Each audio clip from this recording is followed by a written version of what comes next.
Oh shit, this is the girl he does porn with. We're gonna get to see. Okay. Right now, nobody cares about the fucking captions. What did you mean when you updated your OnlyFans on December 2nd to say embarking on a whole new world, a dazzling place I never knew, but whole is spelled H-O-L-E. Yeah. What exactly? I'm glad you asked. This is not supposed to be true. Is it gay? Do you do gay stuff? No, but I was thinking of selling my virginity. What? Your gay virginity? Oh, D-Man is just you're plugging the wrong hole, D-Madness. I'm sorry, bro. I love you. I'm sorry. Adam, you get unlocking the phone. This is absolutely incredible. Now, your old school father, now he's the real deal, right? What he's tough. Yes. No, he's. I don't want to.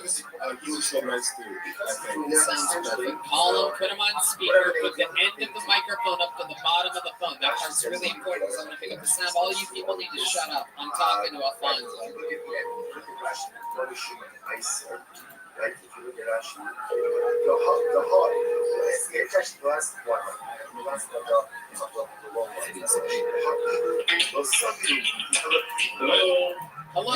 Hello, Alfonso.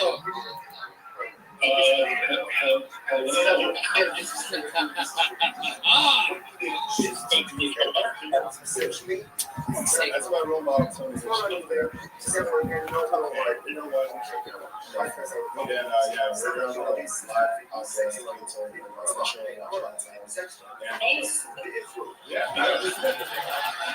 Yeah, oh, he's right. You're on it right now. How's it going? How are you? How's Chicago right now?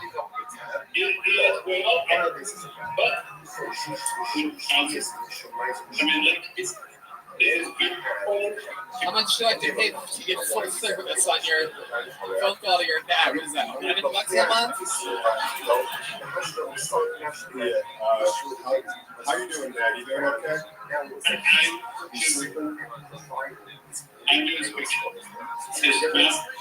Oh, this one's choppier than fucking Italian beef.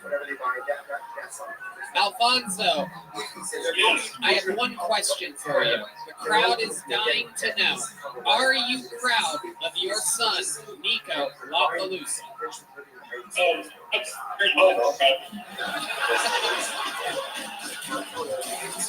right. Baby. That's right. We will never know. We will never know what he said. We love you, Alfonso. All right, Nico LaPalooza.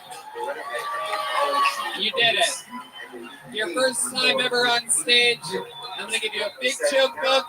You're going to get a gel blaster to use while you're out there blasting your gel for a living.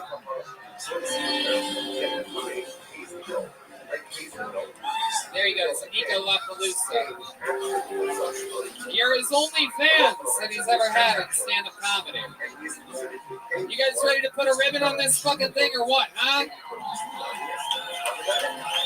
There's only one way to end a show like this. The longest standing regular in the history of the show. More new minutes than anyone has ever done. A goddamn star. The Memphis Strangler, the Vanilla Gorilla, the Big Red Machine. Lights out. William Montgomery, everybody. Here he comes.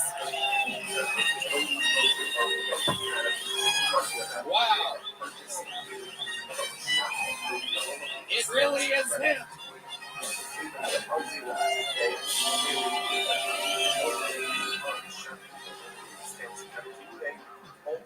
Just to get it out of the way, yes, I am going for Frosty, the Snowman for Christmas this year. No, I'm going as Frosty. People ask me, William, why do you like Frosty so much? How do you know him so well? And I just have to say that after you double team a man's wife with someone, a very strong bond is formed.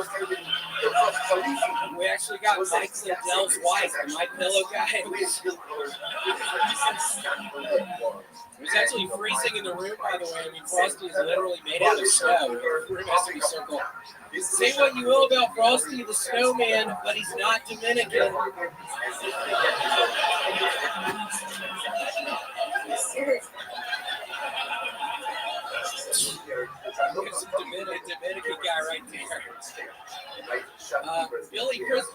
actually got walking pneumonia one time because we got to forget. God damn it!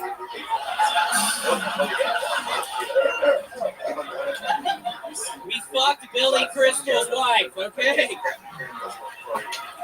And it was 20 fucking degrees in the fucking room. She got walking pneumonia. Frosty the Snowman's pronouns are he, him, unless he's in the Dominican Republic. Hey, shit, it's not a Zell down here.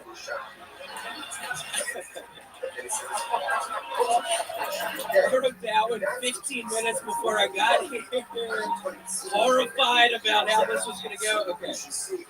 Why did Frosty the Snowman melt the day after Christmas? Santa Claus brought him an Aphex Twin mixtape, and he finally got around listening to it.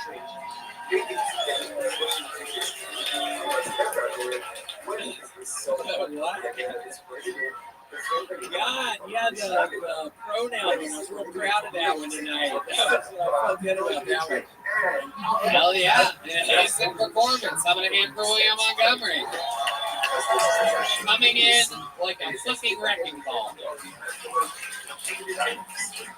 You are an example of everything that everybody else could have done tonight. Yeah, what happened tonight? We saw a glimpse of it with Aphrodite. She came up, she had everybody, she shook her ass a little bit, but god damn it, you come out here with just silly ass fucking super energies. Yeah, I was watching the whole show just back there tonight. I'm genuinely kind of afraid about the guy that just fucking moved here talking about guns and shit, Tony. We have to be really careful.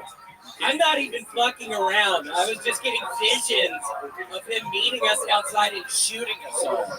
I swear to God, I'm high right now a little bit. I was literally getting visions of him murdering us. He needs to not be allowed in here. I'm kidding, man. I'm kidding. We're gonna let him in. We're gonna let him in, and we're really gonna hope next time goes better for them. Yeah. If they get a little bit better, the odds of them shooting us go down tremendously. I love it. William, let's talk about it.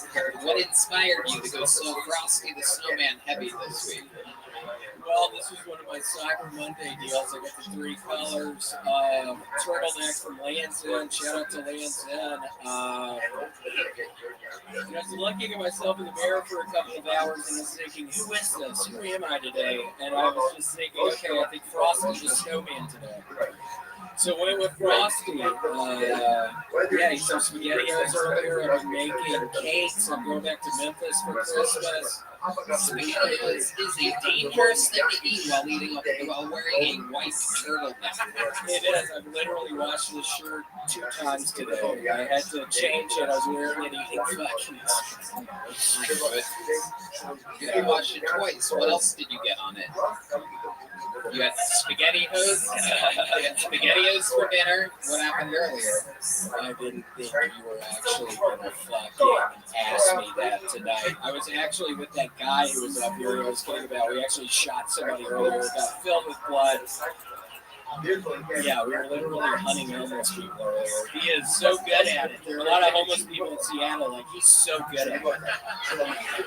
We trapped 3 of them in these wooden traps we made in my apartment last night. We trapped 3 of them. I think 2 of them are still there. It's getting really cold in a couple days, so I think we're just doing a little experiment. We're going to see how long they live. You should see the wood traps this guy fucking makes. It's so cool. Can you explain to us, common folk, what a wooden trap that these people are trapped in that you... It's like a crab trap. It has like you can walk into it. It's filled with netting. You walk into it. It's life size. It's human size. You walk into it. It's filled with netting. And you get they drop down. No, they get trapped in the netting. There's just a whole bunch of netting. I was literally cutting fucking netting for like 4 fucking hours last night. I'm like, dude, I'm busy. It was weird as shit, but yeah, there's a couple of people that we're gonna do. So what do you think are going to happen to the 2 innocent people that are trapped in nets right now at your house? What do you think is going to happen to them? I don't know what Redman, what are we planning on doing? I mean, Redman, he's excited about it. I think I always do. You really set up Redman. I did. I don't know what I was thinking. I don't know why you would know what I was thinking when I was saying that. Oh my goodness gracious. Let me ask you this. Did you see the new trailer to the new Barbie movie? Yeah, I cannot believe Ken is a Dominican person in that. I mean, what are they fucking thinking? Nobody's gonna watch that shit except maybe the Dominican guy right there. That's a Mexican one. That's a Mexican. We found out earlier. He's Mexican. I know he looks like DJ Khaled, but he's Mexican. That's the thing about Mexicans. They sometimes look like DJ Khaled. That's a compliment. God, what? But yeah, excited about Christmas though, Tony. Christmas is soon. How do you spend it? You seem like you're a man with many traditions. Yeah, gonna go back home to my parents' house. Very excited about that. I'm gonna help my mother, Frances, make angel cookies. I'm going to eat a bunch of food. I'm gonna bring weed with me onto the airplane. I'm gonna get very high in Memphis. I'm gonna maybe try to smoke with my parents this year for the first time. Oh shit! Let's see if I can do it. Get Larry and Francis on. Any plan for when you smoke with them? What kind of activities? I think I'm going to bring up that guy, the kind of cancer that guy had, non-Hodgkin's lymphoma. That's what my dad actually had, and I was living in Denver at the time, and it was the night after my birthday. I'd been on cocaine all night long, and one of the people at the party gave me a hit of acid, and I take the hit of acid in the lift the next day after not sleeping, and I get a phone call from my father later that night on my birthday that he has non-Hodgkin's lymphoma. So I might bring that up. I'm glad that he's alive. And I'm glad that he's alive. There's nothing more than a father. Bring that up. I'm happy he's still with us. I would have been very sad. So I'm glad he's still with us. You're gonna smoke with your father and then bring up his cancer? Yeah, I need to get it off my chest. It's all I've been thinking about since it happened. So I gotta get it off my chest. I love that. Very interesting. And how about your mom? Anything that you're gonna bring up with your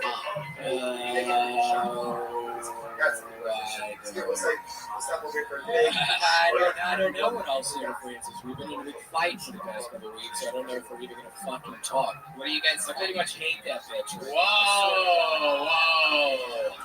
I'm not fucking around. It's fucking Christmas time. We're supposed to be having fun back home in Memphis, and my bitch ass mom has been really fucking with me. What are you so mad at your mom? I sent her pictures earlier today of me wearing this thing, and she was saying I looked like some sort of fucking lollipop, some sort of weird. This is bullshit. Oh, the lollipop yoke guy from Wizard of Oz. I know what she's talking about. That's hysterical. Your mom fucking roasted the shit out of you, dude. She's right. Grab that real quick. It wasn't that funny, dumbass. No, he really is. Dumbass laugh. No, he really is. The other night, I very recently. No. Look it up on the internet. Bring up the image of the lollipop guild mayor or whatever it is. Because the other night, fucking drunk and high, I put on Wizard of Oz with Dark Side of the Moon and matched it up for people that I love that. That's fun. I've done that as and well. also, I specifically know exactly what he looks like. You know, you also look like, what is it, the fucking guy from Rudolph the Red-Nosed Reindeer. Oh my God, he looks just like him. Oh my God. Yeah. That is Wait, no, those are the kids. Just go to images. It's this guy. Where's the I don't look like that fucking person from Rudolph the Red-Nosed Reindeer. I don't know why the Yeah, fuck you definitely do. Yeah. No, I don't. Yeah, you do. No, I don't. Yeah, No, I don't. Yes, you do. No, I don't. Oh my God. Prove it. So again, What the fuck is on camera? and again, in this case, William, you can agree that you look like this, right? Yeah. That's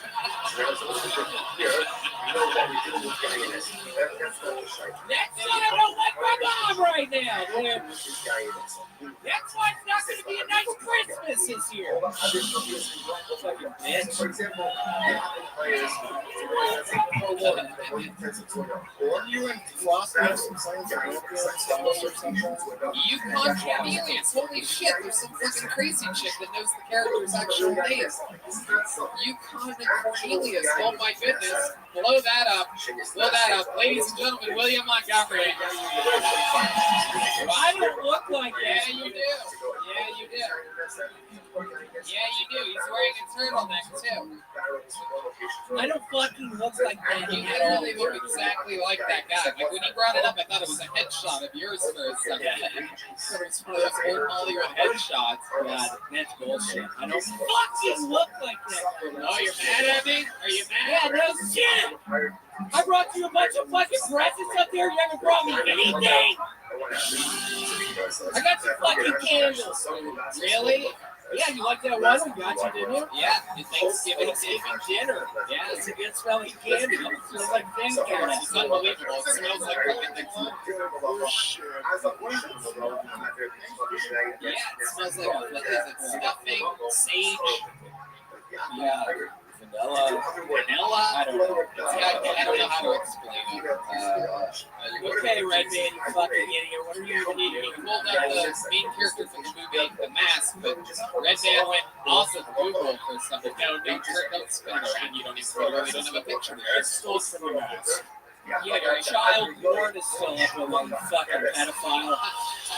I saw the fucking link down there, you fucking nasty ass creep. William We know what you look at, dumbass. Montgomery.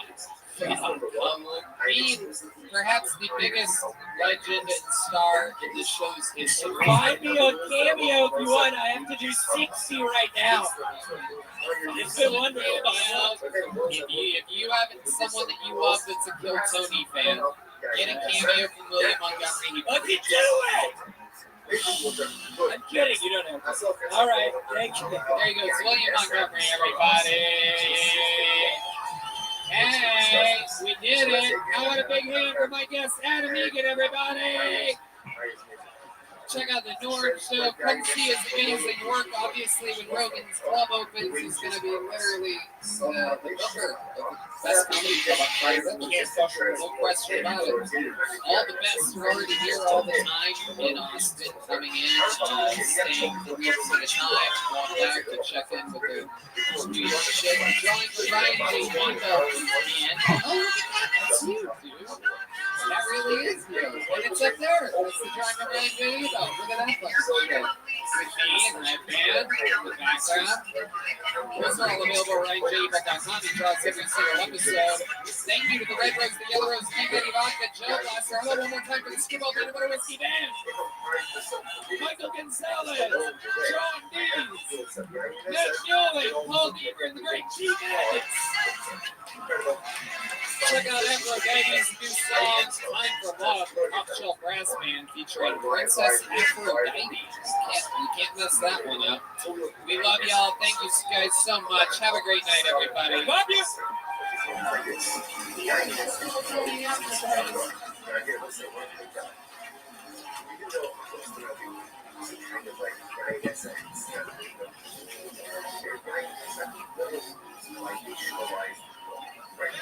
Sure, the wine has been troubled, so there's no shiny.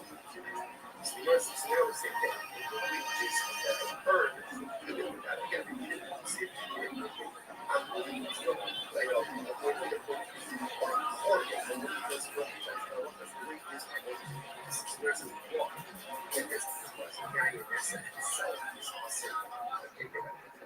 And therefore the wages are so here's the problem.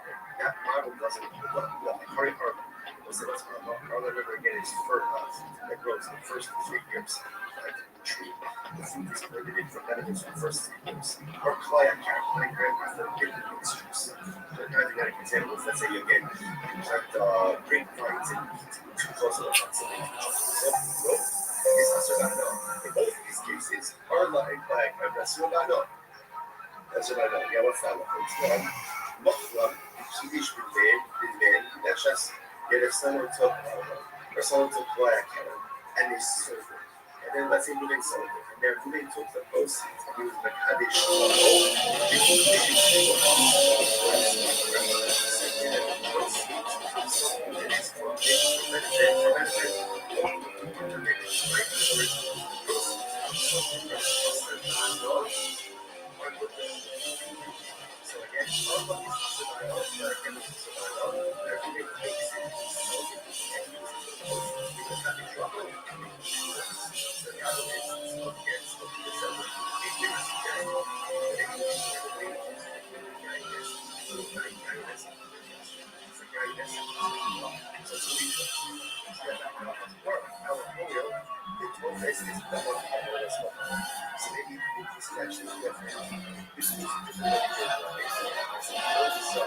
Hey, this is Redman coming to you live from Vulcan Gas Company here in Austin, Texas, for a brand new episode of Kill Tony. Get up for Tony!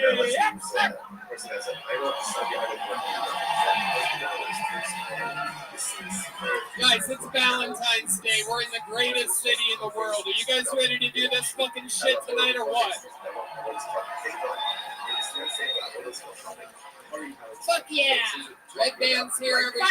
He invented the podcast. How about a hand for Red Band, everybody? How about a hand for the fucking band? Am I right, people? That is the Screwball Peanut Butter Whiskey Kill Tony Band. The great Michael Gonzalez on the drums, Matt Mueling on guitar, and our friend John Lees on the keys right there. This is Kill Tony, brought to you by the Red Rose and the Yellow Rose, the two best strip clubs on the planet. Also, White Claw, #1 tequila. Very, very exciting stuff. We have a very fun episode planned for you, but before we get going, here's a little bit more from the amazing sponsors that made tonight's episode available for you here right now. 22 tour starts now. I'm doing stand-up comedy by myself in Las Vegas, Nevada, and Holland, Michigan, the 25th of February, Grand Rapids, the 26th, Raleigh, 11th and 12th, Philadelphia, Pennsylvania, I'm back with you again. It's been a while. April 8th and 9th, Miami, Florida, April 21st to the 23rd, Phoenix, May 5th to the 7th, Salt Lake City, Wise Guys, one of the best clubs in the world, May 20th and 21st. And more dates are being added regularly. Get tickets at TonyHitchcliffe.com. Hey, y'all, I'm telling you, I am loving the year 2022. Things are happening. We're getting back on our feet. Everybody's doing live shows. I'm back on tour. And most importantly, I'm happy about my health right now. I've been doing a lot of crazy exercises, a lot of hydrating, and I'm able to do that because of amazing Liquid IV. What a game changer. One stick of Liquid IV and 16 ounces of water hydrates faster and more efficiently than water alone, with amazing flavors like watermelon, lemon, lime, strawberry, pina colada, and more.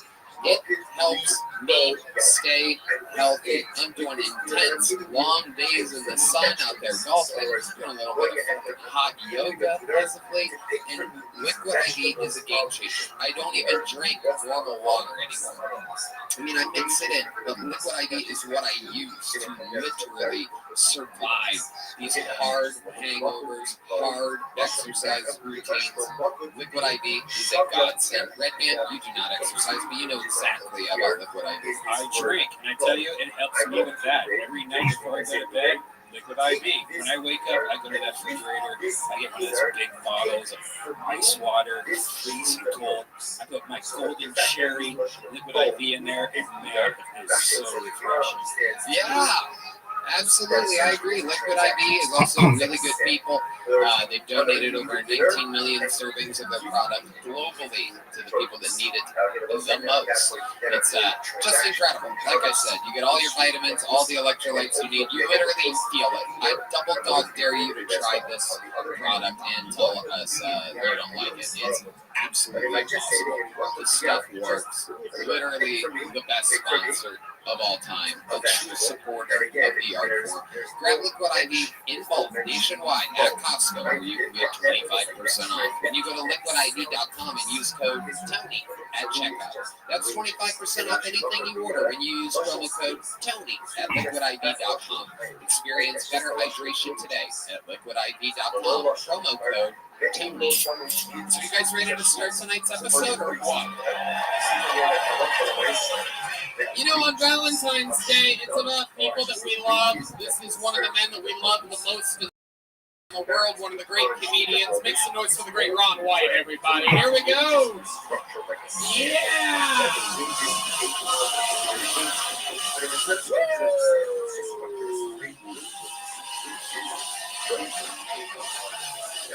Welcome to Austin, Texas. The king of the city right here. One of my best friends. One of the coolest motherfuckers in the world. Ron White is here. Austin Zone, everybody. Having fun on a Monday with the fam. Ron, welcome back. Always a goddamn pleasure. Thanks for the show.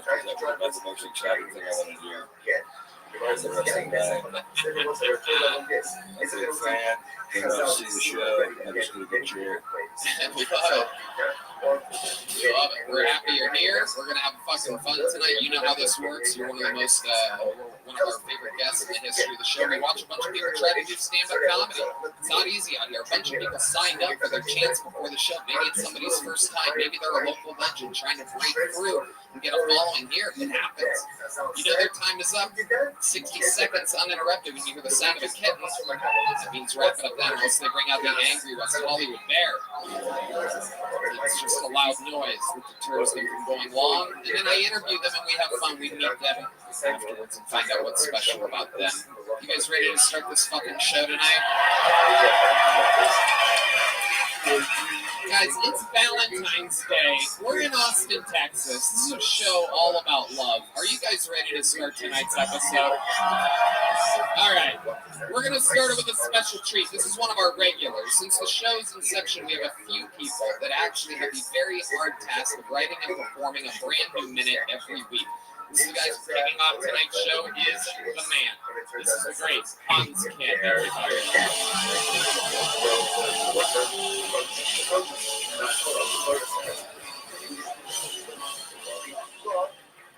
Hey, what's up, guys? I love doing stand-up comedy, but sometimes I wish I was a painter because I've never been painting a picture and have a canvas be like, ooh.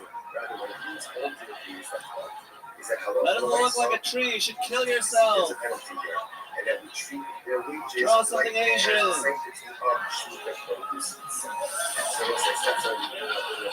My pronouns are me, and me.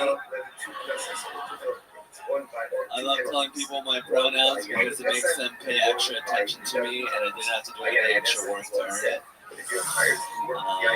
My friend told me that the government is run by pedophiles who drink the blood of children, but luckily he's not getting vaccinated or wearing a mask, so that should be figured out shortly. Thanks for doing your part, buddy. I am trying to get stronger. I'm working out now. I just want to be strong enough where if a girl puts her hand on my chest, I don't have to take a step backwards. Thank you, guys. Wow. He did it again, everybody. That's another rock solid minute from Hans Kim, making it look easy out here. He did it again. Thank you, Tony. How do you feel right now? I feel like I'm on cloud nine. Yeah. Tell us about it. A couple of female fans came from Dallas. Hung out with me all weekend. Okay. Look at you. What do you guys do? We went shooting guns. We ate at Terry Black's. We didn't have any sex. Wow. Why didn't you have sex, do you think? I think it's because I got my feelings hurt a lot. How'd you get your feelings hurt? Well, I don't know. Like they're pretty mean. What the fuck got you to club night?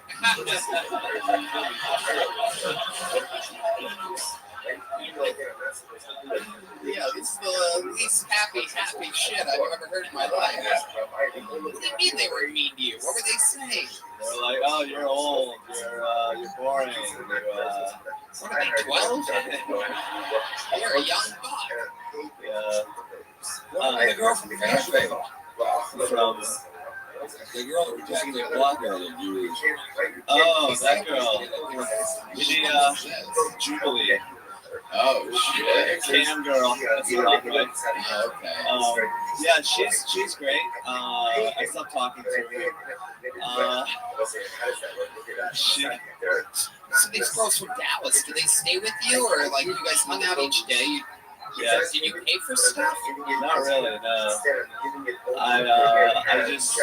They got an Airbnb there in Cedar Springs. Wow, that's very specific.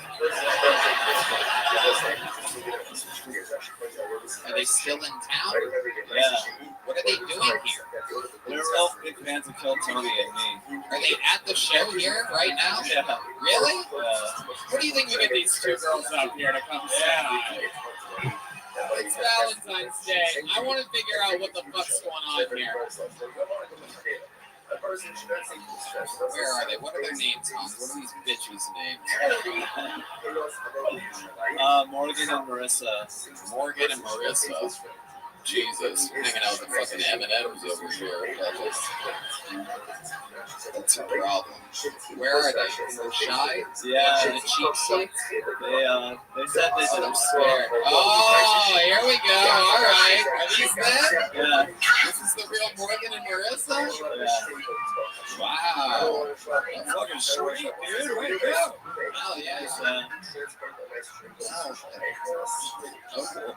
Let me ask you a question. What's your least favorite thing about this man right here? I think he's a little sensitive. Is this your line? Do you think you're sensitive? And what's your least favorite thing about him? I don't know. Let me ask you this. You guys went to the shooting range, right, this weekend. When you shot the gun, did you hold it sideways or the proper way? Actually, I did. Regular? I did. I gotcha. I loved you at the Super Bowl halftime show, by the way. You did a great job. That's great. All right, give Hans that microphone real quick. Let me figure out what's going on over here. Hans, which one did you think you were going to hook up with? Because I just gotta know, like, which one did you think, if you had to guess which one you were gonna get lucky with, which one would it be?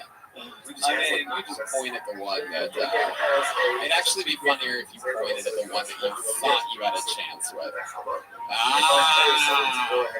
I had a feeling, but if it was the other one, the place would have gone fucking wild. Am I right? Hans, that would take a special skill set that I don't think you have in a million years. Have you ever been with a black woman before, Hans? Yeah. Yeah? I lost my virginity to an African American woman. Oh, wow. Okay. African. Yeah, we're all the way over. Just calling them African Americans instead of black now. I see what's happening. No Joe Rogan here tonight. Of African American descent, Tony. I love it. Hans, this is incredible. So if you were to plead one last chance, well, let me ask the girl, which one is this, Morgan or Marissa? Marissa. No, Marissa. Okay. Marissa, let me ask you something. What would it take for Hans to be able to win you over? Is there any chance, or are you just simply not into him physically? Because I think it's Valentine's Day. I think if you gave him a big kiss right now, after making fun of him all weekend, I think the place would go crazy. You guys think the place would go crazy too if that happened? I mean, it's a live show. It's really up to you. Everybody's going to hate you for the rest of the night if you don't do it. Or you can do it and you'll be a hero. I mean, Sort of a fucking no-brainer, Marissa. Yeah!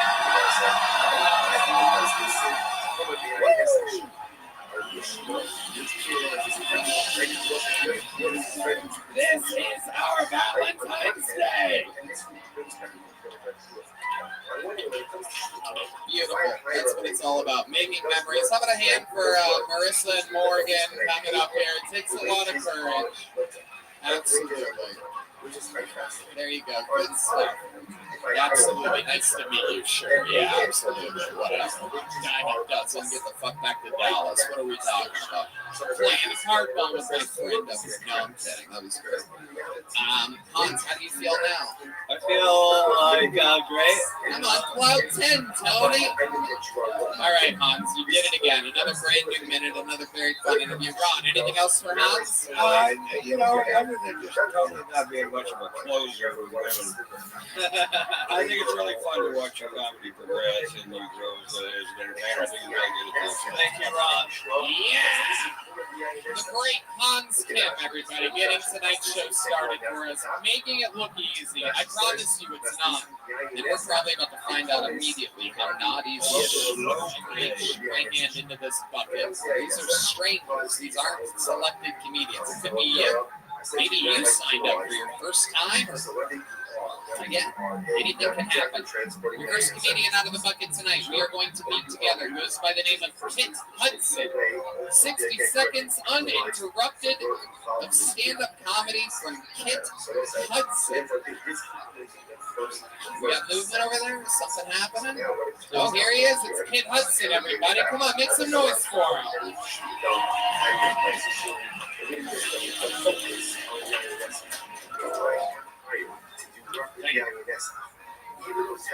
Oh, thank you for asking. Yeah, no, I don't know why I got my kid circumcised. I told my wife originally that it was because I'm a stand-up comedian. I was like, I don't know, maybe it's because it's like equipment that I'm familiar with. She said, well, I'm familiar with both, so.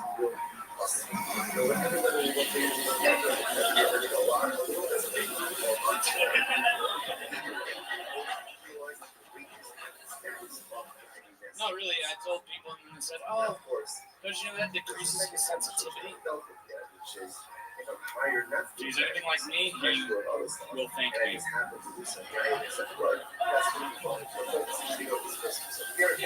I came while putting the condom on once. There's so many things I'm not proud of. That not being a minute one of them. All right, Kit Hudson. How's it going, Kit? How are you? I'm swell, thank you. I'm going to take a guess here. I'm going to guess this is your first set ever? Second, actually, yeah. But... Okay. All right. Well, congratulations, Kit. There you go. There were some parts where it seemed you seemed authentic. You came out, the first thing that you said was "Thank you, sir, for asking," but nobody asked you anything. So I found it to be an odd way to get into your first show. And the whole room's waiting to hear what you say. And basically, you gave this guy the credit for setting you up perfectly. Like, no man in the world would ask that. It's confusing, Kit. I won't do it again, I'm sorry. Thank you. I like that. Very obedient. What a bitch. There's absolutely no way to do this. But if there was, that would be fucked up. Yeah. That was a bad way to start the show there. It really is, Kit. How old are you? I'm 31. 31. And what has you starting stand-up comedy now? I've always wanted to. I've been writing jokes for a long time, and then at about 20, I realized that they weren't funny, so I decided to keep writing. And then I'm like, oh, okay, maybe these are good. And okay, here we go. There you go. You have a tattoo on your arm there. What does that say? It says, rule number 7, be the life of the party. Wow. What happened there? See how the jokes just write themselves? You don't even have to get them tattooed on your fucking arm, dude. Can you imagine how bad that party would be if he's the life at it? I'm telling you, I'm a premature ejaculator, folks. I come easily. You really have a son? I do, yes. Okay, you just have one kid? Yes. You're married? I am. Okay. Where's she at today? Where's the wife? Taking care of the kid. New Braunfels. New Braunfels. What do you do for work? Nothing currently. Oh, that's great. It's good for this circumcised child that you have. This is great. You're able to support him like his foreskin never could. Why are you unemployed? How's this humanly possible? The economy here in Texas is booming. I see no reason why you should be a Lyft driver or something like that. Just kidding. Go ahead. Why are you unemployed? We just moved here from California, so my wife made a little bit of money on selling the house, and I'm just riding her coattails. Okay. Say it like you guys drove a station wagon out here from California or something. No, it was a Silverado. Okay. Does she have a job? Okay, whatever that is. Nope. So, She's just really good at real estate. what's going on? Is it you? What's happening? What are you doing? Okay. Was it you? She is not. You guys just hitting random ass buttons? Cool. Awesome. Love it. Great for the show, everybody. Let's go. Yes. Stick with me here. Red band. Who are you doing this for right now? It's Night Rider. It's Night Rider. No one knows your fucking old ass. Yes, they do. Dude. Everyone knows Nobody gives a fuck about your Knight Rider reference. No one sees this guy and thinks about a fucking fast, cool car. It's like, oh, the Knight Rider. Yeah, the life of the party over here. This fucking guy. Son of a bitch. All right, Kit, what does your wife do for work? She sold her house in California. I understand that you sold a house. Normally, people don't fucking quit after that, Kit. So what does she do for work? We quit after that. Okay. Did she have a job before that, or was she just always planning on selling the house that her parents bought her while you guys lounge around fucking drinking Mountain Dews, chain smoking cigarettes, or whatever is happening in your nothing burger life that I'm trying to figure out something about? You just keep repeating condescending bullshit answers back to me. It's a live show, so I'm just telling you what's happening. We're plowing through it right now. I'm really good at hosting this. I'm as good at hosting this as you are at doing what you're doing right now. You aren't. Actually, I said that wrong. I just fucked up while bragging about how great I am at the same time. That was incredible. Your shit's rubbing off on me, kid. Okay, what's the most interesting thing about you? I'm 31 years old. There's got to be something other than your wife sold her fucking house. Really try, kid.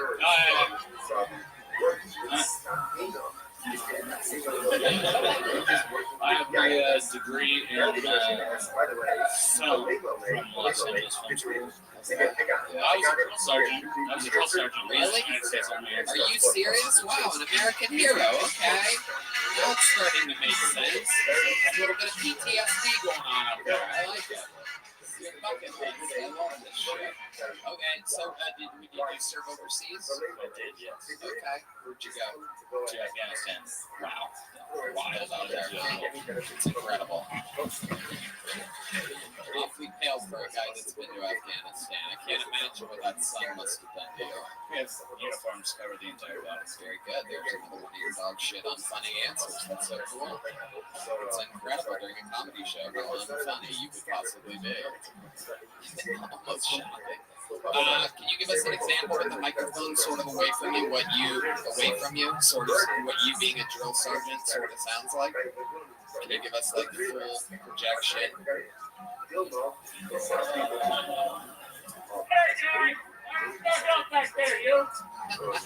Hey, that's actually pretty cool. Okay, so there is something interesting about you after all. I love that. Okay, Kit. Well, I mean, you're just terrible at stand-up comedy.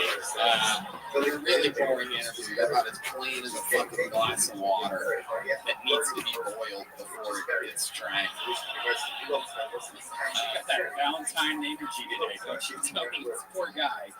It's his second time on this. Who cares? That's the whole point. If it's your second time, you can still suck. I promise. But it's good. You're out here. You're trying. Does it feel good? Did this go how you hoped it would, or differently? Felt amazing. There you go. One of the heroes for sure. So nice.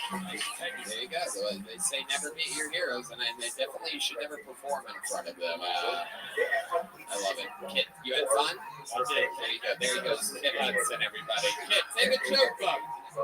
It's your second time, so you'll get a small one. These are all made by the great Bonsai. These are real handmade Kill Tony leather joke books, embroidered by the man himself.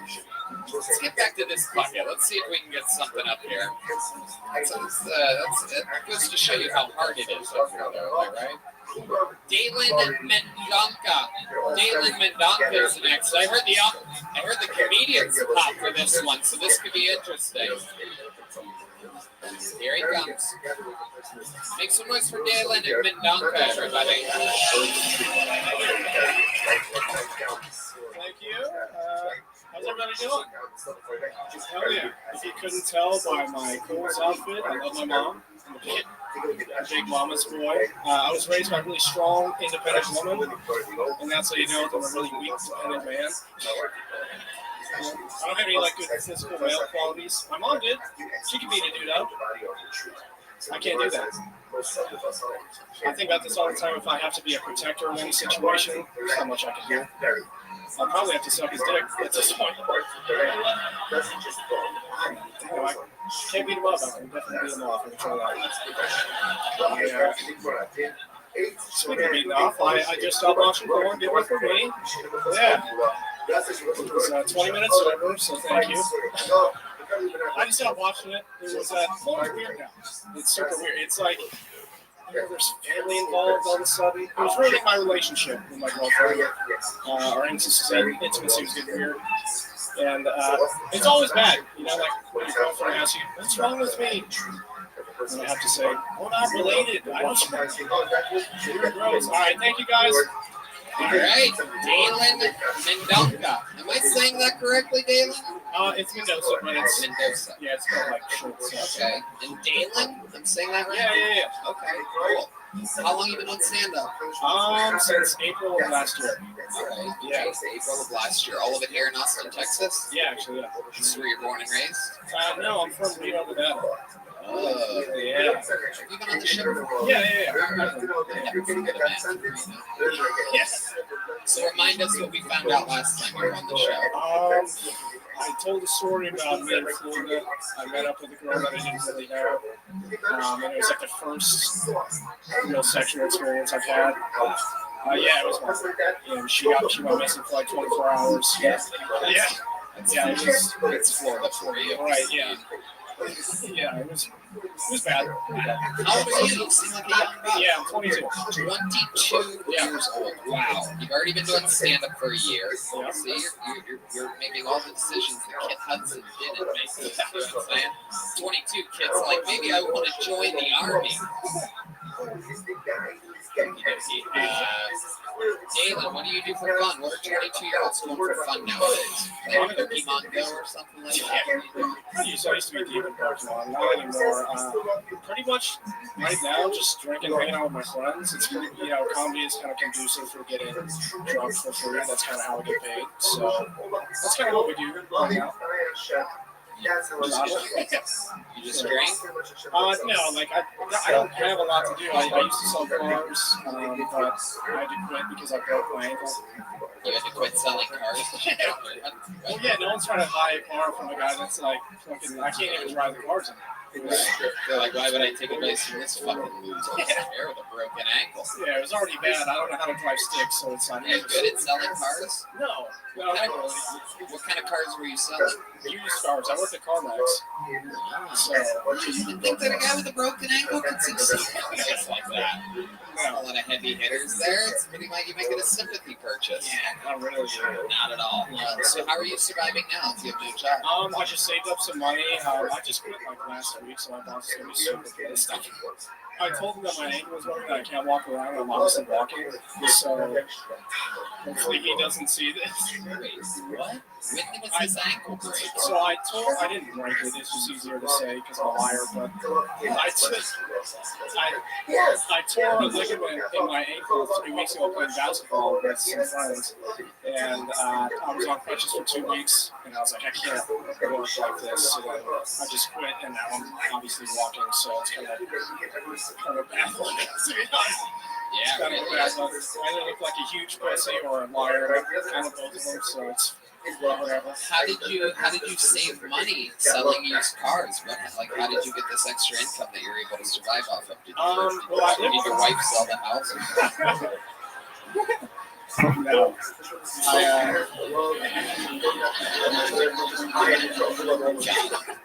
I lived with my mom for a long time until I moved out here. Yeah. I get the feeling you have a hot mom. Am I correct? Did your friends tell you that your mom's hot? She's good looking. We look pretty similar. So if, Perfect. yeah. I've always wanted to fuck a lady that looks like Freddie Mercury. I'm in all the way. Let's go. Best of both worlds. A little bit straight, a little bit gay. You know what I mean? Still a woman. Still a woman. It counts. I love it. Yeah, she's 42. Oh, okay. Yeah, she's 42. Yeah, picture of her? I do. I mean, I don't want to show it now. See a picture of your mom real quick, dude. She's younger than me. You gotta get it from him afterwards, and then we're gonna put the picture on the screen for the people watching on YouTube. You can just add her friend on Instagram. Is she on Instagram? She. Oh, this might be the first time in the history of the show in which we found out someone's mother is on Instagram. Very exciting. Hopefully it's not a private profile. This is very exciting. Does she have an OnlyFans? Great. She's a nurse. Oh my goodness.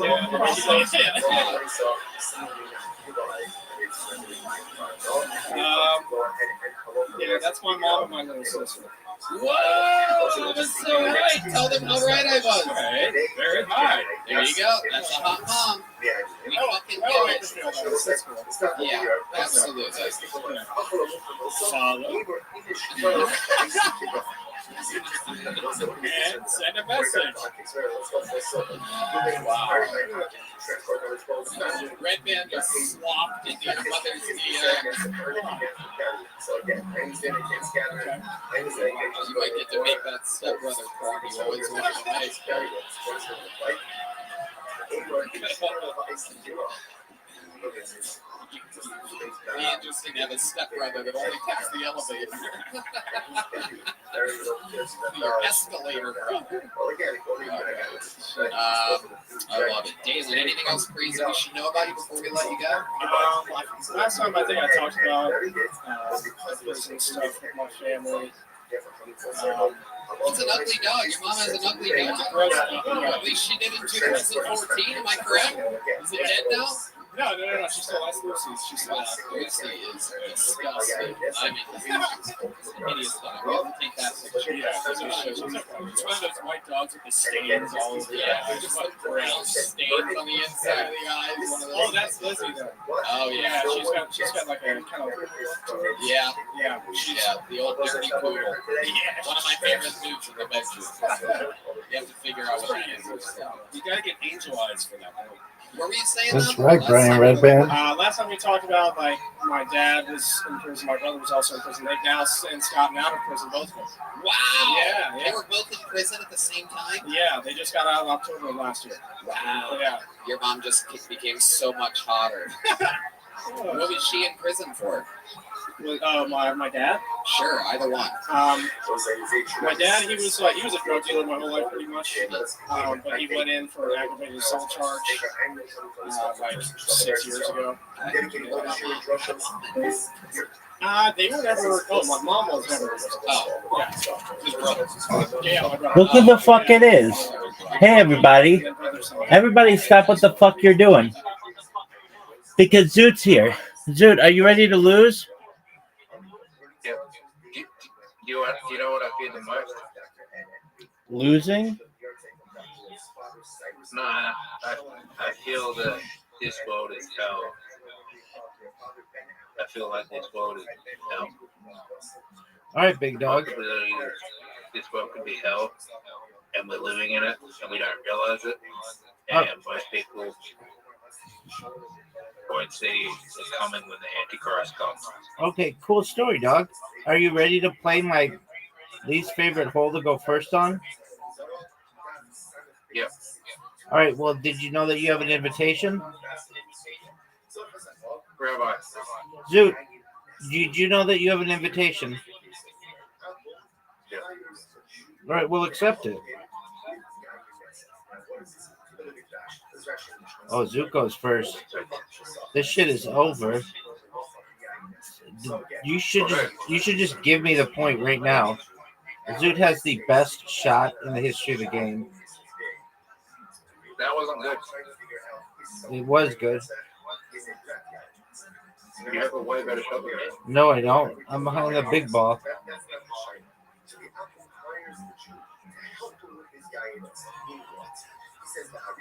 Oh, fuck. Rabbi, you're in a better position than me now.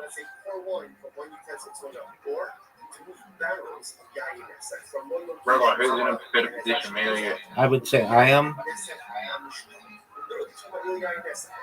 You had a pretty good shot, though. You're done, though. It's over for you. This game is over, son. Well, I found a trick in Rumble. What's the trick in 9 ball?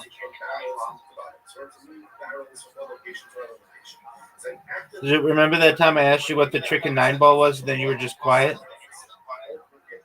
Instead of getting them all in, you just bump whatever the target ball is and go for the handball and target the handball.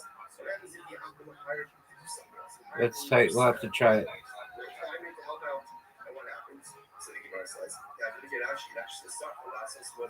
It's difficult to do that. Okay. Let's read it inside. So for that, it's more like a as a bishop on the road, as a big publish line, yes, necessary rock up there, we got the logo, scorable. The apple higher to do other work. Rabbi, I didn't tell you. Guess whose car broke down in the middle of the road? My girl, Chelsea's. How the fuck did you know that? Baby, it was all over her Instagram. Sorry? It's all over her Instagram. Yeah. Follow her on Instagram. No, I'm just kidding. I don't know if she posted about it. What a shot, Zoot. She did post it on Instagram. Oh, no way. All right, is she okay? Yeah, fine. Does she still need that box munched? I think she needs a new car. There you go. What kind of car broke down? I don't know cars, so.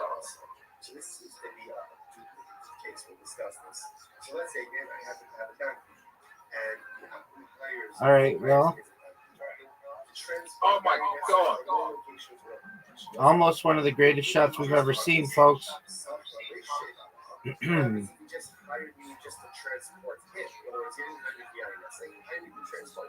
Why would you do that? Just score. If you score, you still could win. If you score right now, you can still win. There you go. I didn't realize. So again, the same principle at play in both these cases, right? How we navigate against both these cases. If I, the judge, explicitly hired to work with Yayin SF, wages will be us. If I'm hired for some permitted purpose, and just along the way, I have to deal with some Yayin SF, then ultimately, again, the wages are worked. Incredible. That's the first mission in the right time starts as Morgan said it. Why? Why are the wages rusted?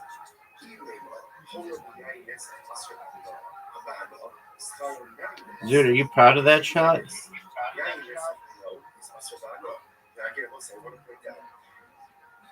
But Rabbi, I saw a guy that I haven't seen in like 15 years that I went to hospital with. Did she want her box munched? Nah, I told her that she can come to my next church. It's like, yeah, I'll do that. Oh, that's tight. Scale of 0 to 10 her.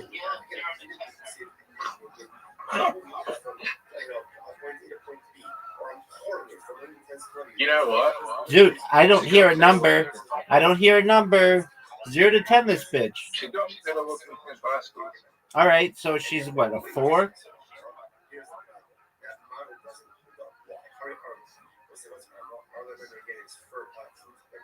Yeah, let's actually go for it. Let's yeah. No. I don't like ranking. I don't like ranking them because I don't do them. I don't like the ranking system. Ranking them because it makes it's not a good thing. Okay, well, that's a cool story. It's life, baby. Get over it. Everybody does it. I just don't like fucking around. Yeah, but I feel like ranking systems make for Just one moment, Zoot. Yo, big dog, are you a member of my Discord? Oh, okay, tight. Well, come to my Discord. We're playing in there. Zoot. Is this girl hotter or not than a 7?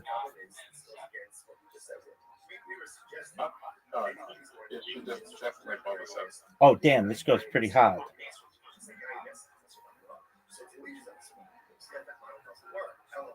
Is she single? I don't know. I mean, if she's talking about going to your show, then maybe. What's it? All right, well, it was long enough to invite her to your show. So what's this bitch's name? Give me the letter that it starts with.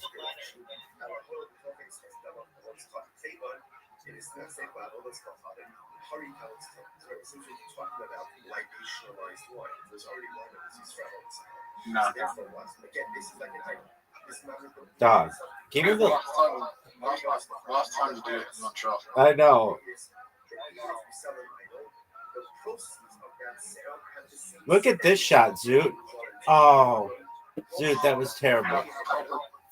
I'll probably never see her. No, this bitch is coming to your show, and you guys are gonna get married, and it's just gonna be amazing.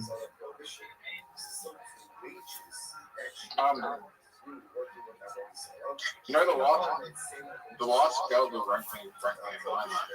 All right, well, was that at the School for the Blind?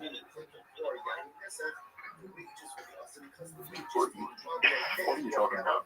I'm talking about this girl had to be blind in order to give you such a good ranking, because I've seen you. You seen me? Yeah, dog, I've seen you. There ain't nothing 9 about you. Oh, that is bullshit, Zoot. That is bullshit. Why would you say that? I mean, you're an average-looking dude. I'm average looking. Yeah, you're average-looking. Get over it. And you're not funny. I have a whole set of hair. Okay, I mean, you're 30. You should. Sorry? You're 30. You should. I have a full set of hair. I have clear skin. I have nothing wrong with me. Oh, dude, Zoot, you want me to start? Dude, you want me to start naming shit wrong with you? There's a huge list, Okay. and that's just what's been diagnosed. That's not even little shit. What's wrong with me? Dog. There's like 1,000 things. I don't want to go into them right now. I don't want to hurt your feelings.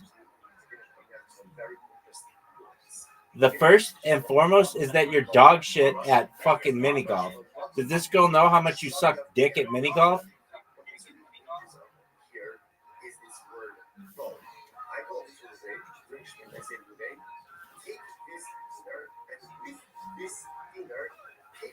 Yo, Zoot, for real. Does this girl know how much you suck dick at mini golf?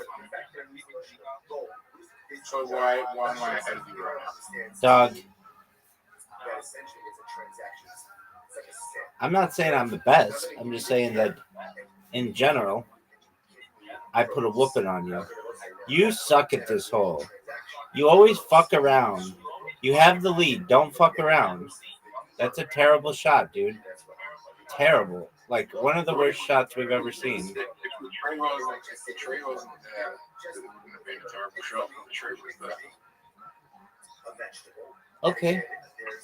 I mean, What if I told you I was doing it intentionally, then you have that your shot was going to be, and I was going to do this? that's a terrible shot. That's all.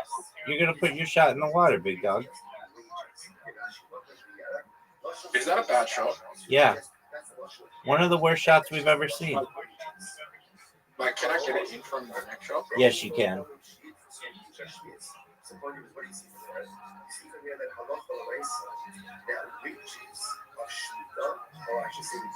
That's not how to do it, though. That's close. But, dog, I want you to look at the scoreboard. Why do you think our average is? How did that not go in?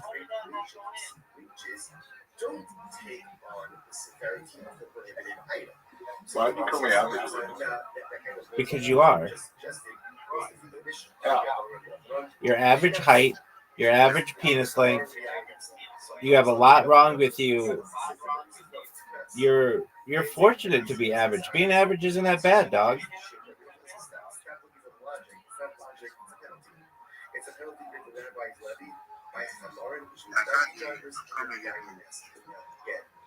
Dude, don't get there. Dude, look at this move. Dude, look at this move. Dude, are you seeing this?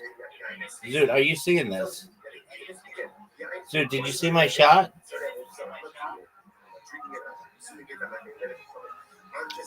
Dude, did you see my shot?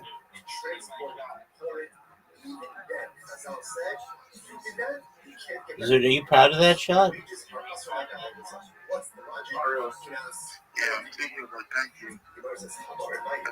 Dude, I don't mean to hurt your feelings.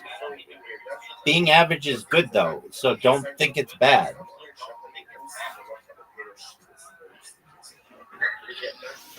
It's just, to be a 9 is difficult. What do you need to be a 9? You need to be wealthy. You need to be tall. You need to be very smart. You need to be you need to be funny. You need to be extremely charismatic. On looks alone, all right. Well, then, if it's looks alone, you're still average. Your average height, your average weight, your average penis size. You might be a 6 or a 7, which is good. I'm not putting that down.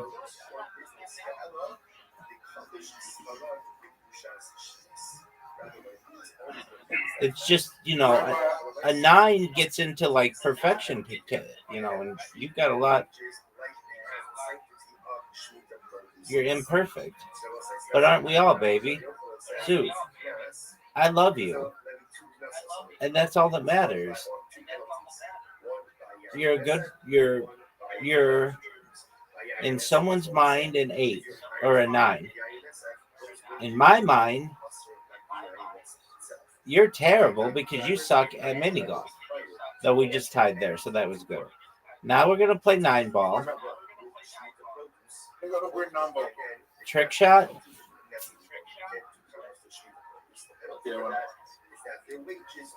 All right. There is a way where you can win trick shot from the first break. I don't think so. Not point base. Not trick shot. No, I mean unless you hit all the balls in. Oh my gosh! But that still doesn't do. What was not a trick shot? Because it's just you didn't. It's on the break.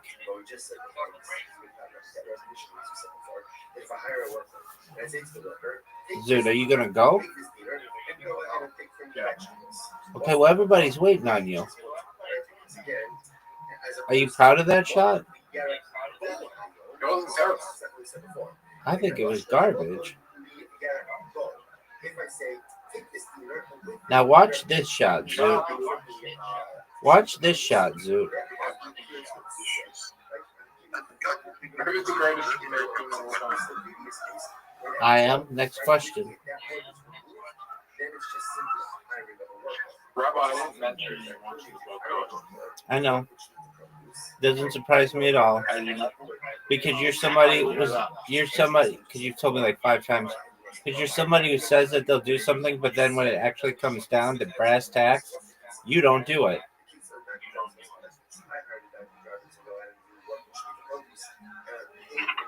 Dude, Maybe you don't want to be on that podcast. Doug, maybe I do. Maybe it was the most important podcast in the history of the world for me. Zoot, look at this shot. Are you serious? Have you been on any podcast? Doug, you've watched me on podcasts. Come on, Doug. Oh, yeah. Zoot, don't fuck up. Zoot, don't fuck up. I didn't fuck up. Yeah, you did, kind of. I got went from the scoreboard and stuff fucked up. Rabbi, What up, baby? are you gonna fight? Big Dog. I just played the most amazing shot you've ever seen. No, that was like the easiest trick shot I've ever seen. Just turned off the one shot. Look at this shot, Zoot. That's gonna be. That's not good. Why isn't it good? That was great. Okay. Easy win. No, this is hard. No, if you knocked the nine ball in, you would have won. Dog, that was a hard shot. And is that how it works? Are we playing like the score? I could win. You're not Yeah, gonna on win. the shot. You didn't win. You just fucking. You could win on this shot. Are you sure of that? If you go for the nine ball, you win. Are you sure though? What about the score? It's 30-20. Yeah, but if you knocked in the nine ball, the game ends and you would have won for a combo shot. Okay, Zoo. Well, guess what?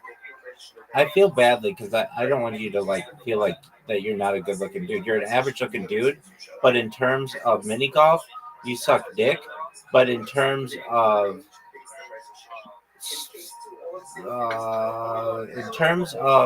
having the confidence to go up and do your best on stage, you're a 10 out of 10, Big Dog. How does that sound to you? Are you waiting for my special?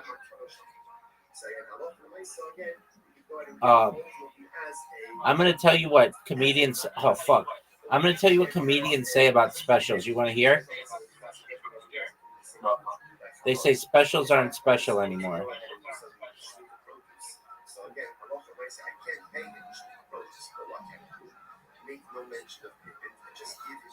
Dude, that could be the greatest shot ever, but it was not. I was making a trick shot. That should have counted for the trick shot. Do you know why? Why is that, big man? Did you see how long? They should have a trick shot. They should add long distance trick shot. Because that was a long distance shot. Dude, I got a kiss shot. They should add long. I heard you. Zoot, are you there?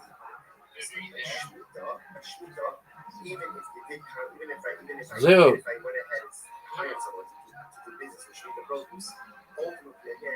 Zoot, I can't hear you.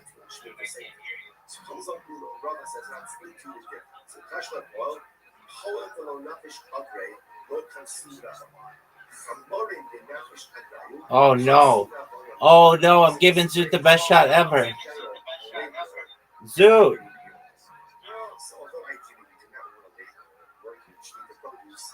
Zoot cut out.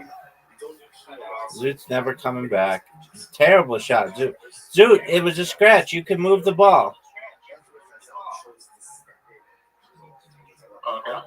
Yeah. There you go. But not like that. There you go. Yeah, I know. That's why I told you it. You blew the easiest shot in the game. No, I bet if I got the combo shot, I still wouldn't have won. I would have only got 50 points. Yeah, but you could have kissed.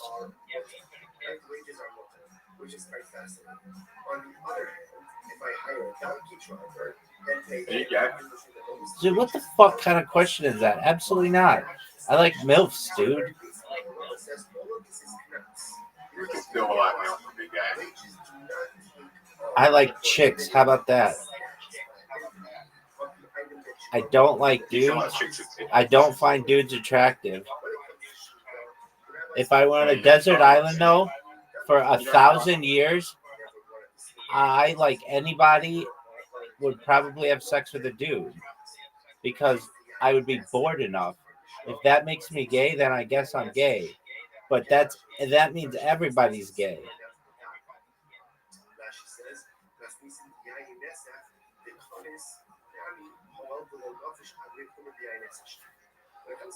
You know, there's probably a planet out there, right?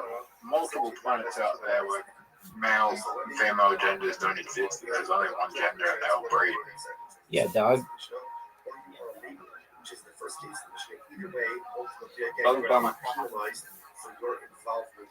Dude, that was the worst shot I've ever seen. I could just have a really good shot right here. If I am hired to work with Yannis, even though technically speaking, those wages should be permitted, because based on what we see again from Nice Shane, based on what we see Shoot. again from Chico, there's a way to allow Get in. wages. Dude, a bank shot and a kiss shot and a blind shot. How'd you like that one, Zoot?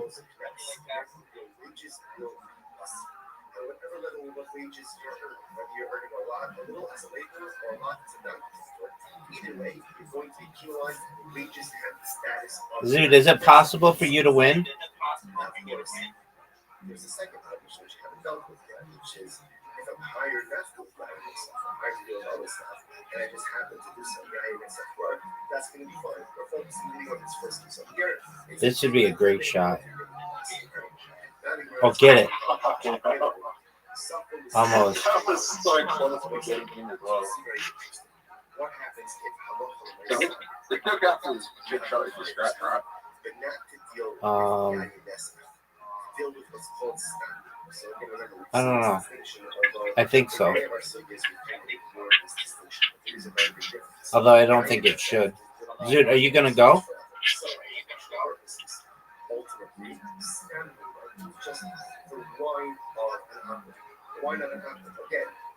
That's a terrible shot.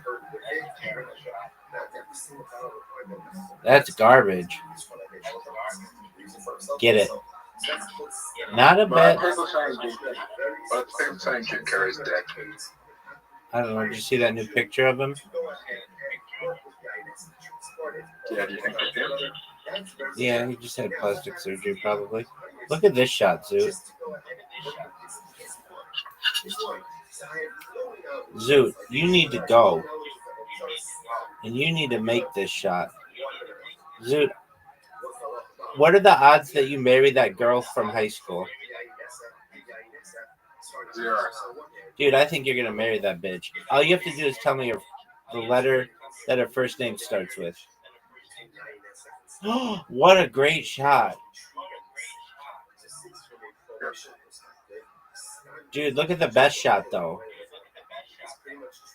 I'm going to go. We'll be back in 10 minutes. Hold on. Look at the best shot.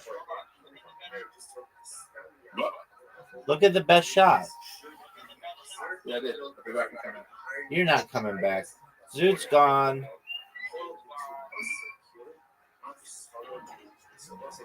Zoot's going to go masturbate.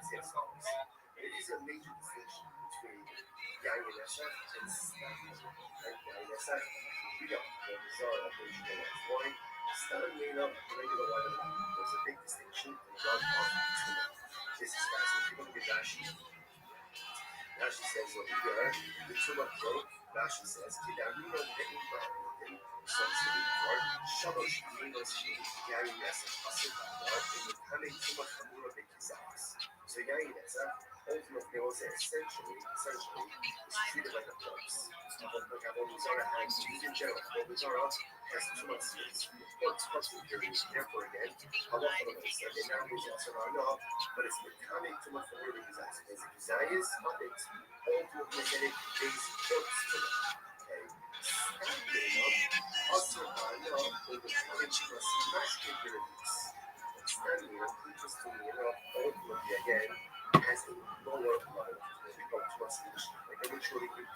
I heard father. You're right, Dale. She wrote me back. Oh, she's No, already shit. responding. It was quick. That was quick. That was like 30 seconds. Your mom's eager. Yeah. Hell yeah. Damn, mom. She is single. She's single? She's single, but she's not. Oh, she's single and he's a double-double, so it's pretty exciting. I love it. Dalen, fun times. Congratulations. A new minute from Dalen Mendoza. Is it good? It's good, right? Thank you. Yeah, Dalen, take this. That's a real full-size joke book from the great... Bone's Eye. You guys want to do something special right now, huh? Then let's do it. This young lady is one of the legendary figures of the history of the show, ladies and gentlemen. This is a legit golden ticket winner. There's not many of them. This means that anytime she's near a Kiltony, she gets to perform. She is one of the great characters from the history of the show. Here with a brand new minute on Valentine's Day. This is the one and only Nicole Trin, everybody!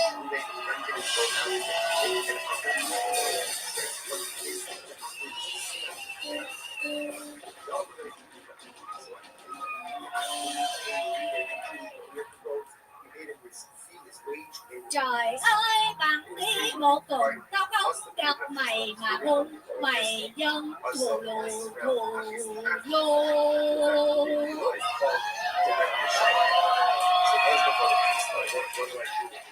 Please be free to sing along if you know the words. Happy Valentine, everyone!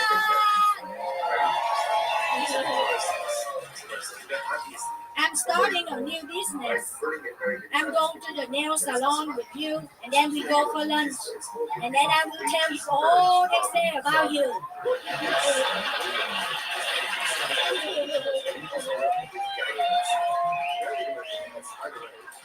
You have toe fungus, you have back crack, they call you goody two shoes. This is great, man.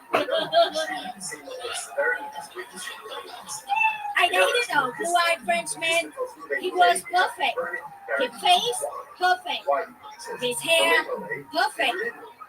His wife, well, nobody's perfect.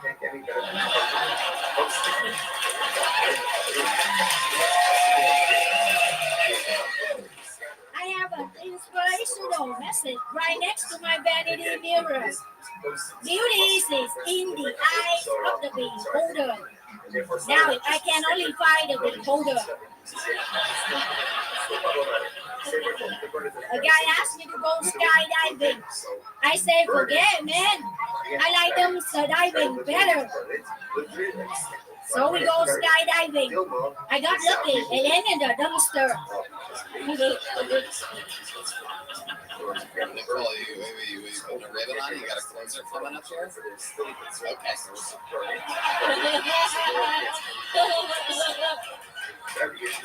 I want to meet a man with a Tesla car. So every Friday night, I put on tie dress and hang out at the electric vehicle charging station.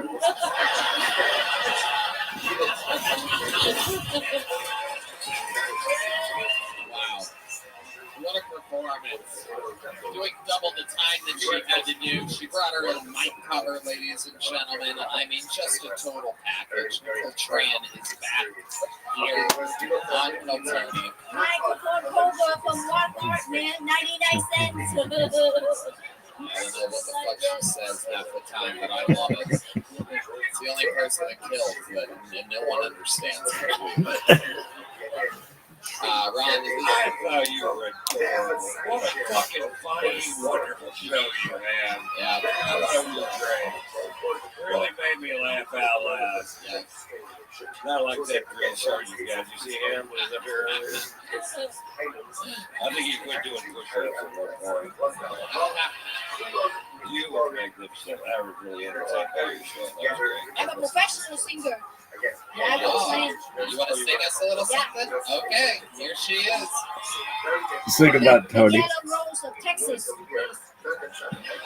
Do you know this? You guys know this? Like Mitch Miller.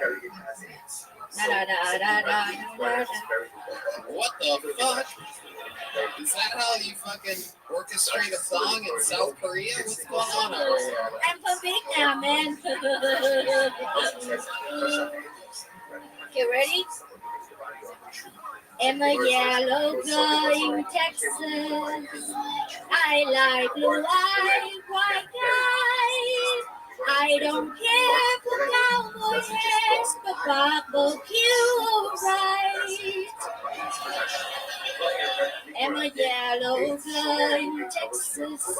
I'm doing talking show.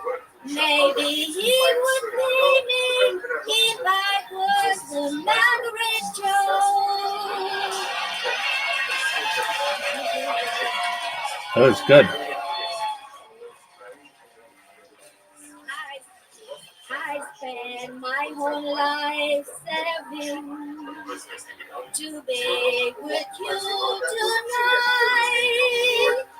Oh, I get the chicken wings and a can of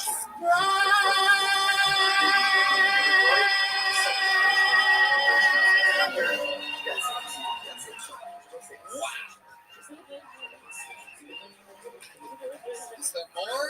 Is that the end of it? I feel like there's always more with you. Hell yeah. That's the whole song. That's beautiful. How about another hand for Nicole Tran? She lives all the way. She flies in for these shows. From San Jose. San Jose. Shout outs to San Jose. Fuck yeah. I like you, little gangster. You. Remind us, what do you do there? What do you do for work? How do you survive? I'm a children entertainer. I entertain children by making them laugh. Like you can see, I dance and make them laugh. And I just got back from LA, man. I'm going to open for a couple LA comedians, man. I'm very excited. And you know, That's how it works. driving You know you're in making. LA, I see so many middle fingers making me feel right at home. Like I never left San Jose. In Hollywood, Tony, there's a very popular restaurant called the Burger Factory. Right next to it is the Burlington Coke Factory. Everybody there that worked there ate at Cheesecake Factory. So great to see factory jobs returning to America. Oh, cute. I know the job they here in Texas, man. Wow. You get massages. I get the feeling you get massages. You get massages. John D's actually one of the I'm a comedy nerd, man. You are. Comedy nerd. I love that. What else has been going on? Anything else we should know about? What's your love life like, Nicole? We know famously you've said many times on the show you like blue-eyed white boys. You sang me multiple love songs in the history of the show. How's that going for you? Oh, I just dated a guy. The last guy I dated worked at the racetrack, cleaning up after horses. I always look for a man with a stable job. Oh my God, you did it again. You snuck another one in on us. God damn it. The queen bee. Valentine's Day, man. This is not a joke, man, for Love Day, man.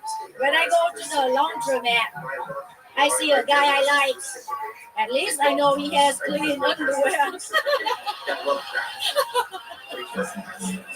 I can go home. Has that been a problem for you in the past? Do you, other guys you date? I don't date, dude. I just for jokes. I really like blue-eyed white guys. I really date blue-eyed. There's one right in the front row that everyone's pointing All at. the blue-eyed white guys sit up front and listen to me sing. Maybe I sing one more friend song. You're gonna sing another one? All right, quick one. Yeah, sure. Go ahead. Another 9-minute song. We'll try.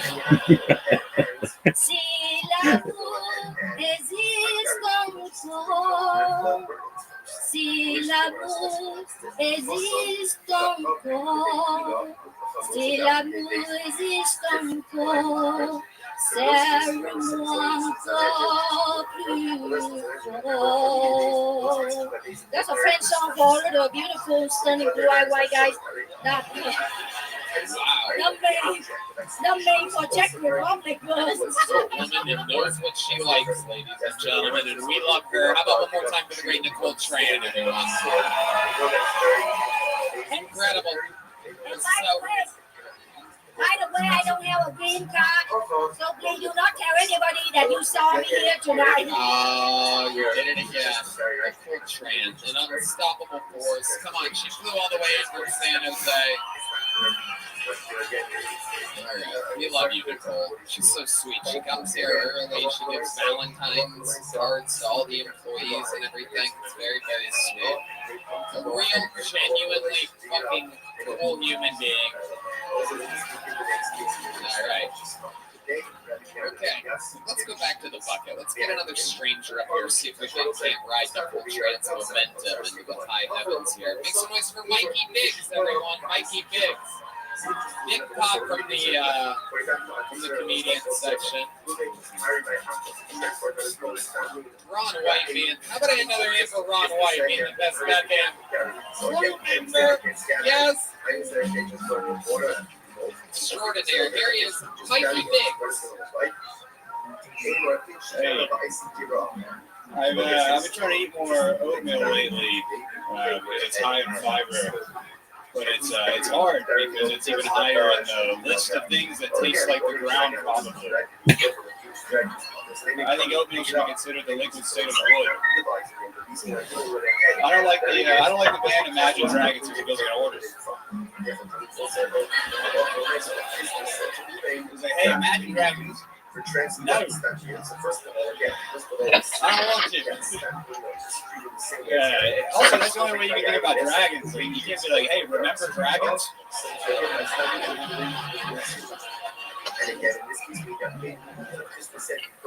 I have a schizophrenic friend sometimes.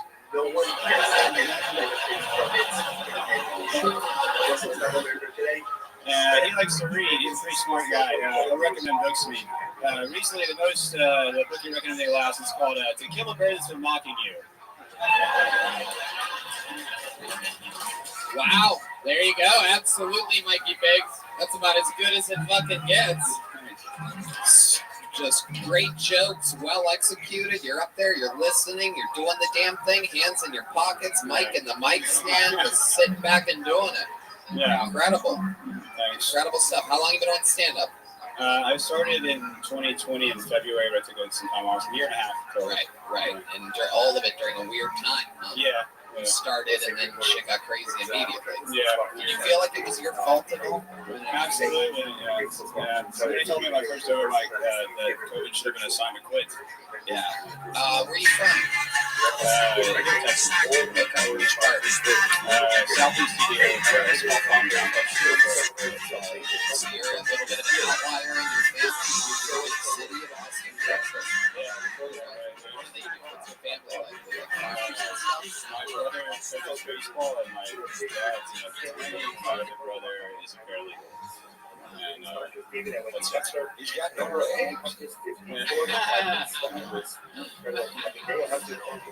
Big old dick, though. Yeah. Giant. Mike, what do you do for work? Nothing right now. Seems to be the fucking the whole story. Yeah. I guess the Chinese are winning, everybody. It's exciting. very exciting night when we find out nobody's working anymore. What did you used to do? I coach baseball. Okay, like high school, little league. High school age through like teams, I guess. Okay. Not literally goes get trouble. So you're like an assistant coach underneath your father who does that professionally. My brother. Right. He's the one that got into it first. My dad, it's an organization my dad started, and my brother's a member. Okay, gotcha. Southeast Texas Baseball Association. Yeah. Yes. Yeah, that's cool. I love it. You're a fun guy, so you live out here by yourself. You have like roommates and stuff. What's your living I live with some other comics here in Austin. Okay, Yeah. cool. Is that fun? You guys have a lot of late nights. What's Yeah, the place like? What's the most annoying thing about your roommates to you?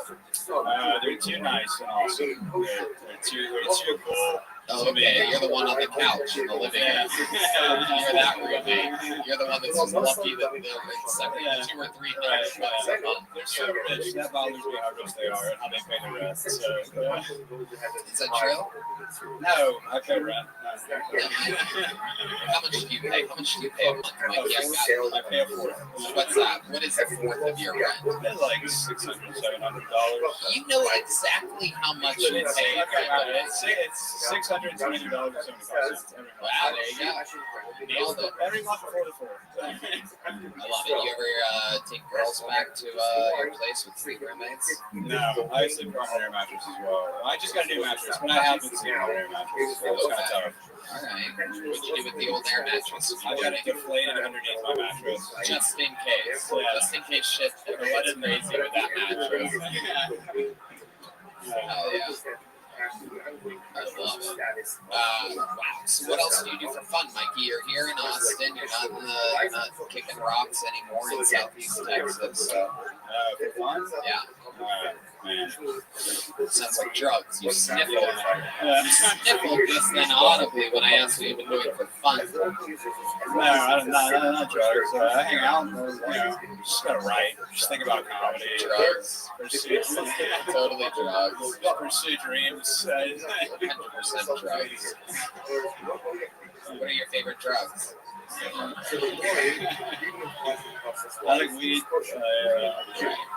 Yeah, but let's talk about the real drugs. We all like weed here. You sniffled when I asked what you like. It's like psychology 101 right here. Right. What are we talking about? Snoring Adderall, dude. That doesn't work, does it? Yeah. Did you hear what he said there? It doesn't work, does it? Did you hear it? This guy, fuck yeah. I wonder if your lawyer relatives are like this, like fucking horrible liars like you. Love it. Okay. Mikey, fun stuff. What else are we missing about you? What's something interesting about you that we should all know about? You seem like a very chill guy. You seem like you just live life. I have a dog. You have a dog. Yeah. All right. What kind of dog are we talking about? Boston Terrier. Okay. All right. And you take care of this thing and lives with you and your 3 roommates? Yes. What does he pay in rent every month? How long have you had this dog? He's about 12. So 12 years old? Mm-hmm. Wow, you've had him for a long time. Yeah. You sniffled again. Are you doing blow with your dog? All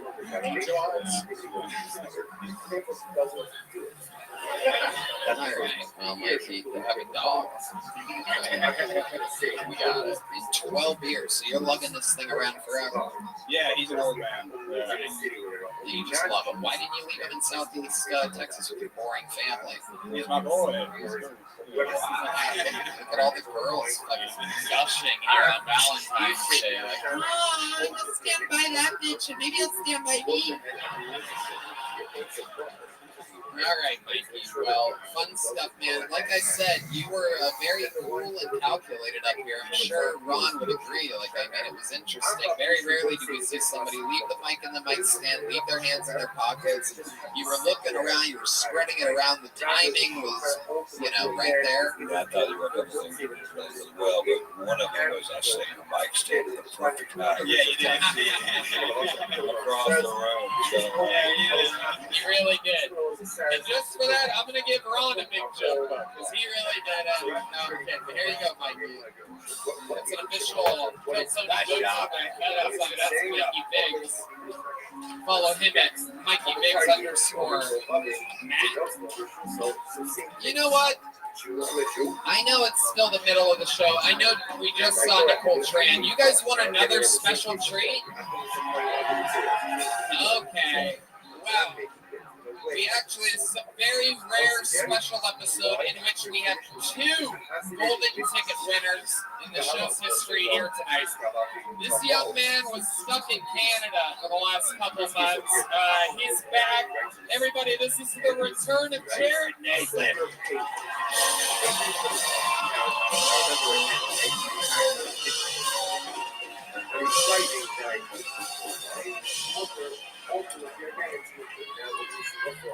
I like it. Without karaoke. We're singing boom. And no. I hate that song. I also hate it. What's happening in Canada? Canada? I support your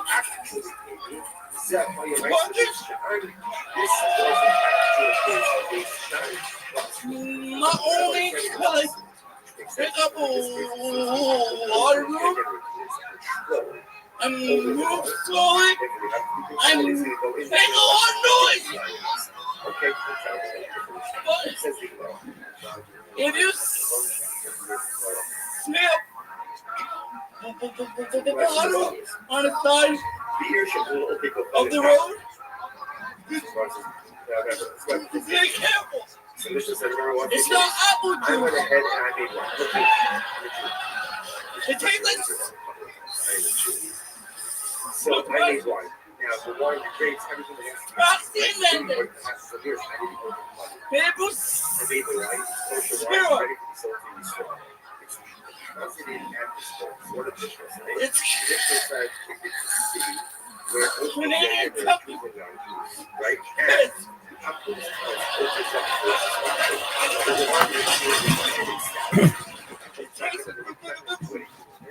You can taste the bitterness. Okay. Jared Nathan. Come on, make some noise for Jared Nathan. Yeah. Jared's been on this show quite a few times. I love it. Jared, that stutter is extra thick tonight, huh? That sounds like you have a Canadian convoy trying to get out of your throat. Hey? That's fucking wild. I love it, man. How do you feel? How's it going? Welcome back to America. Hell yeah. He loves it. This guy literally escaping Canada. I don't even think his mother knows that he left. Sometimes we like to sneak him down here, let him have some fun. Did your mom watch your appearances on Kilkenny? Yes, she did.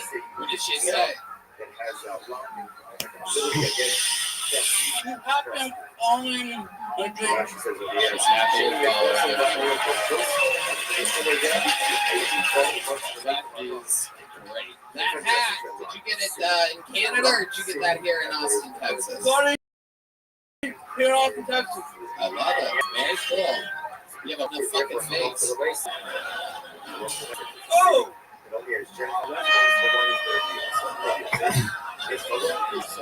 hat is artistic and you are autistic.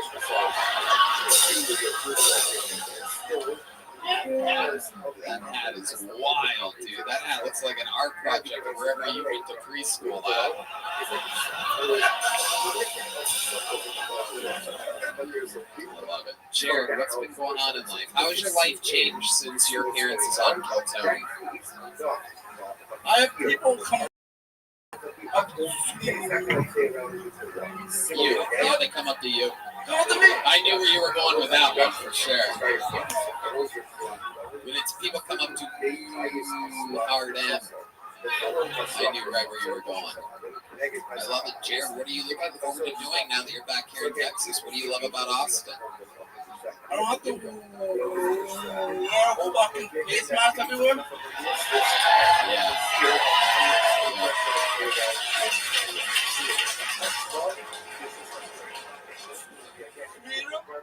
Freedom. Freedom. You're goddamn fucking right. So you don't have to wear a mask. What else? You like barbecue. You like we know this, right? I did some karaoke last week. You did do karaoke last night? What did you sing?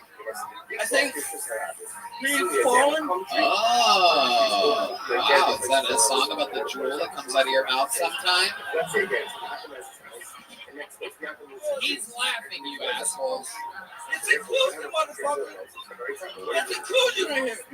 Goddamn right. Jared lives for this shit. He loves being roasted. We actually go to the same coffee shop. We run into each other sometimes. It's some fun. Randomly. Absolutely. We're not meeting there on purpose. It always is. I walk in and I'm always behind him in line and I always hear, I love it.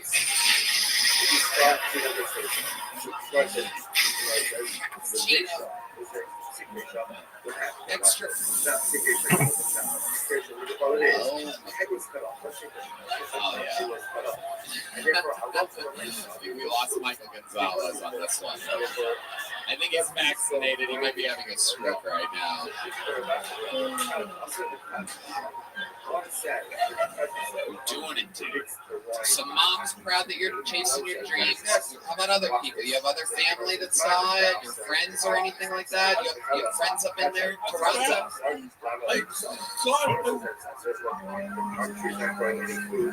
We sponsored Oh, you got a weed sponsor? Weed, marijuana. That is so great that Nintendo Wii is sponsoring you. That is so amazing. I'm shocked these things would take a chance like that.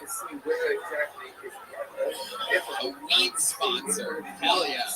That doesn't surprise me. I can see. This weed's so fucking strong, you'll sound like Jared Nathan afterwards. I'm fucking high, man. Fucking good. A weed sponsor. Are they giving you weed or are they giving you money? Give me weed. Hell yeah. Absolutely. Now, stutter like that, does that increase or decrease based on your marijuana smoking? Motherfucking decreases. It decreases. That's why I started so much. I'm sober. I would think we would go the opposite way, but look at that. That's incredible. How high were you exactly when you bought that hat? He's nodding yes, everybody. That's a very, very high. Very high. I love it. What else, Jared? Is there anything else we should know about? It's been a couple months since we saw you. You're having fun. We know you're going to come back. You're in town for a little. How long are you in town for? 1 month? Yeah. Yeah, no doubt about it. Again, those ends, you can almost sort of fucking guess. He could have said maybe forever. But no, he wouldn't have said A before. I tried to guess a lot of the words you were saying, and I got most of them wrong. I wasn't even on the right track. Let me give you a compliment. A lot of times people get on stage and they have a tendency to seem like another comedian that's trying to emulate. And you are your own original thing, and that's fucking beautiful. Thank you. You don't remind me of anybody that does stand-up. That's what I What about Amy Schumann? It would be fun to see Carlos Mencia try to steal your jokes. We'd be like, wait a second, I know this one. Wow. I love it. Wow, incredible. Jared, I mean, you're just an absolute fucking ray of sunshine. You always are. You're the real life of the party. Hey, I'm about to have you on the Secret Show Thursday, man. Wow, you just got booked on a show on Thursday. You killed on the show again in front of the great Ron White. We're back in Austin, Texas. How about a hit for Jared Nathan, everybody? All the way from Canada. Shit's wild there right now, so he's happy to escape. Right. Oh, some stagehands fixing the mic. Great Ron White. We've seen this before. People have a 100% batting average. Teach these young comics how to use a fucking mic stand. I know. Well, I don't know if you noticed this, Ron, but Jared's retarded, so. He has a backpack full of books of trains.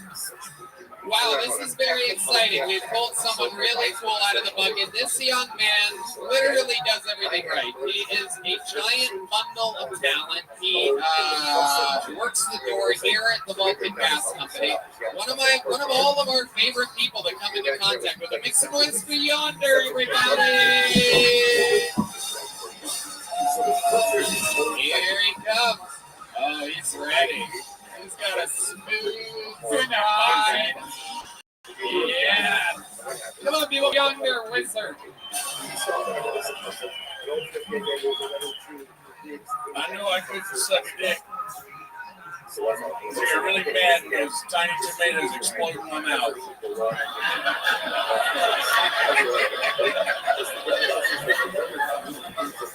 You can say I'm homophobic.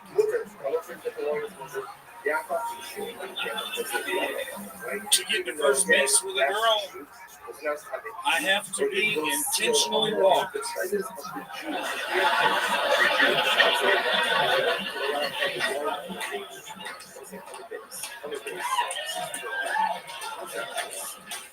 I want to make a movie and call it Shreks in the City.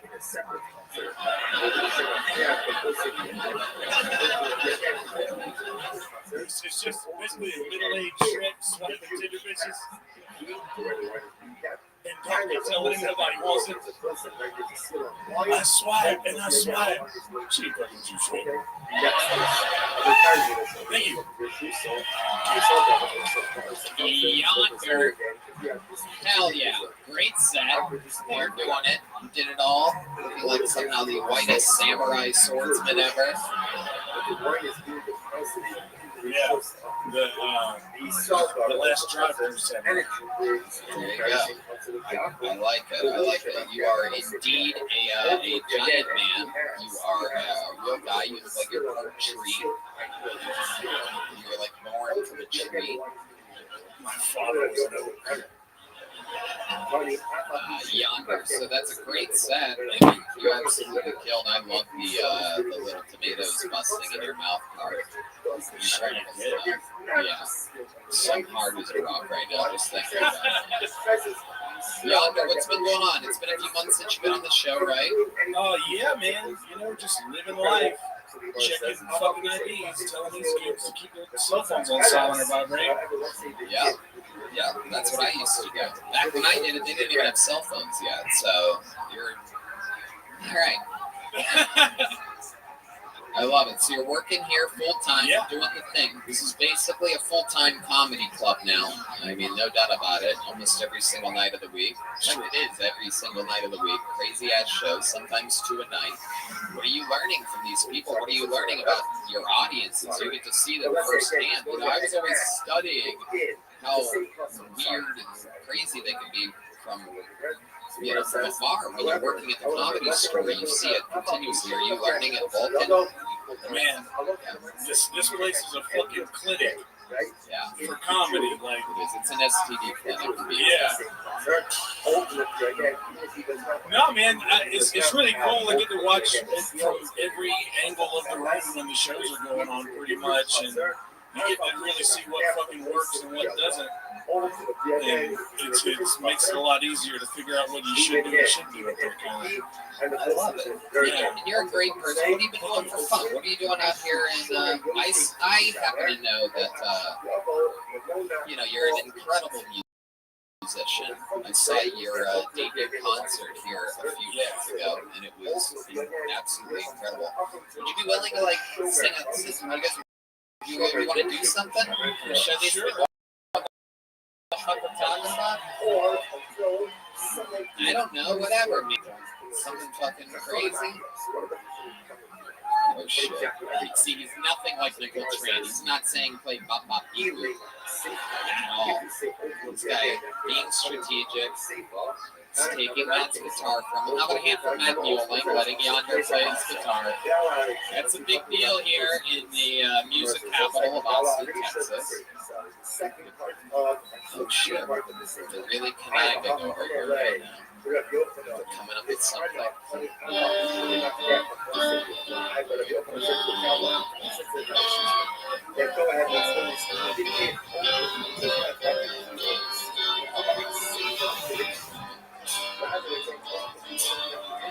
Yeah, so this is what we're gonna do. We're gonna do the chorus in the impressive part, okay? Because I bring you back. I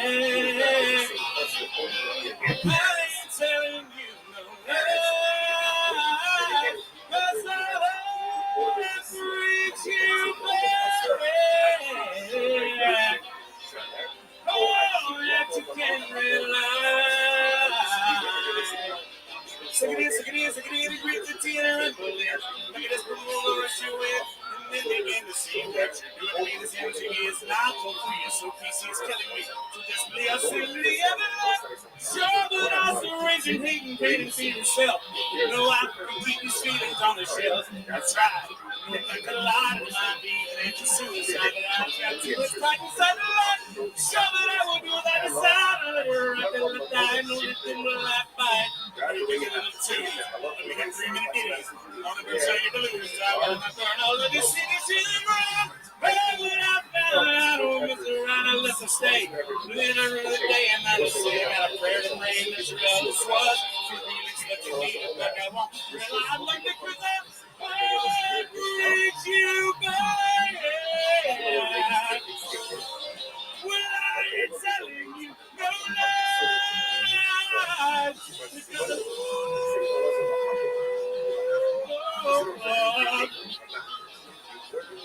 oh, that you can realize.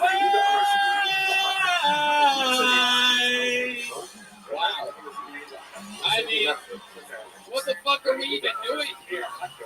That's just crazy. That's pretty fucking nuts. There's a little side talent for y'all. Fucking awesome. Jiminy fucking crickets, man. Not an easy song to sing whatsoever. You're like fucking blue cheese traveler. Yeah. You are. You're in the shape that he was back when he sang that perfectly. I'm scared to lose weight. I don't want to. Yeah, I'd imagine so. Even when Adele lost the weight, now she sounds like Gilbert Gottfried. Yeah, you just hit under 300 pounds for your first time. I did. I was 367 pounds when I came here for the first time last year, and 299 even as of yesterday. Wow, losing weight after moving to Austin. You know what that means. Cocaine, everybody. Yeah, bees. A real theme tonight. Yeah. Mountains of that. And what's actually funny is I actually have 5 years without cocaine this month. 6 years without a cigarette. 6 years without a cigarette today, and 6 years without an alcoholic beverage in 2 weeks. Wow, this is a big month for me. Thank you. Wow, that is incredible. Just weed. Right. That's good. California sober. That's right. Absolutely. So that's incredible. What made you want to get sober? What was your life like at one point? I like to smack. Real fucked up, right? Yeah, dude. You know what it's like. You he lived in Myrtle Beach on top of that, so he was doing drugs in Myrtle Beach. That was crazy. Yeah. No, I don't know. I got fucked up real bad, dude. When you're drinking like a 3/4 of a bottle of Rumple a day. Like him. Like, yeah. Alright. So silly. Obviously, I would love to have you on the Secret Show Thursday. Yeah! Thanks, guys. Yonder, an unbelievable performance, and my God, I mean, you, the way that you fucking command the stage and rock and roll the way that you do, I mean, trust me, people, you gotta keep an eye on him. Follow him on social media at Yonder Wizard, all one word, WIZZERD. There goes Yonder, everybody. Okay.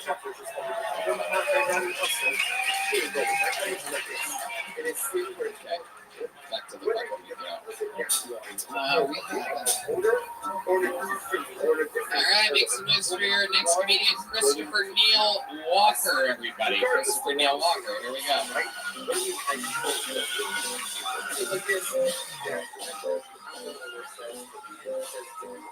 Here he is one more time for him. It's Christopher Neil Walker. You guys having fun out there?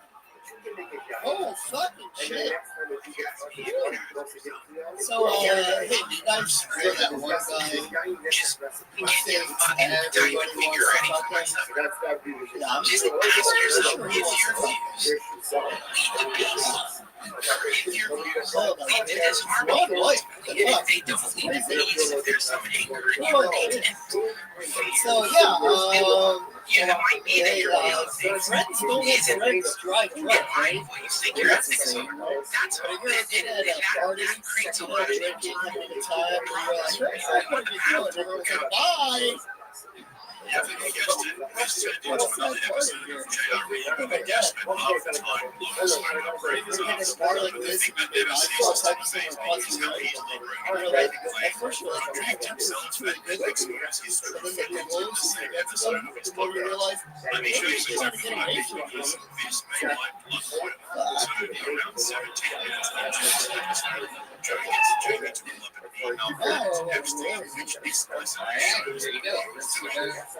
Neil Walker.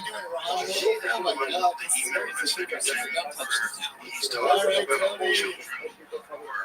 You can touch me. Hey, look at that. Hell yeah. I'd love to see a gay rodeo right now.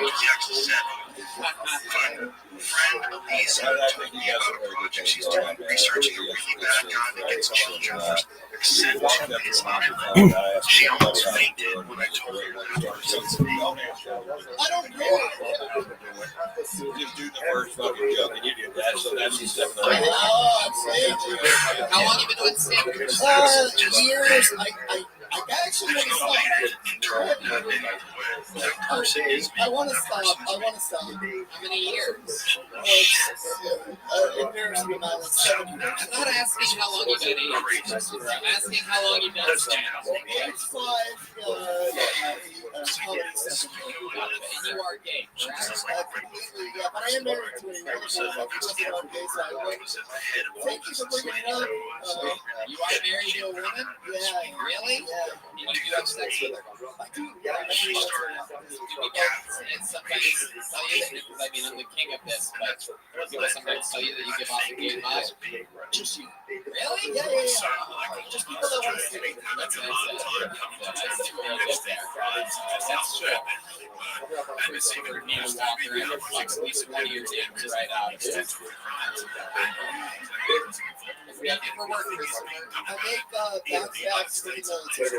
You make backpacks for the military and you're not gay. Okay. I like that. I want to work with the military, but I just want to specifically work on one region of their bodies.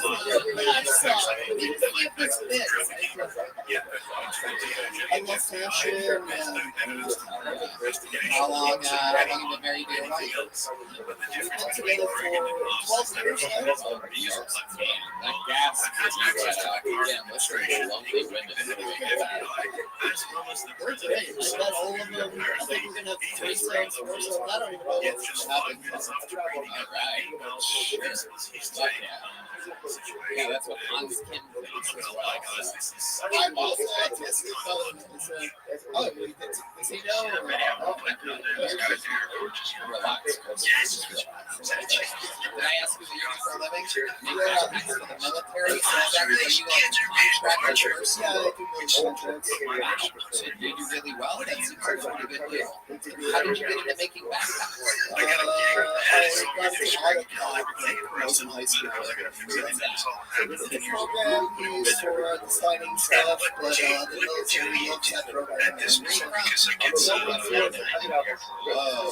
Are you just visiting Austin right now? Yeah, just looking for the show. Oh, very cool. Very cool. My mom was a go-go artist. I know you were looking for the science. That's great.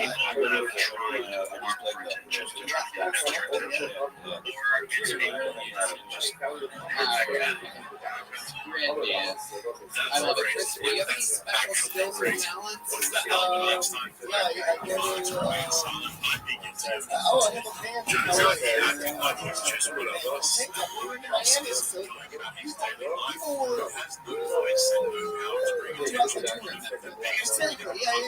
making fun of us because we sang.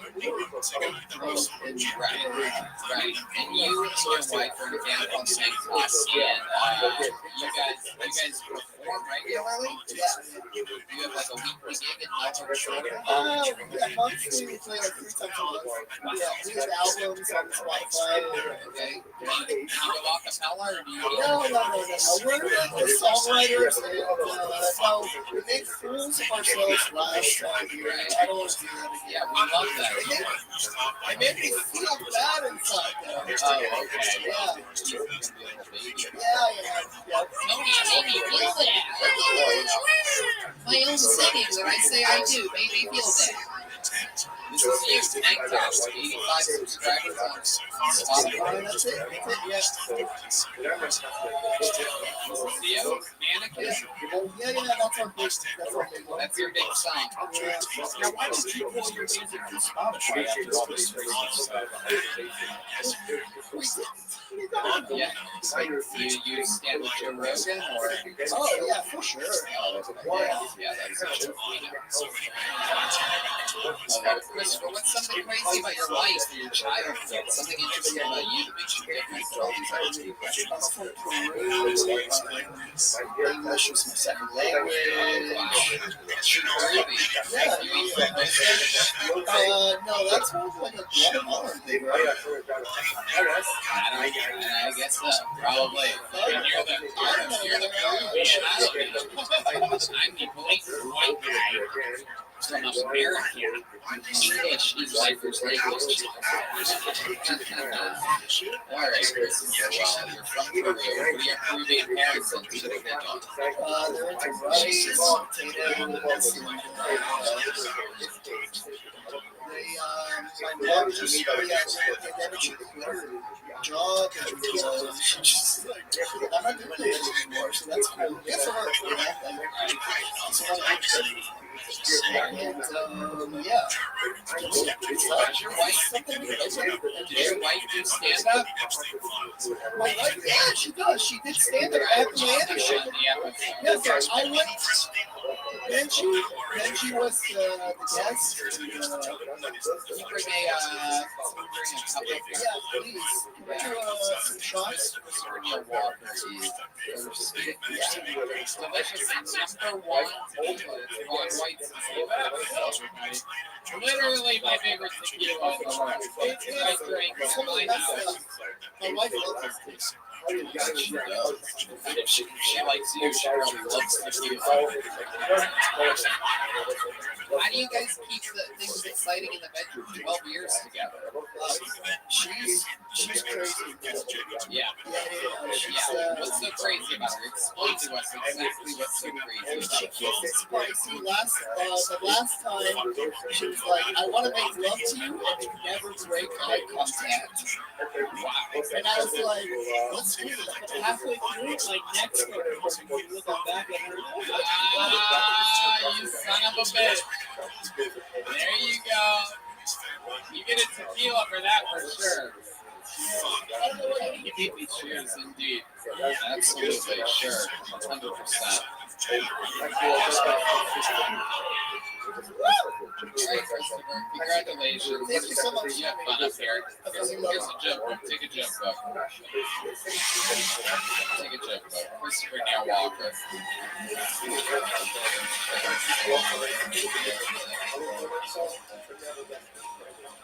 Alright. Your next comedian goes by the name of, it's a duo, I do believe. Make some noise for Dom Cantu and Carolyn Montiel, everybody. This is exciting. Rare comedy duo, everyone. Dom Cantu and Carolyn Montiel. This is very exciting. Here he is. Make some noise for Dom and Carolyn, everybody.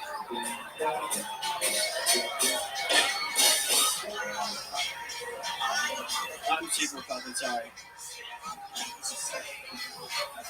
I'm sorry the first time we met, I got so drunk, I told you I could marry you.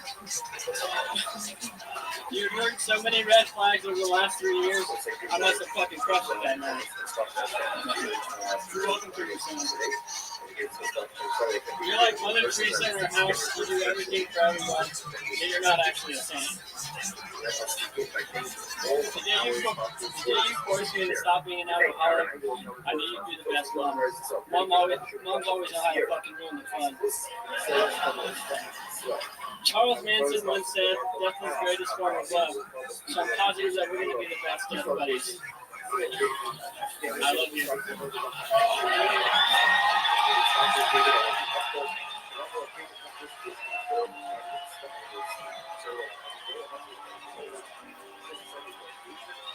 Wow, will you look at that? What type of world are we living in on a Monday night? Dom Cantu and Carolyn Montiel. How cool is that? Oh my goodness. Is that not the most adorable thing in the world on Valentine's Day? It's this time. There's a bottle of champagne. Do whatever you want with it. That's all you win a bottle of champagne. I think they should get a couple, maybe some tequila for them as well. They look a little Mexican. Just do one for her. I'm sober. Oh, he's sober. All right. We don't want him to ruin his fucking race. There you go. Absolutely. Hell yeah. Fuck yeah. That's that. You did it. How do you feel right now? These guys are Kill Tony fans. Dom hit me up a while back, and I fucking coordinated this because I'm such a nice guy with a big heart. These guys are, long story short, they're Kill Tony fans. They've been together for a few years, right? You guys are raising kids together and everything, and this was it. You waited until now to pop the question. How long have you guys been together? 3 years. 3 years. How cool. Carolyn, were you surprised at what just happened here? Yeah, no, this is the guy that won't like order through a drive-thru, so I'm pretty sure. Yeah, I'm pretty sure. Wow, look at that. Have you talked about it before? Like, were you like, you should get married sometime? Well, I mean, yeah, great band. I mean, you know, you think they've never mentioned staying together in 3 years? No, I don't do that shit. Well, there you go. Absolutely. I'm glad we were able to help out. Congratulations to the future married couple. There goes Dom Cantu and Carolyn Montiel. Soon to be Carolyn Cantu. What a name. It sounds like Jared Nathan trying to order chrysanthemums. There you go. Congratulations. Dom Cantu and Carolyn Montiel. It's Valentine's Day, everybody. And since it's Valentine's Day, I think we should have one more special treat together. Who better than the regular that we love the most, the longest standing regular in the history of the show, a wild, wild man currently headlining his own tours and opening for Joe Rogan and myself all around the country. Make some noise for him. It's the great William Montgomery, everybody. Here we go.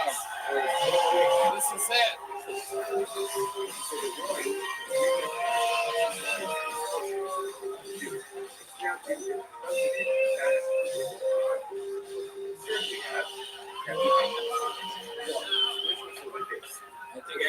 dumbasses, maybe 2 years tops. What the fuck? That was the saddest fucking thing I've ever seen.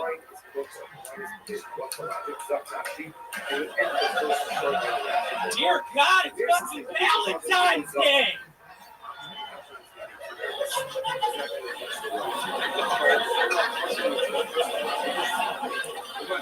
Imagine writing a script you thought was good, and then you're told Queen Latifah will be starring.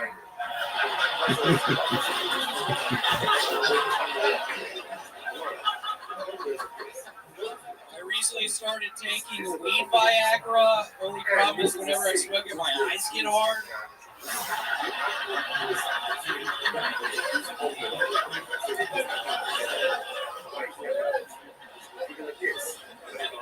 Joe Biden is about to distribute crack pipes to impoverished communities. So did Hunter Biden want to bet or something? Hey, Dad, I bet I can bang my dead brother's widow. Son, I bet you would never stoop as low as to bang your dead brother's widow. I'll bet anything. Anything? Yes, anything. Free crack pipes for America!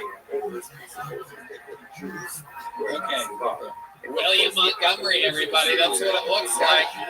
The Juggernaut, the Big Red Machine, the Manila Gorilla, the Memphis Strangler.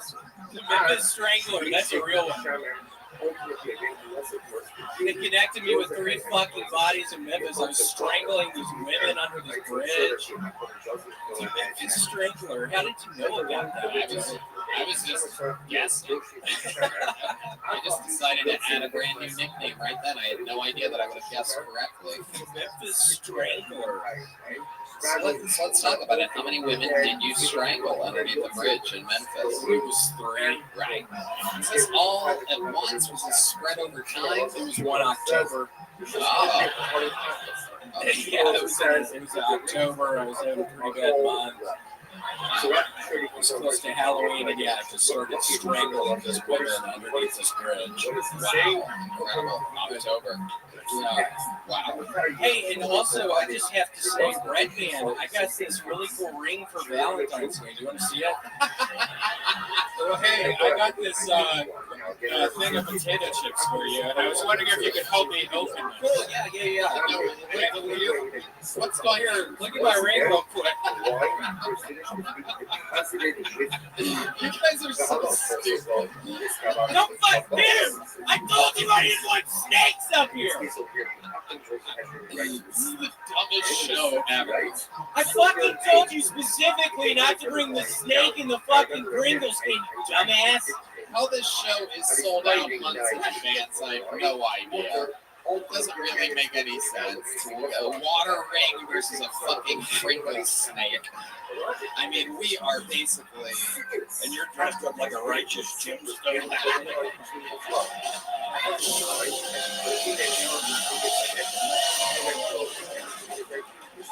What the fuck am I doing here? I deserve that. I did wear this tonight. William Montgomery, you have 2 unlicensed guns, is that correct? Correct. And what have you been doing with those? Have you been doing anything with those lately? Oh my god, I have been shooting them off. There's a little, one of those areas that water collects when it rains. It's sort of, there's like some sort of sewer thing above ground. There's like 3 walls, and I just go walk in there and just fucking shoot the bullets off of those walls. Wow. Yeah. Damn, that sounds like you actually do that. The way you described that, because it's not really anything. Yeah, I got way too high before this. I had been on the verge of panicking when this water didn't start rushing right on the fucking face. Jared smoked some of that fucking stutter butter with you? Is that He did. He was up there passing around the blunt. I smoked it. I've been trying to fill up this fucking thing. Look at my fucking hand. I bought this fucking thing for $75. You bought the water releaser thing for $75 $75 off of Amazon. It shouldn't fucking break in my hand like this. Wow. That's bullshit. And that ring, what's up with the ring that doesn't even fit on your finger all the way?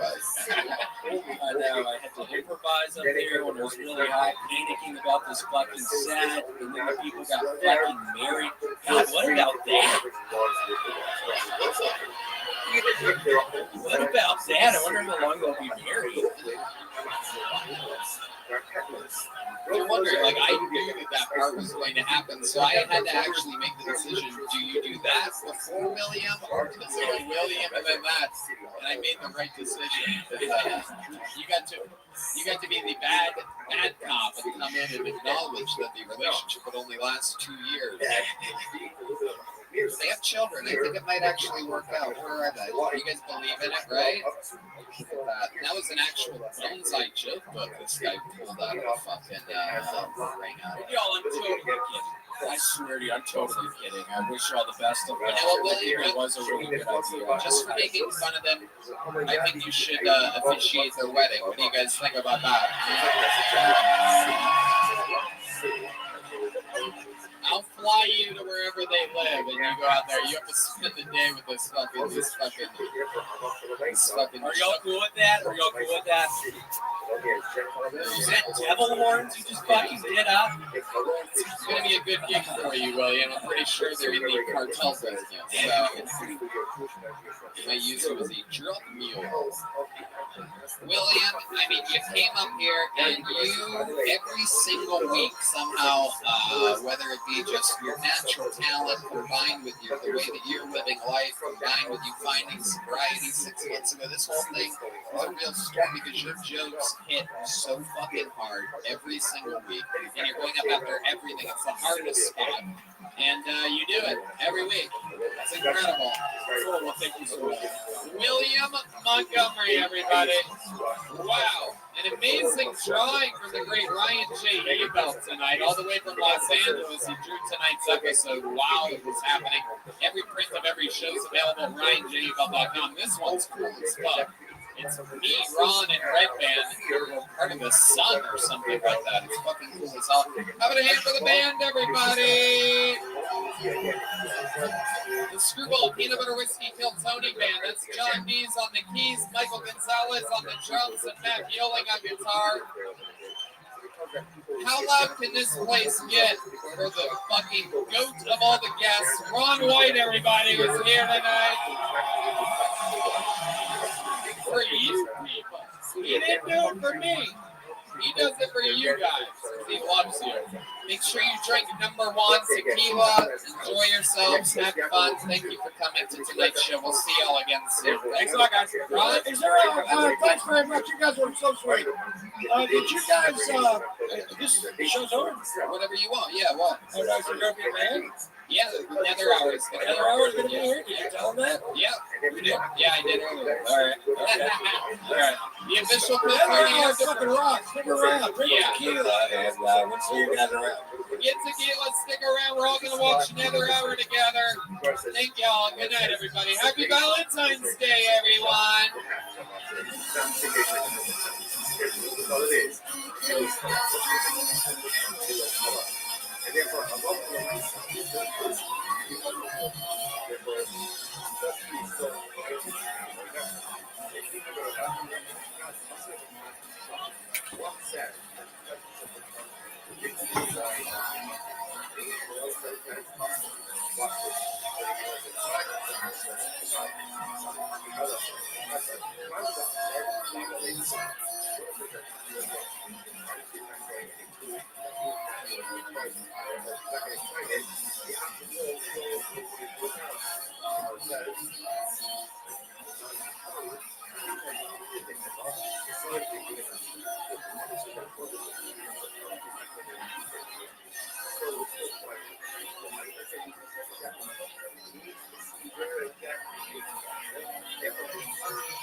because there's a window, or because there's a garbage truck, or because there's a next door country. If someone sees him at the end of the day, he's not going to mess around. Why? Because people that do good things go. When we negative activity, when we think that someone's watching. It's bottom line, we all do our dance. We all do our dance. When do I bust it up in college when I made it? When someone else is looking, this is the opening of the Shofar. Shofar says, the most of us have a lot of Shofar begins with Shidi Session when they say Hashem, spiritual success, which could be a kind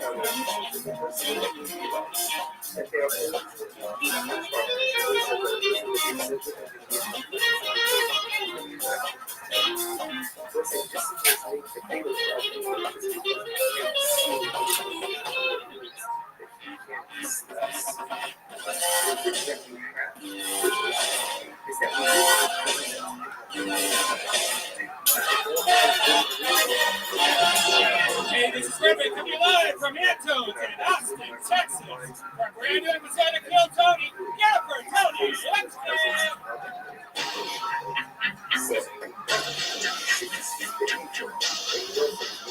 Come on, Austin, this is a live podcast. People listen to hear a live audience. Can you guys make some fucking noise? Jesus Christ. Didn't realize that we were at Antone's fucking library tonight. What the fuck was that? Hey guys, make some noise. Red Band's here, everybody. You guys have any idea what kind of party you're at? They have, I've noticed since we've been here in Austin, they are a lot quieter than this. They're very, I don't know if they're trying to not spread the coronavirus or something, but you guys have already had it, I promise. How many of you have had the coronavirus by round of applause?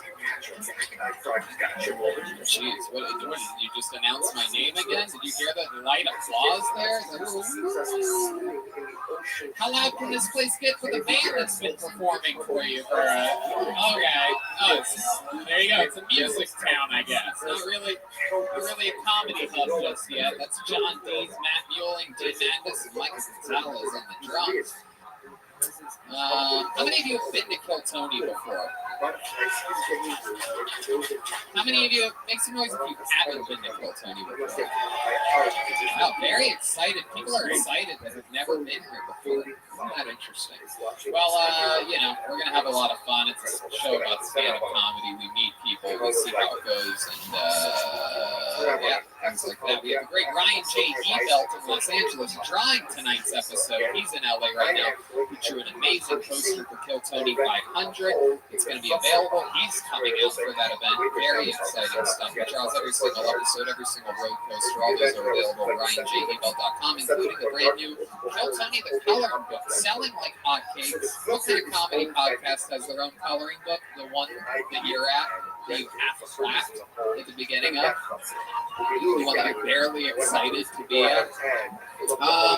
But before we start tonight's show, here's a little bit about the amazing sponsors that made tonight's episode possible for you right now. Hey y'all, are you hiring for spring? What type of role are you hiring for? Maybe you need to hire someone to wear many hats, which can be challenging. Or you might have a simple position to fill, but it's taking forever to find someone who's a great fit for your company. That's where ZipRecruiter comes in. ZipRecruiter can help you find qualified candidates fast. And now you can try it for free at ZipRecruiter.com/KillTony. Whether you need to hire a civil engineer in New York, in Nebraska, an attorney in Colorado, or a mascot in Missouri, ZipRecruiter's matching technology finds people with the right experience for your job and actively invites them to apply. It's so effective that 4 out of 5 employers who post on ZipRecruiter get a quality candidate within the first day. From accountant to zoologist and everything in between, ZipRecruiter makes hiring easier. And right now, you can try it for free at only our listeners get it link, ZipRecruiter.com/KillTony. If you go to ZipRecruiter.com/KillTony today to try ZipRecruiter for free, we get credit for sending you. Once again, that's ZipRecruiter.com/KILLTONY. You know ZipRecruiter is the smartest way to Mud water, yum, yum, yum. It's a coffee alternative with 4 adaptogenic mushrooms and Ayurvedic herbs. With 1/7 the caffeine is a cup of coffee. You get the energy without the anxiety, jitters, and crash of coffee. Each ingredient was added for a purpose.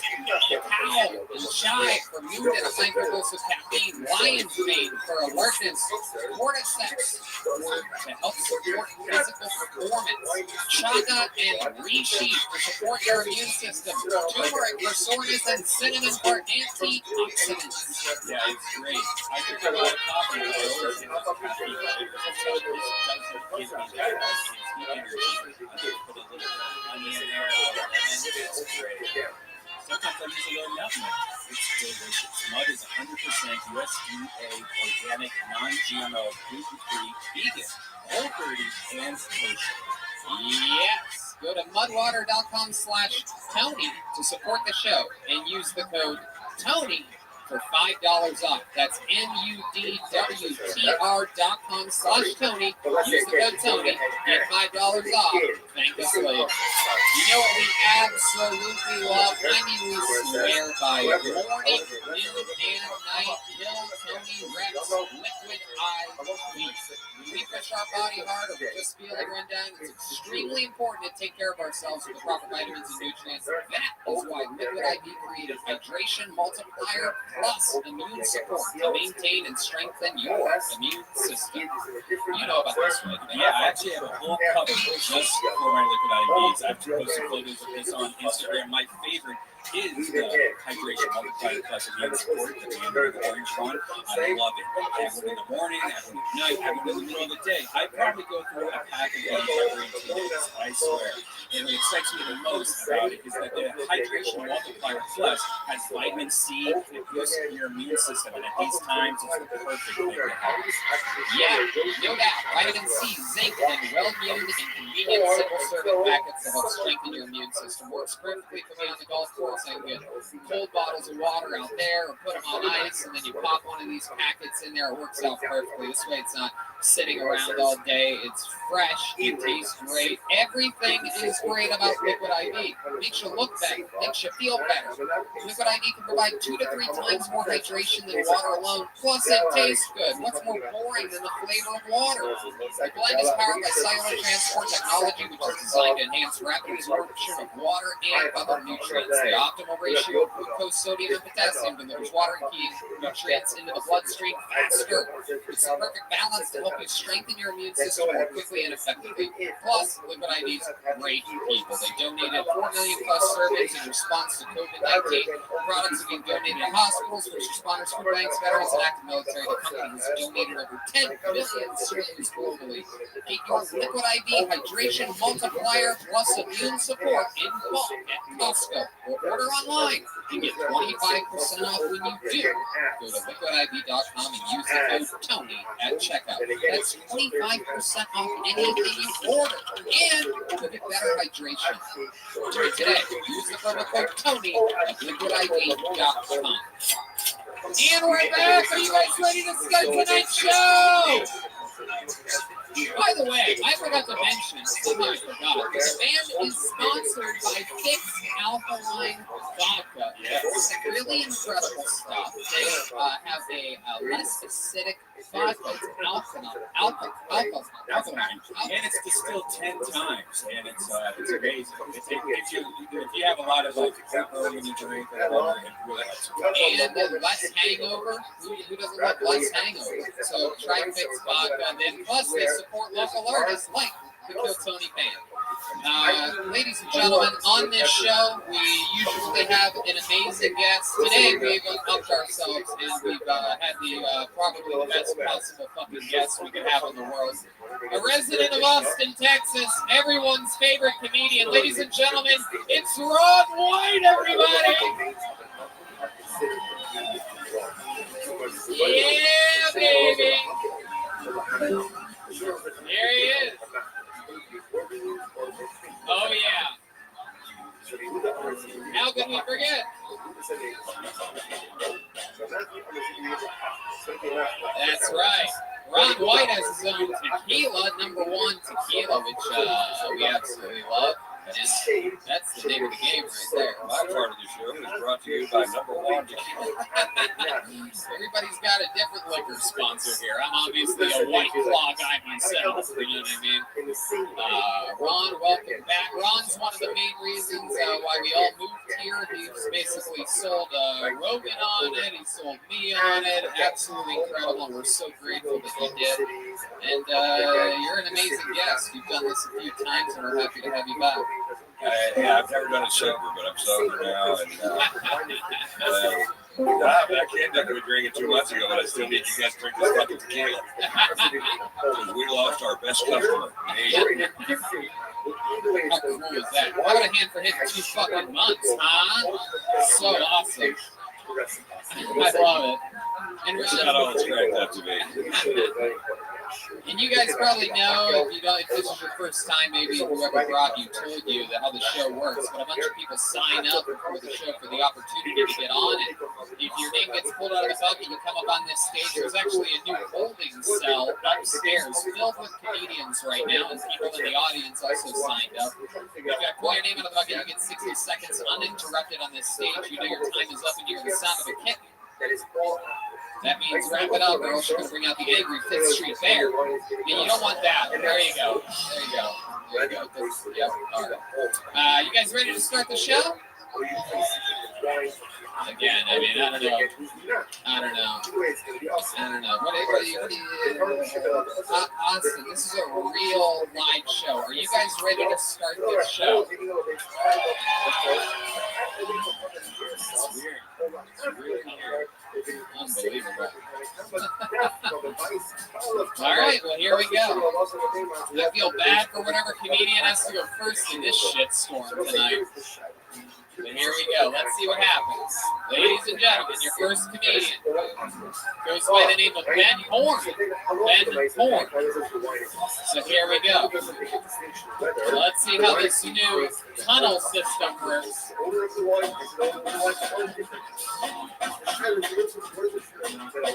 we go.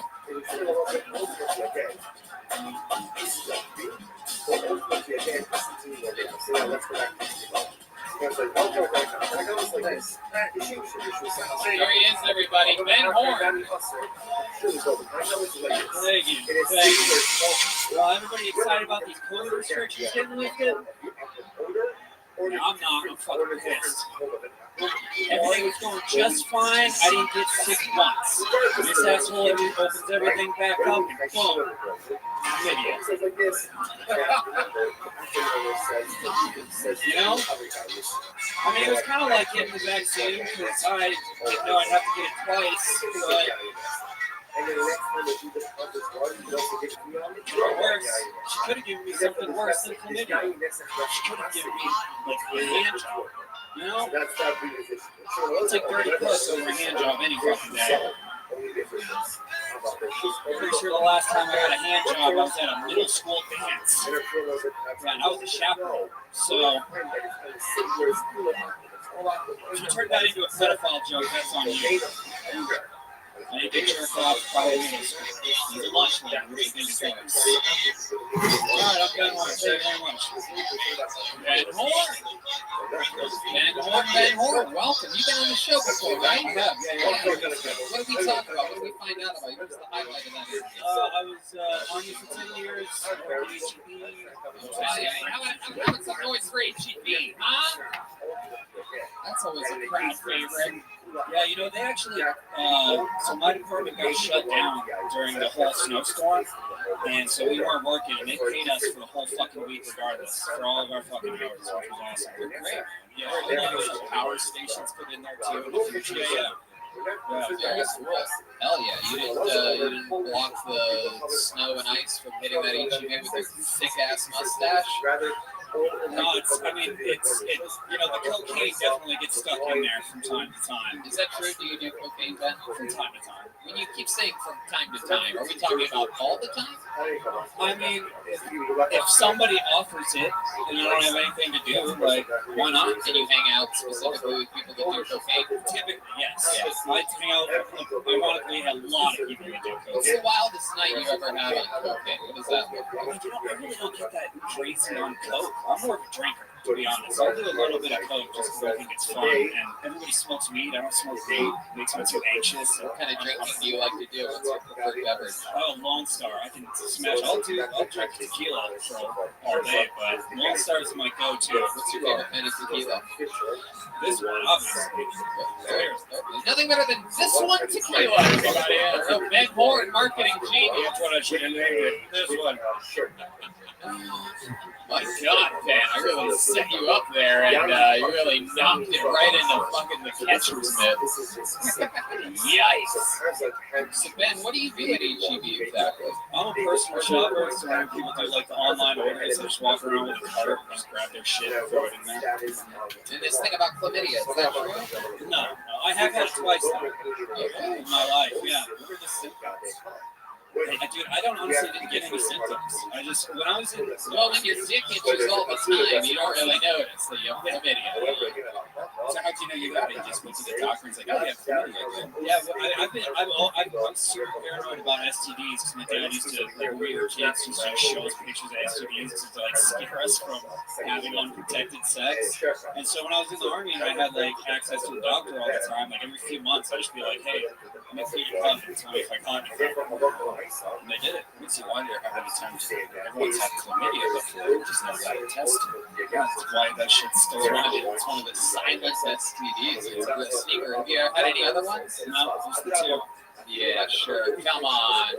Come on. Chlamydia twice, nothing else. And this little fun packet of yours and that little, let me ask you this. Is there a gigantic mustache above your dick as well?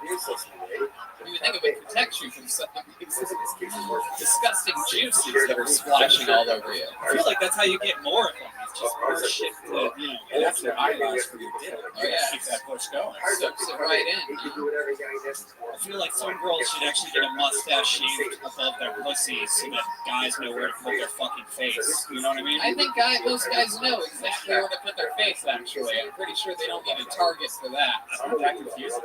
I'm pretty sure the main thing that guys aim for is the vagina. Yeah. All right, Ben. How long have you been doing stand-up? Like 2.5 years. Okay. I started when I was a kid, and then stopped, obviously, when I joined the Army. When you say when you were a kid, what are we talking about here? I was like 13 Wow, I started. you already had chlamydia at that point? Right, yeah. That was the first time. No, I started at like Cap City and the Velveeta Room, and then before long, I was able to like travel around Texas a little bit, do some local radio and stuff, and then when I got out of high school, I needed something to do, so I joined the military, and I really thought I was going to do it for a career for a long time, but then that didn't work out. Why didn't it work out? It just, my body and brain, You had another discharge that had nothing to do with chlamydia? That deserved a bigger laugh if you're wondering whether you guys are doing a good job or not so much. I'm doing my part. I mean, I was infantry, so it's just really tough on the body and mind. And so at 10 years, you don't have the option. Like, your only two options are stay in for another 10 years till you retire, or just get out. And so at that point, I was like, I think I'm done with this. I'm sure I can do something else. So, what are your goals now with comedy? You want to keep doing it? Absolutely, yeah. When I first got out, I was in school. I thought I wanted to work in government, and started just doing open mics and stuff just for shits and giggles. And I hated working in anything political, and I love doing open mics. So I just dropped out of school. I just got any job that I could get that was going to pay the bills, and now I just stay on stage as much as possible. Likable, fun set, nice play. You got that a couple times here on Cold Tony. Congratulations. We got the show started for you. It's Ben Horn, everybody. That's what I'm going to say. He's on Instagram at The Ben Horn. He's that guy.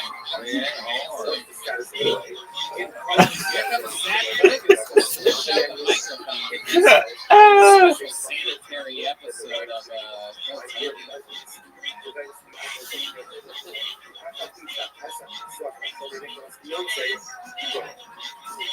You guys having any fun out there? This thing's getting real. Okay, we're getting there. Building out. Drinks are flowing out there. Let's see what happens next with the comedy stylings of Dan Hayatetsky. Dan Hayatetsky. That fascinating. Hell yeah, it is.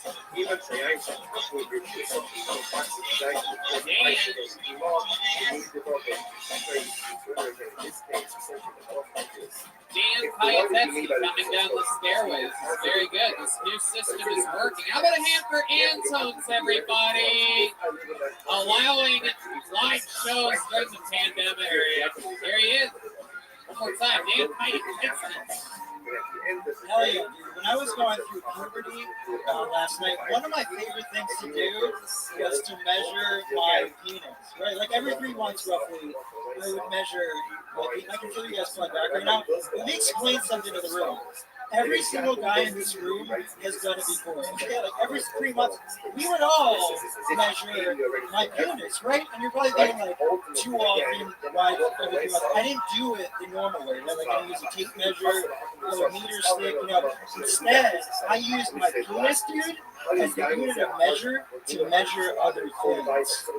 And that might seem even crazier, but how else would I have known that my dad's pillow is exactly 9 dicks long, right? Found that out one day when we went out for a glass gelato. Measured everything. My brother's toothbrush, about a dick and a half. Our living room television, that was a 17-dick TV. Yeah. I remember this was middle school, dude. And my friend Kevin was like, Dan, I guarantee I have a bigger penis than you. And he did, dude. He had a 2-dick penis. Yeah, yeah. All right, I'm done. Look, there it is, Dan Piatetski. Am I saying that right? You did, Piatetski. Yes. All right. Well, welcome to the show, Dan. So let's just answer the question on everybody's mind. How big is your dick? Well, it's about 1 dick long, yeah. It's, I have 1 dick penis. Thank you, yes. Pretty good joke. I don't know. The average. Probably the same as yours. Probably not. We found out recently, Michael Larry saw your dick. Oh, I don't like to brag about my obnoxiously large penis. It's ridiculous. No one needs. It's not good for comedy. People like to think that the comedian has a nice, small, insecure dick, and that's exactly what I want you guys to know. I was at your show at Vulcan the other night, and someone said you have little dick energy. I remember that. Oh, that's right, yeah. And then what happened to that lady afterwards? You actually tore her soul. Yeah, her soul was taken from her. That's absolutely right. Just for the record, no one gets away with anything like that. So Dan Piatetski, how long have you been doing stand-up? About 4 or 5 years. 4 or 5 years, absolutely. Hell yeah. And all here in Austin, Texas? No, I've been in Chicago for 2, New York for 2, and then here. Awesome. What made you move to Austin? Seemed like right place, the right time. Ron White lives here. Ron convinced you too? Yeah. We were on the phone, yeah. No, I don't know. It seems like the right place, the right time. Right. It's 40 clubs here by this time next year. Absolutely. No, I completely agree with you. You're like one of those GameStop guys. You got everyone to get was good. It's going to be a massive comedy hub. So Dan, what else? What do you do for work? I work at a tech and I do computer things. What do you do on the computer? I work at a fitness app. I help women get into yoga classes. Okay. Yeah, they book yoga classes through the company. Okay. Yeah. How do you find these women? Well, I do. I reach out one by one for them. But no, it's just like it's called product management. I work with a team of engineers, and we make. There's women just cracking yeah. right now. Everyone's like, I love Soul Cycle. This is hilarious. I didn't even say what do you do for fun, Dan? You seem like a little bit of a stiff to me. So well, here's the thing. I'm feeling stiff right now. Yeah. But I'm, You're about to measure something. Yeah. Nice. No. Honestly, I've been doing comedy as what else other than comedy? Like it must be some outlet. Like you like to shoot things. I cook a lot. I like to cook for big groups of people. I like having like people. What's your big dish, or what's the thing that you do? My big dish? Or average size dish. Hell yeah. I like making steak, man. I made crab salad today during the day. Yeah. Oh, okay. The last guy that was on had crabs as well. Yeah. This is a snoozer, isn't it? That's okay. Is it what? Snoozer? I don't know. Nah, I don't know. I'm really trying with you, Dan. Yeah. It's partly on you, but I get it. I love it. Can you tell us anything else about you over here, man? Let's not get distracted. Look, there's trucks back there. You're just really panicking right now for no reason. Everything's okay. Okay. Anyway, so Dan, anything else? Any fun facts about your life that we would be surprised to know about you? Make Russian. I hang out with my grandpa. I spent part of the reason I'm being, weirder right now is I just spent like the last 10 months hanging out with my grandpa. He's 93. So wow. And do you go out and stuff? No. Like I was living basically like for that. What kind of Willy Wonka bullshit lifestyle are you living? You guys sleep head to feet together? Yeah. You try to find a golden ticket? Exactly. You have to change his diaper or anything? Exactly. He can't go. Like his doctor told him he's got to go on walks, and he can't even like leave his house. So like he just like walks around his house like a weirdo. I don't know. It's like. He's barely alive. You don't ever take him on a walk? No, he's got Parkinson's too, which sucks. Like, he loves soup. So you should make him like a TikTok star or something. You should get some money out of him. Yeah. So bad at soup. Have you measured his pillow? Yeah, that's a 4.5 day pillow. All right, Dan. Well, like most Russians, it's hard to interview you. You really like keeping secrets, so. But fun times. You talked about your little dick a lot, so that's exciting. Sure did. Self-deprecating. Do you actually have a piece? Yeah, he does. No, we're not going to. I literally said I don't want to talk about it. Michael Lair says it looks like a little baby arm. Okay, that's enough. Floating another baby. You got a notable piece. Red band, that's enough. I mean, we're just sitting on stage. Stop making fun of my giant dick. It's really insulting. All right, Dan. Fun times, dude. Way to do it. 4 or 5 years. I can't wait till you're on again. Talk about something else. Looking forward to it. There he goes. Dan Piatetsky, everybody. He's on social media at Dan P Comedy. Hell yeah. All right. Here's that code. For those of you that love dudes with serial killer energy. You know, Tony, I found out something about Zach. He used to work for 2 years as a general manager of an Ulta makeup company. You know Ulta? Wow. He knows everything about makeup. Wow. Isn't that weird? Yeah. Okay, this looks like an interesting name. Lane Rubin. Lane Rubin is next on Kill Tony. Here he comes. Right next to the stage. Very good. One more time for Lane Rubin, everybody. I was watching football the other day, at least a month ago. And I noticed that one of the punters was using one of those playbook wristbands. And I thought it was weird because you're on the field for like a minute the whole game. Possibly even in a minute. I think my dog's addicted to mushrooms. I think he's paying my cat to knock him off the bookshelf. I'm pretty sure he's paying my cat. I don't know how my cat's getting all these sweaters. My cat doesn't do a good job. And my dog's done so many mushrooms that he started getting really philosophical. Like he's teaching himself new tricks. And he's getting really snobby about old tricks. Like the other day I went to Shake and he goes, you know there's a global pandemic right now, right?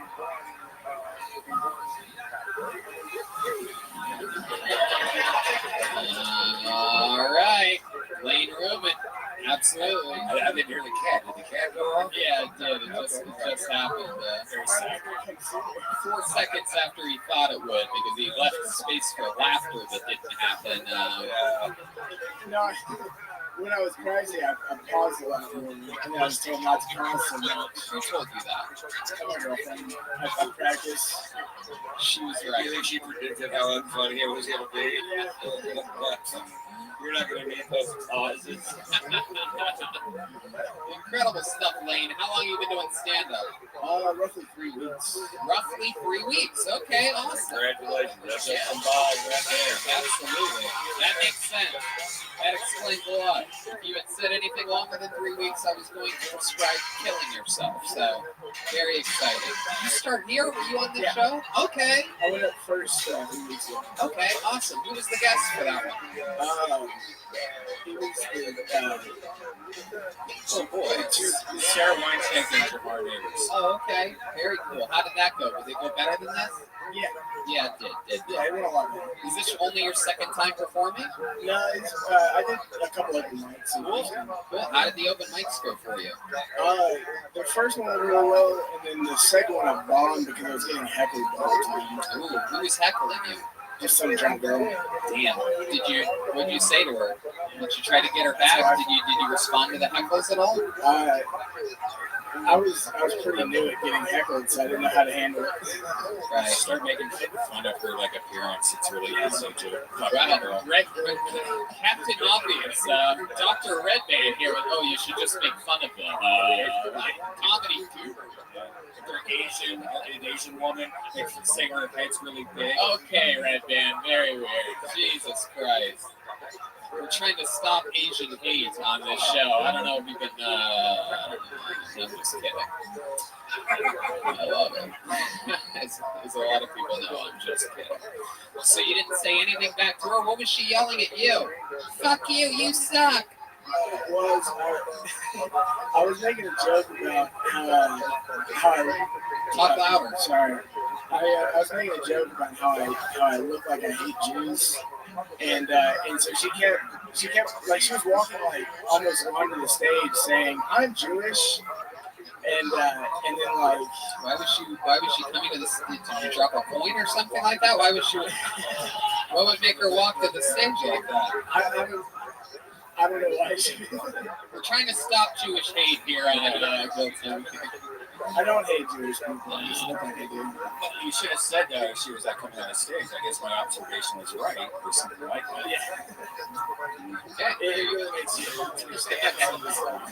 The heckle master Brian Redband again giving more advice. You should have said something to her. So is this true? You have a dog and a cat? Yeah, I have several dogs and several cats. Why do you have several dogs and several cats? I feel like we went over this last time, but just... let's do it again. Okay.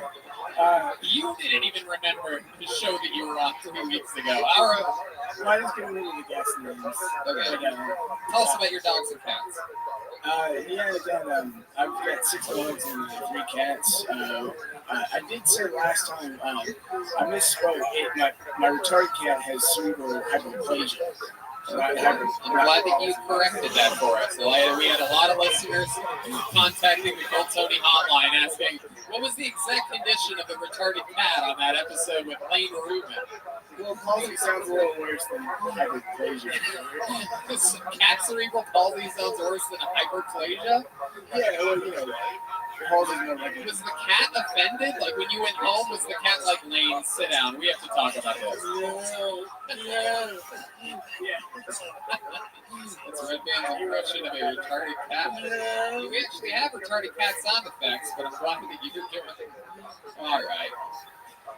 So, okay, Lane, what's something about your life that we didn't talk about last time that you were on and that we might find interesting? Have you thought about that in the past 3 weeks? Well, something that happened in the last 3 weeks was I got bit by a dog on my face. Was it one of your own dogs? No, it was over.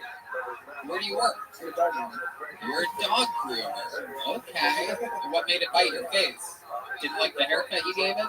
No, it was the owner didn't tell us that it bit, and I was trying to pick it up, and it leapt in my face. That's awesome. Did you lock lips with it or anything? For a minute. Wow. Was it a Jewish dog? Yeah. Okie dokie. Really, any second now, this episode's going to start. I promise. Pretty incredible. So that's fun. Lane, what's your girlfriend like? What does she do? She's also a dog. Wow. 2 dogs. We also discussed last night. Okay. All right. Okie dokie. Really, really fun stuff, Lane. Interesting. Ron, you have anything else that you want to say about this stuff? Absolutely not. I thought this I was tired by 2 or 3 weeks. Been doing it, that's you only do stand up when you think it's fun. So if you think it's fun, just keep going. Like, and see if it doesn't just come around for you. There you go. I agree. Absolutely. Give it real advice. There it is. 3 weeks into his career, there he goes. It's Lane Rubin, everyone. There he is. RUHMANN on social media. Hell yeah. Ron has a great little doggy. Is that your first dog you've ever had, or you have a little French bulldog? Oh, no, Mustard is, I don't know, I've had 50 dogs. Yeah. Not at once, but I've had 50 dogs. Mustard's the shit. Yeah, Mustard's very That's dog. my favorite dog. He's on the bus right outside. Oh, I love it. Okay, let's see what happens now. I have a feeling things are about to pick up here a little bit. Make some noise for your next comedian, Travis Nathan Ray. Travis Nathan Ray, a 3-word name. These are always very promising. Usually either a good comedian or a future serial killer. Travis Nathan Ray. Coming from the upstairs holding station here at Anton's on 5th Street in Austin, Texas. Temperatures. Hell yeah. Here we go. Make some noise for Travis Nathan Ray, everybody.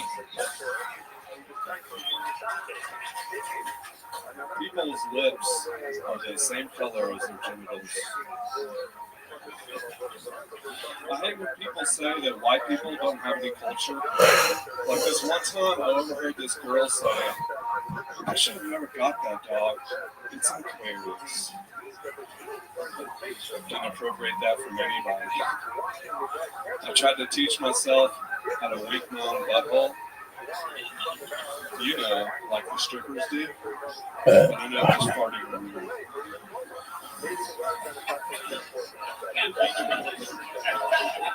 I really thought he would like that one. I'm wearing skinny jeans for some reason, and there's like the seam up the middle, you know? Like when you go to sit down, if all your furniture like isn't in the same room, it makes your nuts make a decision. Like at first it wants to go to the left, and the last second it goes to the right. That's called rolling the nut. Ladies don't have to worry about that. Y'all, it goes right up the middle. You have a lip on each side. But then it looks like someone tied a bandana too tight around your mouth and makes you turn it. Okie dokie, Travis Nathan Ray, everybody. There he is. Absolutely. Always exciting when we have the top half of a centaur on the show. Very fun. Welcome, Travis. Welcome, welcome. What's the name of your Leonard Skinner cover band that you're in? I'm in a blues guitar band. Oh, you are? So, okay. All right. Why not? What's the name? The Friars. Oh, okay. You guys play a lot locally? We play around Texas. Awesome. We used to. We were very good. You guys broke up? No, we stopped getting gigs. What part of the band were you? I was lead guitar. Wow. Okay. Absolutely. How long have you been on stand-up comedy? About 2 years. 2 years. Awesome. All of that here in Austin? Is this where you live? All College Station, once a week in College Station. Okay. Driving out here for this. All right. Awesome. I've been doing this 35 years. You want a little tip? Yes. Okay. Look at the crowd when you do it, right? You just look. You don't have to look at it. You can look above them, but it looks like to them that you're looking at them, and then sell it whether it sucks or not. So you got a little lost a little confidence there at the end. You like kind of squeaked out that last punchline while you were looking away. That's never going to work. Stare them down, deliver the line, and they'll fucking laugh. That's a great same thing's going to happen to you that happened to the band. That's great advice. That's the best comedy advice I've heard since Red Band taught us all how to deal with hecklers a few minutes ago. But no, that's really good stuff. Travis, what do you do for work? You seem like an interesting guy. I am a network analyst. Really? Yeah. Wow. So, I was not expecting that. I thought for sure fucking pipe shop or something like that. No, there's a reason I pursue other things. Yeah. What does that mean exactly, a network analyst? You're on computers all day? No, like all the digital signs you see in menus and fast food places. When the prices aren't right, they call me. And you make the price right. Yep. I love it. Really, what's your living situation? You live by yourself? I live with my girlfriend. Okay. 3 kids. Oh wow, her 3 kids. Damn, how old are they? 7, 11, and 15. Do you have a favorite? The middle one? The middle one? Yeah. Natalie, she's an artist. Awesome. Very cool. The other two. Which one do you hate? Is that which one do you hate? Right? We all know it. Yeah. 19-year-old, slutty 15-year-old, right? I've never had to say, fuck you. Right. So they ever give you the, you're not my real dad. Did you that? I stopped using Patriot. Wow. I'm going to my room. How about that? Hey, look at that. I like that. Did you do that on stage? Yeah, you guys talk about that. But I'm saying, do you talk about, is that part of your thing? Talking about how you live with your girlfriend with 3 kids and I'm going to my room? Like, that's good. You see, like you said that and it gets a big pop, and then it's really about your life. Well, I tried to do like a quick joke thing. I don't know how to do the wrong way of my life. Yeah, but it was a weekend stripper butthole joke. Right? So talking about your life not being able to Yeah. You can feel it, even though it sounds weird and unbelievable. You can feel when something's true and honest and that you're dealing with something. Although I honestly believe you've seen a stripper's butthole. Yeah. I was in the airport for 5 years, so I've seen a lot of strippers with buttholes. It's hard to do. I've tried. How long have you been with, That's a talent. okay. It just mine just keeps open. Oh, okay, there you go. You still going with it? Really chasing the dragon there. Anything else? You have any more tags for this weekend stripper bubble like you're doing? Okay. I'll keep it moving along then. How long have you been with this girl that has 3 basically grown-up kids? I've been with her for 2 years. 2 years. How, I mean, like, what is it about her that you like so much that you would deal with 3 kids? I don't know. She's gonna watch the show, so. Luckily, I'm asking you what's good about her and not what's poor about her. I guess so if you can't come up with anything, that's what's going to look bad with her. Nope. Come up with any shit. She's awesome. She's beautiful. She loves doing acid. So. There we go. That's great. She likes them. And they're so very happy for that 7-year-old. Where'd you meet her at? Good question. So it was my coworker's wife. Ooh, this is at your network analyst job, and you're like, this price is not matching up correctly. I'm going to fix this right now. I've never written a joke about this shit ever, and I'm going to bring this up now. It's time to start writing jokes about this shit. So I found out my wife cheated on me. Wait, you were married? I was married. My wife cheated on me with like a whole mess of dudes. How did you find out? He's different. When I ask a question, if you just let them answer, the show moves on. If you just say disgusting shit after every question, it gets like a little bit, then I have to ask again. So I discovered, I was looking through my VA benefits trying to get disability for obvious reasons. And I found one overseas if your wife goes to the hospital, they put some your records. While I was in Iraq, she went to get And each one of these is unique. Hi, Sean. I am very ambitious. Hi, my name is Shahira. Hi, my name is Shahira. I'm from Orange County, California. I'm seeking $500,000 in exchange for 5% equity in my company. Hello, Sharks. Just go ahead. Hi, Sharks. We just launched. She got the plan and I went to confront her about her cheating, so she opened up to me about a different dude she cheated with. Oh my God, you're in Iraq dealing with IEDs, she's here dealing with IUDs. It's incredible. Again, that was really good. You can't make these things up. No one has, like, you can just have an error to be able to do an IUD joke like that. But I get it. There's a lot of initials there, a lot of math to be done on a Monday night, so I don't blame you guys for that. So do you know who the guys were? Like, were they white guys? Really interesting question. Just what Red Man wants to know when he gets his worst nightmare as well. No, actually, it's funny that you asked that because we were in Japan at the time and it was all Japanese. What? She cheated on you with Japanese dudes? My God, you must have like a 4-dick toothbrush or something like that. I'm not exactly sure how it works. That's not really cheating because it doesn't really go inside, right? By the way, that's like the opposite of being cheated on by a black man. You come home, the apartment's cleaner, everything's nicer, like it's like the vagina's tighter than it was before. I would actually allow that. I didn't say I was mad about it. That is the only acceptable answer. Absolutely. My God. All Japanese guys. You guys were living in Japan while you were in Iraq? Yeah, we lived in Japan for like 3 years. I was born in Iraq for a while out of Japan. I lived with her for 13 years. The final coda, when she was telling me every story, the next story, Oh, my God. it was over 30 people. Right. Jesus. All Japanese. Well, no, we came back to the States, and she was young after all. Oh, yeah. Okay, so she got some Americans on this list of... So, to bring the story back, I found out about all the cheating, and you decided to fuck your buddy's wife. All right.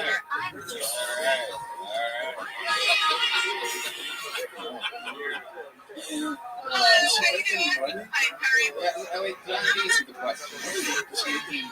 I worked the whole time. She went to school. She never worked. Oh my God. Where did she go to school for? Learning Japanese? No, the real fucking answer is what she went to school for. To do hair. She went to do It hair? cost us $10 grand because she didn't want to go to a regular hair school. She had to go to some other prestigious hair school. What? Not cut hair. Oh my God. Oh my God. Yeah, what did she do? Let me guess. A hostess at a Japanese restaurant? Yeah, she works at a tire shop in a fucking small town. Wow. She's finally using rubbers. That has to... Oh, there you are. Okay. Just wanted to make sure. That has to make you feel good, though. Like, fuck you. You're that tire shop. Way other That's great. Look at that. What an upgrade for you. And let's be honest, if you were stationed in Japan, you went to that strip club that was next to the base, and you did those things with those strippers. What the fuck is wrong with you right now? He knows exactly what I'm talking about. Brendan, can you jerk off before one of those episodes, please? Like, you are like the I know it's strippers in Japan. I work there. Is he the one that does the banana show? Yes. What the fuck is happening right now? What type of kid festival am I in the middle of? You guys all know the same strippers? You would never forget her. She puts a banana inside herself, pushes it out, and it makes a marine eat it. Yes. Really? What were you hoping would happen? Hi, Coco. Entertainment only. Goodness gracious. Have you eaten the banana?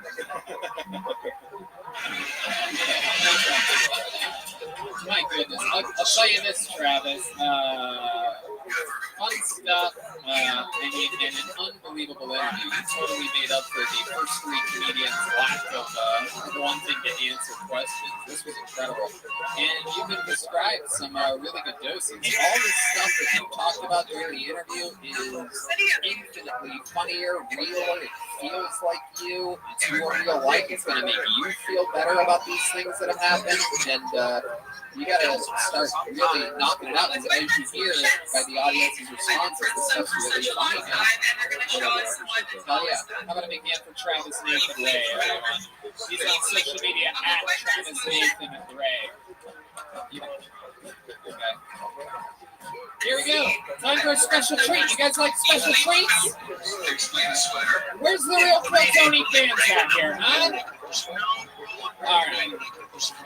Ladies and gentlemen, your next comedian, one of the Kill Tony regulars from Los Angeles, California, famous for his incredible roasting abilities and great joke writing. Ladies and gentlemen, it's the real deal, David Lucas.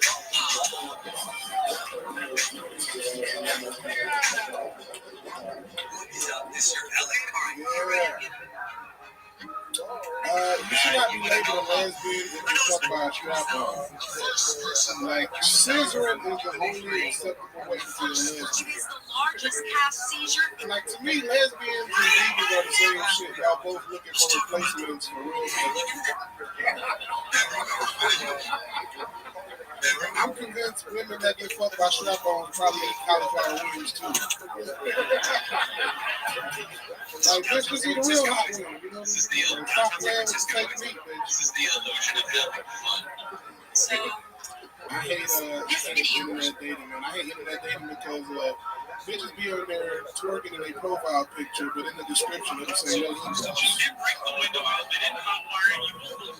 Like, what the fuck do you expect? I walk on the beach, bitch? I don't know what you want. To me, that's greedy. Like, you want to show your ass off, but at the same time, you want to be taken by a camera light and kiss you under the moon.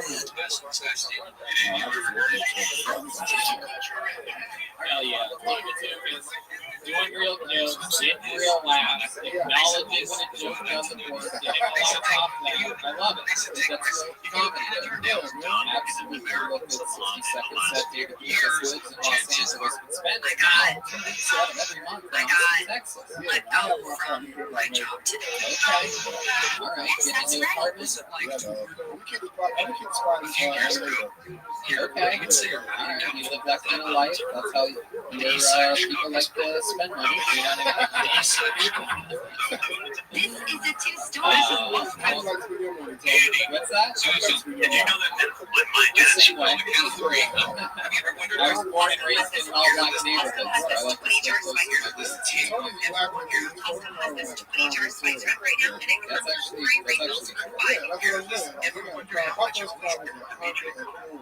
damn, God, that's so Japanese. You could have fucked the last guy's wife.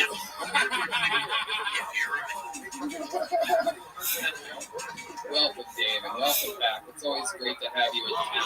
Yeah, he was a sucker for that shit. Yeah.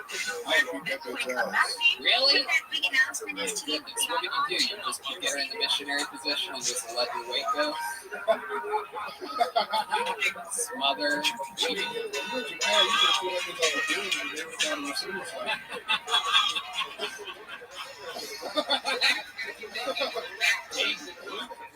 Here, you're talking about online dating. Is that true? Do you really try that? You ever go on any of those sites or anything? Can't see who watched this show that I fuck with. Come on. Yeah, I did some online dating. I spent the premium money. You look like you eat on your dick. And Tony is subscribed to Tony of Dicks. Come on. POD. Over here looking like Lil Nas XXXL. Over here looking like Klondike Black. Hey Tony, I heard you were a silent investor in Grindr. Actually, wasn't that silent about it at all. Yeah, I love it. That's your, also your favorite kind of sandwich, right? You like to put them seats on so you can make it real quick? Yeah. I'm looking at 22 ankles. Yeah. At least the pants can go to my ankles. Looks like they're going to have some real trouble there with those pants and those swollen kneecaps of yours. Sorry, baby. Hold on a second. Let's just fuck with my pants halfway on. Let's do it. You keep your t-shirt on while you fuck like when you switch? No, nigga, no. Girls that fucking fat boys want the whole experience. Girls that take that shit off. Take your bra off afterwards, too? Did you know when you come here, you have your operating poverty? Did you know when you go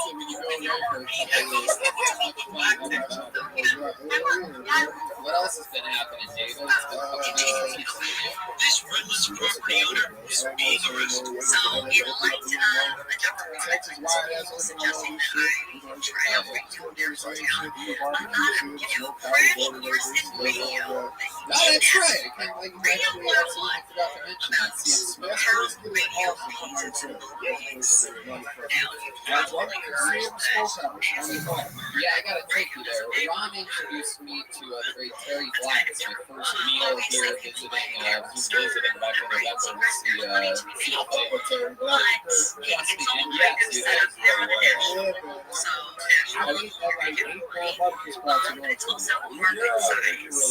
So market size matters. Bro, it opens, you spend more time there, and you focus on this career doing stand-up. Huge New York City, huge city. LA is number 2. Chicago is number 3. Now, New York and LA obviously much higher cost of living. Chicago, not quite cost of living, but still a large city. San Francisco, that's 4 or 5 is Dallas, 6 is Atlanta. I love the honesty. Seattle's either 12 or 13. Anyway, this part of work is So it makes no sense. and also so you can do things around music and you can run the station. No, So with that, it is a huge factor. So if you know super small, probably not going to go with it. I appreciate you. from like Atlanta to But the other thing that takes into account is I went to Zimbabwe the other day. You wouldn't believe how many black people were on the flight. I feel like they're going to change it though, like just getting us all used to it. Right, $600. Well, unfortunately, it's going to take a while for the economy to get back to where it was just a couple of years ago when everybody was complaining about everything. Anyway,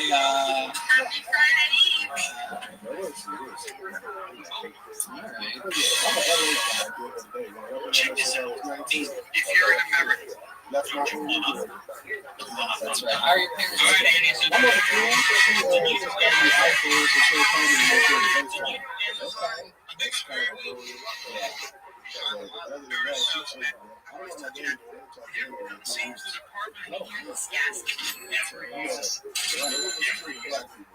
Right.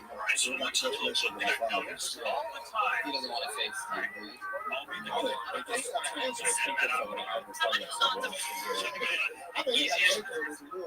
Easiest permanent residency in the world. Alright, well, being the basic set, as always, so much fun, real professional, showing how 60 seconds is done. Oh, Bailey, my girl. Performs a brand new minute every single week. What? Stay in Texas. There you go. There's the head of Austin tourism right there in the middle there.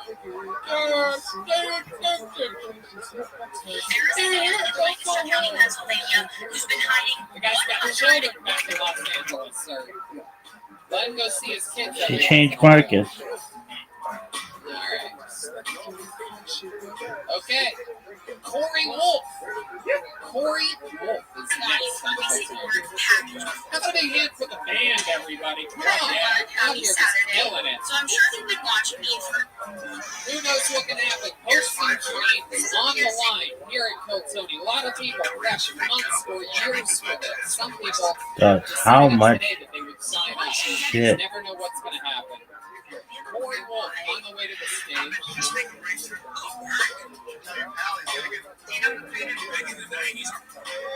All right, here we go. Oh, yeah. I wondered what happened this day. One more time for Corey Wolf, everybody.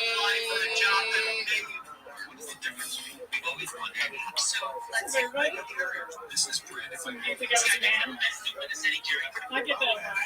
It's the 80s. I blame that vampire movie. Yeah. Anyway, Jesus fucking Christ. I just moved to Austin like 4 months ago. I'm feeling like a couple character reminded people of the movie almost. Or just the Bible. What's the most in Florida that's what's the most embarrassing country thing you ever But it's like I came here all year and again, and now I'm up These things here. always happen to me. And I'm trying, Florida that 12'0" I kind of knew I was going to get called to this. I'm a woman who runs, and the way I signed the paper It's only on the bottom underestimating that to make it bridge. so that they kept the thing bigger, and the bigger one sits to the top. So Every sign that the plane sees, they have to take that plow and anyway, Actually incredible. You are actually right about that. There is an extra, like I would say, a quarter of an inch in width to that, as you see, compared to the average size piece of paper. Very smart. Incredible that you would so strategically try to get selected on the show that you prepare less than nothing for it. I know. If you put half as much thought into what you were going to say if you got picked into getting sick. It worked. What part of it worked? I don't know. I have this thing like I don't gamble unless I'm gonna win. But no, you made it to the casino and then you lost. Yeah, that's true. I've only clocked like 40 minutes of stage time so far. Okay, so you just started. How long have you been going for? 40 minutes. Oh, like, Hold on. March. Okay, so you started in March, but we all know you famously from the hit show Daria. Yes. You started, and what made you start in March? I just got out of the house. Just got out of the house. Heck yeah. How many kids do you have? None. I have 3 dogs. 3 dogs. You live by yourself? No, I live in a very competent house. A very what? Competent. I thought you said competent. Oh, you live in a bunch of what? Yeah, and I balance it out. What does that mean, a competent house? What does that mean to you? It means they brush their teeth and they do dishes. Oh, good ideas. Okay. Yeah. All right. I don't know what's happening. It's so wild. Are you I drank a cup of coffee when I hadn't drank a cup of coffee in like a year, and now I'm like dissociating. When did you drink this cup of coffee that has caused all this disruption with you today? Like 7:30. It was terrible. 7:30 tonight? Yeah, and yeah, it's not cocaine, I swear. Austin. What made you do that? What made you decide to have a cup of coffee at 7:30? I was gonna go gamble. Okay. All right. What's your love life like? Yeah, I'm single. Well, we know, but what's your love life like? Oh, well, I've been proposed to 7 times in my life. You've been proposed to 7 times in your life? How? Why? What? The fuck? 7 different people or one person? Yeah, the same guy. One guy with a terrible stuttering problem. What's proposed to his wife? Just like Will you marry me? Go ahead. Explain to us how you've been proposed to 7 times. Well, I date people, and I'm like, I'm not gonna marry you until we hit the 5-year mark. And then they like ask me before, when will you marry me? And I'm like, not yet. And usually about year 3, I figure out that they're lying to me. About what? Well, I remember one time I was talking to my boyfriend, and he revealed to me that he didn't know what the sun was made out of. And I'm just like, what a fucking nerd you are. What are you? But this is, you date like nerds, right? I'm trying low lives, dude. Like what? Like former meth addicts. I'm not kidding. How do you end up with these people? They're funny. I mean, sometimes. They're funny? I don't know. I let the devil in my house. What can I say? What do you do for work?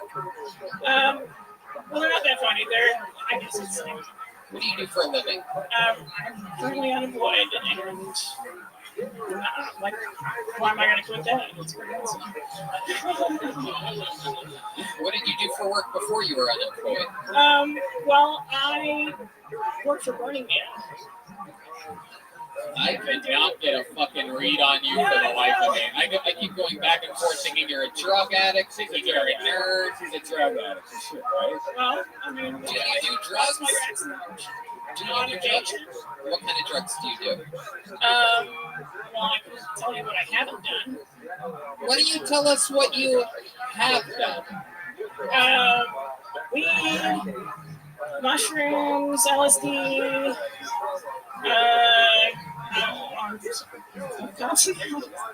Cocaine, ecstasy. But So that's everything you need for stand-up comedy. So you're on the right track. But cocaine's a bad one, and you got to use it as a tool, because what dopamine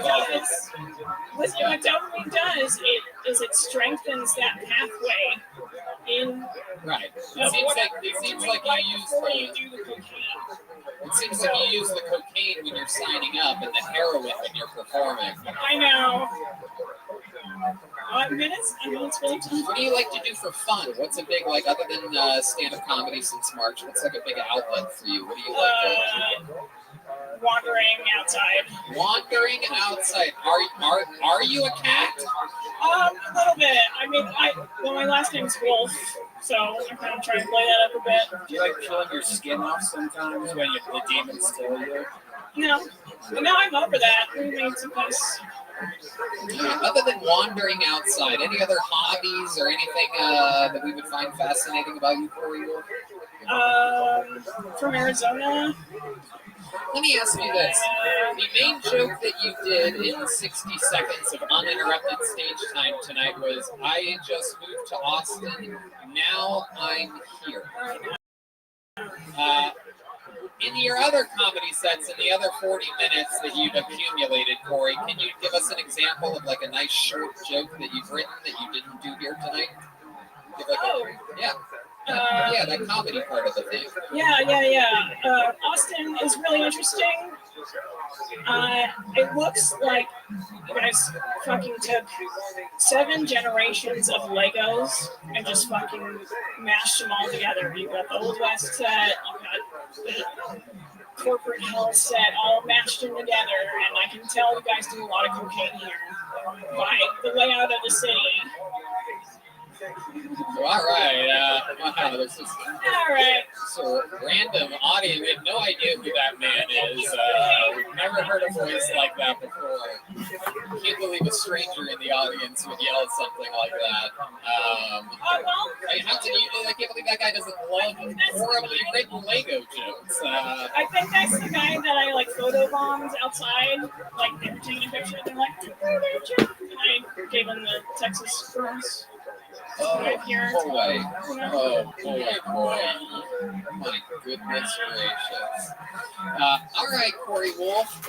I'll tell you this. I mean, through it all, I gotta say, one of the funniest performances by a female stand-up comedian we've ever seen. It's really way better than Shimmer, right? Anyway, there she goes, Corey Wolf, everybody. On to the next one. My goodness. Ron, I'm sorry, I don't know what's happening here tonight. Clearly, we have a tunnel coming from a psychiatric ward. It's a special field trip. It was a bus trip. I think we should nail that door shut and just open a new door. Pretty wild. Some people like it when episodes are off their off the hinges. I kind of get it though. When you're listening to the audio, that bad shit's actually entertaining. Yep. Okay, we'll have a name. How about Ben Buck? This sounds like a real comedy name. Ben Buck. Ben Buck. Oh, there is a one. Ben Buck is next on Tony. Very fun stuff happening here. We have a couple more special treats coming right around the corner here. And there comes Ben Buck. Oh, look at this. This is the front door security guy. This is very exciting. Here at Anselm's, everybody. The guy that let you in. Make some noise for Ben Buck. Check. Knock.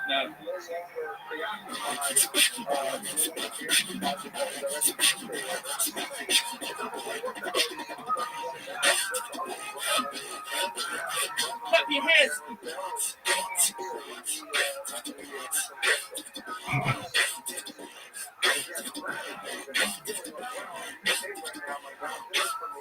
From the front to the back, where you at?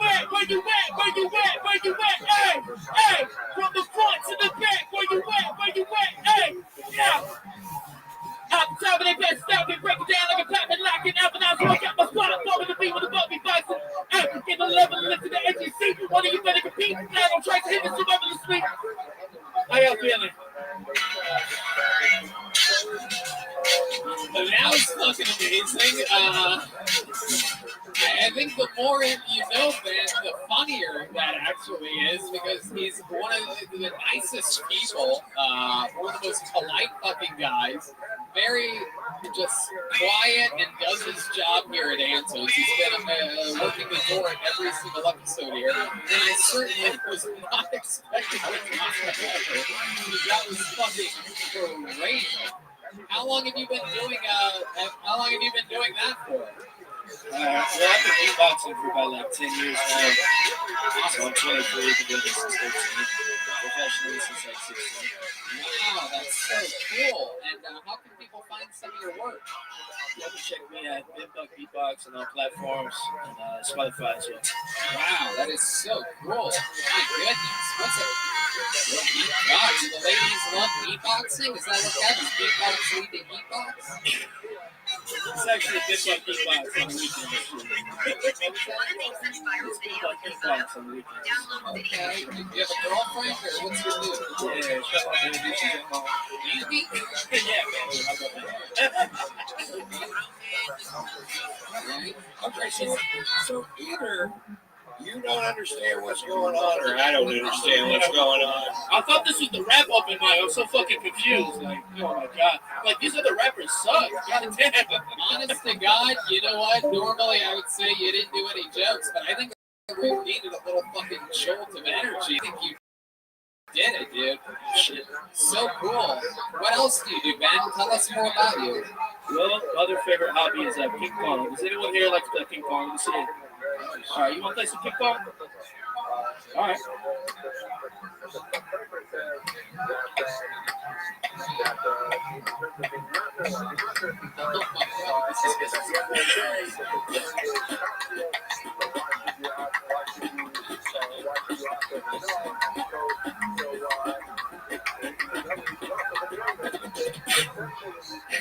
Wow. Jesus Christ. My mind is completely blown. How does he do it? Wow, Ben, that is so fucking cool, man. So do you perform shows? Like, do you do this like during show? Yeah, this was what I did before quarantine. I had to pivot and get a real fucking job. You were doing live shows entirely as income. Yeah, for sure. Do you have Thursday night off? Yes, I do. I would love to have you open up the show. Oh man, I really appreciate that, man. Thank you. Wow, look at that. Ben, oh, good old dick. Now that we know what he does, maybe every once in a while you can come up fucking, if you ever need a jolt of energy, I'll just bring you up here and fucking shock the audience. Hell yeah, thank you. I saw the band. I've never seen out of all the whatever we've done here, 10, 12, whatever episodes. I got to say, I looked over when you went into the ping pong thing. I saw the excitement on John Baez's face. It looks like it was Christmas morning over there. So cool. You actually got the band excited, which is fun to see. Wait a minute, shit. Love it, Ben. Shit. Blinded by the light. D Madness said he almost saw something because he was like for D Madness. So Ben, where'd you meet your girlfriend? At a radio show, actually, South by 2 years ago. Very cool. What does she do? She works for Apple. She speaks French for Canadian tech support. It sounds like a weird bit. Did you ever do any of your beatboxing tricks in the bedroom or anything like that? I'm trying.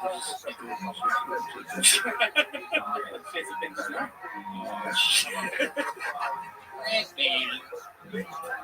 I love it. Ben, so fucking cool, dude.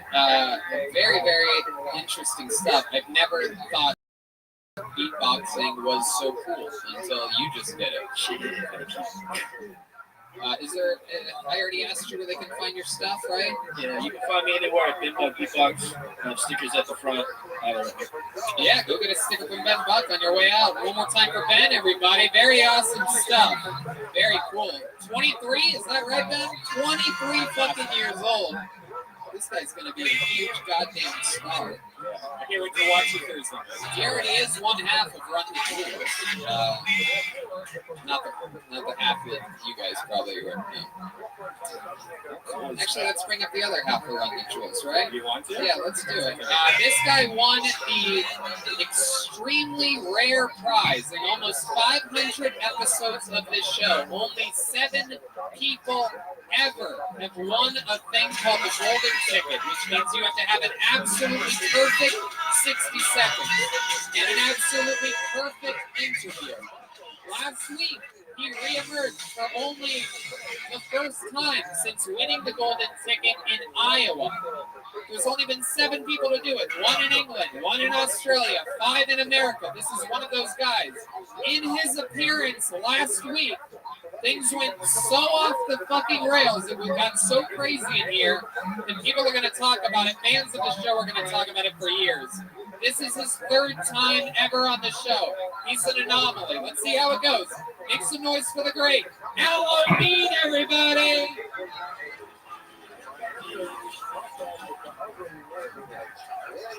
Hey, awesome motherfucking Texas. I've been here for 1 week. And that's all I gotta say.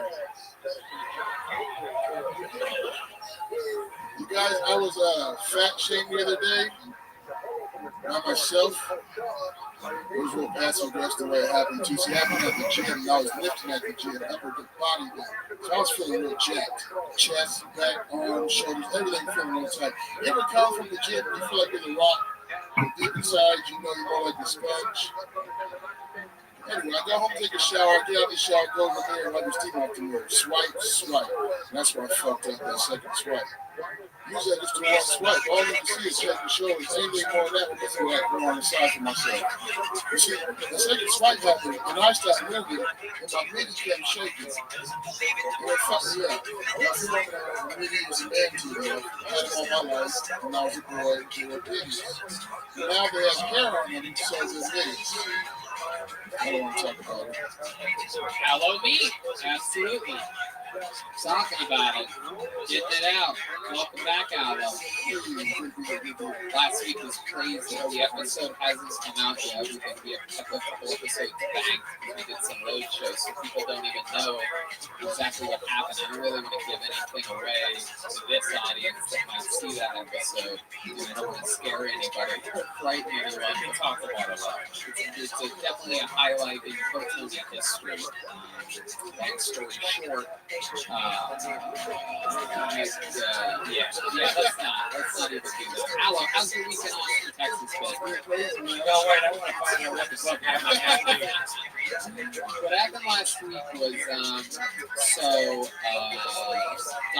the great Donnell Rollins was here, and Donnell famously housed David Lucas in a roast off. Donnell did his research on his first appearance on Tony as a guest a couple of years ago, and he researched the show deeply, and he realized that David Lucas likes to make fun of the guests, and Donnell decided to get ahead of it by making fun of David and not letting David talk, and since then they've gone back and forth and whatnot, but Donnell specifically did not want to get roasted by David Lucas. And last week David wasn't here, but Halloween was, and Donnell made a single joke about Halloween, something about his genes, and Allo decided to summon all of the gods and devils that have ever existed in the world, and he made fun of Donnell until basically Donnell left in the middle of the show. He went to the bathroom, the eternal bathroom of the exit door. It was, I guess everyone knows a bathroom out there, according to the homeless population. But freaking wild, Allo. You are the first person in Tony history to make a guest leave the show. Yeah, it was intense. I really wasn't planning on that. I didn't expect him to be here. I saw him walk on stage and the show started. My mind just flipped into if he comes at me, I gotta be ready to meet him. And it was wild. No, he didn't have time to prepare. He did not know Donnell was going to be the guest. But when the moment hit, Aloe absolutely went into survival mode, and it was pretty crazy. So, Aloe, what else has happened this week in Austin, Texas? That's interesting. A lot of hanging out over there by other spots. I went to David Lucas' fucking crazy ass show last night. That shit felt hell. I can check that out. You see me there? Yeah, I saw you there. You were past me. That's okay. Oh. I was wearing the mask though. I was wearing the mask. I didn't want to bother you about the stage, so I know how that goes. Awesome. Now I wish you would at least said hi. Yeah, I should. You also got to witness Thursday. Shady Brown almost beating up Steve. It's also crazy shit. Did you see me almost get attacked by a Chinese man? I saw him standing at the front of the stage. Fucking very wild. Thursday night we did a show and I was doing jokes about Chinese people, just jokes, you know what I mean, no big deal. And it turns out that I deeply offended a Chinese man, and he decided to come right up to the front of the stage and stand there staring at me like he was going to physically do something, which in turn led me to make fun of him and the Chinese people relentlessly, thinking that he would eventually leave angrily. And minute after minute, he decided to stay there. I kept doing more Chinese jokes, and he started to physically threaten me, at which point the three security guards had to escort him towards the exit, and I said, that's what I call Chinese takeout. The rest is beautiful. He's been tagging me on Instagram. Yeah. Funny thing is that he actually said that I was making fun of the killings at the spa that happened. But I never made a joke about that. In retrospect, I sort of wish I did. I would have had I thought about it, but I didn't. But it's interesting how someone will lie in order to make their story seem fit into other people. Right? Wants to cancel me for a Chinese takeout joke that hurt his feelings. I probably shouldn't say Chinese takeout 3 times in front of you, Aloe, or you're going to have a blood sugar attack right now. So you're leaving tomorrow. Aloe lives in Iowa, by the way. I know if I gave you 100 guesses, you probably wouldn't guess that it was in Iowa. That's where you're born and raised? Yes, sir. Yeah, we grow up. There's black people out there in corn. There's a few. It's just a small plot of black people who are out there. Okay. Like, what did your parents do for work? Like, what did they do? My dad, he did a lot of stuff that I can't mention. But my mom was a teacher for 25 years. Okay. All right. Your dad was like involved in some criminal. Okay. You selling little baggies of corn or whatever? You ever think about moving, or you just like, you know what, I've always dreamed about living in Iowa. Yeah, what's the move? Because appearances like, especially like last week, it had all of us really, and what you did in Iowa. So, do you think about getting out of there? I think eventually, this is a nice spot. If I did come somewhere, it seems like this is going to be the new spot to be. So, yes, I think that's the plan. How many do you think Aloe means should move to Austin, Texas? Motherfuckers. A little local encouragement. Hey, I want to say something. At the show Thursday, I did some nerdy shit. Ron White walked past me after he fucking destroyed me, as Ron White does. And I didn't know what to say to him. So I tapped him on the shoulder, and I'm like, hey, good set, man. That's all I can come up with. Like we're on an open mic or some shit. And he was like, they just kept walking. So I'm glad I get to come here. Oh, man, I hope I wasn't shitty. Was I shitty? No, but that's the response I deserve for coming at you like a good set. That's all. I just tapped you walking by. I was like, good set, man. That's awesome. Did you remember that, Ron? No. You should. If I would have seen you now, I would remember that for the rest of my fucking life, though. If I would have seen you now, I guess it would have. That's so cool, man. Well, you just had a good set in front of a fun interview, fun times. Aloe Mead, thanks for coming all the way from Iowa. Golden ticket winner, Aloe Mead.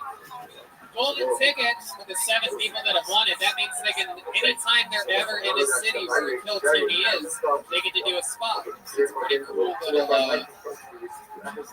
award. Very rarely given. Still never one given here in Austin, Texas. Not yet. Could be next. Could be the next name I pull out of the bucket. The odds are only like 1 in 2,000, but it could be. All right, your next comedian goes by the name of Tim Warner. Tim Warner. Sort of sounds like a familiar name. Let's see what happens here. Everything's moving along smoothly. Yep. Yep. There's only about, we only get through about 7 or 8 maybe on average of these names. And that's always how it's been. There's more at the comedy store. It used to be about 100. Oh, you know that point. Oh yeah, this guy's back from last week, ladies and gentlemen. Tim Warner, everybody.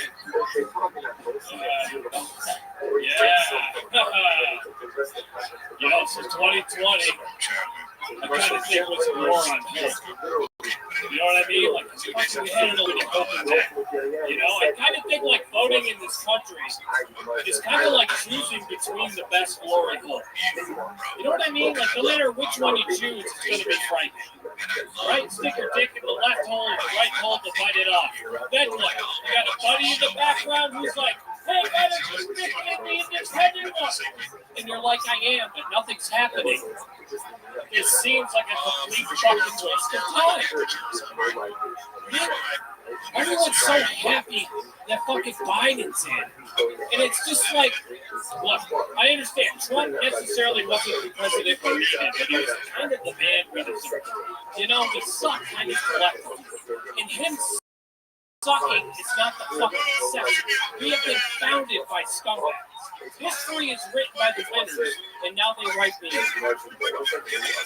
There you go. A little bit of a deep cut, a little manifesto by Tim Warner. I thought he was going to pull out a gun and shoot all of us at the end of that. Pretty exciting stuff. Let's Stanhope energy. Yeah, you have a real prophetic type of delivery. Yeah, I've been writing a lot. Hell yeah, man. So, Tim, you were literally on last week. Oh, we have the former president of the United States, Donald Trump, on the line. What do you think about that set? I've been watching you for the last couple of weeks. Okay, thank you, Mr. President.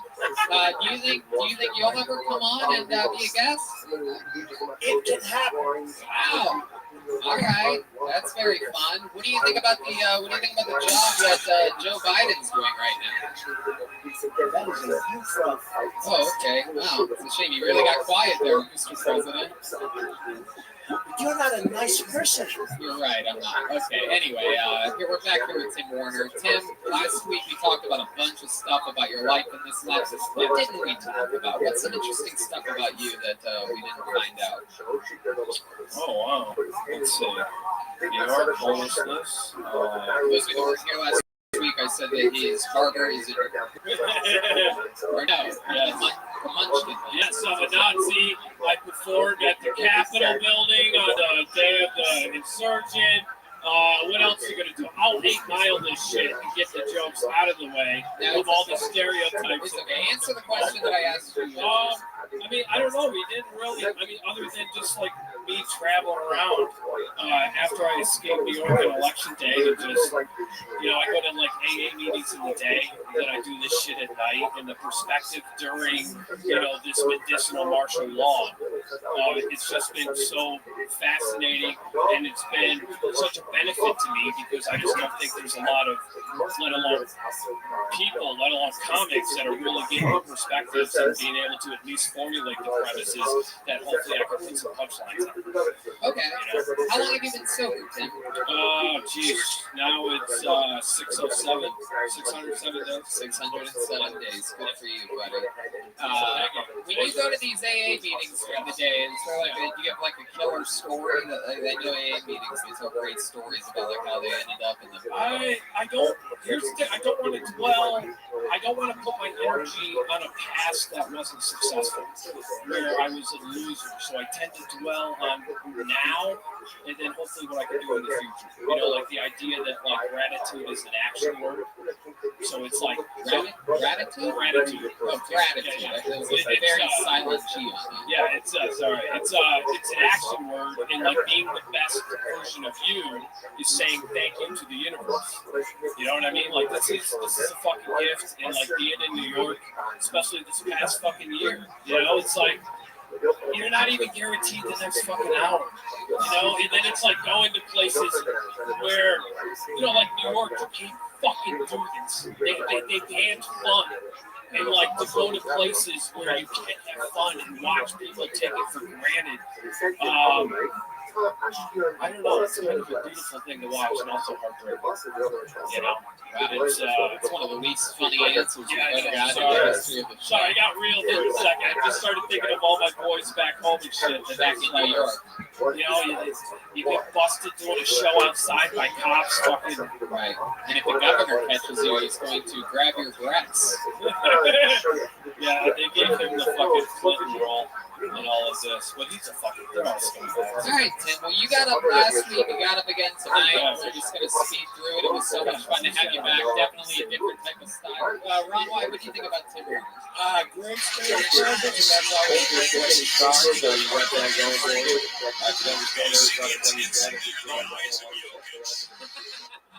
Perfect. Tim Warner is online at I am Tim Warner. All one word. There he goes, Tim Warner, everybody. All right. We're getting through it. We started 10 minutes late, right? Let's go back to the book again. Let's see what happens here. We got a couple quick ones that we went through. They're coming around the mountaintop here. Zach Bogus, a little bit of extra sanitizer on that one this time, huh? Just kidding. Kidding, Tim. Okay. Let's see what happens next. Hunter Stower. Okay.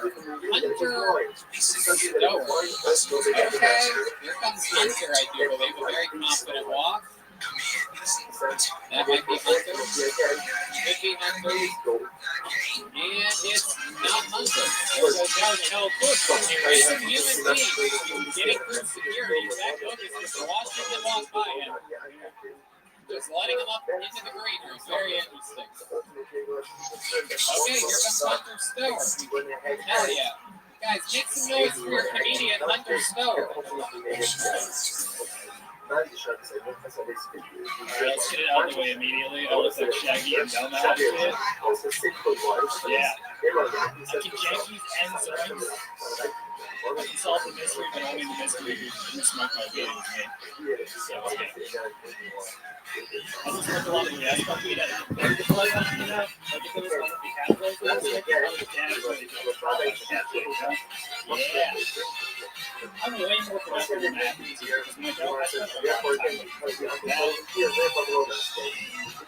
counterproductive. I have a really stressful job. Anybody else? Yeah, I'm not super exploitative. I can't really talk about it. It rhymes with human trafficking.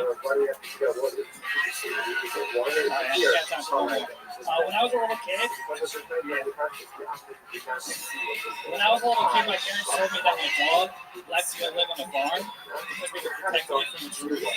That she crashed the Boeing 757 into the Pentagon. Hashtag 9/11 was the inside job. Okay, Hunter Stower. Welcome to the show, Hunter. Oh, yeah. Did you propose to the girl that was on earlier in tonight's episode? You ever proposed? The one Corey Wolf thing about you? I met her out here. I'm actually married now. Oh, you're married? I am married, yeah. Okay, how long have you been married for? About 2.5 years. Oh, cool. That's awesome. What does she do? I'm a single family household, single income household right now. Okay, what do you do? Like the joke. Okay, what do you really do?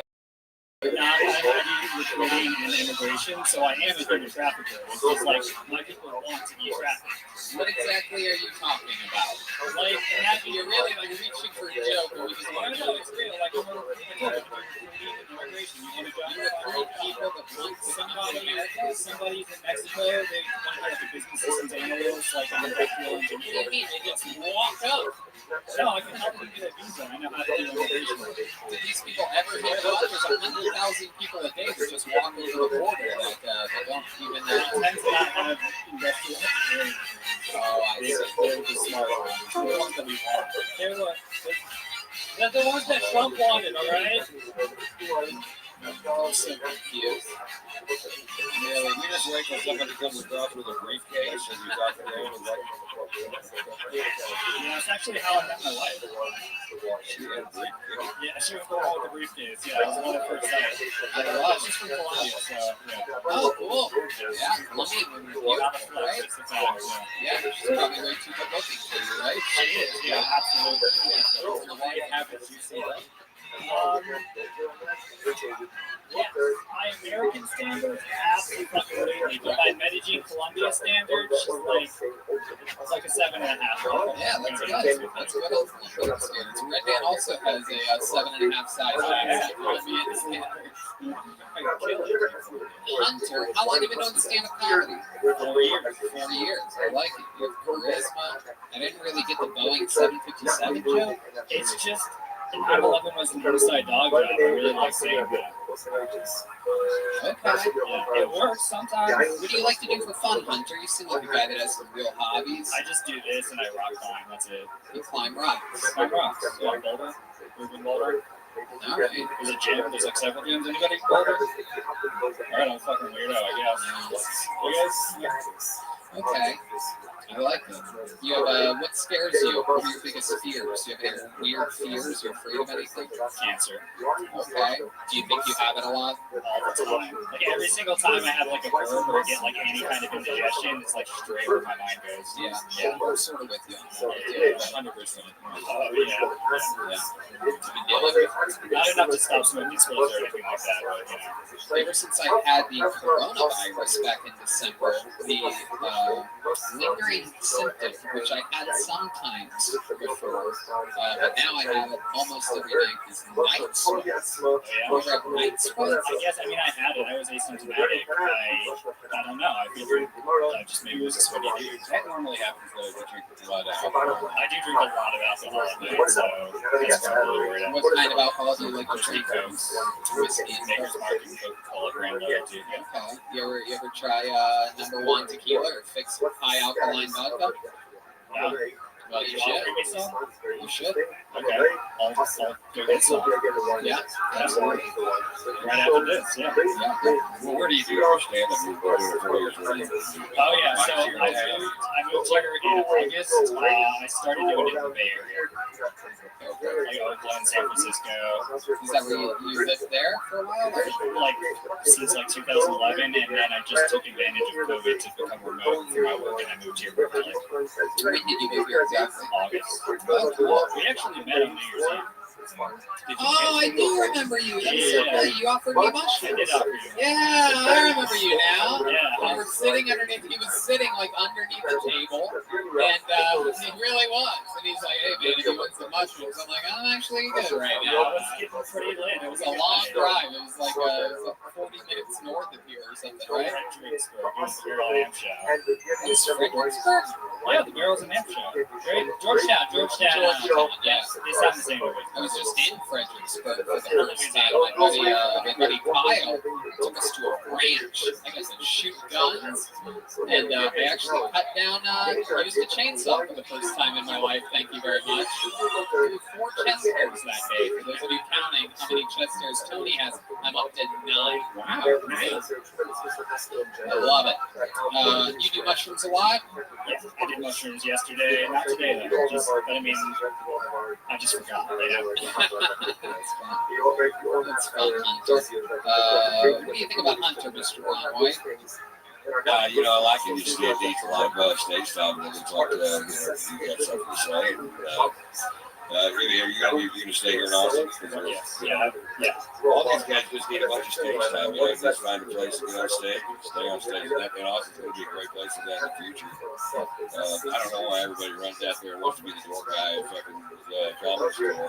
The work is all in the Midwest. You come out here and be an opening act with 10 shows a week. We're out there, you know, you do one show. So I think it's a good spot for him, man. There you go. Absolutely. You got it from the man himself. There it is, Hunter Stower, everybody. Stoehr on social media. I don't know. What do you think? Should we go to the bucket one more time? Guys, I don't know. That wasn't very convincing. Should we go to the bucket one more time? There we go. Let's see what happens here. That is true. So many people want to be the door guy at the Comedy Store. They really do. Like, it's like 2 minutes here and 2 minutes there. And they could be like the Funny Bone in Columbus, Ohio, and get like 5 nights a week. Well, there's two schools of thought on it, right? It depends on their work ethic. Like, if your work ethic and it's just a different thing. If you want to get better, I would say, if we're talking comedy science here, I would say if you want to get better at hanging, right? Networking, looking for opportunities, and you want to study the art form more. If you're at the Comedy Store, you can do that. If you yourself want to get better and get stage time, yes, being on the road could be good, but there could also be competition there. It goes both ways. I think every year it changes. Like, and you can also get a lot of spots in LA. But I agree with Ron. Right now, Austin's the place to be. Definitely over Columbus, Ohio. A lot of people, yeah, it just depends on the person. It's weird. And when that person gets to the Comedy Store. Anyway, who knows? Let's see what happens here. Your final comedian out of the bucket tonight's going to go by the name of Philip Garcia. And then, yeah, and also if you get stage time where you're from, and then you go to the Comedy Store, become a door guy, then you sort of have like everything, right? No, you skip the whole fucking door thing. You go out to Midwest and fiddling comedy clubs, doing a half hour a night, 7 nights a fucking week, sharpen the blade till somebody gives a fuck in California, and you go out there and skip that whole goddamn door job thing. Absolutely. All right, well, It's brainwashed. yeah. Because I got a career from working the door at the Comedy. Oh, it's Philip Garcia. My dog just died, everybody. Yeah, every family dog that's ever died, we make sure to bury in the backyard. Anyone else? Yeah, I don't see a problem with that. Yeah, we've been renters our entire lives. Leaving a slew of dead dogs in every house we ever lived in. We're like a family of 3 boys, too, so there's going to be like 2 goldfish, a turtle, and a Boston Terrier in some backyard in Austin, Texas. Archaeologists are going to be digging that shit up and be like, what the fuck happened here? The Lone Star beer just came out with the 24/7 rule. It's 2.2% alcohol. So you can enjoy the shitty taste of Lone Star all day now. What the fuck? You can't help but getting beat half as hard, though. We're twice as long. Are we solving anything? How much are water bills and trailer parks going through the fucking roof, you know? 2 birds, I'm stoned, I've been Philip Garcia. I feel like that's, yeah, there you go. Wow, what a performance. Unbelievable. My God. Perhaps one of my favorite sets that I've seen here in Austin, Texas. That was incredible. Even D. Madness and the band agreed. D. Madness said even he sees greatness in you, Philip. Incredible. How long have you been doing stand-up? I've been doing stand-up 3 years, about like 2 weeks ago, too. You hit your 3-year mark in 2 weeks. 3 years, yeah. Actually, last time I was on, you told me to break up with my girlfriend in 3 years because love wasn't real. I was 23. Is this true? How long ago was that? I was in Dallas. We were in Dallas, Texas. And this was like 3 years ago? No, this was like a year ago. Okay. You told me, you asked me how hot she was, and I said 8 out of 10. And then she, when we broke up, she was like, I couldn't believe you would rate women on your narrow scale. I told her, I was like, well, it's kind of bringing you down to a 6 right now. So, then he told me to write more, and it happened. So, I've been on my shit for you. Wow. Look at you. How did it go a year ago?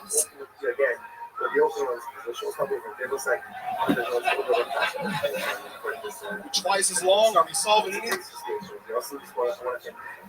Right now, Austin's the place to be. Definitely over Columbus, Ohio. A lot of people, yeah, it just depends on the person. It's weird. And when that person gets to the Comedy Store. Anyway, who knows? So let's see what happens here. Your final comedian out of the bucket tonight is going to go by the name of Philip Garcia. And then and also you get stage time where you're from, and then you go to the comedy store and become a door guy. Then you sort of have like everything, right? No, you skip the whole fucking door thing. You go out to Midwest or Middle and Comedy Club, doing a half hour a night, 7 nights a fucking week, sharpen the blade till somebody gives us fucking California. You go out there and skip that whole goddamn door job thing. Absolutely. All right, well, it's brainwashed. Yeah. Because I got a career from working the door at the comedy. Oh, it's Philip Garcia. My dog just died, everybody. Yeah, every family dog that's ever died, we make sure to bury in the backyard. Anyone else? Yeah, don't see a problem with that. Yeah, but we've been renters our entire lives. Just leaving a slew of dead dogs in every house we've ever lived in. We're like a family of like 3 boys too, so there's gonna be like 2 goldfish, a turtle, and a Boston Terrier in some backyard in Austin, Texas. The archaeologists are going to be digging that shit up and be like, what the fuck happened here? Lone Star beer just came out with the 24/7 rule. It's 2.2% alcohol. So you can enjoy the shitty taste of Lone Star all day now. What the fuck? Can't help but wonder how many stepkids are getting beat half as hard there, you know? Twice as long? Are we solving anything? How much are water bills and trailer parks going through the fucking roof, you know? 2 birds, I'm stoned, I'm in Philip Garcia. I feel like that's, yeah, there we go. Wow, what a performance. Unbelievable. My God. Perhaps one of my favorite sets that I've seen here in Austin, Texas. That was incredible. Even D. Madness and the band agree. D. Madness said even he sees greatness in you, Philip. Thank you. Incredible. How long have you been doing stand-up? I've been doing stand-up 3 years, about like 2 weeks ago. You hit your 3-year mark 2 weeks. 3 years, yeah. All of it? Actually, last time I was on, you told me to break up with my girlfriend for 3 years because love wasn't real. I was 23. Is this true? How long ago was that? I was in Dallas. We were in Dallas, Texas. And this was like 3 years ago? No, this was like a year ago. Okay. Almost. And you told me, you asked me how hot she was, and I said 8 out of 10. And then when we broke up, she was like, I couldn't believe you would rate women on your American scale. I told her, I was like, that's going to bring you down to a 6 right now. So, you told me to write more, and I have been. So, I've been on my shit for you. Wow. Look at you. How did it go a year ago? I'm sorry, but like those Dallas shows get crazy. Sometimes I can't remember everybody. 3 in a week, and it's pretty jam-packed. That one went great too. I did a hand roller bit, which I've never seen a car more than 2018. I think you like that one too. You ever seen a really old veteran with a really old Asian woman? I wonder if you took her. You got fucking jokes, bro. This is usually how this show starts, is with people doing jokes. Very rarely is it on the very, very end that we have pull someone out of the bucket that actually did something other than figure out how to put their piece of paper larger than other people. Very awesome, Philip. She said that I was in the bottom right of the first sheet, and I saw that big ass fat form. I was like, maybe this bitch is up to something right now. You know what I mean? Really? Yeah. You really saw that? That's so cool. Yeah, we upstairs watching, so we're having a good time. That is awesome, man. So, Philip, what do you do for work? I used to do comedy. I was living with my mom's. I was a table. But now I'm doing pest control because the pandemic. I hate digging through rat shit, but I'm just getting out every night and still trying to go up and do my thing, you know? Yeah, I gotta do what I gotta do. At least it's a day job so you can get out at night. Yeah, for sure. Pest control seems like one of those things that I just simply, no matter what, and I bust tables and bag groceries. I did fucking every miserable job when I was growing up, and but pest control seems like one of those things that must be rough, huh? It smells fucking disgusting. Yeah, you just have to go to the most disgusting people's houses. Yeah, and they wonder why they have bugs. Like, it's because you keep having watermelons and leaving around the house as decoration. This is Bug Hawaii. Other bugs are saving up to come here with their families, lady. I don't know what the fucking tell this shit. Holy shit. Do you have a horror story? Or do you have something that's just completely... Yeah, what's the worst pest thing? Any bed bugs. Like, any bed bug stories. Like, I go home and I tell my girlfriend, like, hey, let's just burn these in the chimney tonight. And not have to worry about it. That's why I was really impressed by the beatboxer, but then his name was Bedbug, and I was like, I'm sorry, dude. I'll tell other people this, but I just like this is flashback. It was Ben Buck. Ben Buck. Fuck yeah. Ben Buck. It was having flashbacks to bed bugs over here. Yeah. Man, Ron White. I'm sorry, man. I grew up listening to, we call it comedy tour. It's like the first digestible comedy I listened to, which is, sorry. Well, watch this. Watch what he's about to say to you right now. Incredible. What do you think about that performance, Ron? Yeah, how old are you? I'm 24. I didn't start doing stand-up until I was 29. So you're light years of where I was at 24 when I was just smoking pot, watching cartoons. So I would encourage you to go with this full blast, man. You got really good punchlines, and it's really interesting. We made the three of us laugh out loud, and that's not the easiest thing in the world to do. So congratulations for that. Thank you so much. Hey, appreciate it. And Philip, I don't think I've ever done this before, but I would also love to have you on the Thursday show if you can do it at Vulcan. Of course, yes. Thank you. And you know what? I'm actually doing a Tony Hinchcliffe and his current friends on April 17th at Vulcan. You going to be in town April 17th? I can be for that. Will you do a spot on my show as well? 100%. I love that. Yeah. Awesome. Well, maybe I'll do a spot there as well. Thank you. And also, I'm doing ACL Live in December, and I just want you to know I was doing it. No big deal. I love it. Philip, have you been signing up every week for this show? This is actually the first week I came down to Austin to get on. Oh, you live in Dallas. I live in Portland. Yeah. Okay. Yeah. Okay. No. All right. Well, how about you come back in a month? You let me know, message me on something, tell me that get my attention, say you promised me or something like that, and instead of just signing up, we'll give you an automatic minute. I'd love to see another minute. Every single joke you do kills. Thank you. So let's just do it. That's basically everything that we could give you. Got you. It's April 2nd and April 17th, right? Yep. It's Thursday, 8 o'clock, Vulcan. Got you. This guy just got 3 gigs from doing 1 appearance on Phil Tony. Come on, make some noise for Philip Garcia, everybody, huh? Man, that's what happens. That's what happens if you do fucking jokes on a show about jokes. Things can happen for you. We like people that do good in comedy, believe it or not.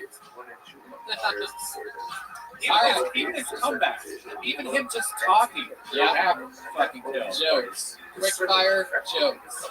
Philip Garcia is on social media at Philip with 2 L's. Philip G414. All one word. Follow that guy. He's 24 years old. I guarantee you, he's going to be big. He already is. All right. This is the final comedian of the night, ladies and gentlemen. You want one more special treat, huh? This guy, a regular on the show, now lives here in Austin, Texas. High-level black belt, Second City master improviser. Once he got diagnosed with ALS, became a stand-up comedian, knocked it off his bucket list. We fell in love with him, made him a regular immediately. Now he has the tough task of writing and performing a brand new minute every single week on this show.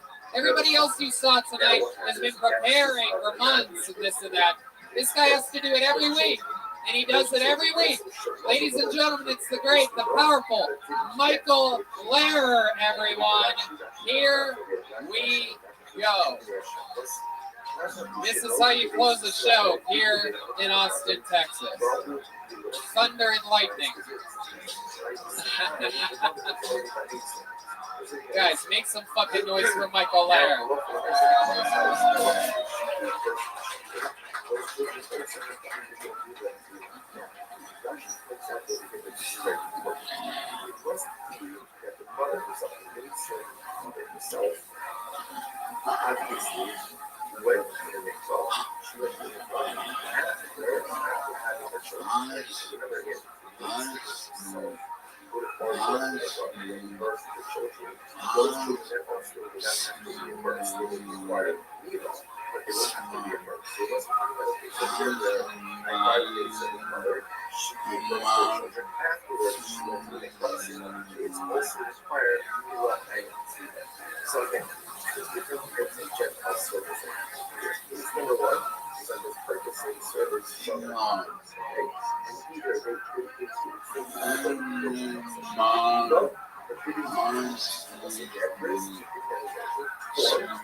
Okay, Michael Lair, everybody. All right. For those of you that missed last week, we found out that Michael Lair has been on a 3-week cocaine bender, and it appears as though the effects are really starting to show. Michael, what's up? I'm dying for time in the time then was right.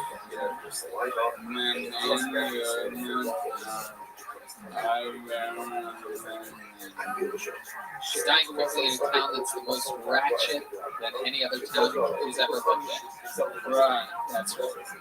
Right, that I live a quarter mile away from this thing, and I found to my family.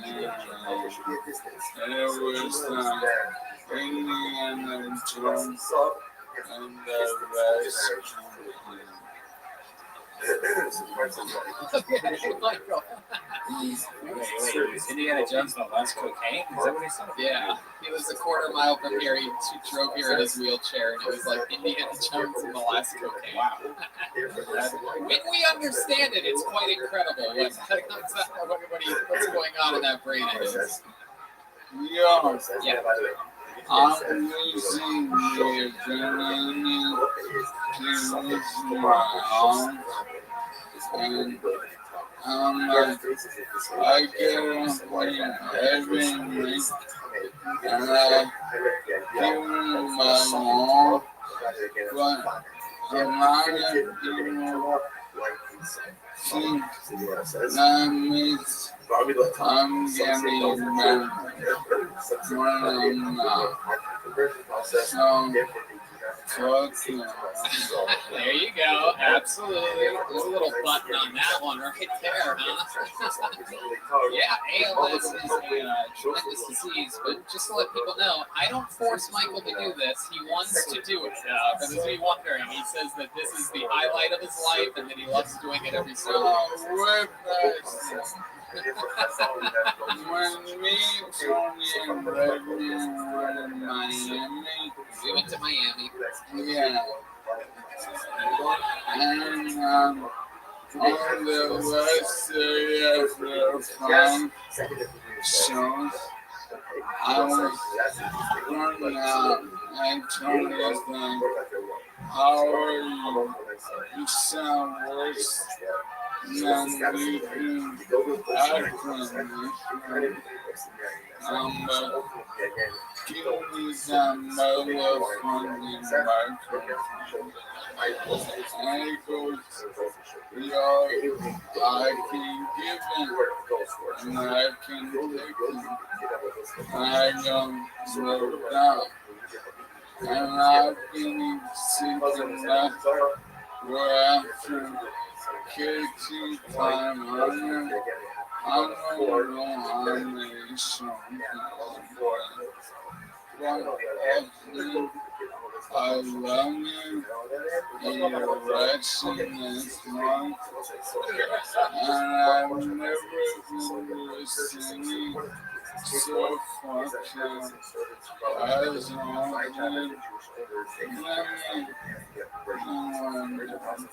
It is true. Your disease has progressed 1,000 miles an hour since moving to Austin, Texas. we're in the central multiple foreigners, and I would like to call all launch in front on 16 the staff infection. some good fucking local humor right there. And then, I'm having this too much. But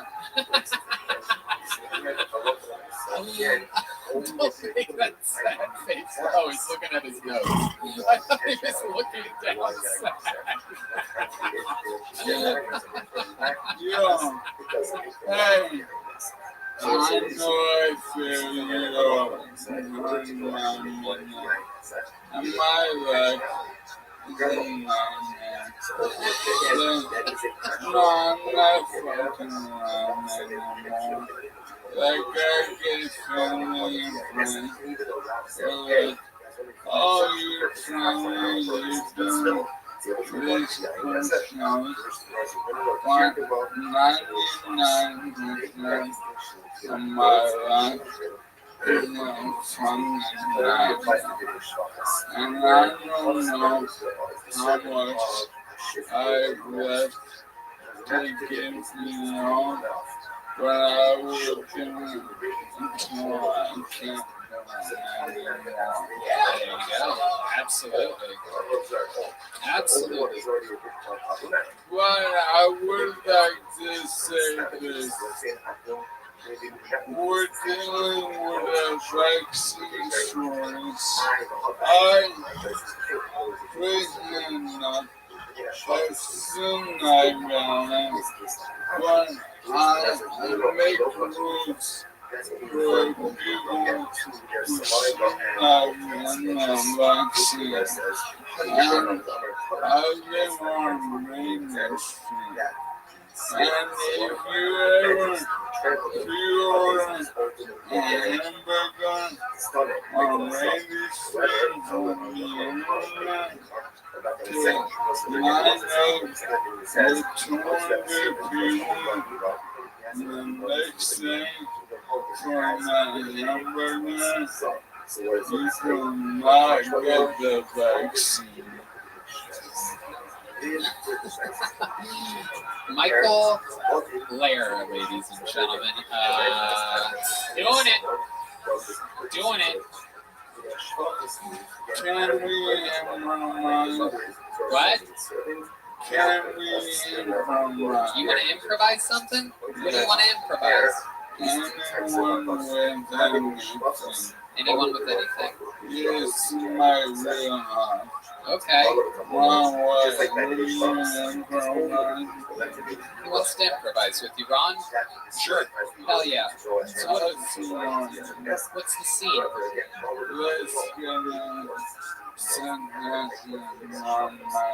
get a suggestion from the audience here. Anything you guys want to travel to the moon? Hey, Ron. Really cool accommodations in the moon. Am I right?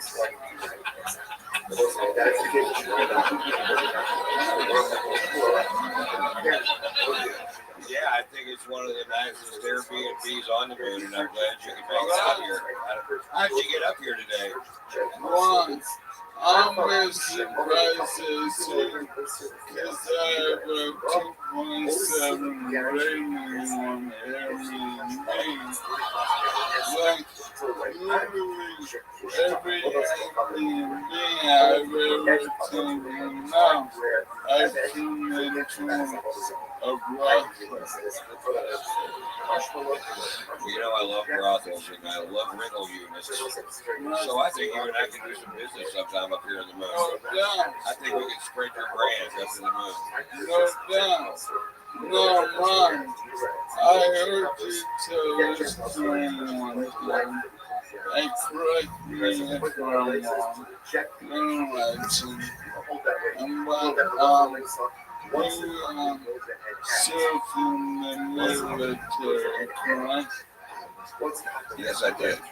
And wasn't it to documentaries, decades later, that you realized that the photographs you were getting were from baby boys? recommending while I was in Hawaii. If that's the story that you're getting to, I think it was about 150. I don't know what the record is, but I know that I was right on up there. Philippines is a weird place. Yeah, I send my head so I can lie about having cancer too. I'm down really fucking fast. I don't know because I've actually watched your condition improve over the last 10 minutes, so it's actually pretty wild. You're actually the only person tonight that I've watched get healthier as the sun dawned, so it's pretty ironic that you're the one dying. Michael, we absolutely fucking love you. We're gonna end tonight's episode. How about the improvisation talents of Michael Lair and Ron White? MichaelLairComedy.com for everything Michael Lair. It's got a bunch of really cool stuff there. Guys, how loud can this place get for the great Ron White? Huh? Come on! Come on! Party heads for everybody! Thank you, Ron. Thank you. And make some noise for the band, everybody. The Fix Vodka High Alkaline Vodka Band. John Dees is on social media. Follow him at John Keys, JONKEYZ. Matt Muehling is at Mutation at MUEHTATION. And Michael Gonzalez is at Mike A. Gons 13. D Madness, ladies and gentlemen. D, you have any shows this week? Thursday night at Sam 1. Sam's Town Point, ladies and gentlemen. Go see D Madness play some music. Michael and John, Matt, any gigs this week that you want to plug or anything? Check in with the great Ryan J. Ebelt. See tonight's drawing. Ron White. Oh my God, Ron, check this out. Ryan, zoom in on that Ron card. Look how fucking cool. This guy drew this during this episode. That's the guy that used to draw every episode in LA. I look like Moses. Well, I got bad news for you, Ron. You look like Moses. Moses is a badass motherfucker, though. I love it. Yeah, it's so cool. All those prints are available at RyanJEvelt.com, and that's another one. How about one more time for Michael Lair over here? He's, you guys slowly flicking everybody off very slowly. It hurts more when it's slow like that. It's really like, he does it like he says it. Love you. Thank you guys so much for coming out. Every Monday has been absolutely insane. Thank you guys. Good night, everybody.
So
First of all, there's no self-status remains.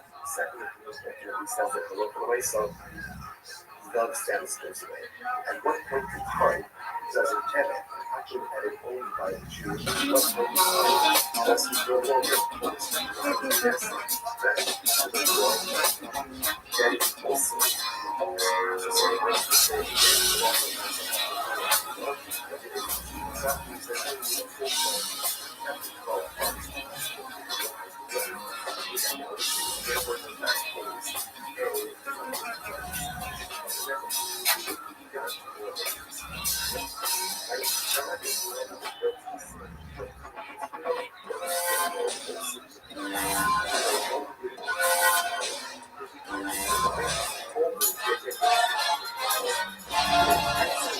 Hey, this is Rabbi coming to you live from Antone's in Austin, Texas, for a brand new episode of Kill Tony. Get up for it, Tony!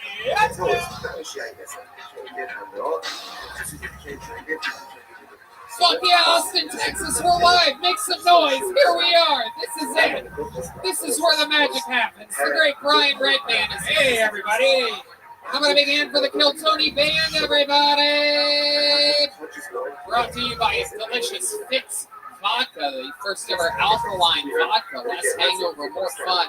It's John D's on the keys, Mike Gonzalez on the drums, Matt Mueling on the electric guitar, and our boy, D. Madness on the bass here tonight. Let him hear you. There you go. Magical, magical stuff. Fun stuff happening, and a fun episode is right ahead of us. How many of you out there, this is your first time being at an episode of Kill Tony, huh? Wow, a lot of first timers. It's very interesting. We're excited to be here. Fun stuff. Every show's been crazy. We got the great Ryan J. Ebelt drawing tonight's episode all the way from Los Angeles, California. The new coloring book, a bunch of shirts, a bunch of road posters, a bunch of fun stuff, all available at RyanJEbelt.com. So that's exciting. Chris Rogers and Chris Rogers Art behind us. We don't even know what he's doing today. He might be making something for the guests, might be doing something for an audience member. Anything can happen. So we'll find out more about that a little bit later.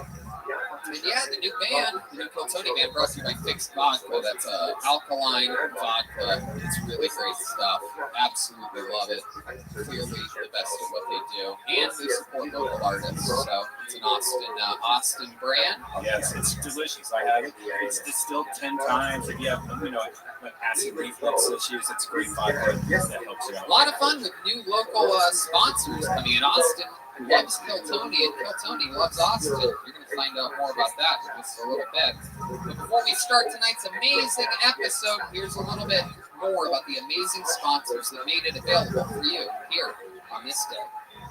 Hey y'all, Redman and I just moved to beautiful Austin, Texas, and I'm going to be honest with you, it's a lot more rural and suburban than Los Angeles was. We have lawns now, and you can see your lawn thrive this spring with your own custom lawn care plan from Sunday. Sunday is more than just a lawn care product. It is a custom lawn care plan with a variety of ways to help you grow a beautiful lawn, control weeds, and remove pests.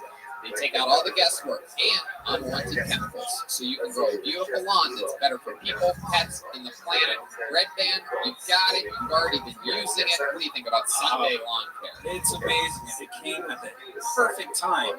My new house, when I moved in, the lawn hadn't been taken care of for a couple of months, and I had spots where there was no grass. I had so many weeds. I had these weeds that I stepped on. It felt like a snake bit. It hurt. I didn't know what to do. And then Sunday sent me this big package that had all this amazing stuff in it. One, you go online and you put in your address, and it's so cool. They have like a satellite image of the top of your lawn, so they know how big it is. They know what part of the country you live in, and they send you stuff just for your area where you live in. It's a free lawn analysis. And when you get it, you also have a soil sample that you can send back to them that you can get better results. And they have weed control. They have seeds for your lawn. They have pest control. It's amazing. And this is the first time I'm going to get serious about having a lawn. Yeah, absolutely. It is incredible. It's like all these incredible technological advances lately. Postmates for food and Uber for cars, and they really nail it. Sunday makes taking care of your lawn easier than ever. I just went to get Sunday.com, put in my home address, and their free lawn analysis took care of the rest, all in just seconds. So mine's about to go down. You are already a huge fan. We absolutely love the idea behind it. It's just incredible. And to think that they're doing it all chemical-free, clean, and safe for pets and animals. You can have your little doggies running around out there. And it's easy to use. You just put it on like your hose, like this little pouch, and you spray it. It took me like 10, 15 minutes for my whole lawn. It's simple. And I saw it. Your grass looks better than ever. Let Sunday take the guesswork out of growing a greener, more beautiful lawn this spring. Visit getsunday.com/killtony to get $20 off your custom lawn plan at checkout. That's $20 off your custom plan at getsunday.com/killtony. Listen, take care of your lawn, people. Getsunday.com/killtony. Mud water, yum, yum, yum. It's a coffee alternative with 4 adaptogenic mushrooms and Ayurvedic herbs. With 1/7 the caffeine is a cup of coffee, you get the energy without the anxiety, jitters, or crash of coffee. Each ingredient was added for a purpose. Cacao and chai for mood and a microdose of caffeine. Lion's mane for alertness. Cordyceps to help support physical performance. Chaga and reishi to support your immune system. Turmeric for soreness and cinnamon for antioxidants. Yeah, it's great. I drink a lot of coffee, but I always get just caffeine jitters and stuff. This doesn't give me that. It gives me energy. Put a little bit of honey in there, a little lemon. It's great. Sometimes I use a little nutmeg. It's delicious. Mud is 100% USDA organic, non-GMO, gluten-free, vegan, whole-grain, and kosher. Yes. Go to mudwater.com/Tony to support the show and use the code TONY for $5 off. That's MUDWTR.com/Tony. Use the code Tony. Get $5 off Thank us later. And we're back, everybody. Are you guys ready to start tonight's show? How exciting. Me too. Let's do it. Tonight's guests, everyone, 2 Comedy Store paid regulars, 2 people that I consider classmates of mine, high-ranking people at the Comedy Store that works their way from the back of the lineup of the toughest comedy club in the world all the way to the middle, and they're here for you right now, all the way from Los Angeles, California. Make some noise for the great Adam Ray and Jade Catapretta. Wow. Jade is the host of The Soup on the E! Network. Most importantly, she's the host of Jaded, the only Comedy Store podcast happening right now. The full backing of the Comedy Store. She's holding down the fort. And Adam Ray, of course, the host of About Last Night, and he also is in the new NBC show, The Young Rock. That's awesome. He plays, am I allowed to say? He plays young Vince McMahon. Here's as though he's been hit by some of those fun Austin allergies. Perhaps our most congested guest of all time, ladies and gentlemen, Adam Ray, doing lines of Allegra before the show. Those allergies in Austin are real. It's also, the pod is very good here. It is. Hot? Yeah, they make FedEx. They do a really good job. Really good job getting it from other places. We're all stuffed up on barbecue, speaking of the munchies, from the amazing people over at Leroy and Lewis. I don't know if you guys have been to this place, the Cosmic Coffee, South Congress. They made us some beef ribs, sausage, and popcorn made in fat that we're going to eat after the show. I'm super excited about fat popcorn. I need to put some meat on my bones. And they were guided here by, of course, the great Yoni over at Best Barbecue Show, who helps us out all the time. He's the man. And special shout out, I have a special guest here, everyone.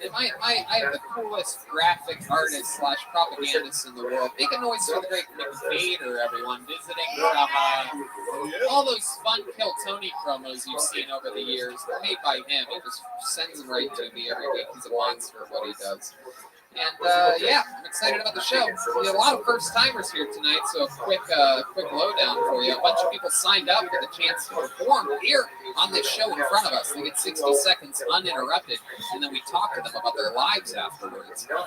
You know, your 60 seconds is up, and you hear the sound of a kick.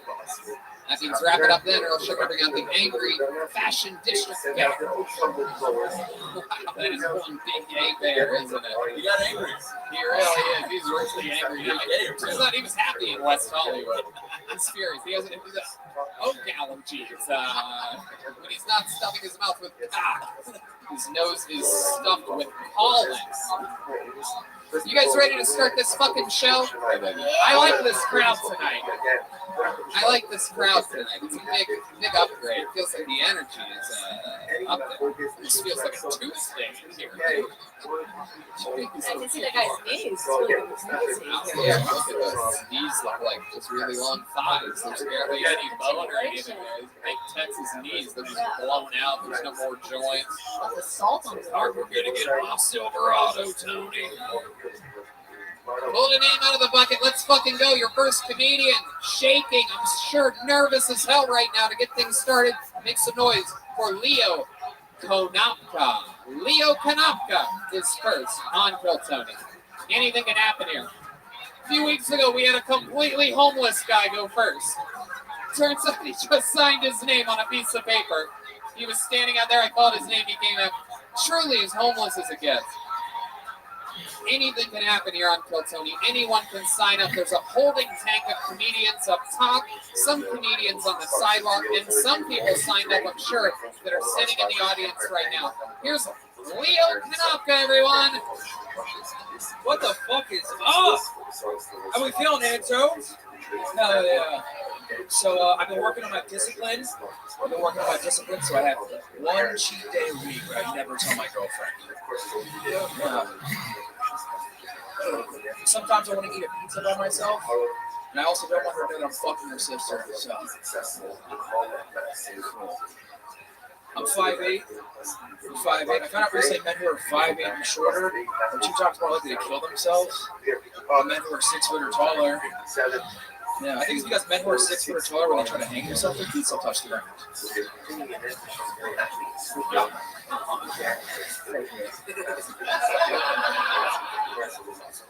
I just bought pepper spray.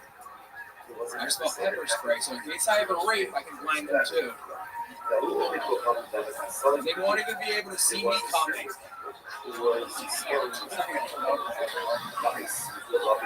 I'm Leo. Thank you guys. Leo Kanapka. Leo Kanapka Maka is the place to say. A funny little name, huh? You have a Hawaiian last name and you're white as fuck. Yeah, dude. What's up with that? Let's make things more confusing. My stepdad's black. And my ex-girlfriend's a stripper, so there's... I love how strippers now count as their own race of people. Funny you should mention, Tony. I'm actually a part Native American and stripper. What the fuck are you talking about, bro? I'm trying to spice the interview for you. How was your, so let's talk about it. Your ex-girlfriend was a stripper. How long were you with her for? 2 years. 2 years with a stripper. She comes home. What happens? She takes a shower? Yeah, checks her. Hey, listen, just guys that have strippers for girlfriends are always ultra romantic, right? It's like, hey, babe, I already have a bath run for you and rose petals all over the fucking place. Cover up that fucking sweat. Your sodium levels must be out of control for that such a salty lady. Took the Salisbury steak out of the wrapper for you. Yikes. Why are you dressed like you were backstage at Cats the Musical? Listen, it's nice. Black on black is good. Wait, you said a joke about fucking your sister, your girlfriend's sister? Yeah. That's a joke, yeah? Yeah. But does she have a sister? No. She's autistic brother. Have you fucked him? Yeah. How hot is that? Parents probably won't believe him if he says you raped him anyway. He's autistic. You know, I do like this audience today. Yeah, this is exciting. Yeah, this is great. It's related. We're in it tonight. Launched. All right, Leo. So, what do you do for work? Sell mushrooms. Wow. Oh, yeah. He thought about it. It sounded like he was about to lie. Yeah, I know. What was the lie you were thinking? What did you It's also not a lie. My ex-girlfriend sends me like $200 a week. She thinks I'm gonna make it. So make it in what? Comedy. Wow, look at that. The stripper girl believes in you. Yeah, that's incredible. She's taking other men's money and giving it to you, dude. Fucking the cycle of life. Yeah, it's the circle of Oh life. my God, that is incredible. How long has she been giving you this fucking stripper per diem? Yeah. I think it's called per annum. Wow, how long have you been getting this fucking core alimony for? Let's talk about it.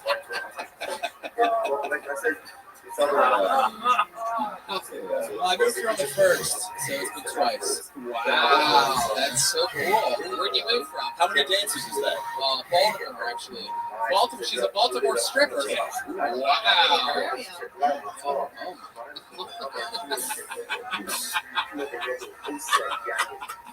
That's the song she comes up to. Wow, that's incredible. And so, what did you do when you were in Baltimore? I worked at Goobie's as a door guy at Goobie's. Okay, is that a strip club? No, It's a comedy club. It should have been. Goobie's is a famous comedy club. They're very close to the McCormick seasoning factory, so you can smell like cinnamon and parsley and whatnot in the air when you're driving by. That's the only thing I remember about that trip to Goobie's. So much fun. You make it big as a comedian. You have to go places that are called McGoobies. I made it, Mama. I promise. Catch me at McGoobies. Work hard, kids. Follow your dreams. And you too can make it to McGoobies.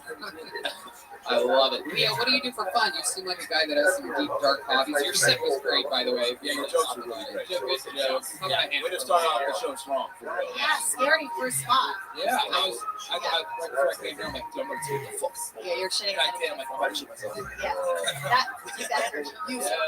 I thought you had a really good opportunity to bring back a tag on the second one where you don't tell the sisters about your diet either, your diet cheats either. You know what I mean?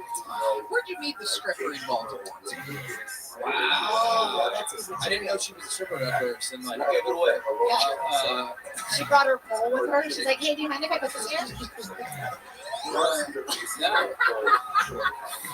She didn't bring it up for the first month that we hung out, and then And you're like, what are all these dollar bills in your phone? yeah. Why did you go pay it in ones for dinner, woman?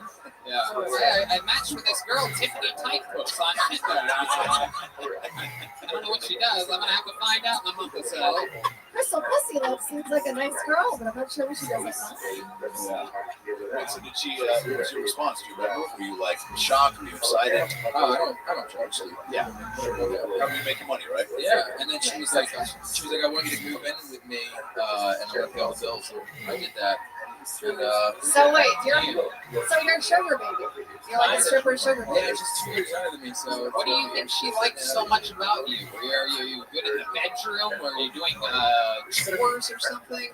I did actually. Funny enough, Are you looking for her? no. They go down the street from Baltimore. Tiffany Tightcloops is here. I started a fucking like under the table cleaning business for like 5 strippers. I made like $800 a week cleaning 5 different strippers. Oh, under the table. Yeah, that gives a whole new meaning to under the table. What are you cleaning? What are you cleaning? Like a lot of eyelashes? Strippers are dirty as fuck. Oh, They're yeah. fucking dirt balls. They are. Jesus, Real I thought. It's all true. I mean, come on. I dated a stripper that used paper towels as a tampon. You know? Okay, Brendan, that's a testament to who you did, not who strippers are. I mean, Oh, paper towel, tampon, red band. The stories this guy has are insane. What was the breakup like? No, I decided to move to Austin, and we lived together for the last 3 months as just friends. And I was like, hey, I'm moving here, and I'm gonna just try to pursue stand-up full time. And she was like, can I come with you? I'm like, no. And Why'd you say no? because I don't need that. Like, there's What, you don't need somebody providing for you? Yeah. I don't need that, but please keep the checks coming. Keep sending money in the mail. Sure to love these $200. Truthfully, it makes things too easy. It makes things way too easy. Yeah, you're like, I want to sell mushrooms myself. Yeah. I love it, Leo. So what do you think you'll find like a new stripper like mentor down here? You know what I'm saying? Like, do you think you'll allow yourself to find that type of situation, or are you like done taking handouts? Also, does the cash come in ones, or is it a Venmo situation? How does it? No, but just a linear focus on Leo, I love it. You're in the fucking game. Clearly, you're a lucky guy. You got pulled out of the bucket. There's like 70 names in this Mamma Jamma tonight. You made the best of the situation. You got the show started with a bang. I believe in you, buddy. Keep coming back. Leo Konopka, everybody. Follow him on Instagram at leo.comedian. That's him. Yeah, he's got a face of a tall dude and the body of a tiny dude. And now for something you guys will never even guess is real, I'd like to introduce our new microphone cleaner and microphone switcher outer from the Yellow Rose and Red Rose, our favorite local strip club. It's Haley, everybody. This is a real life catcher at the Red Rose. Catcher at the Red Rose. And go to the Yellow Rose and Red Rose, Austin's premier strip club. The Red Rose celebrating their 1-year anniversary this upcoming Thursday, April 29th, at the Yellow Rose, an Austin legend for 45 years. They have a world-famous cheeseburger. Both places have complimentary limo service 7 days a week, and the hottest dancers from around the world. fuck yeah, they do. How about one more hand for Kaylee, everybody? Huh? Yeah. It really is the best strip club in the United States of America. Yeah. It really is. Yeah, if you're wondering, that was just a smooth segue into a real strip club advertisement that was scheduled for today. And then the first comedian pulled out of the bucket, coincidentally, talked about having a stripper girlfriend. That just happened. Because the comedy gods love it. So the Yellow Rose and Red Rose. Go to www.redroseaustin.com, www.yellowrose.com. Find your location. Red Rose is in South Congress. Yet you all know where the Yellow Rose is. Everyone knows. Except the people with their wives. All right, ladies and gentlemen, your next comedian goes by the name of Andy Harter. Andy Harter, everyone. Here we go. How weird is that? It's a random pro wrestler walking around. Oh, okay, he works here. He works here.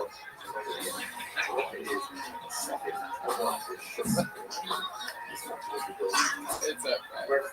Andy Harter is coming, I'm sure. We got movement on an Andy. Where is this motherfucker? Yeah, get him here. Come on. Here we go. Okay, he's coming. Thank Jesus. Right. Here he comes, everybody. Ladies and gentlemen, one more time for Andy Harter.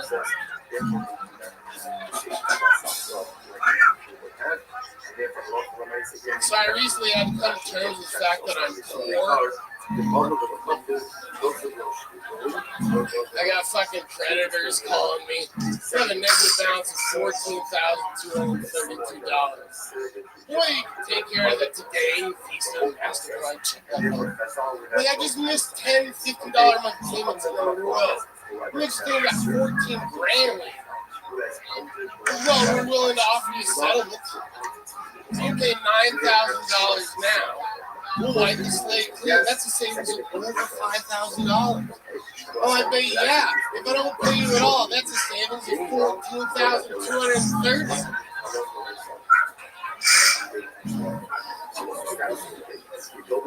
It's like, well, this negatively affect your credit score. My credit score. What are you gonna do? Lower from 440 to 430? I don't give a shit. Take 10 for yourself while you're at it. I'm never gonna miss it. There it is. Andy Harter, always making it look easy. This is your second time on the show? Yeah. Incredible stuff, man. Look how sweet he is now. He is. He's a big fucking little softy pie. Yeah. You got the confidence of a white guy before me, too. I like it. Yeah. Old school. Old school. I think I bought cigarettes from you. You're so cute. Look at your dimples. He is. He's cute. For those of you not listening to the podcast, not watching, he looks like a young, healthy Michelin man or something. And he sounds like Jim Norton. Yeah. You got a great voice. You got sitcom voice. And timing, I took special note of your just execution. Like you really have a grasp. You take us on an adventure. You have mic control, volume control, everything just was funny. How about the entrance? And this thing. Yeah, This thing. that thing represents fucking coming in. Washington, motherfuckers! Yeah! Wow. And by the way, Crowd goes wild for his shout out to some. by the way, Urban part of town, so like, Wow. Represent Kenton. and I'm from Washington, and I've been rented, and this is Milton. Yeah. And it's awesome, and there's this much pride. So good for you. Yeah. By the sounds of things, I think he's going to be renting for the rest of his life. This guy ain't from Mayan, Washington. He's from, please give me a loan bill. Yeah, month by month city. Andy, what do you do for work? Remind us. I hustle, man. I love it. Tell us more about your hustles. The last guy. I got like 6 months. I drive a van for a guy that resells like shit from thrift stores. I move furniture. I'm a dog sitter. I do like surveys and focus groups. Okay. So you do like what? You do like tests and stuff, or what? Well, like you know, like they'll sit down and they'll pick people who have a credit union versus a bank account, which do that better. Okay. But it's cool. Like 30 minutes, like $100. Wow. Fuck yeah, absolutely. 30 anything where you did 30 minutes for $100, pretty good deal to me. You got to put your clothes on too. That's hooker money. Yeah. Hey, speaking of hookers, I went to the Yellow Rose on your recommendation last week. Oh yeah, that's right. Just so that we're clear about our new sponsor, it's not filled with hookers. It is a gentleman's luxury strip club. This is a brand new sponsor. I happen to know for a fact, I do believe the owner is here, and I want him to know that we do not believe that it's filled with hookers. And hey, speaking of murders and serial rapists, I've been to the Yellow Rose, And to be honest, this was not set up about 4 episodes ago. I did tell you to go to the Yellow Rose. It's my favorite one. How did you like it? I got a lap dance that sure looks like Winnie Cooper. I love it. The Wonder Years? That's fine. Yeah. I gotta ask. Red bands and the girls that look like Winnie the Pooh. No pants and a red shirt. You go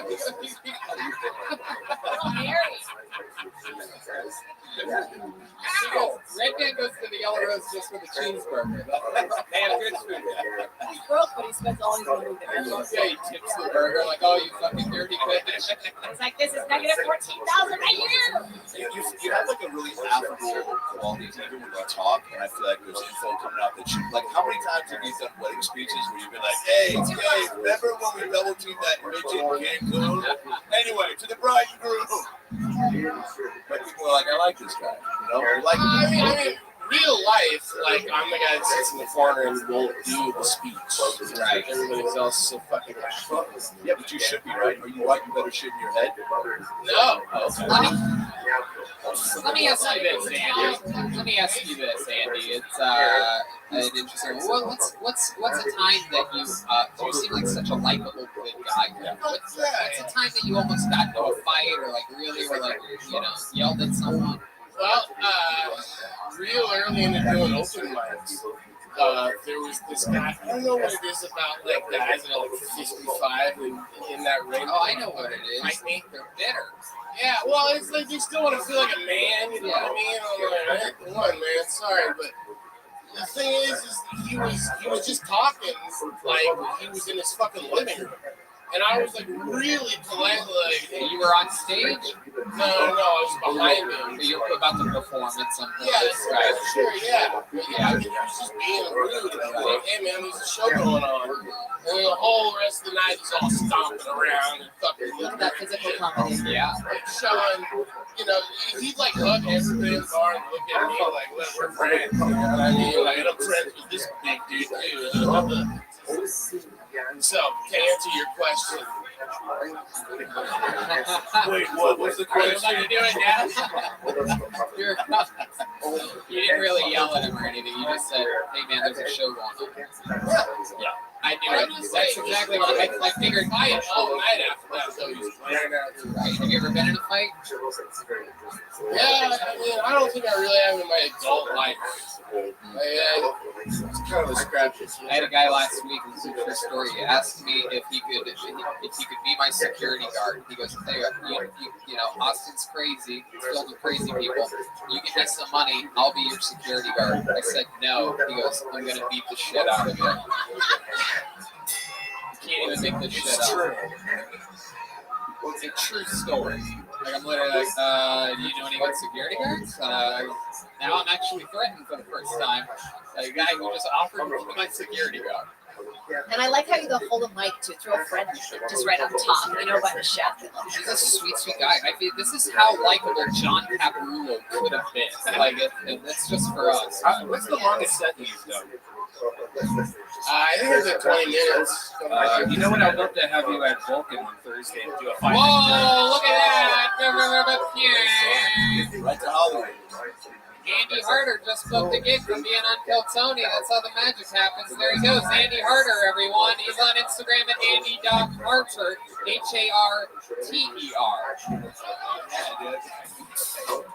Yeah, you can let Fahim in. Hey, Fahim can be let in. There you go, we got it. Okay, Fahim's in. So many white. All right, here we are. We're cleaning the microphone. How about one more hint for Kaylee? Again, you can find her at the Red Rose. Red Rose and Yellow Rose, they work together. What's the difference? Is there a difference between the yellow? Location. Yeah.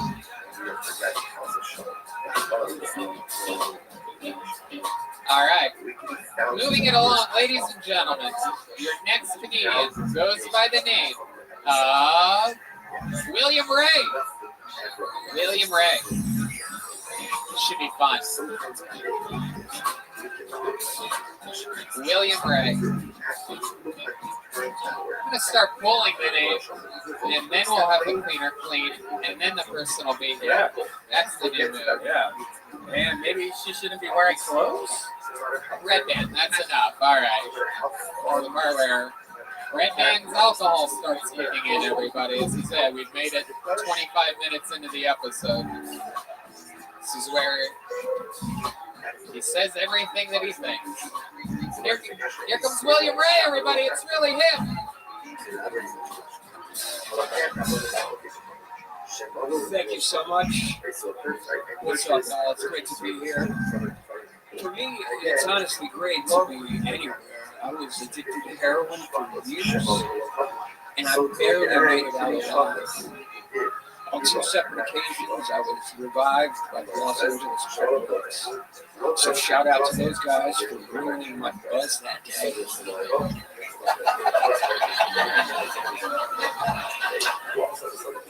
A little bit about my life. My ex, who's also the mother of my son, she was recently diagnosed with autism spectrum disorder. So now she has a legitimate medical excuse to be a cunt.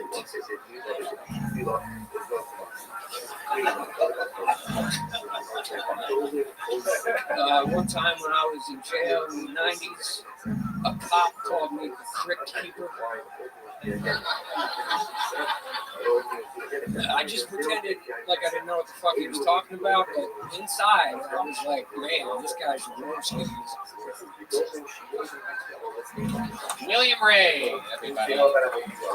Very fun. How recently did you get off heroin? You look like you still have some in your bloodstream. It's incredible. You look like Henry Rollins' grandfather. What's happening?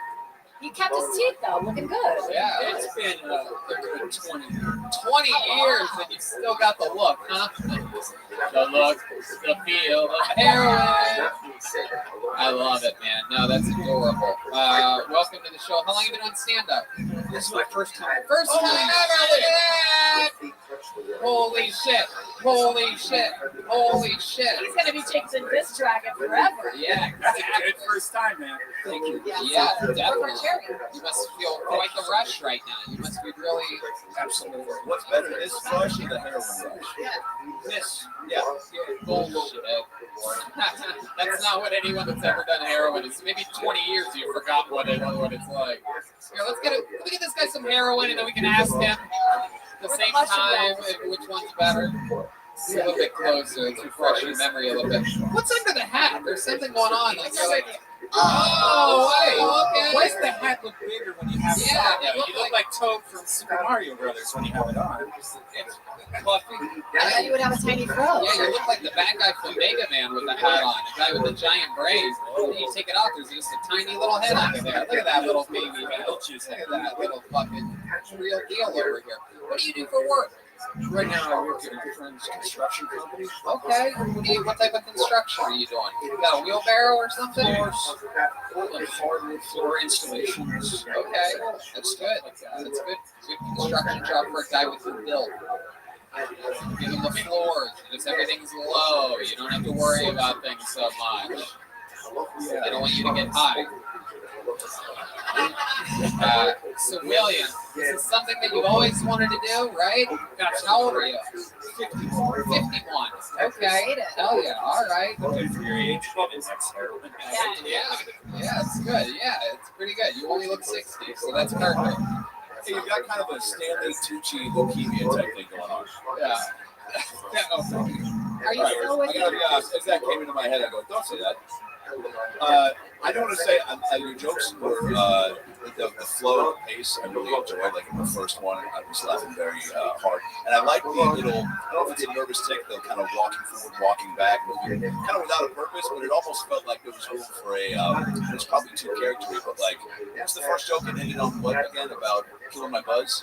Yeah, they ruined my buzz that time. Yeah, every joke felt like there was a pause for like a, and that's what's up, some sort of like, and that's just me being me. You know what I'm saying? Like there was a little bit of the way you walked back and like it fucking hair and some shit. You know, like, or like I surprised that's the him. truth. So, you know, Guy's done stand-up comedy for 60 seconds and he's already got branding. And I still got all hey, when I see talent, Tony.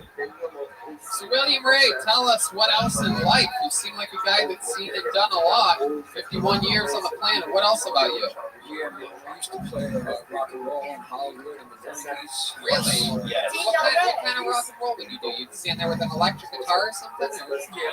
Or? Okay. Do you sing at all? Oh, yeah. Jeez Louise. What do you think? What do you think, Chief? What's like the genre that you most are? Smash Mouth. Hold on. We're trying to get. Sounds nice. When's the last time you took a shower? Who was clean? I want some. Trust my questions. An hour ago. An hour before coming out. Okay. How about some? Can we maybe spray his hands with some hand sanitizer? What do you think? You think of what I'm thinking? You down for this? How many of you guys want to hear this guy play guitar? Maybe say a song right now. All right. I'm gonna make hand for Matt Mueling sharing his weapon out here. Grab that mic stand right behind you. Throw the mic in there. Put it up to your. Just a quick disclaimer. I play guitar left-handed, so I'm about to play this guy's guitar upside down. Oh, okay. Can you do that? Yeah. All right. Okay. William Ray. These former heroin addicts can do some crazy shit. I'm telling you. All the comedians I know that used to do drugs that aren't on drugs are the best. You can't fucking. We need a sanitizer. Okay, there it is. Oh, look at that. Straight from rags. All right, here we go. The stripper just sprayed him. One more shout out to Matt Mueling for letting this happen. Follow him on Instagram and Twitter at Mutation, MUEHTATION. Very big deal for a musician to let someone else play their instrument, especially upside down, especially when they've done heroin in the past 25 years. You gonna sing too, William? No, we're just gonna play us a little diddly upside down. You're grabbing a stool. I guess he plays like Mark Maron. He's asking for some backup too. Wow, there's a whole thing. What note is this in? Just in case. Do they speak heroin? Do they understand what you're saying right now?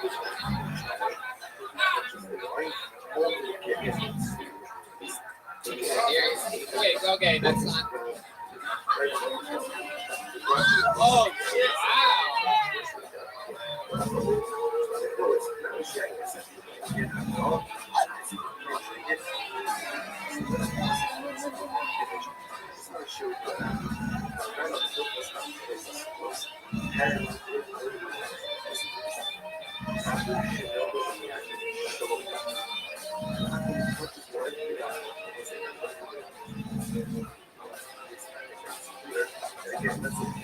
wow.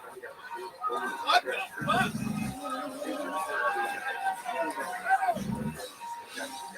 Wow! Ladies and gentlemen, his first time doing stand-up comedy. This guy fucking shreds on a guitar. Stick to music, dude. What the fuck? I'm telling you, dude, you rip it like that, and you look at the camera and go, that's what's up. Come on, man. The toys.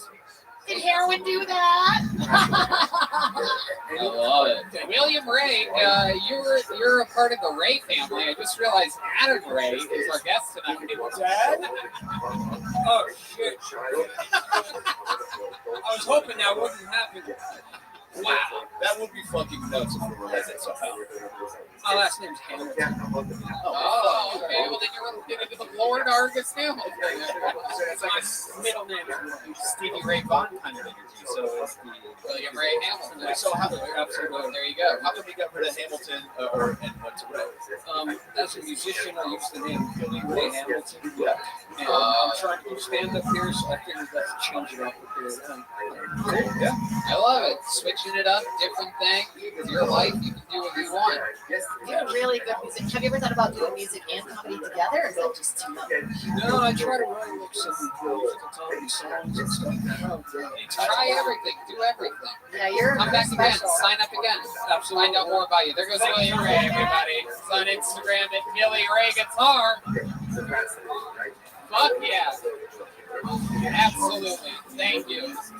Thank you to Matt Mueling for letting him play his guitar. That's so cool. Next up is going to be Nick Nopuja. Nick Nopuja. Or Nick Dopuja. Can you put the microphone in the middle here? Yeah, you can just put it up there.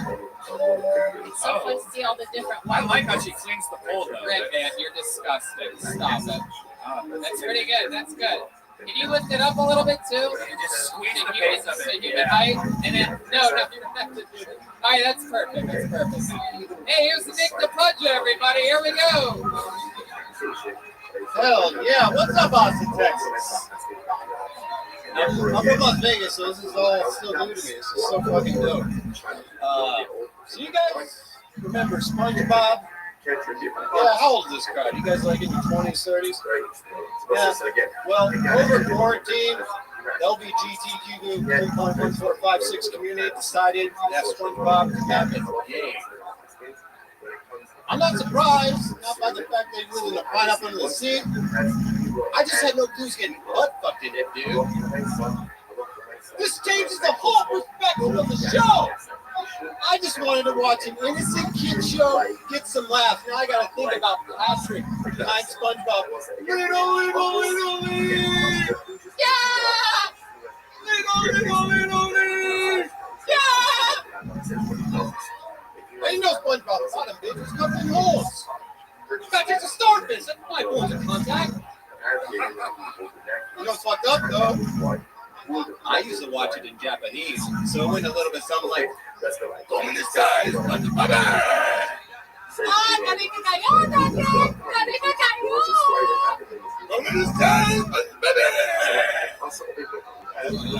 Nick the Pudger. What's your name? Nick? No Puja. No Puja. What ethnicity are you? Croatian. You have any stripper in you? I dated a stripper who was also a dominatrix. You did? How long did you date her for? 6 months. Wow, what was that like? Hell. Why? It was like a drug I've never experienced. Yeah. It's dating strippers like gateway to comedy. What's happening? In my reading, I'm not gonna lie. What happened? Where'd it go wrong? What was the worst thing that happened? You said it's like hell. So there must be one example of a time that you remember. It was just like eternal flames. Yeah, there's one. This isn't why we broke up, but one day I was just like sitting down reading that book, Sapiens. You know that book? Yeah. You know? Yeah. I was just reading that shit, and nothing's going on that day. She just comes in, grabs the book, and fucking throws it across the room, starts screaming. I'm like, I don't know if it's a stripper thing or if you're just crazy. Throw a book? Yeah, across the fucking room. Yeah, they don't like. They don't like books very much. Hey, look, man. What are you trying to learn for? That's what it felt like. What are you doing, dummy? I love it. So Nick, you're from Vegas. What brought you to Austin, Texas? Comedy, man. How long have you been doing stand-up for? 3 years, and last year was like the pandemic. So I've been trying to get up at San Diego. What do you do in Las Vegas for a living? Teach yoga. I do bodybuilding. Really? Oh, Wow. Yeah, we do like yoga, CBD, psychedelics, and we like kind of do it. I feel like you should lead with that. Like, I feel like you should lead more from the truth rather than from like, hey, he's gay. That's illegal. You know, like Yeah, is all of your material like based on stuff that would kill in front of 10-year-olds? Yeah. SpongeBob be like, at the point in time, yeah, my material's pretty good. I feel like even as you are right now, I'm more intrigued than when you were like, you know. Oh, I think like that guy's more intriguing than the comedian. The comedian's still like in impulses, you know what I mean? This guy's cool. I want to know more like about the yoga. I don't really want to know more about it. This one's ovulating over here. I want to know more about your fucking yoga poses. I want to know about your breathing techniques. You look like you sell fleshlights out there. It's just a bad thing. So Nick, tell us the truth. You got fucking spiked hair, you got a good tan, you have that dirty facial hair, you're teaching yoga to fucking innocent girls that ate too much that week, right? They're trying to fucking shed some pounds. How often do you get laid? When I was in pretty decent amount. Right. What's a pretty decent amount? Are we talking about fucking 60% guys, 40% girls? Like, I had like 3 girlfriends at one time. Wow. We're like an open session. That downward facing doggy style. Yeah, pretty much. How many of them know you can do accents? That's a callback to the SpongeBob Japanese SpongeBob joke. Well, that's just how I fuck. I'm like, That's enough. We already are. Sorry. I'm sorry about that. All right. What do you like to do for fun? You seem like a guy that has some weird hobbies. You into axe throwing or something like that? No, I'm actually really into Muay Thai. That was like my Really? Can you show us some of your? Can you show us some of your Muay Thai? Come on, put the mic in the mic stand. Move it over to John over there. Show us some of this Muay Thai. Here we go. Here he is, Nick the Punja. Oh shit!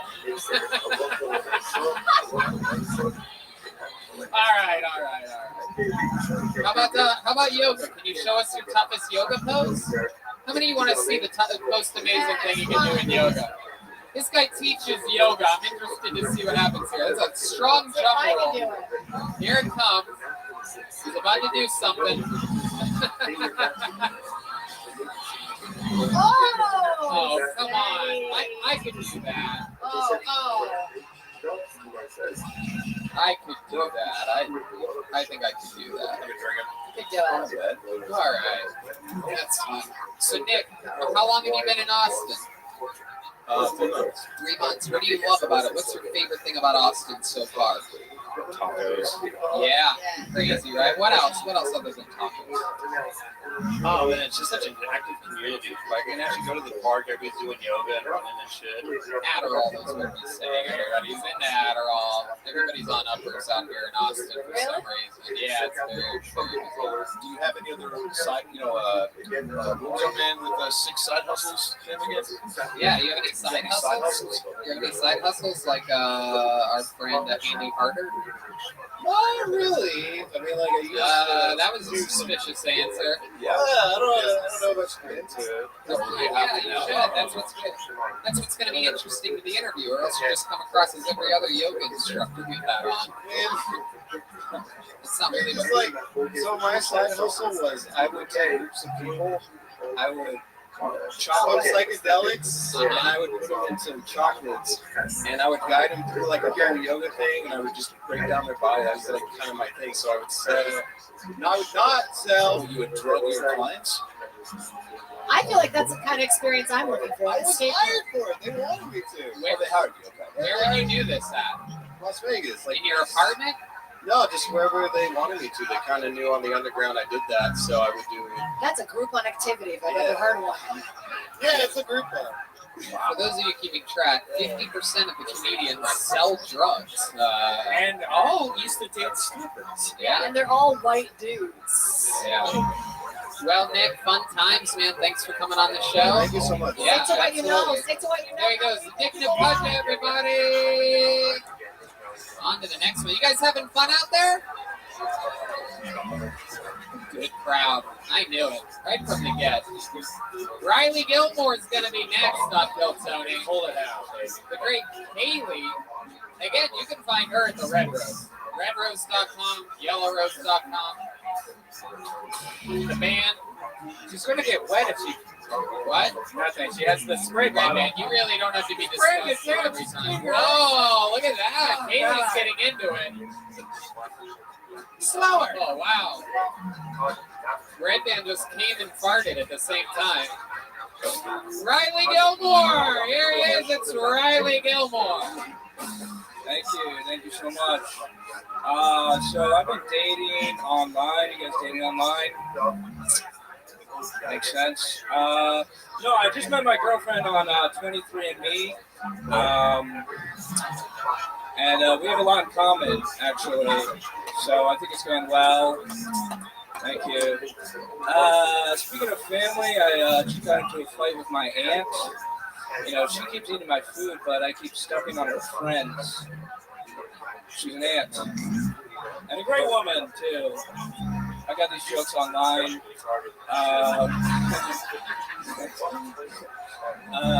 Well, I'm bad at talking to people. The other day, someone told me they're on the spectrum. I said, I'm on the AT&T. But, you know, it's great internet all around. I'm starting a Christian R&B group. It's called Men into Boys. Thanks. Check us out on Spotify and various porn sites. Thank you. Wow, Riley Gilmore, what a performance. Incredible. Everybody's bringing the heat today. Thank you. Hi, Riley. How long have you been doing stand-up? 2.5 years. 2.5 years old here in Austin, Texas? No, I just moved here like a week and a half ago. Sweet. From where? I was with my friends. North Carolina. Awesome. Yeah. Raleigh? Yeah, that area. Okay. Raleigh, Durham. Durham? Yeah. Thank you. Absolutely. You had great recovery. How North Carolina are you? Like, what do your parents do? They are, well, I'm a child of divorce. They're both therapists. Oh, wow. That's got to be super fucking annoying. Riley, why don't you sit down and talk with me about your feelings? Man, that sucks. Jesus. Yeah. Comedy instead. They wanted me to go into business, but chose this. So. Wow. My God. So you came here with no buds, you said? Well, I have some friends. You guys are my friends. So, wow, this is getting really. I'm like that's a therapy move right there. Yeah, I'm deflecting. I'm just. When you walk off the stage, they're staying here. You know that, right? Like, I'll be outside. Come on, let's go, everybody. Let's get out of here. Oh, me and all my new friends. Oh, it's just me now, walking along. Yeah, no, it's great. So, Riley, did you drive here or did you fly from North Carolina? I drove here. So, I drove a Kia Optima. Okay. Okay. You came solo in the Optima? Solo in the Optima. I got room for one more, though. Oh, still looking for a friend. This guy will never give up. Always swinging. He will never give up. Just him and his blow-up all the way. A lot of guys do stand up to try to get laid. Not this guy. Just looking for a true friend. That's it. Yeah. This guy's looking for someone to just fucking go ride a bird scooter with or something like that. Hey, buddy, you want to go all the way down Congress, ride around the Capitol? 50-50. I love it. How many, a week and a half, what have you done that's fun? I went for a bike ride the other day. That's cool. I don't know. I've just been doing like stand-up. You've got like Steel and Owl vibes. Owl? Yeah. Do you have pets? No. See, you said he has the energies of an owl? Like Steel and Owl. You know what I'm saying? Like Steel. Yeah. It's hard to steal an owl. Well, that's what you say before you do it. You gotta take risks. So. That's what I'm saying. Yeah. What kind of risks? You want an owl? What's that? You want an owl? Do you want to be best friends? It's a real whodunit. All right. What else about you, Riley? We barely even got to know you. We're just having so much fun up here. You can check my blog later for more details. But I'm like 22. I'm just looking to get, a job and 22? Yeah. How would you like to work at Joe Rogan's new comedy club? Oh, that'd be great. Okay, well, I don't have any clue about it. I just wanted to ask you. I wanted to ask to make sure that you wanted to. I'll talk to him. It's 22 with jokes like yours. It seems like that would be a perfect place for you. That would be good. That would be a lot of fun. It would be. The odds of it happening are almost non-existent. Especially since if I introduced you to Joe, your first words would be, "Will you be my friend?"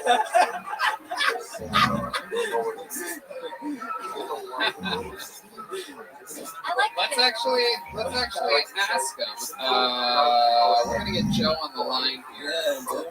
Yeah, we're good friends with Joe Rogan. And Joe, do you think we could maybe hire this guy at your new club? Okay, well there you go. That's good news. That's good news. You saw his set. What do you think about his set?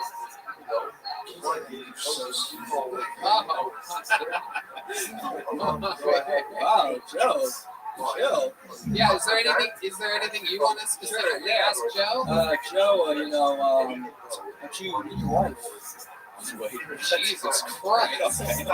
Hold on. See, this is why it'll never work out for you. Can you imagine that actually being the real first question you asked? You're supposed to ask for a job, you fucking nimrod. I'm playing the long game. How'd you get that person to stay with you? Yeah. Guys like Joe love it when people play the long game. They just don't have enough friends, so they keep a bunch of buffoons around for as long as possible. Ask him for a job. Hey Joe, can I get a job? When are you? Hey, okay, yeah, I'll do it good. Hey Joe, you know, I've seen you around. I like Wait, look up, man. Joe, I like your stuff. You know, I like your style, and I really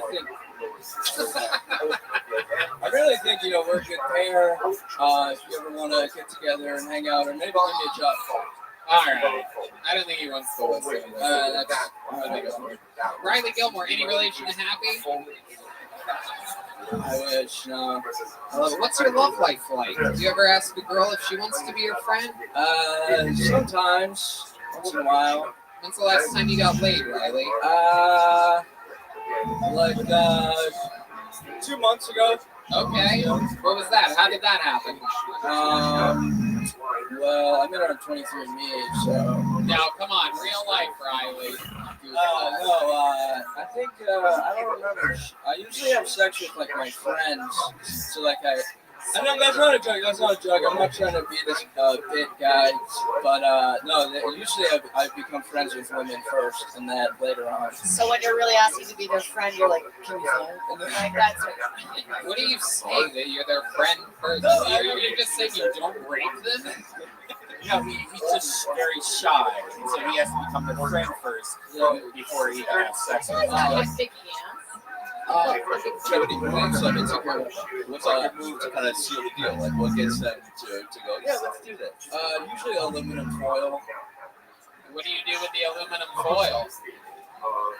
You know, it just maintains freshness. So, no, I don't really have a move. You know, I just kind of wait for someone to come to me. Wait, explain the aluminum foil joke to us. Oh, he's talking about keeping it fresh, right? You said something like that. You said seal the deal. I don't know.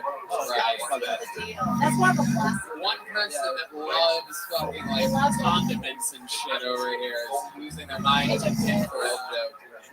Yeah, I think they're the only one that got it over here somewhere. I would say hat off. That's not hat off. Oh, really?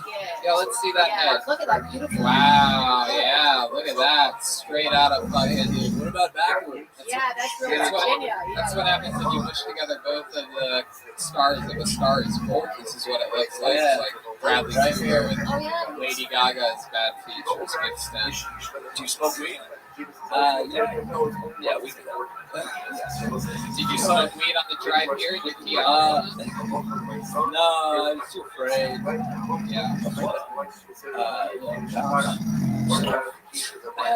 you know, people disappointed me in my lifestyle. So you got into comedy? No, yeah, I mean, I'm looking for someone to sell me weed. I know you mentioned you found the weed, so. Ask the other comics here. Yeah, did you just ask me to go on a pot adventure with him after the show? Yeah, I don't know if you've seen today's show, but we could give you weed, heroin, and mushrooms. Yeah, I know.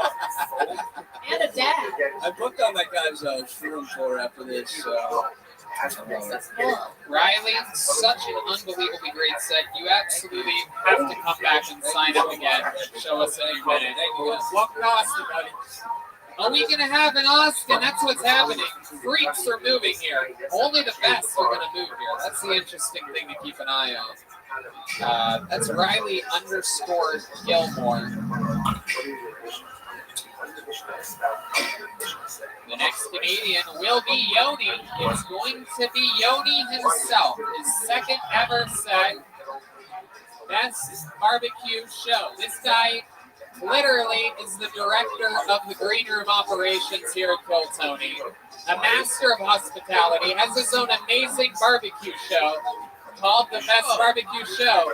With a brand new minute. Ladies and gentlemen, it's really him. It's Yoni.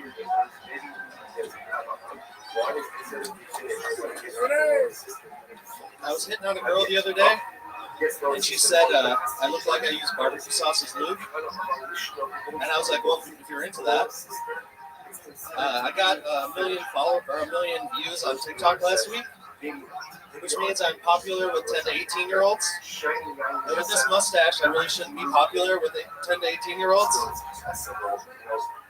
But there's a lot of crazy stuff happening. SpaceX has more money than NASA, which I feel bad. NASA's like the core space program. I had an idea for them. I was writing an email. I said, hey, all these famous people are getting merged and making candles. Y'all should make a candle that's called "This Is What My Black Hole Smells Like."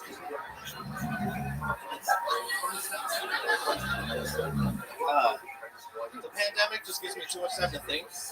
I've been real disappointed in myself.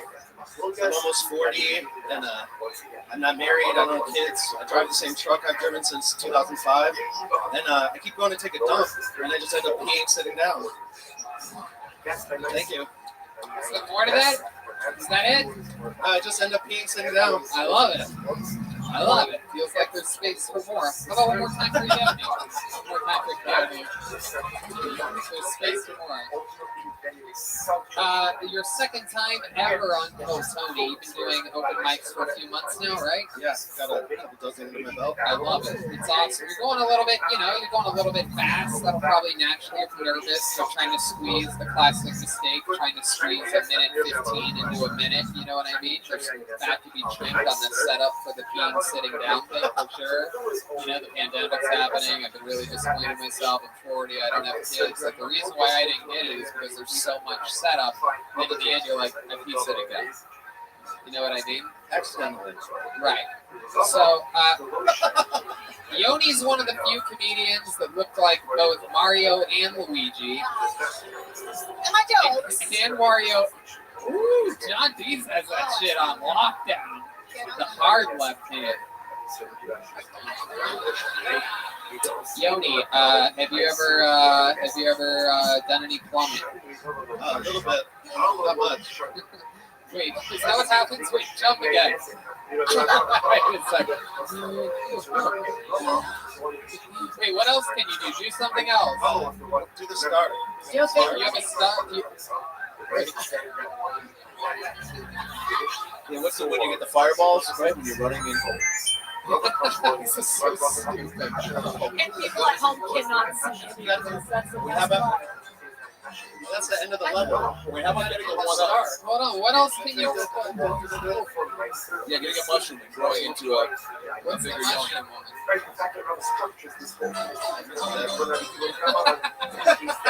That was good. That was worth it. That was awesome. So Yoni, you're an interesting thing about Yoni is this guy, and a big part of the reason how we started working so closely together is this fucking guy loves food. I mean, this guy is a rolling show on the Food Network that just lives life like that 24 hours a day. Who's the lady that you cook with in the morning sometimes? You go to her? Oh, I go to Snow's. Right? Snow's Barbecue, Lexington, Texas. Saturdays only. And that lady's been cooking for how long? Decades. I mean, her whole life. Wild. Yeah. She real, like, Mitzi comedy store. She's 85 years old and she wakes up at midnight every Saturday morning to cook barbecue. Yeah, incredible. Yoni brought me some on Saturday. We were talking about something. He said, hey, want me to bring you some chicken? I'm at this chicken, the place. Yeah, but anytime we've been playing in Texas for like the last, 2 years, 3 years, he's been bringing us barbecues from different places in Texas. Yeah, you probably heard through every episode of the show since we moved here to Austin. He took over for Vito's Pizza in Los Angeles. We've switched from Italian to barbecue. We eat good, Tony. We eat good. Yeah, absolutely. What's your nationality? I'm half Lithuanian, half Israeli. Oh, wow. That's funny. My people are good, man. Well, you just look Italian so it goes more with your brand. Well, I look Italian in New York. I look Mexican in Texas. Oh, that's great. That's a great joke. The first week I moved here, people just walked up to me and started speaking Spanish. So I love how much more comfortable you are now. It's just flowing out. Look at that. Do you know any Spanish? Can you fire back? Sí. Un poquito. What does that mean?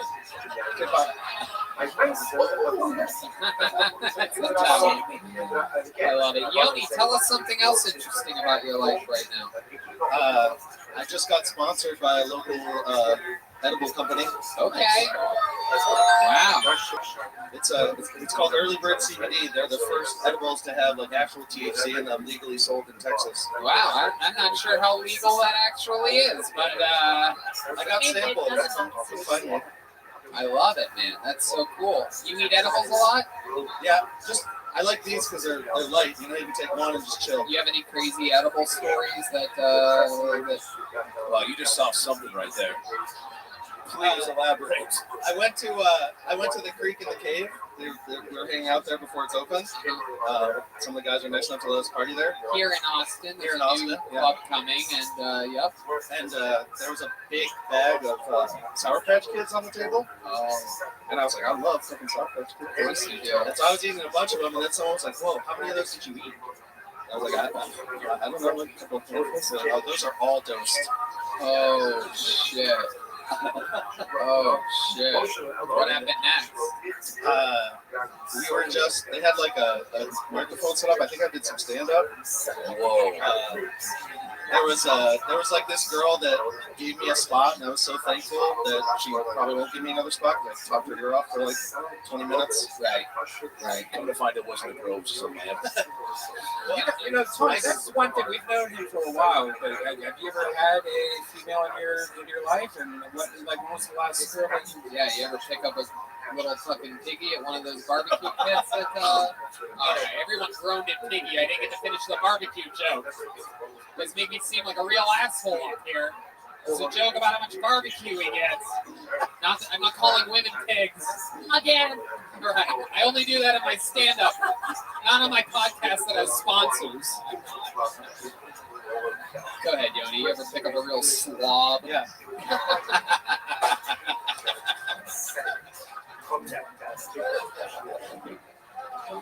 Just throw them over my shoulder. Walk them over. Come on, Yoni. Tell us the truth. What's the love like? I was dating some single moms. I had some. Oh, hell yeah. You seem like the single mom fucking dragon slayer, right? As soon as the kids went to stepdad, it's party time. Oh, shit. All right. I think that's your get it done. Yeah, basically, it's party time. And we eating good. Did you say about the stepdad? As soon as the kids want a stepdad? No, as soon as the kids with the stepdad, yeah, it's party time. What's the longest you ever spent going down on a woman? Probably at least 30 minutes. Whoa, that's it? All right, that's pretty low, actually. I was expecting a 3-hour fucking tour for this. I thought you go on Gilligan's Island. You gotta build it slow. I thought you said you loved to leave. Do you have any special tricks in the bedroom, though? Any special barbecue things? You ever put the fucking brisket in the brisket? You ever put the fucking pit in that shit? You ever do the old fucking turkey leg? You ever do the old potato salad pussy? Yeah. You ever toss some potato salad? That would have been good. You ever give it the old creamy corn? Very funny, writing it down. Yeah. I'll give you $50 if you actually try that potato salad. Real no? Any special moves? You keep the suspenders on the whole time? You just switch those over to your underwear? Mustache on or off? So I wear the suspenders. Pants come off, suspenders reattached to the underwear, penis through the dick hole. Very rare. I could see Yoni being one of these guys. Very rarely does a guy pull the penis through the dick hole to fuck with, but Yoni, anybody that wears suspenders, you have to be suspicious. Most chaste nipples ever. He's got bloody nipples, right? I got question at a time. I think is good. I got these pants when I got fat over COVID and I lost the weight. So I just dropped the straps and everything goes down. Costco lets you return them. Yeah, exactly. Actually, I go to the feed stores and buy Wranglers.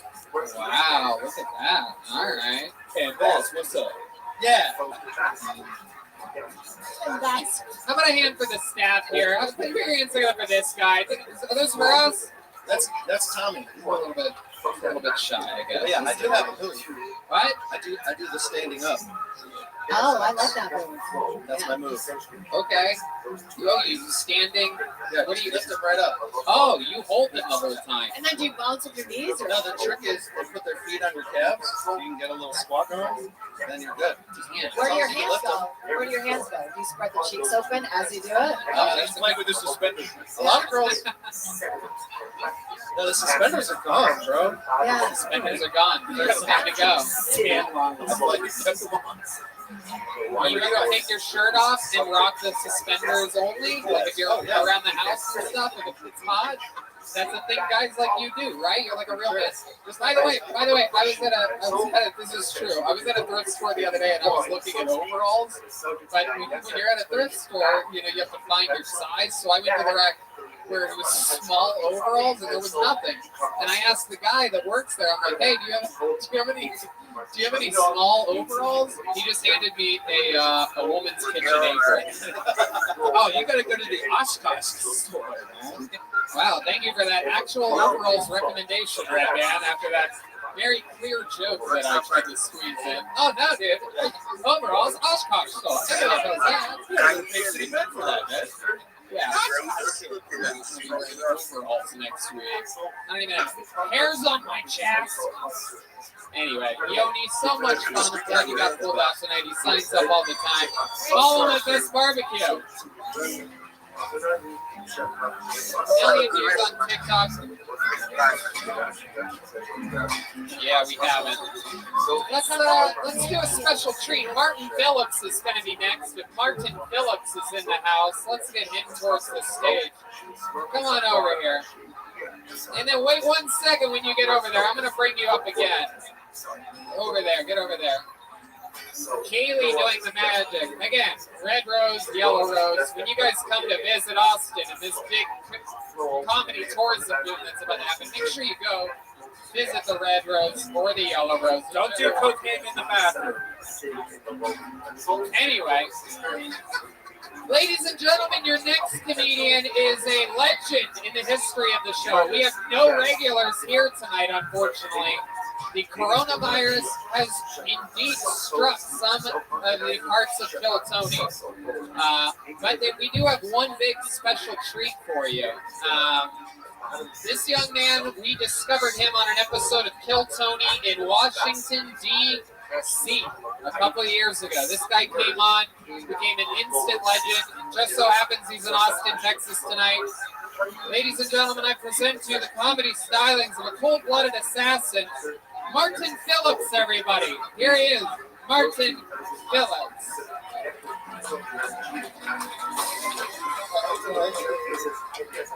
What's up? I haven't done any live things, but this put himself through like comedy and therapy.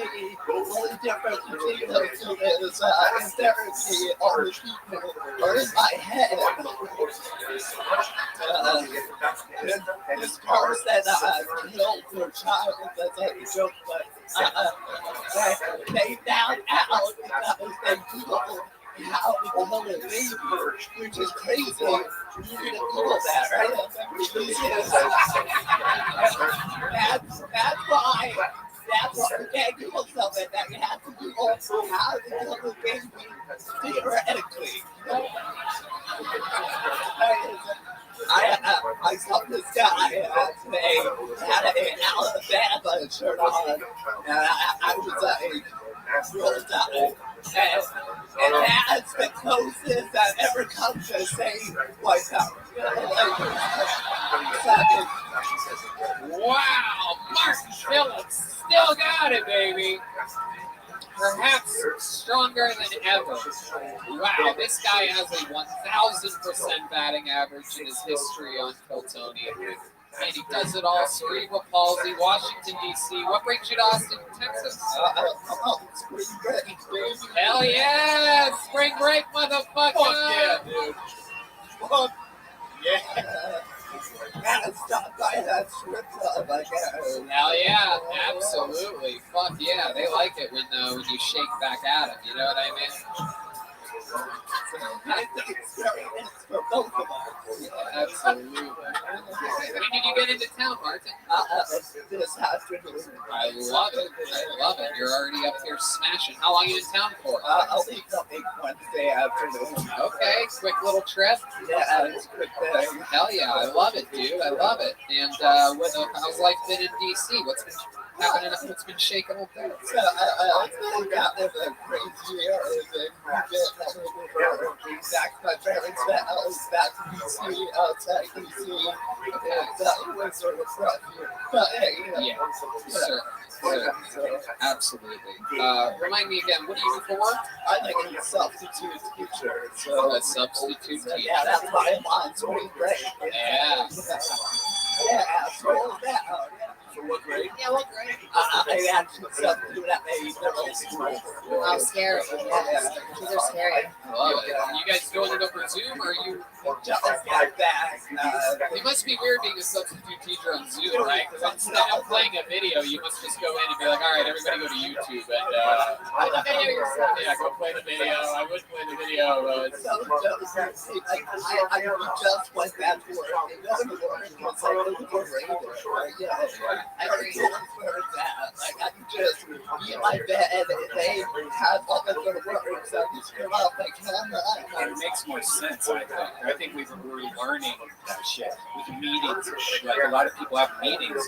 It's so much better to have meetings like, you know, from your house and be comfortable. And Yeah, they say like it's it's not good for kids, but fuck kids. yeah, exactly. Yeah, they need to fucking grow up. Before I worked at the middle school, I used to get kids and benefit of that. Some kids around. Once I started with middle school, I was seeing all these kids and It's incredible to me that tonight we've had some real talented people up here, and meanwhile, you come in your fucking jokes and. Incredibly enough, with everything you're dealing with, your delivery and your just energy up here, it is just absolutely incredible. Do you ever want to be a full-time teacher, or do you like the substitute life? I try to do the full kind of teacher thing, but it's very when you actually want to teach. I was like, this sucks. And you have to care. You can't say, somehow you did. You have to either for kids. Do they know that you do comedy? Do you ever talk about So, if you say recently, I did host a dream that was on TikTok. And I got these comments like, hey, I think you substituted that. Yeah. Even kids are like, wait, I fucking really remember this guy. I'm pretty sure. Something sticks out. I'm pretty sure that guy was my substitute I remember teacher. that shirt. Sorry, like, I don't know what you're talking about. Wasn't me. Must be a totally different guy. So let me ask you this, Martin. The pandemic's been crazy for everybody. How did you find some relief? What were you doing? Any new hobbies or any new passions or anything? I started playing golf. I'd imagine you didn't do that. I don't do that. I actually tried to training last week. You did?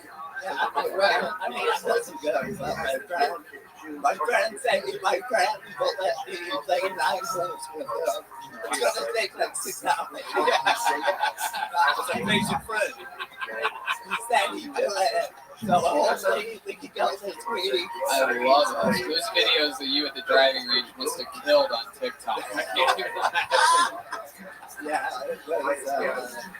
I love it. What else, Martin? Anything else during the pandemic that you did for fun or got into? Not for fun, but this summer I worked for the census. I was a census taker. Oh, wow. I know I've always avoided census people when they answer the door, but if you came walking up to my place, I realized I would just every fucking lost the chain. Like, nobody's home. Nobody on the other side of this door. That's honestly the job. No one ever answers the door. So good when they just see you coming up. Hey! I just want to make sure you what's happening. Okay, I don't want to talk to you either. I want my kids, right? He just sees the people through the window, like waiting for his over. So that's just one person in the chair? Yeah. Can you show me with your fingers? Yeah. That's hilarious, man. Yeah, that even took a solid 50. What do your folks do? My dad was in the airport. He's retired. Yeah, like that guy.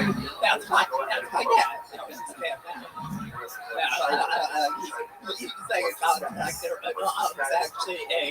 history professor at college. Okay. Super cool, man. So, they're these punks. How old are you, Mark? Actually, this summer I could turn 30 years old. 30. And you got off an airplane today in Austin, Texas. Yes, actually for my 30th birthday, I jumped out of it. Really? You did? Oh my goodness. So that's how you got the cerebral palsy, huh? From the plane. I did. So Ross landing. Rough landing. Rough landing indeed. Oh my god. That parachute must have been like, you gotta be fucking kidding me. Did you say anything when you jumped out of the plane? Because that's like a scary moment, right? Yeah, I don't think any quick jokes came to my head. I was like, well, did you pay for the video of yourself? Yeah, I got the video. Yeah, it was really cool. Oh, big spender. It's priceless. It's my birthday. Oh, yeah. Spending. Oh, you probably had someone connected to you, right? Yeah. That fucking guy earned his money that way. Can you imagine that? I'm next. So what do you think? The guy, they paired me with. It's like flight jumps to it said like autism speech. So it's like, okay, I understand why we're a pair together. It's fucking perfect. I love it. And the dive with the deep boner on your back, huh? That's what happens. I love it. Well, man, I mean, like I said, it's so fucking cool. I love that you're in Austin, Texas. Come back anytime. Let us know when you're coming, and we'll throw you up.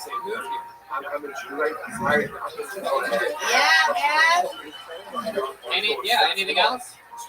Anything else you want to plug or say or anything? The same thing. Flying Marty with 2 Y's. Flying Marty with 2 R's. 2 I's.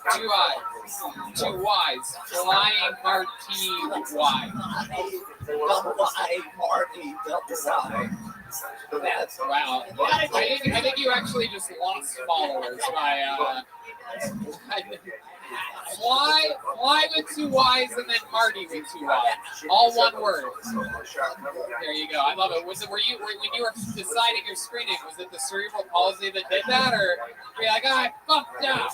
I really wanted Fly Marty. Fly Marty Fly flew in today, came up and destroyed on the show. Martin Phillips, everybody. Batting 1,000%. Yeah, let's do that. We haven't had a lady up here tonight. Should I pull in the bucket till we find a lady, huh? Hell yeah. Oh, thank you, Kaylee. Absolutely. All right, let's see what happens. Well, there we go. This bucket is so funny. First one pulled is a lady. Ladies and gentlemen, it is time for Emma Estrada. Emma Estrada is next on Phil Tony, live from Austin, Texas. A lot of fun stuff happening here. Yes.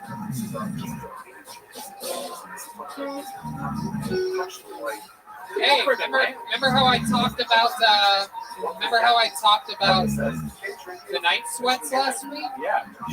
This isn't a paid ad, but I tried a new mattress called 8 Sleep. Do you know about this? It's like a Tesla for mattresses. All right, here she is, Emma Estrada, everybody. Emma Estrada. One more time for Emma, everybody. Come on.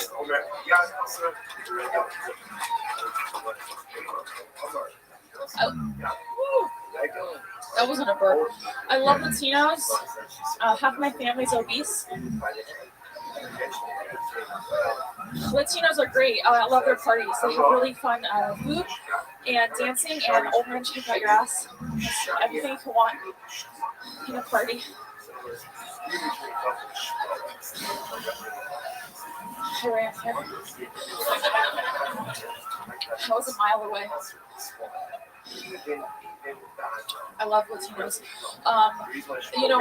The woman they say to me, do you have any kids? Do you have a husband?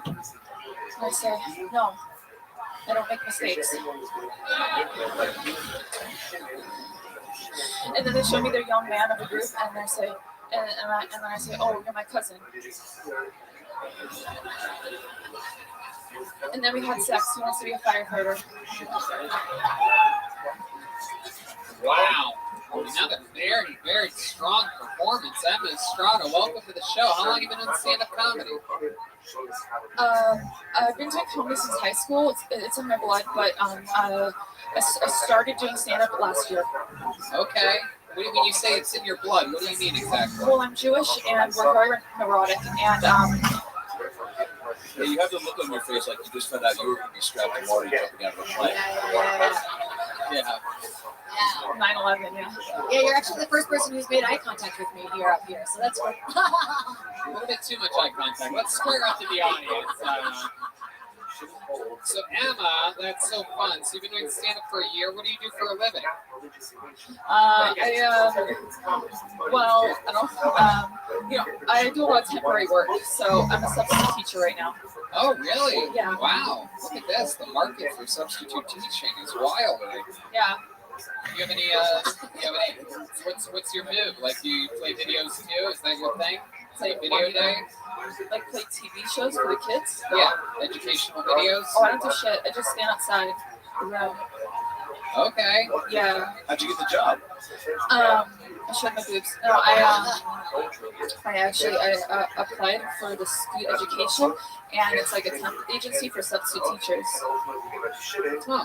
That's a very, very honest answer you just gave. Are we talking about like kinder care or like elementary school? Or? These kids were 10 to 12th grade. Okay, so grown-ups. Yeah. Yes. High school. Like not legal, but you know. What else are you into, Emma? They're hot. What else are you into? What do you do for fun? I'm a dancer. I love to dance. Really? What kind of dancing? Contemporary hip hop, jazz. Okay, not that. What kind of contemporary? You guys have any contemporary hip hop that you could muster up real quick? I don't even know what that means. And I think that's what Jewish people call rap music. It is. I can confirm it.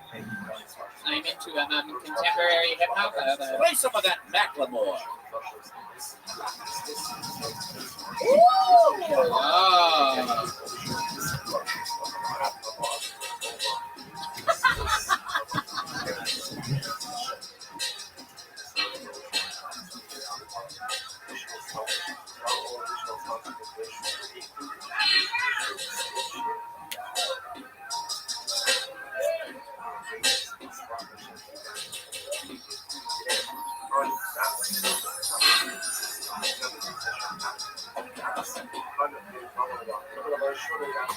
I can't tell whether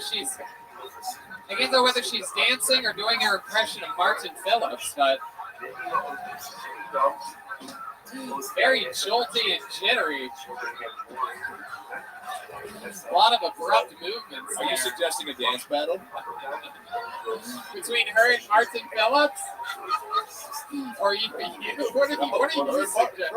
Yeah, no, me and her. What's in your back? You have to have a backpack when you're a female comic. An empty water bottle, okay, definitely Jewish. She's refilling that thing for sure. Mixed media book, yeah. Mixed media, definitely Jewish. There you go. I really shoehorned that one in there. Got a gun, Red Dan wanted me to say. Okay, and a cassette tape? What is that last thing there? It's gum. Oh, gum. It's a lot of gum. Yeah. So that's like it's like a blockbuster video. Yeah, very The last blockbuster of gum. She just pulled out a roll of paper towel. Red Man gave me this in case. Oh, whole cashew. Absolutely. So wait, what's it? So you're Jewish and Spanish. That's the mix. Ooh, that's a good Yeah. Guatemalan. Okay. Palestinian. And like, how good was your cousin in bed?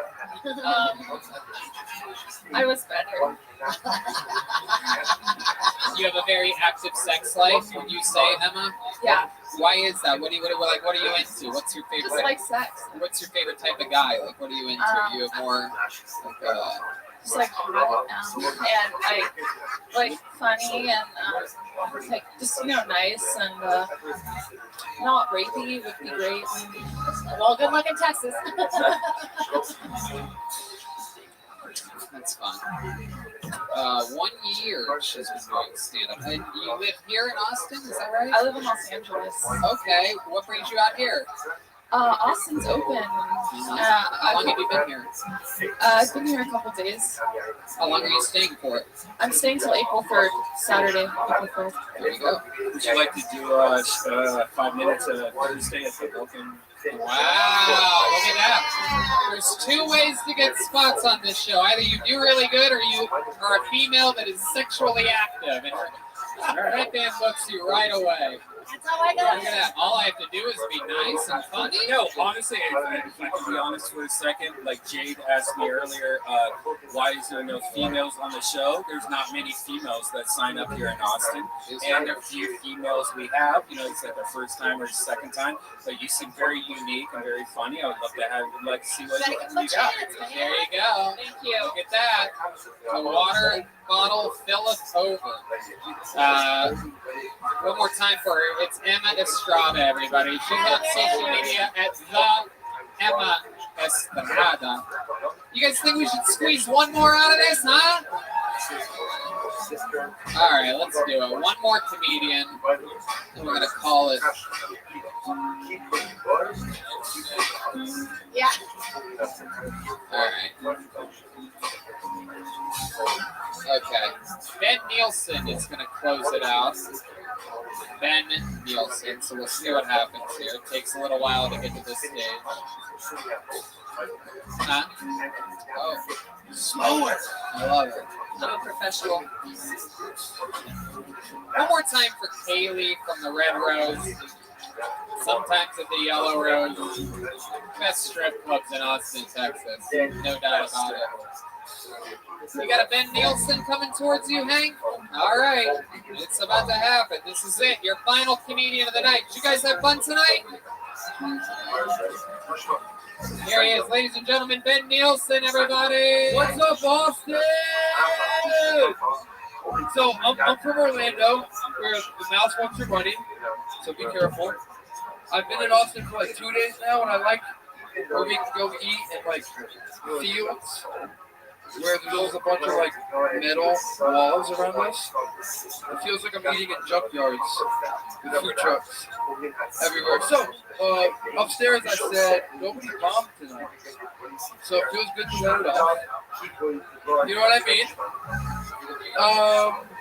But yeah, we out here. I came from Orlando. It's my fucking birthday. And that's the only laugh I get. You're goddamn right. I got purple shoes on. I feel like Austin, Texas is the place to wear them. So thanks for having me. I'm keeping it fucking weird. And the best part about tonight is this goddamn moment right now. I have no jokes and I hope there's a cat.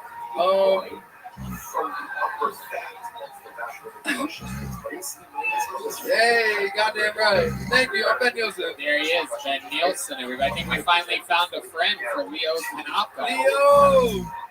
What's up, bro? How are you, Ben? How are you? I'm really good. What are you on right now?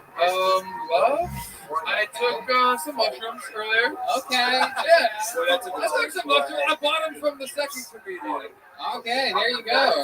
We've now just witnessed a felony, everybody. That's exciting. It's a misdemeanor in Texas. I looked it up. Most people rat out the dealer after they get arrested, not this guy.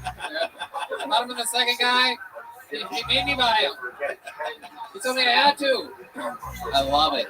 So welcome. It's your birthday. You flew all the way from Gilligan's Island to go here. Thank you. I made that joke last night. I love it. How old are you? I'm 30. Happy 30th birthday. This is your first time attempting some form of stand-up comedy? Yes. I get a performer vibe from you. I'm a rapper / poet. Really? Can we hear a little bit of? Can we get a rap? Can I go acapella? You want to go straight a cappella? I do. Okay. Fine. Spontaneous and hit an angel dust. You're outrageous, but you can't outrage Justin. Brother bang the bus. And I met that girl on a party bus. Didn't tell her my name because she heard of us. Smoking blunts is a must if you want cunts to lust. But notice I see you because I don't fuck with sluts. I'm a gentleman, telling lies again. A motherfucking hypocrite with no time to mend. Yep, that's just bad. I got some fucks with friends, but I know I got my back into the very end. And let me begin where you fell off because that girl's on my dick. Even though it's soft and we can pour my ranch with your salad toss. Jesus, man. Wow.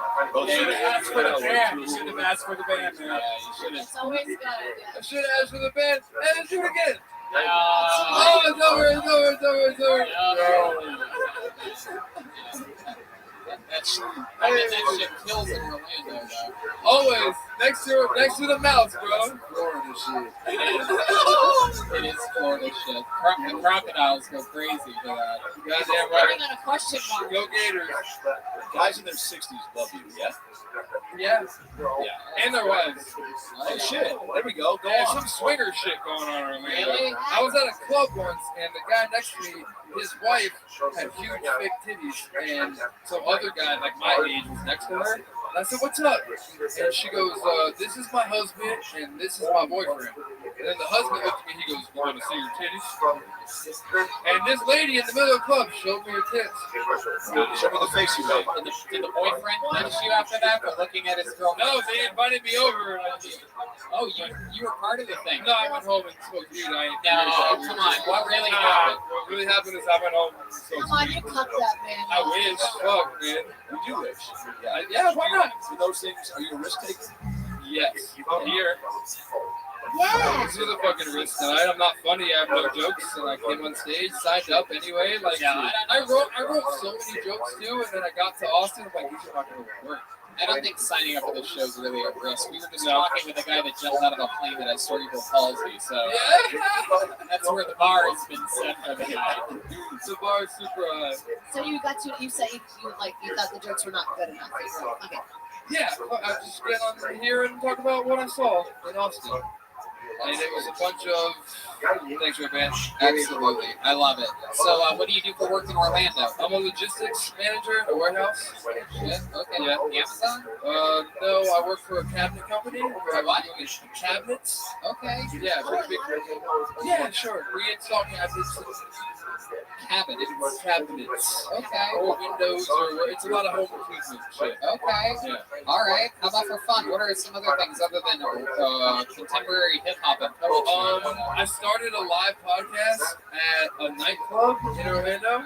They do house music every Wednesday, and we just sit in the back of the club and do a live podcast, talk to the patrons. Hey, you do a live podcast while there's an actual nightclub happening? Yes.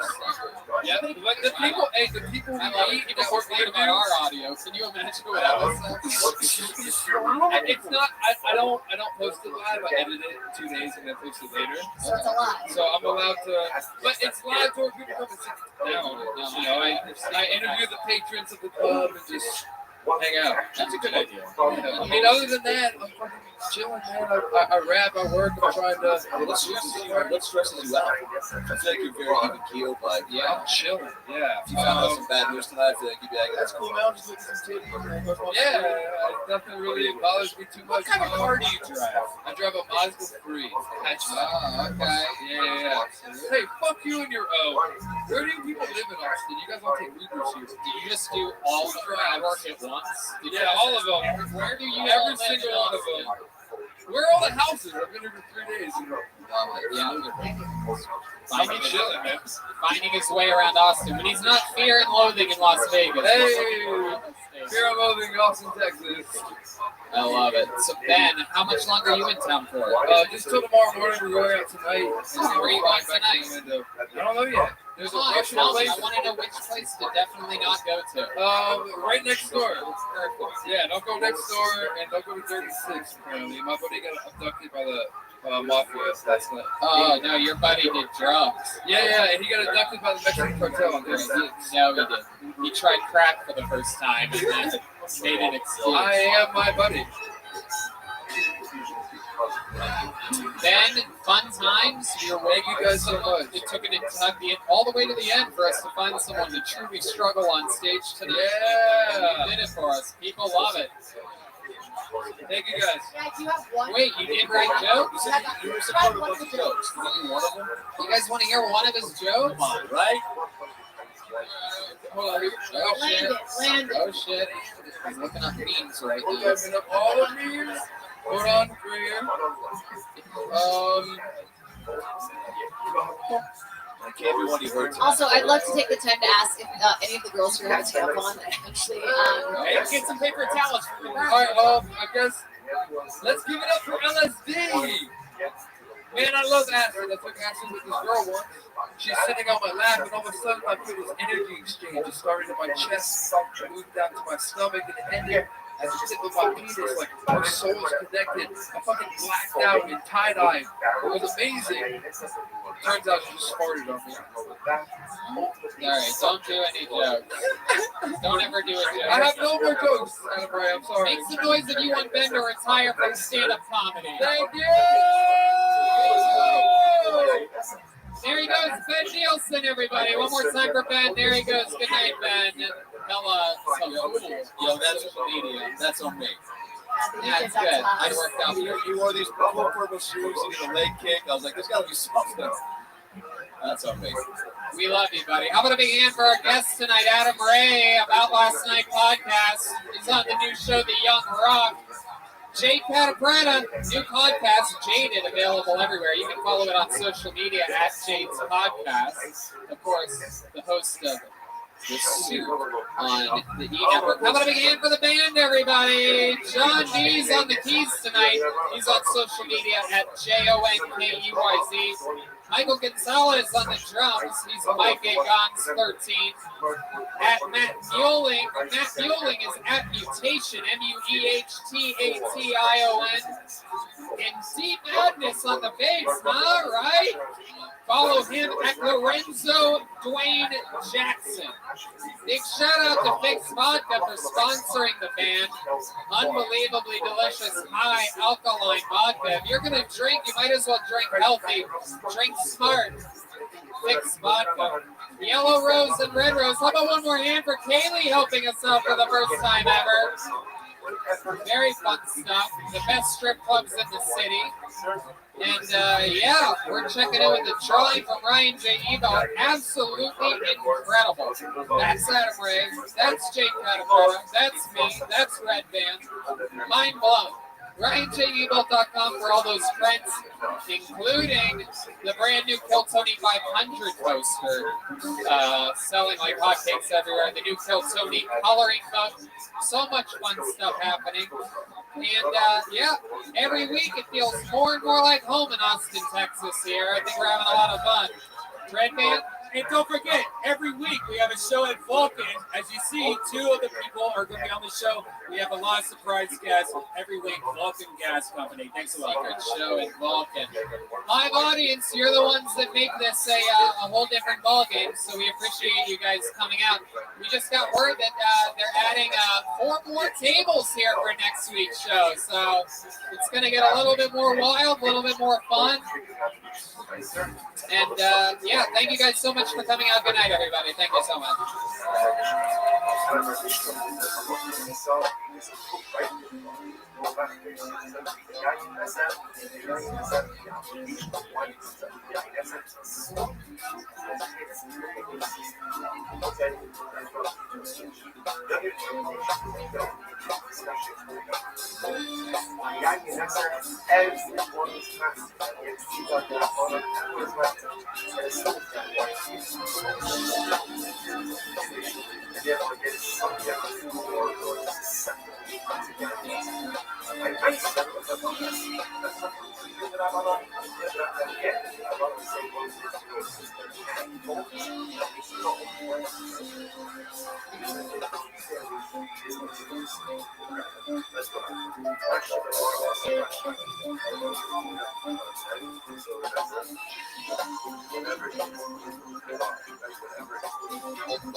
That even the spot upper back is going to be awesome. It's going to be awesome. Okay. So what's the shot? What says about the height here that some of the guy also, but ultimately again, if you go to that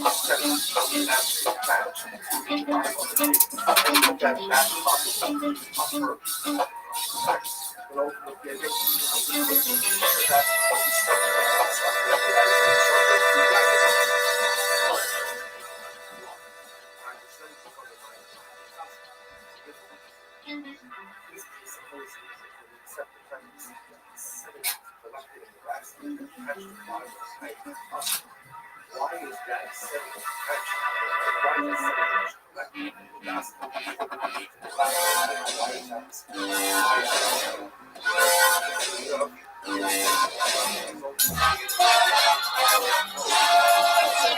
Hey, this is Rabbi coming live from Austin, Texas, at Anton's for a brand new episode of Kill Tony. You're up for Tony. Fuck yeah, what's up, everybody? You guys excited for a big night or what, huh? Ryan Redban's here. Hey, everybody. Kill Tony live from Anton's. How about a big hand for the band, everyone, right? You guys hear that? John D's on the keys, Matt Mueling on guitar, Daniel Watson. That was insane. The drums. That was so good. Filling in for Michael Gonzalez, Daniel Watson joining the crew tonight. You might recognize him as the drummer from the movie Get Out. Okay, just a little test to see where you guys are at tonight. How about a big hand for our bass player, D Madness, everybody. He's here. Very exciting stuff. The band, powerful. Things are wild. The State of the Union is strong. The great Ryan J. Ebel drawing tonight's episode from Los Angeles, California. He draws every episode, including the brand new Kill Tony 500. You see that poster? That was amazing. I got it framed in my place I right don't have it yet. Yeah. Well, I asked for it immediately when he sent me the prototype. Yeah, does it have like every past episode in it? I think that's what it is. Yeah, I think it looks like it. There's a lot there. It's absolutely incredible. It's all available at RyanJebel.com. And yeah, he draws everything, including the new Kill Tony coloring book. How many of you, by round of applause, have the new Kill Tony coloring book? Huh? Okie dokie. Really exciting to know that our merch is flying on the shelves. Flying on the shelves. Yeah. Exciting stuff. Fix Vodka too, man, this year. Yes, how could I forget? This is of course the official band of Fix Vodka, alkaline vodka. So less of a hangover, cleaner beverage, just an overall better buzz with Fix Vodka. Right, John? Thank you. Absolutely. That's, for those of you that don't know, that's all John knows how to say. Just says shit. Feels good in here. You guys excited for a fun show tonight, huh? Feels good. We have a couple extra tables that have been added. The pandemic is slowly weaning off of everybody's fearful antics. And some more tables here at Antone's. It feels good, feels cozy. Before we start tonight's show, here's a little bit more about the amazing sponsors that made this show available for you tonight, right now.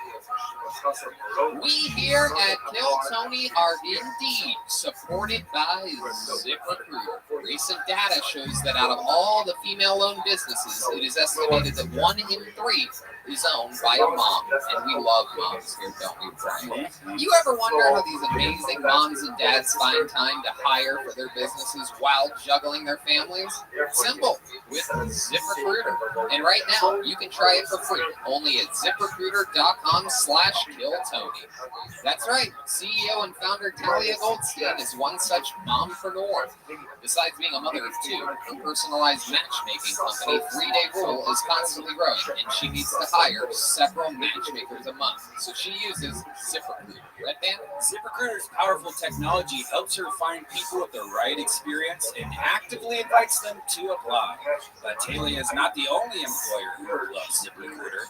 4 out of 5 employers who post on ZipRecruiter get a quality candidate within the first day. Within the first day?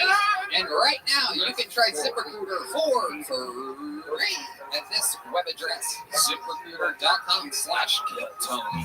This special offer is only good at ZipRecruiter.com/KILLTONY. Because they're the best. It's ZipRecruiter, the smartest way to hire. Squeaky doors, clogged sinks, finicky engines. When things break around the house, you take care of it. However, when something's off in the bedroom, you just try to not think about it. Come on, man. What are you waiting for? Take care of it.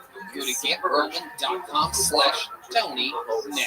With Roman, you get a free online evaluation and ongoing care for ED.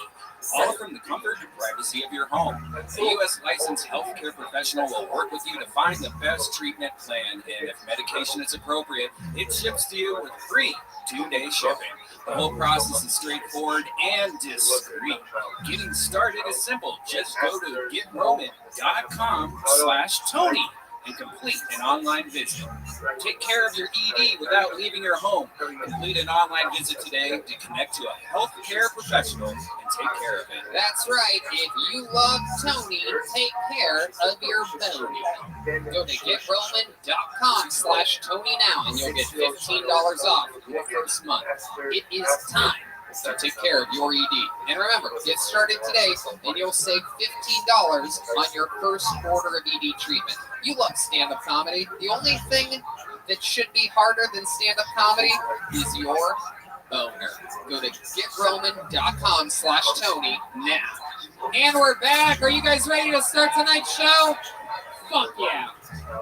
It's an exciting one tonight. You know, sometimes on this show, I pride myself on not only booking, you know, people that have been famous for decades and this and that, but also here on Kill Tony, I like to think that we famously introduce you to monster comedians as guests on the show, not just out of the bucket, but as guests. You get to see the future always get promoted here. I feel like we were one of the first podcasts to have like Tim Dillon on and Preacher Lawson, right? He was on here all the time. Monsters come from here, and this is one of the guys that has been rising through the ranks. This is his first time as a guest on Kill Tony. Years ago, he was working the door at the Comedy Store watching it. got all the way up to paid regular at the Comedy Store. This guy's a monster. He's been absolutely shredding on shows here in Austin, Texas. He just moved here. Ladies and gentlemen, make some noise for tonight's guest, Derek Poston, everybody. Here we go. This is the future. Hey. Derek Poston. Yes. This is a crystal ball episode because you're looking at the future right now. And Derek, how are you? I'm good, bro. You're too good to me, dog. He's so likable. Isn't he just adorable? So likable. Just crushing it. You've been crushing it lately on the local shows. It's amazing. Thanks, man. I love it out here. This. Oh my God! I can do 2 spots in the night. I'm loving it out here. What's your favorite thing about Austin, other than the fact that you can do live shows here? Oh, food. No questions asked. Food. Everything's good.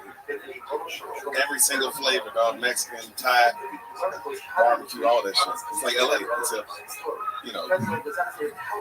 let's get it. A lot more cheese and butter. I love it, Derek. We're going to have so much fun tonight. I'm excited to pull names out of a bucket and meet new people. You guys might know how the show works. If I pull your name out of the bucket, if you signed up, a lot of comedians out on the sidewalk and in a holding tank upstairs signed up. And if I pull their name out of the bucket, that means they get 60 seconds uninterrupted on the show. You know your time is up and you hear the sound of a kitten. That means wrap it up then, or else you're going to bring out the angry Fashion District Bear. Oh my God, it's so annoying. No one wants to hear that, so just do your time. Fashion District? I thought it was the warehouse district. I don't know. We're always so drugged up over there. I don't know. Yeah. No one wants to admit that they know where the gay part of Austin is. It's a weird thing. Like, I'll ask, like, where is it? And then you just get 20 different answers. Like, oh, your mom's house.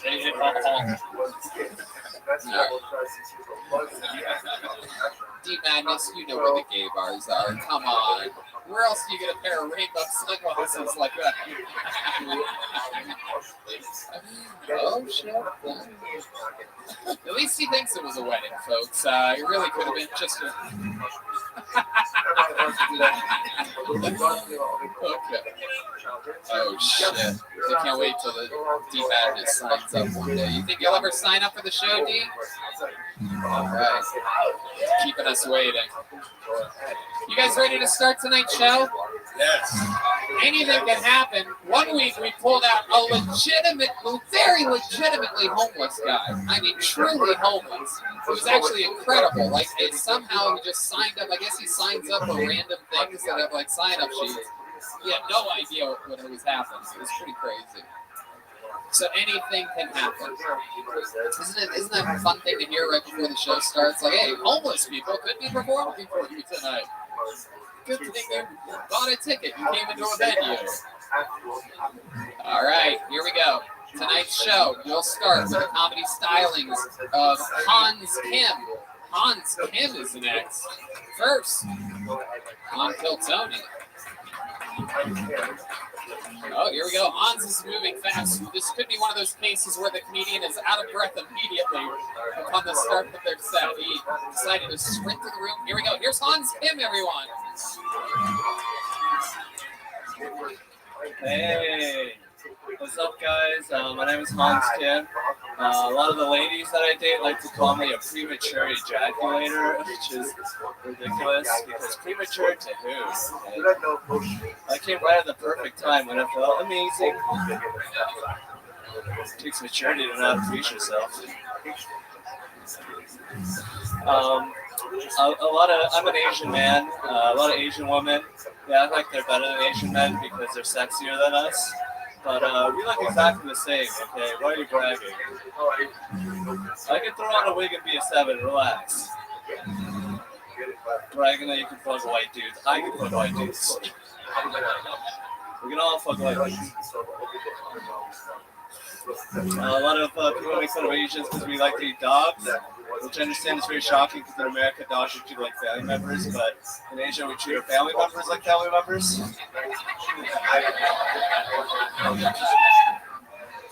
Wow, what a great set. Great start to the night. Hans Kim.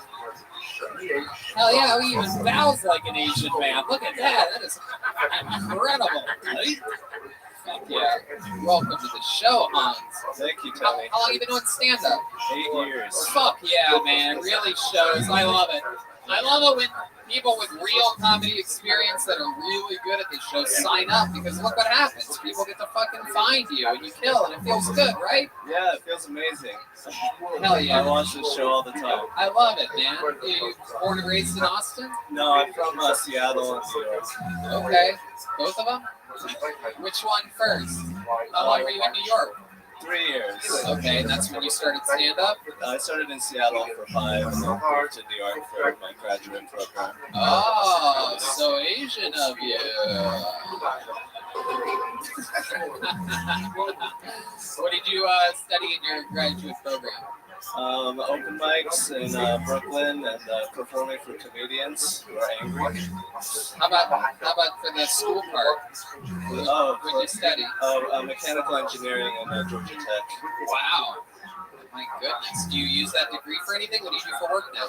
I live in a van, so I'm unemployed, and I don't really do that. That's my old life. I love it. Wow, so cool. I absolutely love this. It's so un-Asian to abandon your degree. What do your parents think about this choice that you made? They're trying to be like progressive Asians. They're like the new kind of, Oh, the new Asians. All right, yeah. I've seen the new line from Honda. It's very sleek, progressive. You look so much like my girlfriend. I love it. I'm just imagining you with like long hair now. Like, so yeah, you really painted the picture for Red Band. Hard as a rock right now. I love it. Derek, what do you think about this guy? Bro, that was a great set, dog. The training thing was the wig on that was great. I like training for him, so I was feeling it. I thought you look good. Okay, thank you.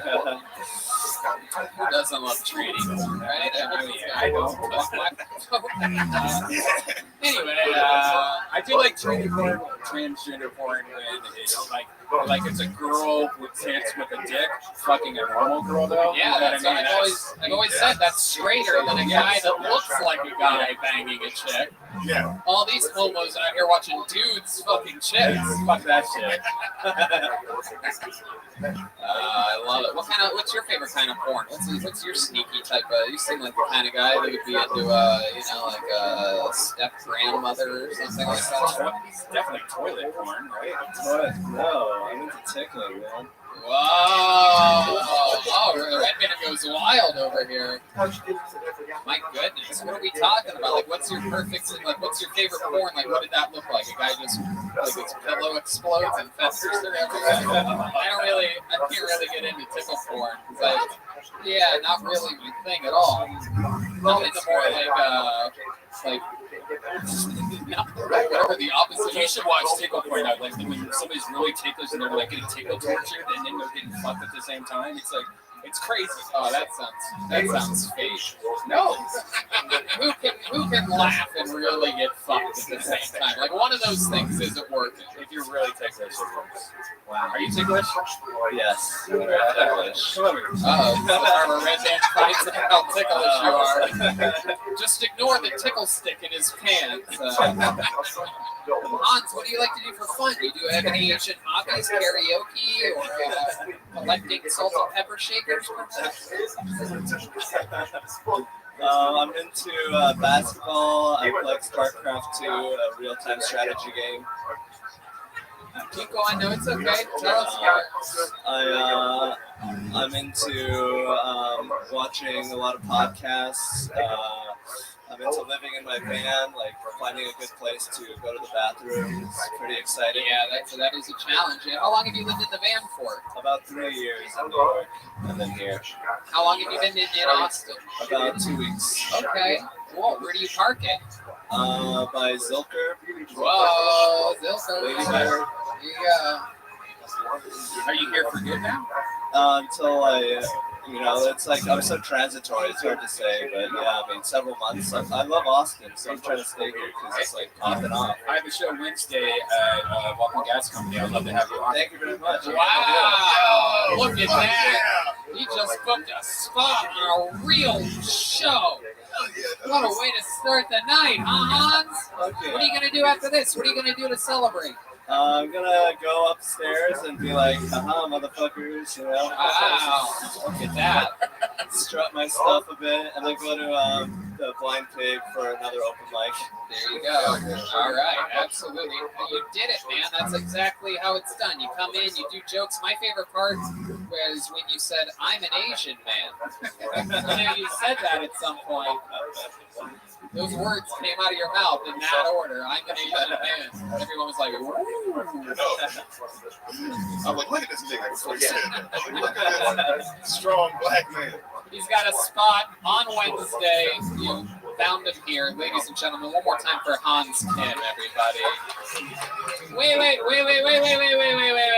Stop. Why is your Twitter, hold on. Wait. Why is your Twitter handle DJ Hans Kim? Are you a DJ? No, I just thought it was funny, like, you know, like, it's like the same thing, DJ, comedian. You're right, it works. There he goes, DJ Hans Kim on Twitter, and probably Instagram too. Hans Kim. That's great. I was gonna say, very rarely do you see an Asian DJ. Oh, look who's back! Hey, look who's back, everybody, from the Yellow Rose and Red Rose, the two best strip clubs in Austin, Texas. She's back. The greatest hat ever is this Titty 69. No. The Red Rose. Very, very, very famous in town. How many of you have been to the Yellow Rose or Red Rose by round of applause? So very happy people there. Look, it's everybody. I wish as many people bought our fucking coloring book instead of out there at strip clubs.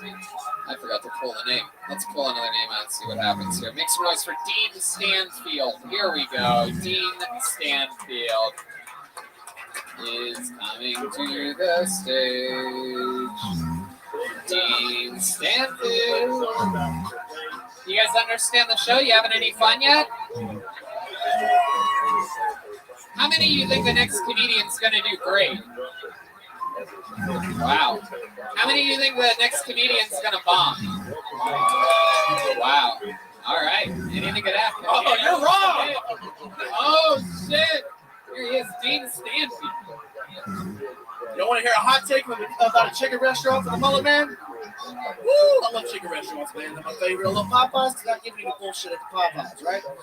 You go in, you get your shit, you get out, right? That's what I love about them. If I want a good Christian conversation, I go down there and put the pickle juice on the chicken down there at the Chick-fil-A, right? But this is Popeyes, right? So yell at me through the microphone and put the butter on the chicken. That's how I feel about that. Love Church's Chicken. It's the best place to go if you want to have a black lady call you baby. We'll do it right there at the counter. Show up, can I get you anything, baby? No, just needed some serotonin in my life. Or Bush's Chicken. It's a Texas staple, guys, right? It's the best place in Texas to get some chicken, right? I love it because they treat you like family, right? They treat you like family. I rolled up the other day and they were like, hey, how's your mom in it? I was like, how do you know my mother? They were like, we make sure we know all the Bushes in the area if you know what I'm talking about, huh? I was like, you motherfucker, you better put an extra chicken leg for me in that basket for that comment about my mother. Absolutely, there it is, Dean Stanfield. Try my best at chicken restaurants. Got an extra 5 seconds there. You've been on this show before, right? No. Wow, we've done a couple shows together. We did. We came to my. The New Year's Eve show. Yeah, New Year's Eve show, and we did Shakespeare's together. Okay, absolutely. It's all coming back to me now. Look at you. Shave it off. I used to have a mustache. That's right. I love it. Absolutely. Look at you now. Like if Theo Vaughn would have crossed with Bert Kreischer. This is right. Absolutely. You have the body of a retired pro wrestler. I'll take it. A lot of steroids in their past. I love you were on steroids? No, I said they had a lot of steroids in their past. Okay. What's your story, Dean? You look like you could be anywhere between the age of 17 and 75. Keep guessing, baby. Keep guessing. 27 years old.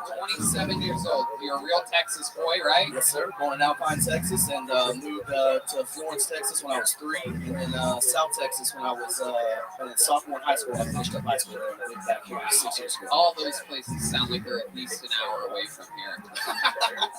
Texas is pretty big, man. They're all like 8-9 hour drives from each other. So what have you been doing your whole life? You drive like a lawnmower or something? So I built power lines for 9 years, and then started doing stand-up comedy 3 years ago, and then just quit my job in January to do stand-up comedy. Okay, you quit your job, absolutely. Hell yeah. Chasing dreams, man. You living in a van next to an Asian guy yet? Not yet. I got a little money saved up. I think give me 2 years in, and then we'll figure out where it goes from there. Yeah, that's awesome. You live by yourself? No, I got roommates. We got a house in Georgetown. Okay. Right up there next to the show. How many roommates you got? One roommate, his girlfriend. She's living there. So That sucks. You ever try to sniff the toilet when she goes to the bathroom? Jesus, oh man, we're that bad, huh? Forcing a toilet snout. Is it just you and the girl in the house? No, it's me and my roommate and then his girlfriend. Oh, God, you, your roommate, and his girlfriend. Is there a lovely lady in the life of Dean Stanfield? You get yourself someone to talking to someone for 2 months. You guys hang out, brush each other's hair or something like that? Yeah. It's very sexual. Yeah. Have you always had that hair, or was that something new? Did you inherit it from your... Is that what? Okay, you had it for a year and a half. What made you want to do that? I don't know, man. Growing up, I always, my dad never let me grow my hair out. Texas, very straightforward. You're gonna keep it cut hair, and so it seems like that's the one wild haircut that a Texas father in the suburbs would allow. Yeah, right. Well, we didn't grow up in the suburbs. Surprisingly, grew up in a trailer park. You can only grow your hair out if you put me trim the front and the top. Old Marine style. No, he didn't. I think he didn't want like the staple, like oh look at that redneck hick. Right. White trash. So when I grew up, that's exactly what I did. Exactly what your parents want you to do. So. Right. Wow, I just pictured him without the mullet, and he does. He seems like a whole different guy. No, it's seriously like Alex Jones or Fred Riker. Yeah. That was super crazy, right? Look at that. It's like some type of magic mic or something like that. He puts that on. Old WWE wrestler, the Magic Mike. Yeah. About 6 inches of hair. Yes, you did. You son of a bitch. You're wearing a, what does that shirt say? Wrangler. Yeah, that is interesting. A real Wrangler brand shirt that is, what are the jeans Wranglers? Jeans are cinch. Okay. Cinch white labels if anybody wants to see it out there. In a real, authentic Native American belt. Yeah, did you see that? Did you take that? Texas still, yeah. I go with the Texas vibe. Wow, look at that chewing tobacco in the back pocket. Absolutely. What's your flavor? They're like a Texas Build-A-Bear or something.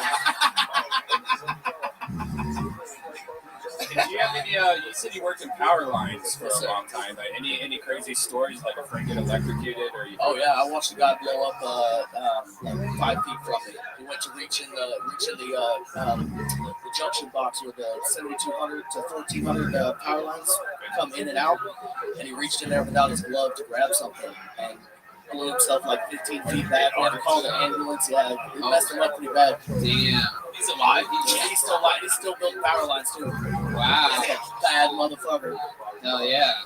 Or just a real one-trick pony. That's got 9 lines. He got 8 left. Hell yeah. You've never had any close calls? I've been electrocuted like with the 120, 240 before. But I know exactly what 120, 240 is. I just totally had a dad growing up. You get your pants, but you figure it out. Okay. All right. So that was it. Derek, what are your thoughts on Dean Stanfield? Look at this guy. Can you believe this? I can't. I was confused when you came out. You were like, it's like, where is this motherfucker from? Why are you talking like you keep going back to talking normal to be like, It comes out. I try to like fight it back, and then it keeps coming out. What is it? Well, I mean, it's accent. Yeah. I mean, so most of my family's from Louisiana. And, I'm like, I hear that nation. And then most of it's West Texas, South Texas. I mean, it's my accent. It's my vibe. Wow. Theo is also from Louisiana. This might be like, you might actually literally be related. Pretty good chances. You're like Theo Bonbon. Theo Bonbon. Is that a food? Bonbon. Because you're a little chubby. Bon rhymes with Bon. Yeah. You just say it twice. Okie dokie. Is there anything crazy about your life that we should know about? You seem like a guy that had some real fun facts about it. Do you have like a sister that's missing an arm or something? I'm missing a pinky. I got my pinky chopped off when I was 18. Whoa! Yeah. Wait, is that a nail? It smells like nails. Oh my god. Jesus Christ. Look at that fucking dinosaur claw you have there. Swing that around here. This guy's... It got chopped off in a offshore oil rig. This guy's got a fucking talon over here. Oh, show the Yeah, hand. man, let's see. It still has a nail on it too. Like, Yeah, so it is. Fucked up. Can you imagine that? You get...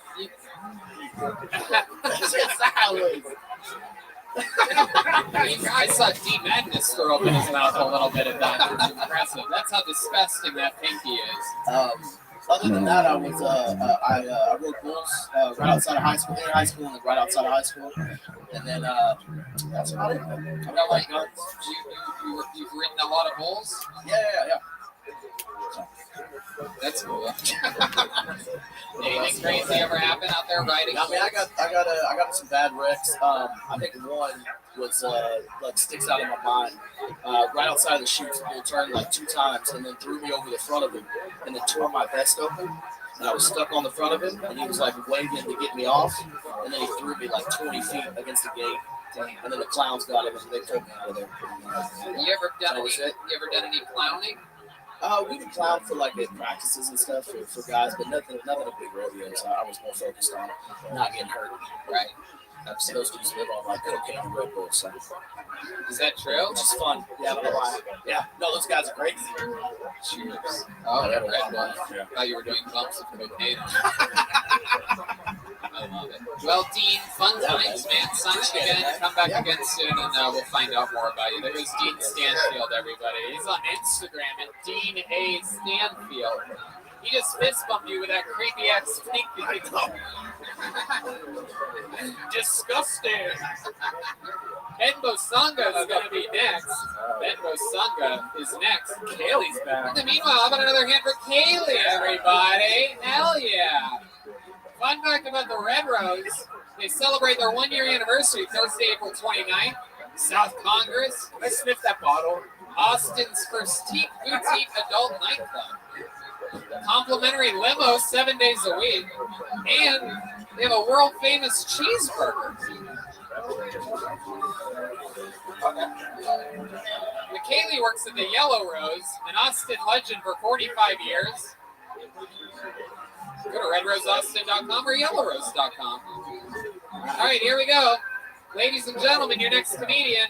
Make some noise for Ben Bosanga, everyone. Anybody comment?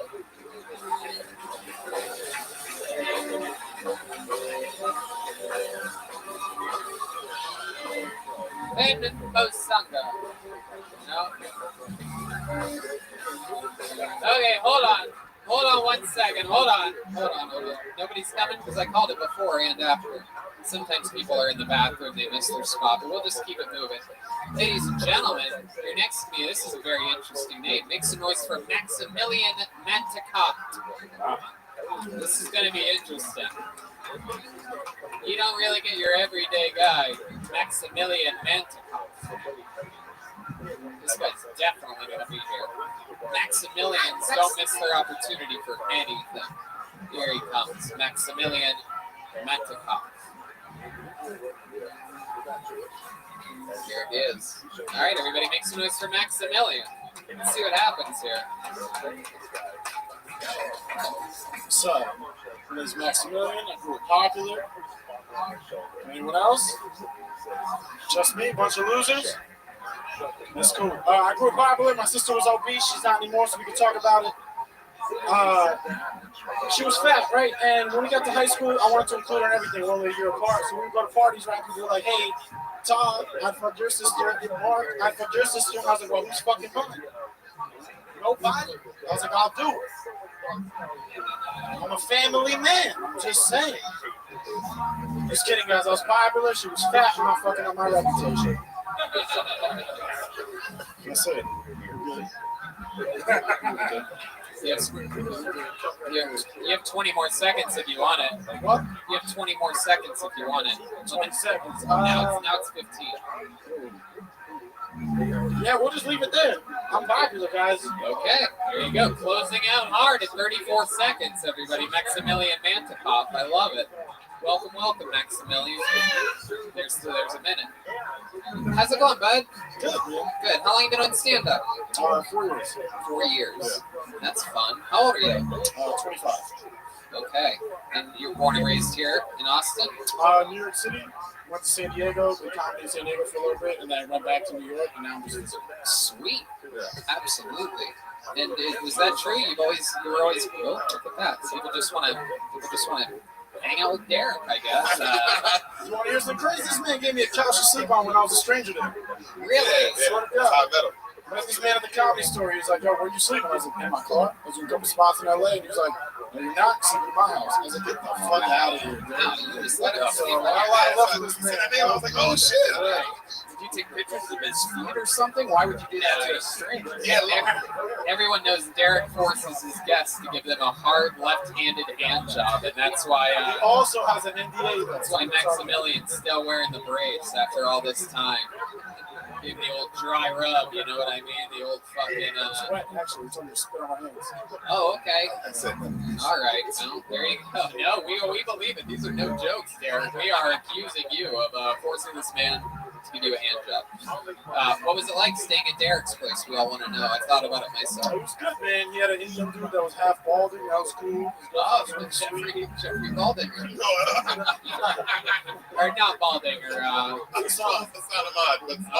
that's right. They were really sweet. The whole house was super sweet. Like I said, complete strangers. And I was like, should I sleep on their couch? And I was like, yes. Derek, what made you trust this guy to sleep at your place? You know what I do remember, bro?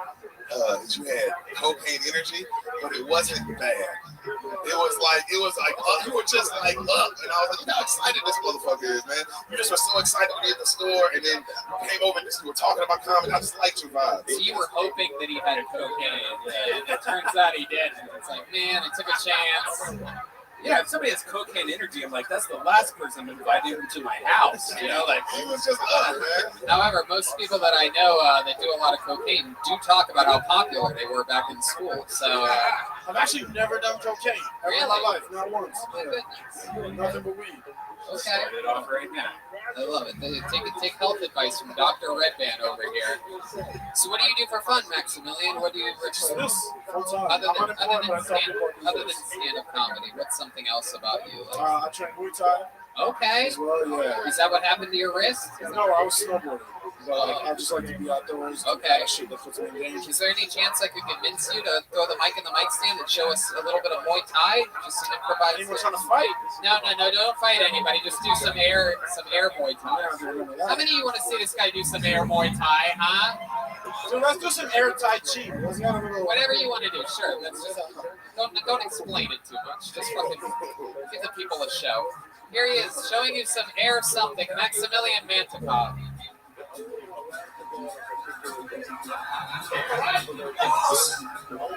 Wow. Dude, wait. Dude, can you do anything?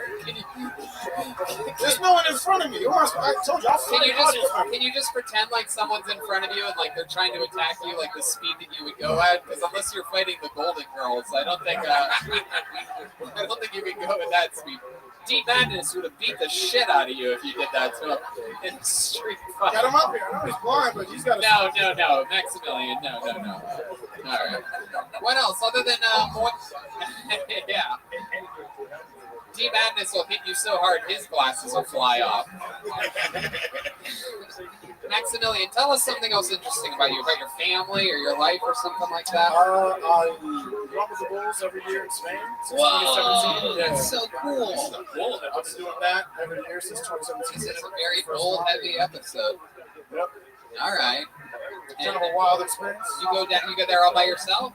Yeah, a couple times I've gone there. You always meet people on the street. Everyone's drinking. It's a fun time. But for the most part, you just run by yourself. If you don't run with anyone, it's kind of weird.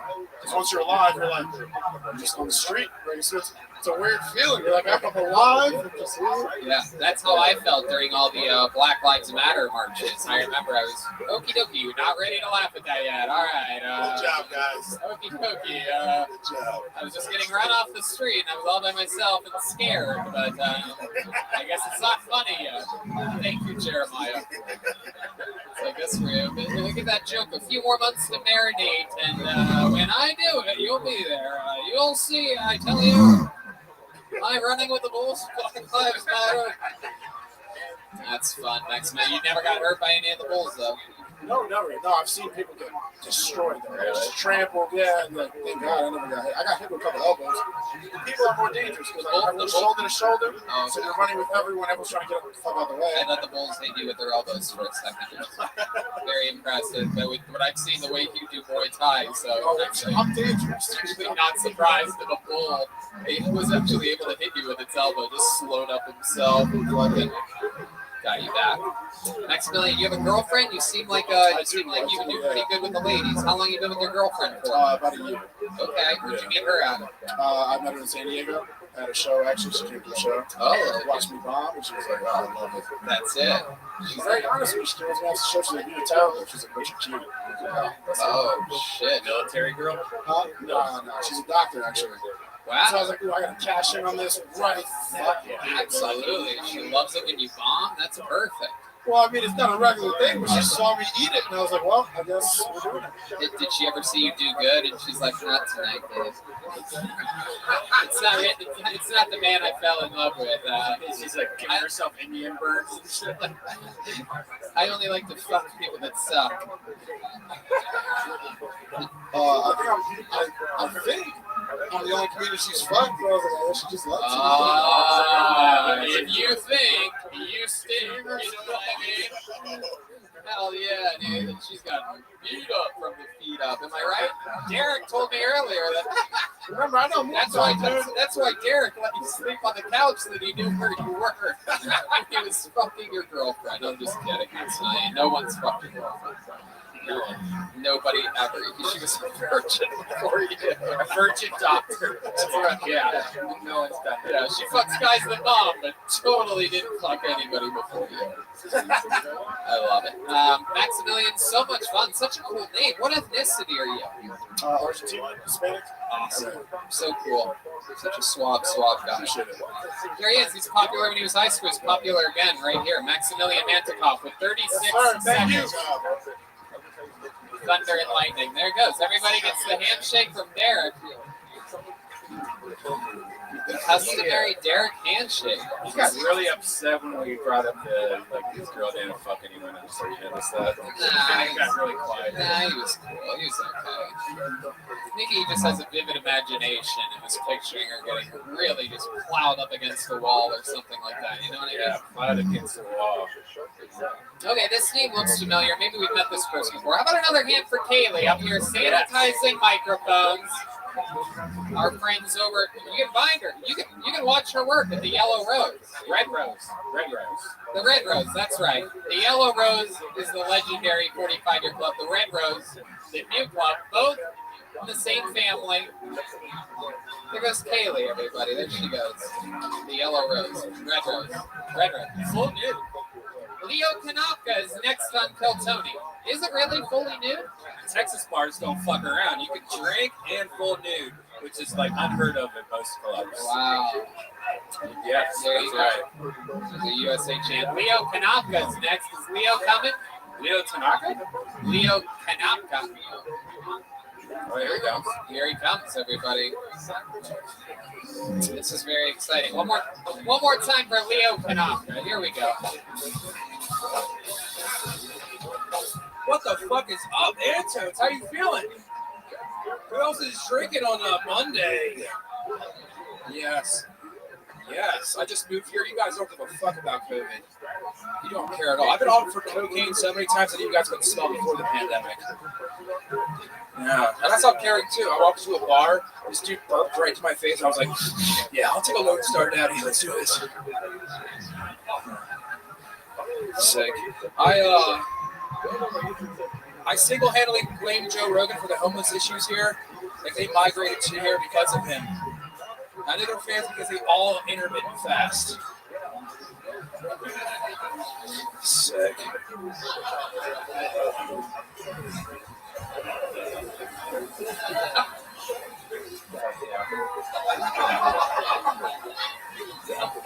I stopped watching porn recently. And it became a problem when I was out on a date with somebody and she choked on a mozzarella and I got aroused. She, You want to finish it? she went, that a girl. She went, I was like, here's a little bit of marinara sauce. She went, I pulled her hair while giving her the Heimlich maneuver, so it was good times. Thank you guys. There you go, Leo Kanopka. Absolutely. You were just on the show, right? Look at that. That's a classic Derek handshake. This is unheard of. I sell the queen, so it's all good. Oh, wow. Look at that. Look at you with the white pot dealer. My, how the times have changed, huh? Goodness. Wow. Incredible. Derek's lived here 1 week, and you already positioned yourself as his pot dealer. So I'm from Baltimore, and he actually came to an open mic I hosted in Baltimore. He was there to visit with his girlfriend's family and shit. So, okay. He invited you to his parents' house. Yeah, to sit on the couch? No, take pictures of your feet. Do you keep anything? Square up to the audience so they can see you. Do you keep anything in that pocket on your chest there, Leo? Just my titty, dude. Okay. All right. I'm always curious to see perhaps a mint or something like that. No. So, Leo, you were just on the show recently, right? Last week. What did we find out? What did we talk? What was the highlight of that? My ex-girlfriend's a stripper, and she was sending me $200 a week to survive out here because she thinks I'm funny. Right. But she stopped, and not only am I selling weed, I'm also selling mushrooms, allegedly. Wow. Yeah. Okay. Yeah. They cut my unemployment off when I moved here, too, so I got to figure it out. Incredible. I swear to God, I've met more mushroom dealers here in Austin. Los Angeles, yeah. Right? Times a million. Yeah, it's crazy. Like, everybody's a mushroom dealer. Yeah. You sell a lot of mushrooms every week? About an ounce a week, so nothing crazy. An ounce a week? Okay. What does that run? What is about an ounce run? What's the street market on? $40 per eighth. There's 8 in an ounce. Look at that. This is basically a live drug deal, everybody. How exciting. What other podcast gives you this? $40 an eighth. Only here on Kill Tony. This is a straight up mushroom auction. We got 40. Do you pick the mushrooms? Do you go to cow patty places? Is that how you get that? No, I have a buddy who grows them. He's very introverted. Oh, there you go. Wow. You gotta be honest on here. You know what I mean? If you are holding a mic, and there's tons of. Hold on, we got John Deans. There's like bases of how many people come on the show that just Yeah, seriously. Every week. Because there's two two cops that are off duty right now in the audience right now. That are like, hey, I'm a compulsive liar, guys. I'm a compulsive fucking liar. The off-duty cops are enjoying themselves. Mushrooms are made off-duty anyway, I've heard. Anyway, come on now. Where's the owl? The old man owl. That's a joke for your grandfathers if you want to get them into the show. Off-duty. It's a duty joke.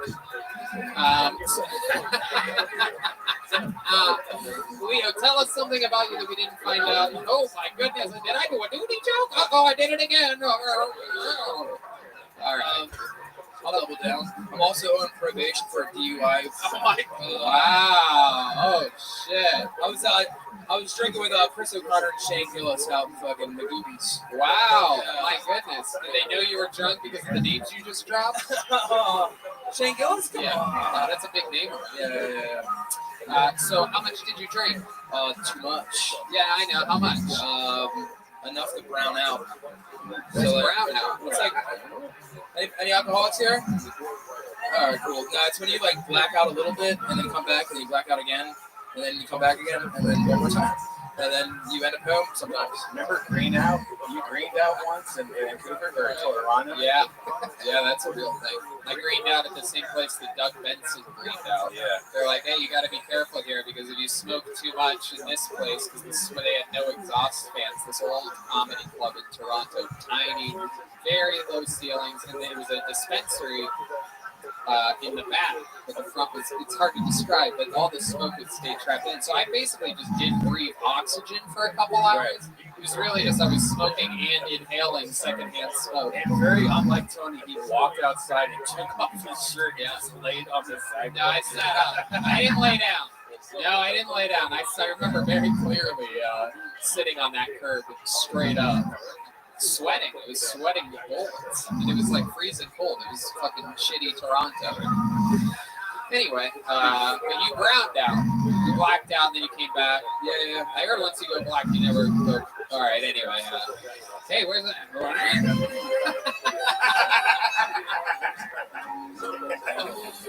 I've been hit with a poltergeist of a 100-year-old man taking over my soul. So, Leo, very, very interesting. You have a DUI. What else? What's your love life like? So I'm single and had some friends out here, so it's cool. So, yeah. May I suggest putting a condom in that sleek front pocket of yours and letting the girls, like the guy had the outline of the chewing tobacco, you could have an outline of a condom and girls would be like, this guy wants to safely fuck. Safe. No, actually, the girl, most recent girl I slept out with her has one of these like rings in the puss, and like she. I hate those things. Herpes, it's called. No. They pulled it out and showed me it, and then put it back in. And it was a super. She has a removable one? Are they not supposed to do that? No. That chick's a real dirtball you were hanging out with. My God, she pulled it out and showed it to you. Like, look at this. This is what's gonna stop me from getting pregnant tonight. She just throws it. Just fucking throws it back in there. Get back to where you belong. I just swallowed it. She even put it in there. That's what I just said. I fucked a girl once that had her clip ears look like the little hoops, and it was the worst because you always felt like you were hurting her, but it felt good. And one time a bubble came out. Shut the fuck. No, I swear. She was creamy that month, she said. And Red Band, you're out of control right now. Wow. My goodness. So, when's this chick with that Nuva ring? When's the baby coming? Let's see. I love it. Leo. How long have you been doing stand-up? It'll be 3 years, April 17th. 3 years. What do you think about Leo, Derek? Any thoughts on this guy? This little bag of biscuits up here? Like this little fucking tiny little young Babe Ruth? I like it. Leo's cool. He gave me a bunch of free mushrooms. Good set. Appreciate it. I swear to God, Derek has lived here 1 week and somehow knows everybody from some other city. Once I was in Baltimore, the boy needed a place to stay. Leo, congratulations on getting up so many times in such a short period of time. And we'll see you again soon. There was Leo Knopfler. He's on Instagram at leo.comedian. Let's have some fun. You guys ready to, you guys want a special treat, huh? Jeez, obviously not. My goodness. Yeah, John. Am I the only one that thought of brown out was like when people get drunk like shit their pants? Oh, that's what I thought. Like seriously. Like, oh my God. I didn't know that had a name either. I'm learning a lot. When you get so drunk that you shit yourself, I would call that fucking time to make a doctor's appointment. That's serious. Is that a thing that happens? Yeah, like when you die, you shit and piss yourself. And sometimes when you pass out, that same shit happens. Your brain just goes, Have you done it? Yeah, I've never done it. I mean, but I've done it sober.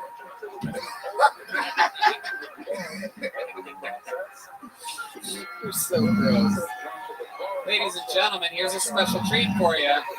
Kill Tony regular, ladies and gentlemen. This guy famous for his incredible joke writing and roasting abilities. He's back from Los Angeles, California. Make some noise for the great and powerful David Lucas, everybody. Here we go. The legend killer, David Lucas. Yeah. I don't date women with kids anymore. I had a bad experience.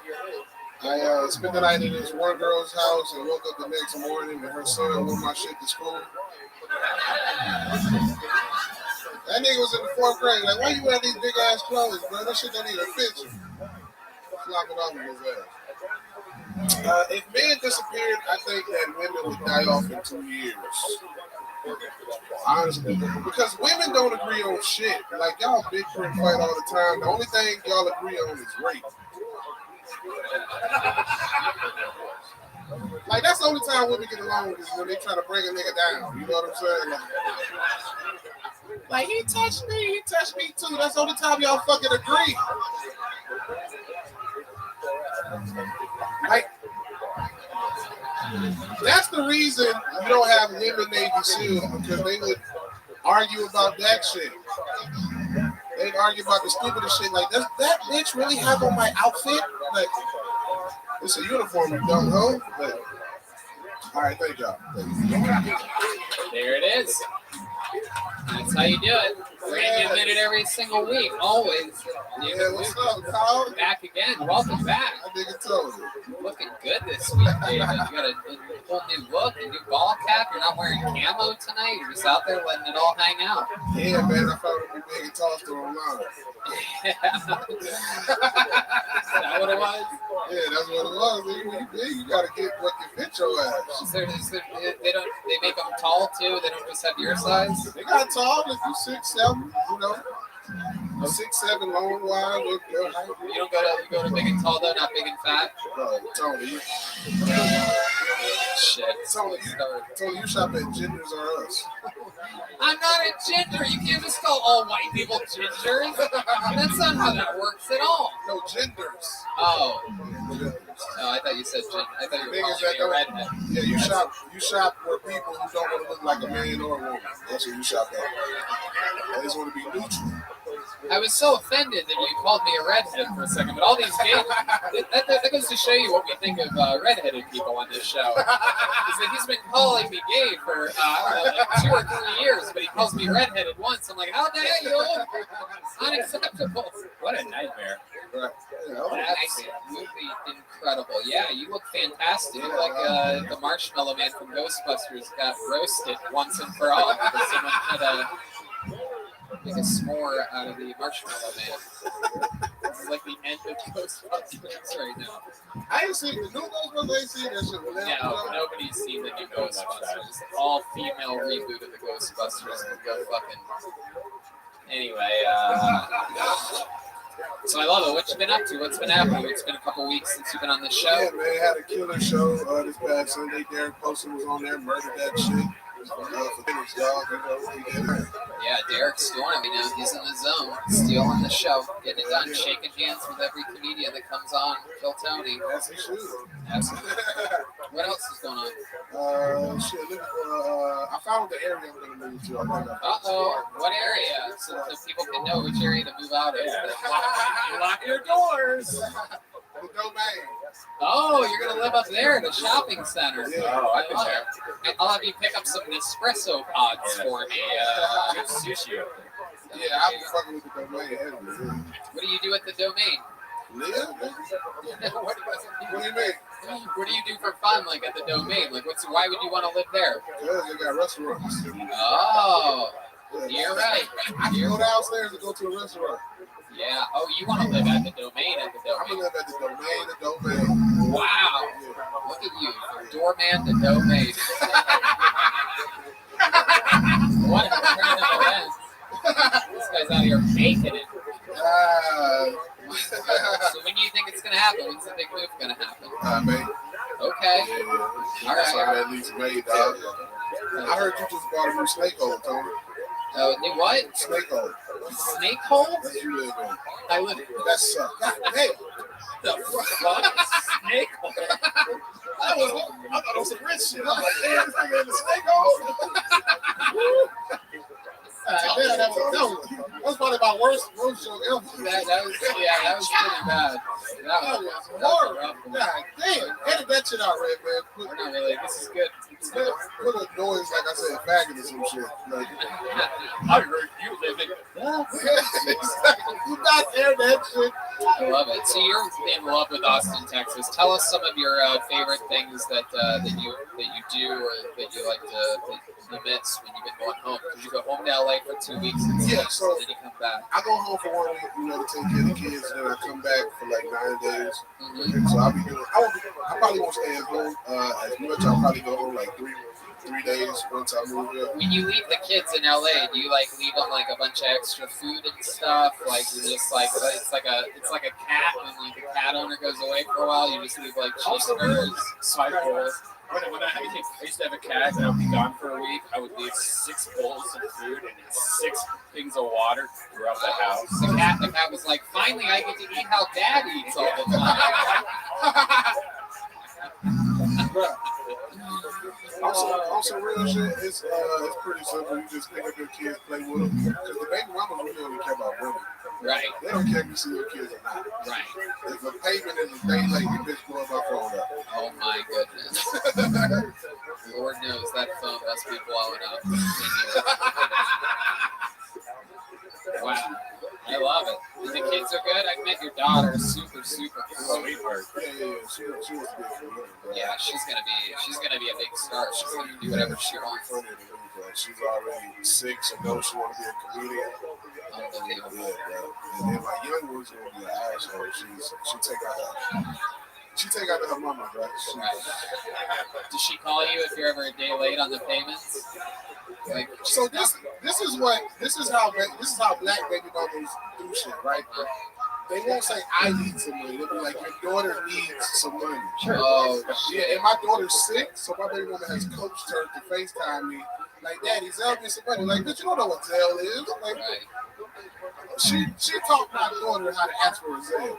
Oh my God. Is that a money transfer app? Yeah, the bank shit. Yeah.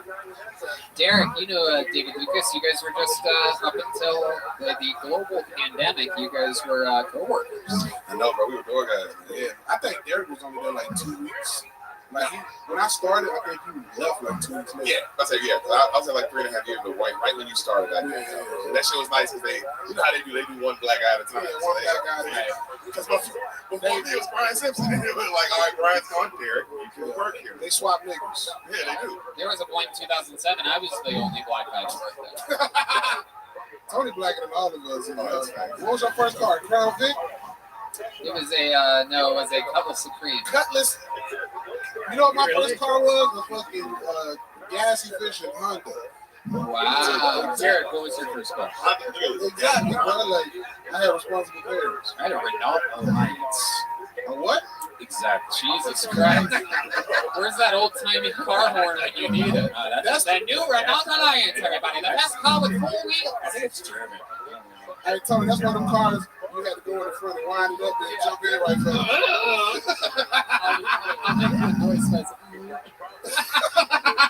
Come on down to the new dealership. Get yourself a Renault Alliance. Enough to fit your whole family or one David Lucas. Wow, the band is killing it. What guitar? Right, when Redman got his car, black people weren't even allowed to drive.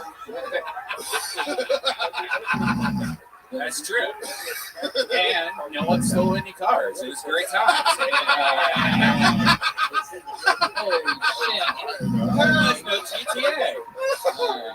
Well, David, I'm so glad that you're back in town. We have a big week ahead of us. Oh, God. A bunch of fun stuff's about to go down, and I'm super excited about it. An absolute monster, and proud of your incredible work every time on the show. Here he goes, the great David Lucas, everybody. Our Kill Tony regular. Certified regular. It's only 7 or 8 in the history of big one right there. All right. Fun times. Oh, are we in for a special treat right now? So excited about this. This guy made his Kill Tony debut on the show just a couple weeks ago. We all fell in love with him. He got booked on the Death Squad shows and other things immediately on the spot. He works the security here every single week at this show here at Anton. Oh, shit. This guy, very, very talented, lots of energy. This is a special time. I'm excited to bring him out. Ladies and gentlemen, make some noise for Anton's own Ben Buck, everybody. He's the guy that let you in. He signs up. Here we go. Ben Buck. Already famous from just one appearance. He's doing a wave. Everybody loves him. Come on. one more time for Ben Buck, everybody. Check. And tell us how y'all feeling. Make some noise one time. No.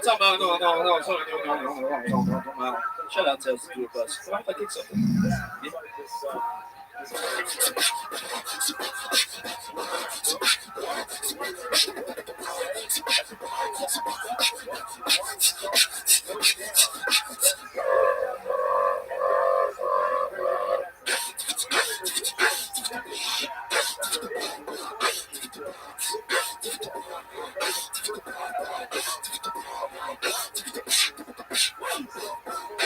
Clap your hands like.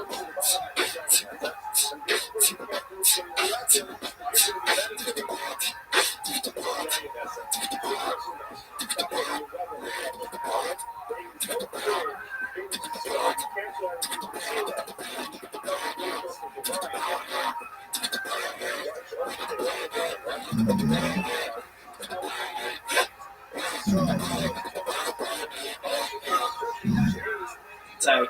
Fuck yeah, Ben Buck. Absolutely incredible. Did it again. Who needs jokes when you have talent and energy? I love it, Ben. Welcome back. How you doing? Doing good, man. Just on the clock. It's fun for you, right? Ben is the security guard here at Antone. So for those of you watching the podcast, we are easily penetrable. Yeah. We're just gonna have a lot of fake noises of guns being loaded. Wow, Ben, you're almost like a young version of the cool black guy from Police Academy. Shout out Michael Winslow. He couldn't make it tonight. I love it. That guy's a monster. Can you make other weird noises? Is there any noise you can't make that's like a beat? That's it. The guy that smoked too many cigarettes, right? Oh yeah. My name is Ben Buck. I've been smoking 16 cigarettes a day since I started working in Antone nightclub. Wow. They turned me down for Darth Vader. Oh, there you go. That's a didgeridoo. A didgeridoo. It's a didgeridoo, not a diggeridoo. Now, I've had him on the Secret Show for the last 2 weeks. Ben, it's Ben Buck. Who the fuck's Adam? No, I said I have. Oh, I thought you said it. And he's been doing so good that now he opens up all the secret shows. I have noticed though when you're on stage, there's so many chances for you to mix comedy with what you do, and you have a few things that you do already. Are you constantly thinking of like comedy ideas for to mix your talents with? Well, I'm usually used to like rap shows. I like to like mix a couple of crowd elements. But, it's mostly like staples. You can do a killer knock show. Yeah. You do like a knock. Something like that. I do take song requests if anyone has a song they'd like to hear. Oh, I love this. Does anybody have a request? Anybody in the audience? Oh shit, I heard Meow Mix.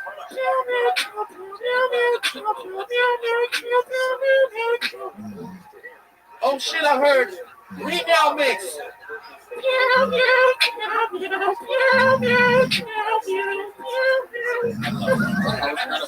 What an incredible talent. I heard a rumor, Ben, and maybe I'm wrong about this. I heard a rumor that your father is a famous drummer. Is that true? Yeah, for sure. Fabulous Thunderbird. Shout out Jimmy Bond. My dad's a Mike Buck. He's been playing here since like 1975, 76. Wow, look at that. Yeah. Some people in the crowd recognize that. Incredible. Is beatboxing one of those things that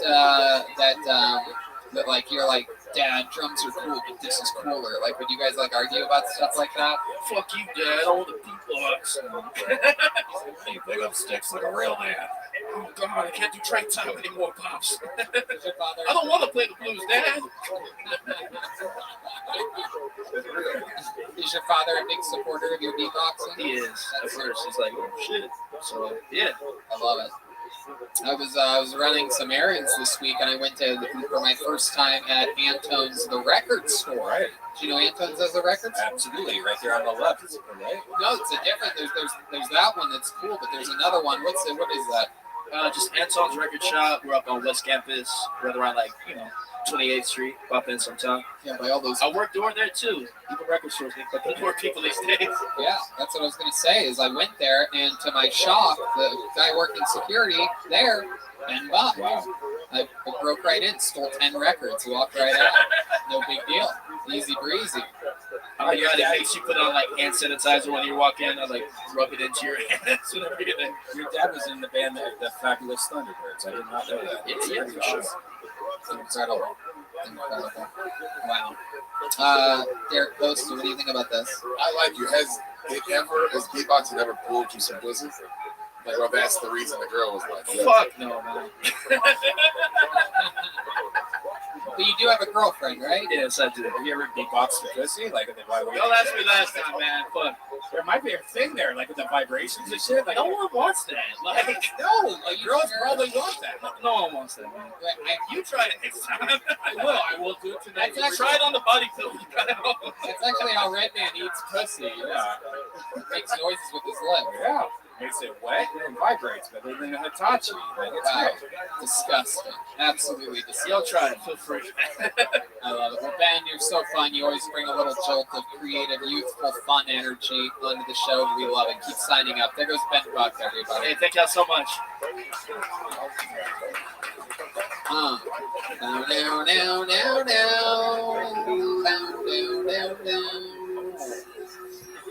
Okay. Agabob is next. And not before the great Kaylee is back, everyone. Yes. I don't know if I mentioned this, but the Yellow Rose is considered a bachelor party headquarters. Did you know that? Oh. If you guys have been looking for the headquarters of bachelor parties, the Yellow Rose, that's a big deal. They have a world famous cheeseburger at the Yellow Rose. Did you know that? Dude, I did know that. I've had it before. Is Agabob here? No signs of Agabob. May have been stopped at TSA. All right. Whatever. How about? Oh, there he Is is. this Agabob? Uh-oh. Okay. Here comes Agabob. Throw that back in. Hell yeah.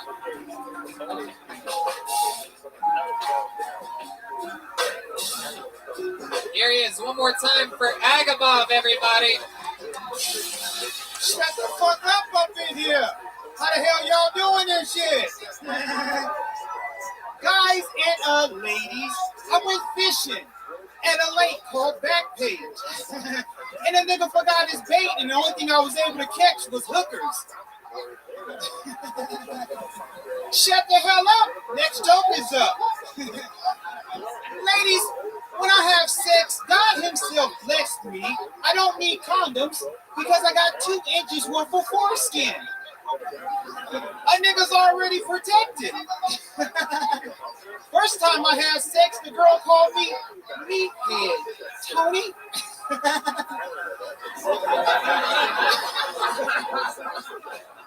Oh shit. It wouldn't be right if I didn't talk about my daddy and shit. My daddy said that the coronavirus could have been dealt with a long time ago. If the dude that was drinking too many Coronas would have just wore a condom. My daddy snores and jacks off in his sleep at the same motherfucking time. Okay. Agabob, am I saying that right? Agabar. Okay, yeah, that's an R. Absolutely. Welcome back, Agabar. You've been on the show before. Tonight you dress like you're dropping off resumes somewhere. Yeah, I had to come look presentable and shit. My goodness, I remember last time you were not dressed like this at all. You know, I had to make a rude awakening. I feel like you just haven't changed since Easter service yesterday. You went to church, had a long night after that. And I'm all out of eggs and shit. Absolutely. Welcome back, Agabar. I like your style. Very unorthodox style and movement and jokes. It's how long have you been doing stand-up? Well, I've been doing stand-up for about 3 years and a half. 3 years and a half, absolutely. And where are you originally from? San Diego, California. Oh, okay. One of the rare black people from San Diego. Yeah. Very, very rare breed. I like surfing too, Tony. It's like a white man in Harlem or a Mexican in Canada.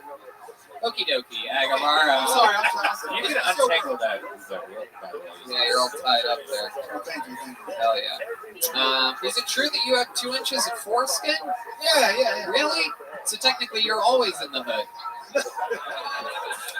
Oh, shit. I'm proud of that. Agamar, have you thought about getting a late-term circumcision? Actually, I did in Egypt.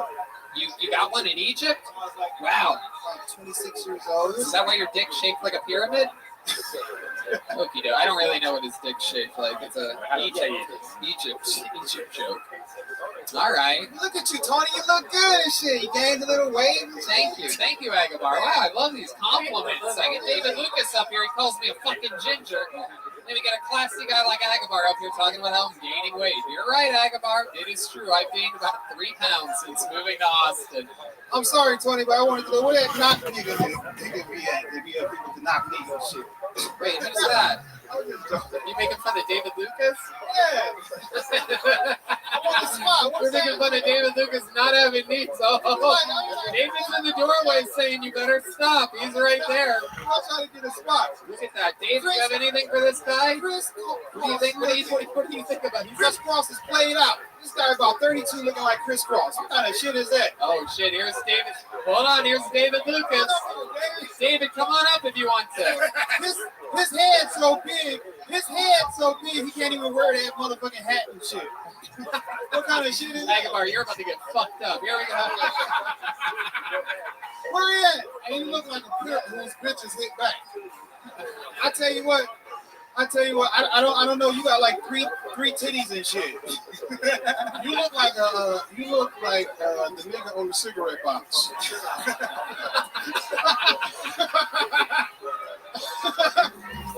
Hey man, you look like a substitute teacher that niggas disrespect. Oh my god.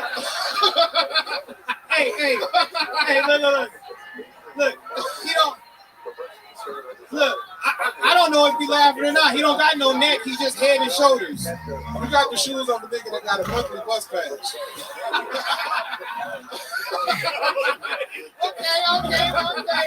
Okay. You woke the beast over there, man. You can't. He's the beast. David doesn't like it when people make fun of him. Your pants are driveway color. Is that right? You look like if I ran out of needles and thread and shit, I just used the yarn off your head. You look like you've been clean 2 weeks, nigga. You look like you constipated every motherfucking day and shit. Hey, bitch, you look like you waiting on a liver transplant.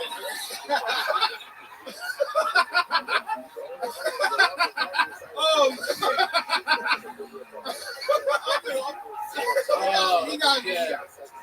Oh my god. Agamar, I'm just trying to do a stand and shit. Oh, he's doing the Urkel. Agamar, that was the greatest thing you could have done is fucking woke David out of his diabetic coma he was in earlier. Thanks for backing me up. Tony.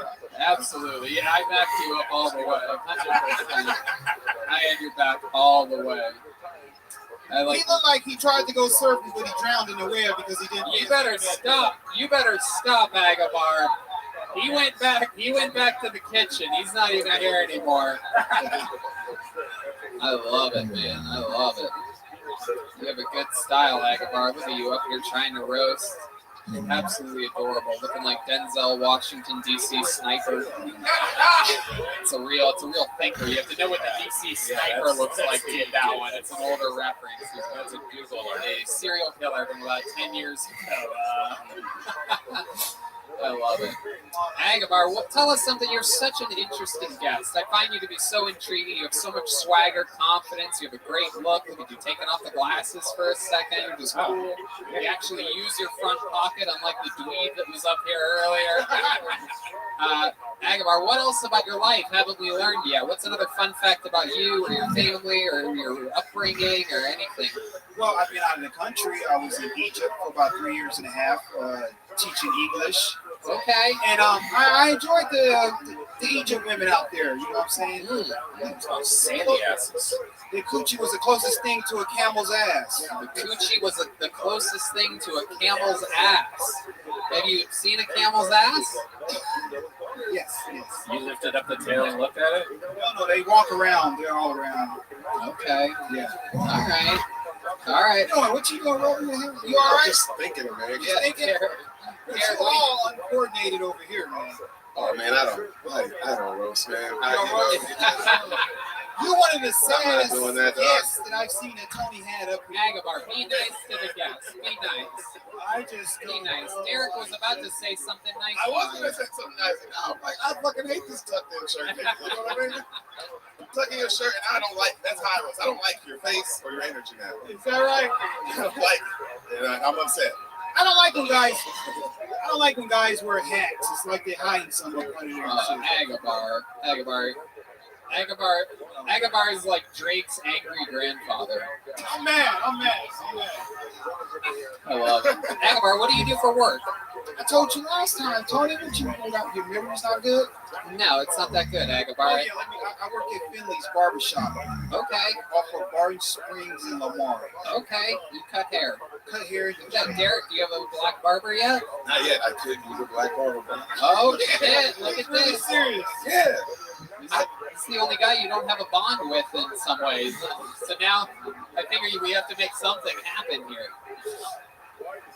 His forehead line's crooked, but yet he's a barber. I don't care. Oh, You better watch out. He's going to roast you, Redman. You don't want to get roasted by Agabar. Redman looked like he got kicked off the motherfucking beach for kicking up too much sand. Agabar, you're so adorable. That seems like a cool thing. Look, Redman, Budweiser does not make your ass any wiser. Oh my Oh god. my god. Not only does Agabar dress like a white man, he roasts like one too. No, you're so much fun, man. Please keep signing up. You're so interesting. I could talk to you forever. Black don't crack. That's why he has to buy it, right? Redman. He sent me that. Redman, you also roast like a white man, so just stop. Redman, look. Oh god, here we go. Redman, what the fuck you talking about? What are you fucking talking about? Can I just say one more joke? Yeah. And I'm out of here. Yeah. It would take Skipper off of Gilligan's Island. Oh, Gilligan's Island. My fucking friends, here we go. Get ready for the nigga like me and Skipper beat. How about one? Deep Madness just said Gitcho, and then just slapped himself. Look. This guy played backup for BB King. If D Madness knew what you look like, he would have roasted the shit out of you. D Madness played backup for BB King. All right, there he goes. Agabar, everybody. There he goes, Agabar. He's on social media at comic_cut. There goes Agabar, everybody. Hell yeah. What did he just say? T Madness just said I wouldn't even let you cut my hair.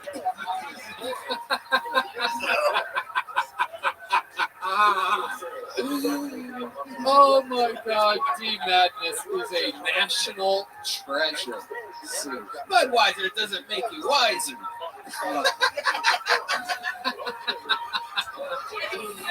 That should be like a next time he's on, we're gonna have a segment just called Bad Roasting. Yeah. And he's gonna roast and I'm gonna purposefully roast bad. Because Lord knows I don't ever miss a joke, you know what I mean? Nick Corey is next. Nick Corey is next on Kill Tony, live from Austin.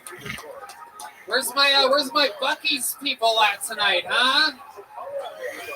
Where's my Matzo Rancho people? Where's my HEB people at? HEB all the way. Undeniable. The best groceries since 1945, HEB. If I just start reading ads to them, maybe we'll get groceries. Hook 'em horns. Here it is one more time for your next comedian. This is Nick Corey, everybody. Here he is. Hey, everybody! Who likes sports movies in here? Yeah, sports movies! My least favorite part of the sports movies was the essay writing at home after them. Who else hated that? Is that right? The essay writing. Who else? Why? I don't know. My dad, he thought, if he can't be athletic, then maybe he can think like an athlete, and not be racist, right? Because that seems to be what the sports movies tended to be about. Coach Carter about basketball? Fuck racism, right? What was it? No. Remember the Titans? Fuck racism, right? Bring It On? What was that? That was fuck cheerleaders. Yeah, that was fuck cheerleaders. Oh man. I don't know. We are Marshall. What was that? Fuck airplanes. I don't know. I forgot about that one. I don't know. I it's a good thing for. Thank you. Fuck yeah, Nick Corey. Making the whole audience wish Agabar was still on stage. Nick, welcome to the show. You're absolutely adorable. Thanks so much. How are you, man? I'm good. How long have you been doing stand-up? Like a year and a half. Okay, all of it here in Austin? No, so I'm in Chicago right now, but I'm from Rhode Island. You're from? Rhode Island. Okay, what brings you to town? I'm looking to move here in May. All right. Yeah. Why do you want to move here? I mean, like, the comedy scene is just incredible down here. Okay, I thought maybe you were into like coffee shops or stuff like that. I am. You do have good coffee. Yeah. What do you do for work? I work at the Chicago Tribune on their digital marketing side. Oh wow, look at that. Old newspapers. Have you ever heard of the what's your car? The Renault Alliance. Have you heard of it? Newspapers. Get him on the hat. A Ronaldo Alliance. Renault. Get your new car here. It's got a real life engine. Yeah, I put up Stop taking the railroad and get yourself your own independent vehicle.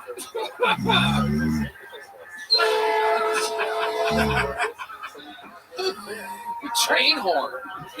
Okay, so welcome to the show, Nick Corey. Tell us some interesting stuff about you. What makes you different than all the people that have been up here tonight? I really like interviewing people on the street. Just not necessarily a funny way, but just like posting up someplace. We know that's your specialty. Just like hearing like what was it like growing up as you, and then just kind of figure out. I don't know. I'm really big on just on this whole like political side. Just why does someone think this way? Like it doesn't mean they're fucking stupid. It just means they grew up in. I feel like I would disagree with you on everything politically. Maybe I don't know. Probably. I'm open-minded. Really? Yeah. What's your what do you think about the new Georgia voting laws in Major League Baseball moving the All-Star game? Oh man. You have to. For those of you that don't know, to catch you up, you have to show your ID to vote in Georgia now. Show your ID. It's a little Jim Crowy. You think that to vote for is voting? This is baseball or what is this? Okie dokie. Wait, what newspaper do you work for? He's still waiting for the Sunday edition, I think, before he reads about this week's. So he's got to draw it for you. Yeah.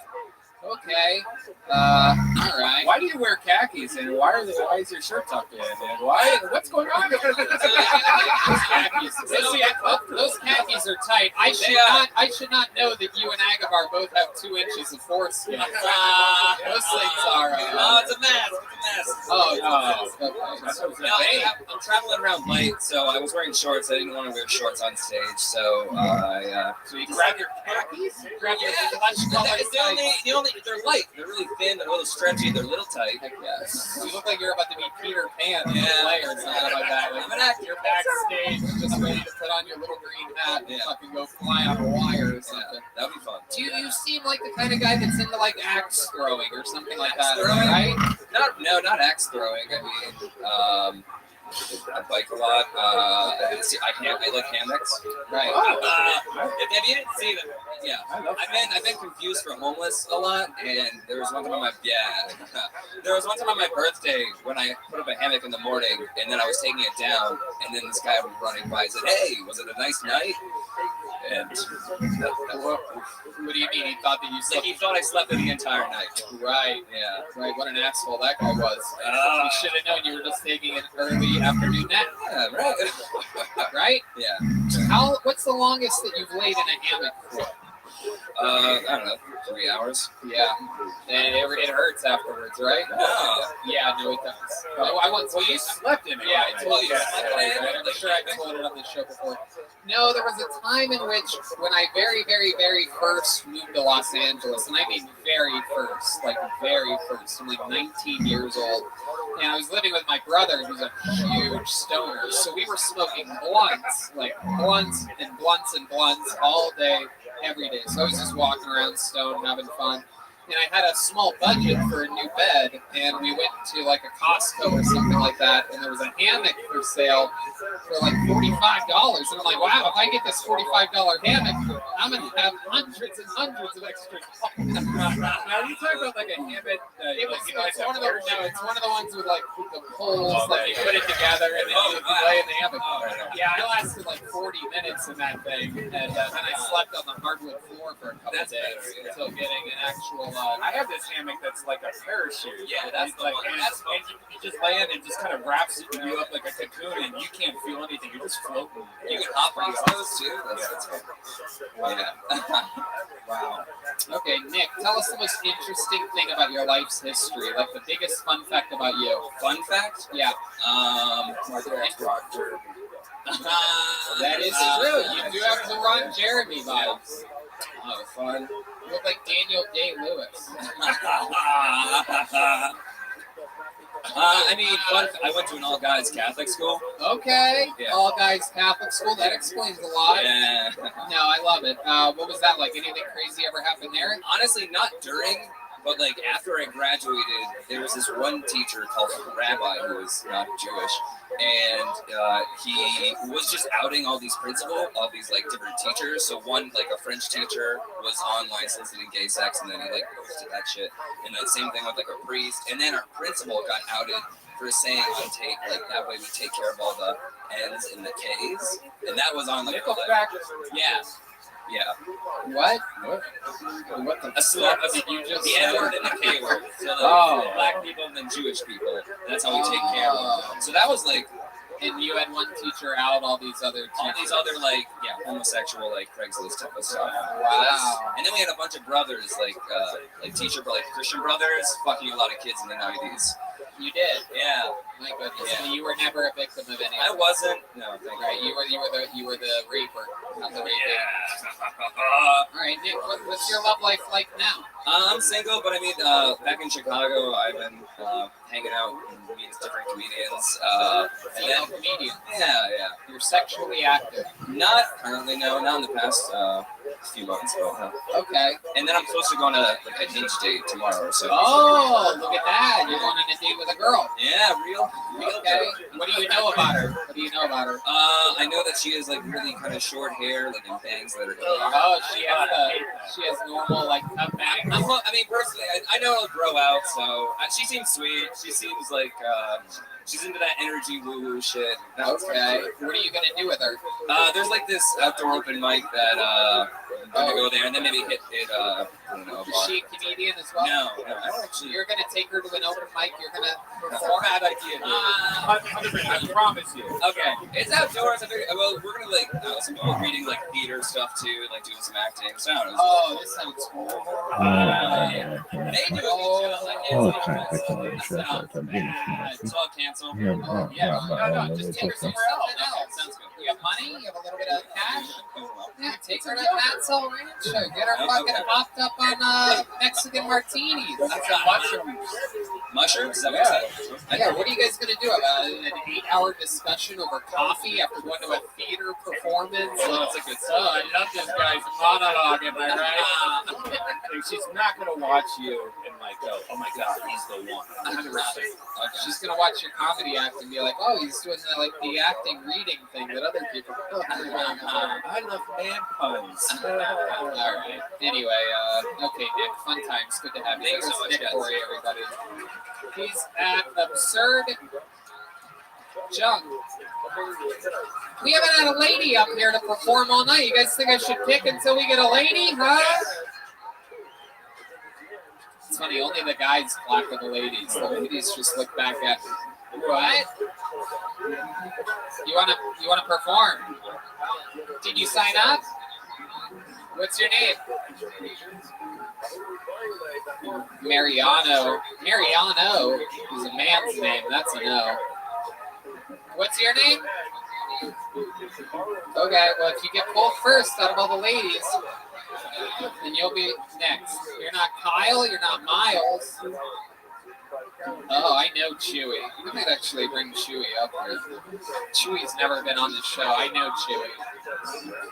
We could just have Kaylee perform. Jesus, Red Bear. My God, what a monster! I think we should give Kaylee a chance and give her. You know what, Kaylee? You get a spot at Vulcan Gas Company this week. She can. I love what you did. She can. We got it back here. Let's mix Mexican. Congratulations, Kaylee. Jesus, all guys. Al, Dave. There's so many. Paul, David. Male comics here. All right, here we go. Your next comedian goes by the name of Gina Hyena. Gina Hyena. Yeah. Skirt. Geekity. Hi people behind me. How you guys doing? Hey, the butt shot tables. There it is. There it is. She's coming. I think she's coming. Gina Hyena is coming to the stage. Here she is, ladies and gentlemen. Put your hands together for Gina Hyena. Nice. Hi, I'm single. Yeah, you're welcome. I'm really scraping the fucking bottom of the barrel because I actually matched with a full-time magician on Tinder the other day. Yeah, that's where I'm at. Full-time magician. His name is Magic Mark. You should check him out. Thank you very much. Very confident full-time magician. Because before our first date, he texted me and he was like, "Hey, just so you know, I'm only looking for something casual." And I was like, "Yeah, bro. I got that from magician." I was like, "What the fuck?" And I was like, "Do you think I called up my friends and family?" And I was like, "Found him, guys. He's the one. Can't wait for the wedding. There's going to be fucking doves everywhere." But the way he said it was, he was like, "I just wanted to be honest. I didn't want to lead you down a deceptive path." And I was like, "Bro, isn't that your fucking job?" Like, Magic is just gaslighting with eyeliner. But fuck. Still gonna fuck him though. Because he's got face tattoos and I'm stupid. Looks like a sexy ass doodle bear. Can't wait. Because I'm gonna blow him and I'm gonna be like, did you finish? And he's gonna be like, check behind your ear. Gina Hyena. That's a good joke. Hell yeah. Thanks, dude. Wow, very fun. Welcome to the show, Gina. Thanks for having me. How long have you been doing comedy for? 1 year. 1 year. Perfect. All of it here in Texas? Started in Texas, lost my job right before COVID, and now I'm back in New York. Okay. You live in New York City? Yes, sir. Awesome. And you still live there. You're happy there? I'm happy now. Last month, not so much. This month, we got comedy clubs back. It's a lot better. Yeah, it's a lot better there. I'm seeing it all over the internet. Everybody's having fun. I heard there's a lot of crime, though, in New York. I heard it's blowing the fuck up, where it's like kind of out of control more than Los Angeles. It's fun. Yeah, I missed it. Where are you originally from, Gina? Originally born outside Western Mass. A lot of heroin. Yep. All my friends are dead. So, moved to New York for 10 years. Uh-huh. And then I decided to switch it up. Came to Texas, started comedy here. I got fired for being on a webcam. And what? Did you get fired from the Yellow Rose or the Red Rose? No, I was actually Just kidding. No, it's fun story. I was actually in neurosurgeries when I. Whoa! Yes. Wow! You were doing brain surgeries? Spinal surgery. Wow, that's incredible. How long did you study that for? Forever. I was in school until last year, so I stopped taking grad courses. Wow. Yeah, I'm a behavioral degree, neuroscience, biology. My goodness, that's incredible. It doesn't really match your look. Yeah, I realized that you're like a good student, and the look says bad baby. Yeah. I realized I was spending all this money on grad school, and I was like, nobody fucking cares, so I bought tits. Like, I was like, I could have retired 10 fucking years ago. Oh, okay. How much did that cost? Just out of curiosity. 20. Let's see him. I don't believe it. No, Red Man. Yeah. Red Man had to spend $20K at Whataburger to get those tits. It's way cheaper than that, Tony. Yeah. He only had to buy 10,000 quarter pounders. No. They're my retirement plan. Wow. Yeah. How small were they before? Is that real bad? Very small. Wow. Yeah, because you bought what appears to be a small seat. Right? Is that my correct? Yeah. Did you buy gummy bears? Did you buy gummy bear tits, or did you go with the classic? I went saline. I came over here. I'm like, I have a neuroscience degree. Let's talk about my tits. But no, I bought saline because if they break, you don't get like any injuries to like your body. You just Funny. I also imagine that you got C's at med school as well. You know what? I got The report card joke, everybody. For those of you that missed it, a report card joke. I got a C in Orgo, which is actually pretty awesome. Orgo? Is that where you make the things with paper, like the birds and stuff? Yes. Absolutely. Absolutely. What's Orgo? Organic chemistry. Okay. Yeah. Yeah. That seems hard. Yeah, That's the chemistry. readout class from Chemistry is like a real test of can you pay attention. It's real. Yeah, and then I looked around the room and I was like, nobody in here is funny or hot, so I should just buy tits and have somebody else pay my bills. 100%. And has that been working for you? You're single? I'm fucking a magician, so it hasn't worked out that So well. you really are fucking a magician? Is that true? That's a true story. Oh, shit. And I didn't want to. I was like, I'm going to do the joke about it, but I'm not going to make it about him, and here we are. Have you ever seen him, like, perform at one of his shows? He's, like, really good. Oh, It's fucking annoying. Does he fuck with you all the time with magic shit? Like, hey, my dick's coming out of your ass. Fucking 6 times a Redman, what the fuck is going on? What the fuck is happening right now? These people at Antone's make these double Jack and Cokes way too strong. No, I'm going to ask him. I'm going to ask, because, like, the last time he was like, I really want to see what you're into. So, like, the next time it's going to be really interesting. The next what? The next time. Oh, okay. Yeah. If he's God, this fucking asshole, I wanted to make this about me. Can we ask me You're something gonna else have about a me? bird come out of your vagina. You're gonna be pissed off. Okay, Redman, thank you so much. Who's the guy that you banged before the magician? Oh my god, the last person I dated here actually made me call him Delta. His name was Dave. Oh. But yeah, he was like, call me Delta Foxtrot. He looked that fucking guy up too. Oh my god. Oh yeah, and then I found out he had been in the military for 9 years. Wow. Yeah, he's having flashbacks. Yeah, he drove a white Ford Bronco. True story. He drove a white Ford Bronco. Really? Yeah. Wow. Yeah. Well, the 2 guys before that used to hit me, so Delta Foxtrot. That was a good question. John Dees just asked, was it a black dude? Because a white Bronco was a famous black man's car. O.J. Simpson. Yeah, that was the first red flag. Delta didn't get by, you know. Was he black? No. Have you White ever boy. met with a black man? No, not yet. Whoa, look at that. Whoa. Jesus Christ. God damn. Sean, I think she wants you to tickle her ivories. She has a one dove vagina right now. Will you stop with the birds and the pussy jokes, Redman? Jesus fucking Christ, man. Oh my god. She doesn't have birds in her fucking pussy. It'd be so crazy if she's like, actually. I'd be like, good night, everybody. Thank you. Sorry to Michael Lair. We ran out of time. Good night, everybody. It's just an eagle. It's coming out like a giraffe, baby. It's just a dead owl just falls on the floor. Old Hootie died from suffocation on that day. Wow. You are so funny, Gina Hyena. I'm going to be honest with you. I really was not expecting it. After being in this business for 14 years, when I saw a female wearing makeup, like trying it all, I immediately was like, wow, this is going to be the absolute worst. And it immediately set you up so that when you hit actual punchlines, I was shocked. Yeah. Thank you. What's the longest set you've ever done before? 25. Really? Wow. Yeah. I would like to have you Wednesday to do a spot. Turn up. Whoa! Whoa! If you can. Yeah. Wow! What a stunning turn of events. Nobody ever saw that coming.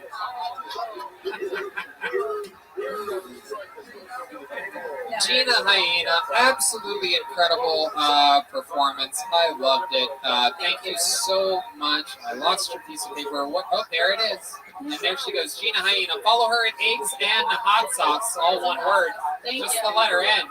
Eggs and Hot Sauce. That's the stylings of Gina Hyena.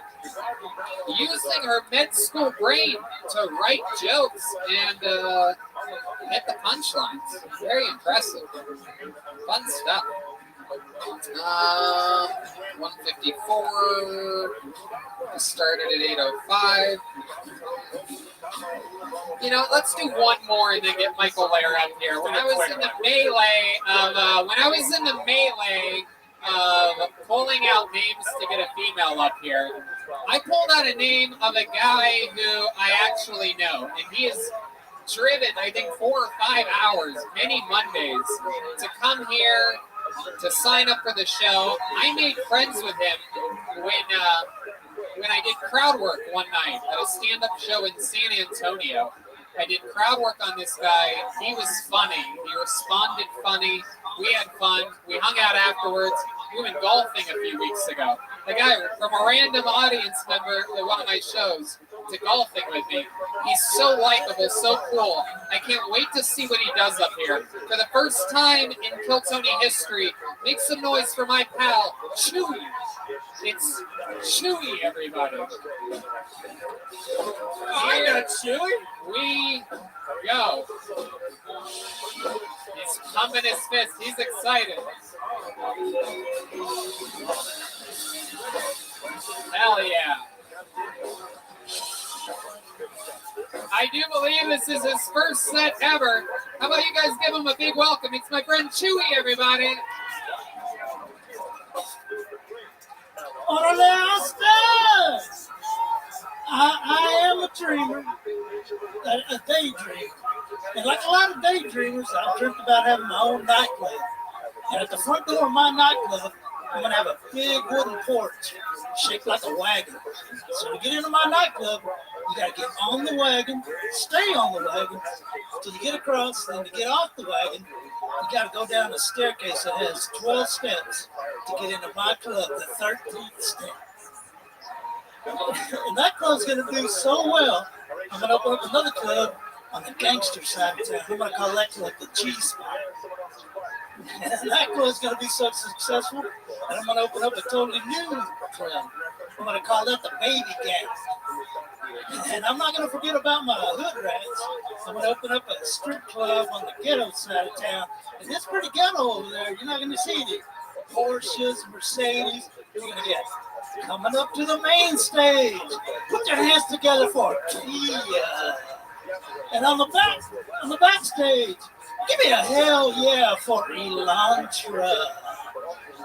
Yeah, hell yeah. Chewy, fuck yeah, man. Wow, I don't think you're allowed to call them hood rats anymore. That's proof that Chewy drove 4 or 5 hours from the middle of Texas to be here tonight. Wait. For all my hood rat friends out there, Derek, what do you think about them just What the fuck is the ghetto side and then the gangster side? Oh no, they're separate. What? Yeah, these hood rats and Porsches and Benzes? Chewy's about to be the first person in the show's history to get murdered by the band up here. Hey, and what happened to Michael? Did he get deported? Oh, come on. Chewy's referencing our Mexican friend, Michael Gonzalez. He's on a vacation in Hawaii. All right. By the way, it's very rare in which someone's more racist on the show than they were at the golf course. But, Chewy, I gotta give you credit. I've never seen anyone be completely nice and normal on the golf course and just come here. Wait to get deported? Where's my hood rats at? Those fucking gangsters, they'll have their own club too. I love it, Chewy. Tell us about you. This is your first time doing stand-up, right? First time. First time ever. First time ever. Chewy the Newy.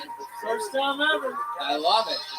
Welcome, Chewy. And how old are you? Tell these people you're 57. 57. Absolutely. Absolutely adorable. And what have you been doing your whole life? What you been doing? Tell us about it. Working. Working. What do you do? Oil field. West Texas. I love it. The oil fields of West Texas. Way the fuck out there. Look at this fucking guy. This is a real man right here. What do you think about electric cars like Tesla and stuff like that? What do you think about that? Do you think he's gonna not like him? He's in the oil. They're gonna make me be homeless out here. Yeah, exactly. Right? Is that a real thing, like in your industry? Like, do people talk about that a lot? Yeah. Fuck yeah. They'll put us out of business out there. Whatever. Oil's gonna be around forever. That's like saying that's like saying YouTube stars are gonna go stand up. Oil will be around forever, but they're gonna regulate and tax us so bad out there that they'll just buy oil from OPEC. So then it's easier to get that kickback from a foreign company than it is an American company. Oh shit, dude. All right. I like how you did that handshake, like Yeah, fucking Chewy's out here. Are you the magician that the other girl is fucking? Yeah, let me. Here's the. Chewy. Oh, what the hell? Right, hey, you guys are all disgusting right now, all right? Who's in control of the show? He's bending over. You're making the fart noise. You guys plan that? My pigeon's on vacation in Hawaii. Okay. Chewy, tell us something very interesting about your life or your history that we'd be shocked to know about you. I'm divorced. What happened? Dating's been hard. Yeah, has it been? Yep. How do you go on dates? What do you do? Farmers only, or? That's what I mean. It's been tough. Really? When's the last time you kissed a girl? Oh shit. What are we talking about over here? A long time. Really? What? Since you got a big kiss on the lips? Because I've got a handicap. Yeah, what's your handicap? I am penisly challenged. Yeah, what does that mean? It means a couple years ago I was just that motherfucker with the little dick, but now in this Biden liberal era, I'm penisly challenged. I'm disabled. I want my fucking check. You can't get your dick to work? No, it works. Oh. It works. Does it work in the oil field as well? Does that Hell yeah.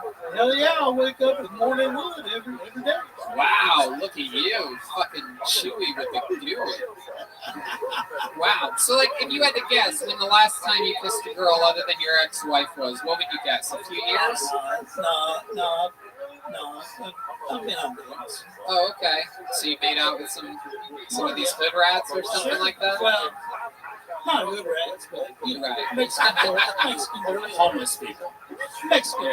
Mexican girl. Okay. How long ago was that? A couple months ago. Okay. I was gonna see if a random stranger wanted to come up here and kiss you, but I guess you got off easy on that one with by saying a random Mexican girl a couple months. We all believe you since you said hood rats earlier too. I mean, I'm Mexican. We don't think you would lie about making out with a Mexican girl. That's a good point. Well, it's so crazy you're Mexican because when you have white hair, you don't really think you're Mexican. Like that's so weird. That's so fucked up right there. Yeah, thank you, Sean. You took the words right out of my mouth. What do you like want? Steve Martin's here. Redman, what do you want? I'll hang you some sheetrock. No. Shit. No. If they had a kitchen here, I'd wash you some dishes. All right, Jesus. All right, stop with the stereotypes, everybody. This show's out of control right now. Chewy, you mentioned hood rats during your set. I'm going to hand it over to my friend Derek Poston. I'm going to see if he has any questions. I'm not saying you're a hood rat. I'm just saying, what the fuck? I'm saying that that's an interesting type of verbiage to just throw around up here. I was just confused because he said, oh, hood rats. He goes, no, I don't mess with hood rats. I dated a Mexican girl. It's like, so what is a hood rat? Like, what? Hood rat? It seems like it's not. It seems like it's just a black woman. Anybody that lives in the hood. It's not. I didn't say nothing about it. You have to be black to be Yeah, hood rat. a hood rat. Somebody lives in the hood. What do you think? You agree with that, Daryl? No, Shit, I bet, yeah. apparently Mexicans don't live in the hood anymore. You know, But, hey, welcome to Texas. Wow. All right, Chewy. Chewy, I love it, man. And you're out here. You're visiting for. Are you staying in Austin? Yeah, well, no, I'm just driving in. Right. Drove out. Right. Tomorrow. Right. And you have a 5-hour drive? Is that right? Yep. Yep. Straight west. Straight west. Well, yep. Yep. Straight west. I love it. I love it. You have a truck? Yeah. What kind of truck do you have? It's a Chevy Silverado. Goddamn right it is. Goddamn right. I mean, hell. Goddamn right. Every one of these fucking guys out there is a Chevy. So for those of you just listening, if you live anywhere else around the world, But if I was truly Mexican, it'd be a 4-foot drive. Chewy, I don't think you know this. Maybe You're a racist. This is this is an intervention. This is an intervention for racism. Thank you, Jeremiah. Again, Jeremiah from Los Angeles, California. He's got a baby on the way. He's still talking about that. I love it. All right, Chewy. Well, you know, you're just such a good soul. You're so likable and fun. I'm glad that you got to have your first time. This is something you've been signing up for multiple times. I'm glad we got it out of your system. How do you think? You think it's going to be something you're going to do again? Oh, yeah. Hell yeah. For sure. Look at that. He's hooked. How about a big hand for Chewy, everybody? He's on social media, Chewy Meskin, CHUYMESKIN. You guys ready for your final comedian of the night, huh? Ladies and gentlemen, this guy, a regular on Kill Tony, freshly, brand newly recovered from the coronavirus. He beat it. He got it. He beat the shit out of it. Yeah. This is his return. Diagnosed with ALS a few years ago. Gave up his 2 decades of improvisational background and chased his big dream of being a stand-up comedian. We saw him about a year and a half ago on Kill Tony. Fell in love with him, made him a regular. He writes and performs a brand new minute every week since then. A new resident of Austin, Texas. Make some noise for the great Michael Lehrer.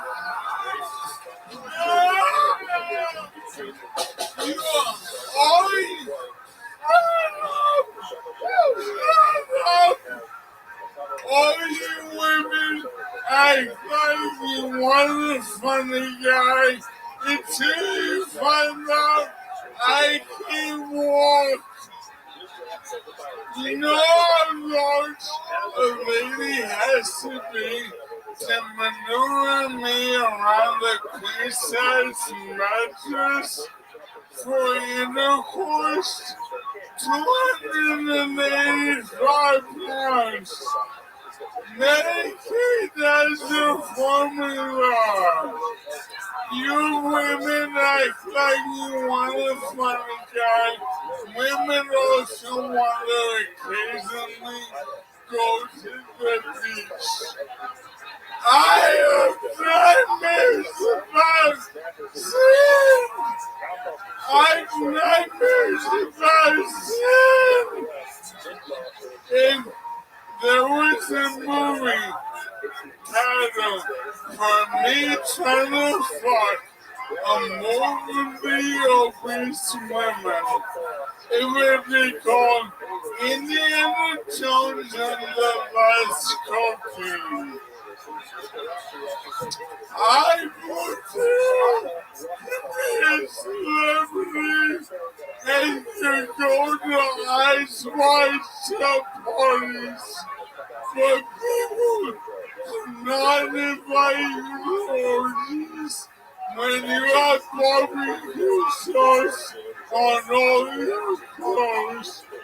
Fuck you, Logan. Fuck you, Logan. Fuck you, Logan.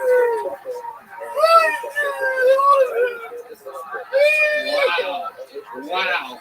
1 minute, and 51 seconds. Give this guy a week off. He doesn't even take a break. Michael Lair is back, doing twice as long as every other comedian, 4 times longer than one of the comedians tonight. An incredible set. He's fresh off of being clean from the coronavirus. Where's Banana? Where's Vagina Hyena? Where's Vagina Hyena? Vagina Hyena. I show you magic trick. God took my walking away. I love you, Vagina Hyena. Wow. Gina Hyena getting callback power from Michael Lair. By the way, Michael, I think anyone that saw last episode, everyone was very concerned, very worried, because you really made almost everyone cry. Yeah.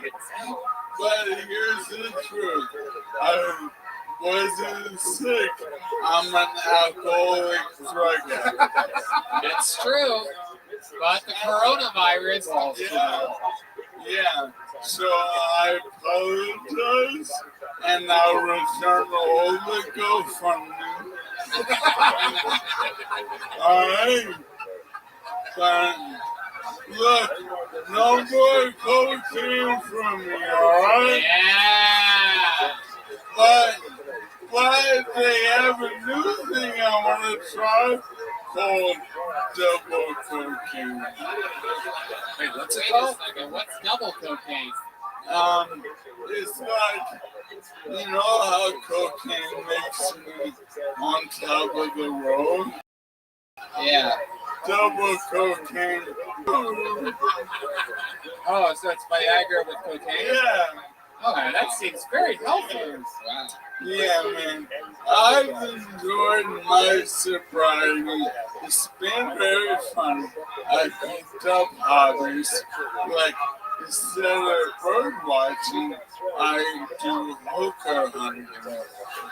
Now, this is great when you're in the restaurant. We're always curious, like, is that a hooker? There's an easy way to tell. Does she order off the menu like she's hibernating for the winter? Does she order off the menu like she's a gerbil or a hamster and has pouches to store food in her cheeks? And what does she order? Double bacon, extra sausage, and double hash browns at the house? That bitch is a hooker. Wow, very interesting. I can't believe we just found out Red Band's a I'm a hooker! Red Band's a hook. What's funny is that anytime we're out of town, I always order extra food for the hotel room. Like, that's my backup chicken sandwich. That's like, you know, you never know. Famously does. He gets a backup Frosty from Wendy's, and it'll be in his fridge. So many hotel maids have had a very depressing Sunday afternoon cleaning up his backup food from the refrigerator. I'm just kidding. He eats it before the maids do. Michael Lair. I'm not happy. Why aren't you happy? I moved to Austin so I can fucking do drugs. And it turns out, like, it don't matter how cute and funny you are. A girl that fuck a really fat guy when they got in a wheelchair. I've never seen you laugh at yourself after a joke like that before. I've watched you hundreds of times at this point, and I've never seen you enjoy a joke that much. Are you talking to someone specifically? Yeah! Austin, what's wrong with you? You gave me your phone number. You don't cannot calling back. I can't have you more. You don't get my jokes. Alright? You know what? I lie to people now. When people go, what do? I don't say community because then you hear a million annoying things. I go, Special Olympics bronze medal cock and balls North Korea 2025. Wow. I'm telling you, after a week off due to the coronavirus and a rough week, By the way, I just want to say that, Michael Laird, before we got Yellow Rose and Red Rose as a sponsor, went to the Yellow Rose. yeah, and he this said, is on February 13th, by the way. and he sent us a text message. Yep. And his text message is, seriously, I quit everything, y'all. Worked for, because Yellow Rose is all I've ever wanted. Bye, Felicia. Yeah. Yeah, he literally told us he was retiring because he went to the Yellow Rose. I don't know, I guess he was just planning on spending the rest of his money there. Again, this is definitely during the months-long cocaine bender that he went on. Again, he retired from doing what he loves to stay at the Yellow Rose at one point. He sent us this. He sent us this at what time? What time? By the way, if he said this, fuck, I just realized I pissed all over myself in a stall at the Yellow Rose. I ruined everything nice. Wow. These are real text messages from Michael Laird. Oh man, I'll leave it back. Michael Laird is back, everybody! MichaelLairdComedy.com for everything. Michael Laird. Whoa! Look at that drawing from Ryan J. Evil. Holy shit. Lee Redband and Derek posted all the way down to the details of the baseball cap on that one. Yeah. Everything's available at RyanJEvil.com. Did you guys have fun tonight, huh? For those of you listening to the podcast, make sure you follow the band. These guys are unbelievable. I'm going to begin for John Dees. Follow him on social media, John Keys, all one word, JONKEYZ. On guitar, Matt Mueling, everyone. At Mutation, MUEHTATION. I'm going to begin for Deep Madness, everybody. And on the drums, Daniel Watson, D Watts, DWATZ323. Him and Matt Mueling on guitar in a band together called Kroger. And that's the band, the Fix Vodka Kill Tony band. Fix Vodka, the alkaline vodka. Literally the best vodka that you can buy. For those of you that drink vodka at all. I've been making screwdrivers lately to cure my hangovers using Fix Vodka. With if you have stomach acid, it's really good for that. Yeah, I just like it because it's just a nice clean buzz. Hey, I have a show every week at Vulcan Gas Company. This week, we have it on a Wednesday, but as you can tell, two of the people on the show are going to be there. And also, I can say it now, maybe William Montgomery. So, look at it. Guys, how loud can this place get for my guest? His first time as a guest on the show, Derek Poston, everyone. He's got a great podcast. It's called Spoil the Beans. Listen to it. Follow him on social media at DERICPOSTON, all one word. Derek, fun times, man. The most fun time, bro. To every comic listening, man, it gets serious, but bro, just keep going. I was working this show. I was a door guy working this show, being like, man, I'm gonna be on that motherfucking show.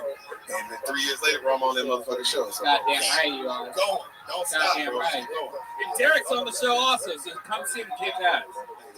He tells you to keep going, but also with the keep going, that also means write hard, work hard, think about this all the time. By the way, he has like one of the best podcasts ever. He does it with his girl Sam, and it's amazing. You have to check it out. Follow it on social media, all one word, Spoil the Beans. I absolutely love this guy. Like I said earlier, he's the future.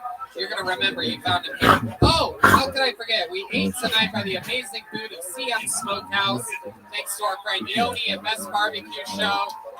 Absolutely incredible. They're going to be with us for 500 at Paramount on Thursday.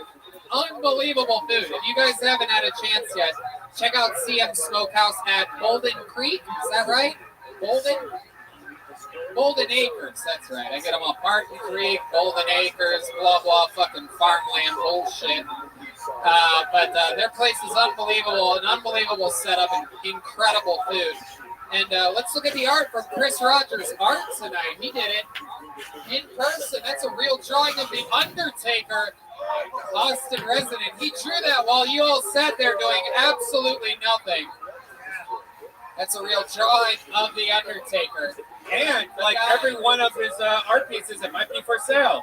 That's true. I'm friends with the Undertaker now. No big deal. Did Rogan's podcast with him, but haven't we all? You know what I mean? Thank you, audience, so much for coming out. Austin has become our new home. It feels like home. We love you guys so much. Thank you. Good night, everybody.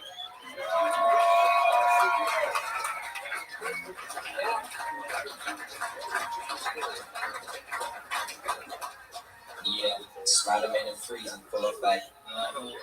You ready, Ron? I'm ready. You ready, dude? I'm ready, Slick. Are you? Yeah, ready, Dad. Girl, I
Hey, this is Raymond coming to you live from Antones in Austin, Texas, for a brand new episode of Kill Tony. Give it up for Tony Hetzler.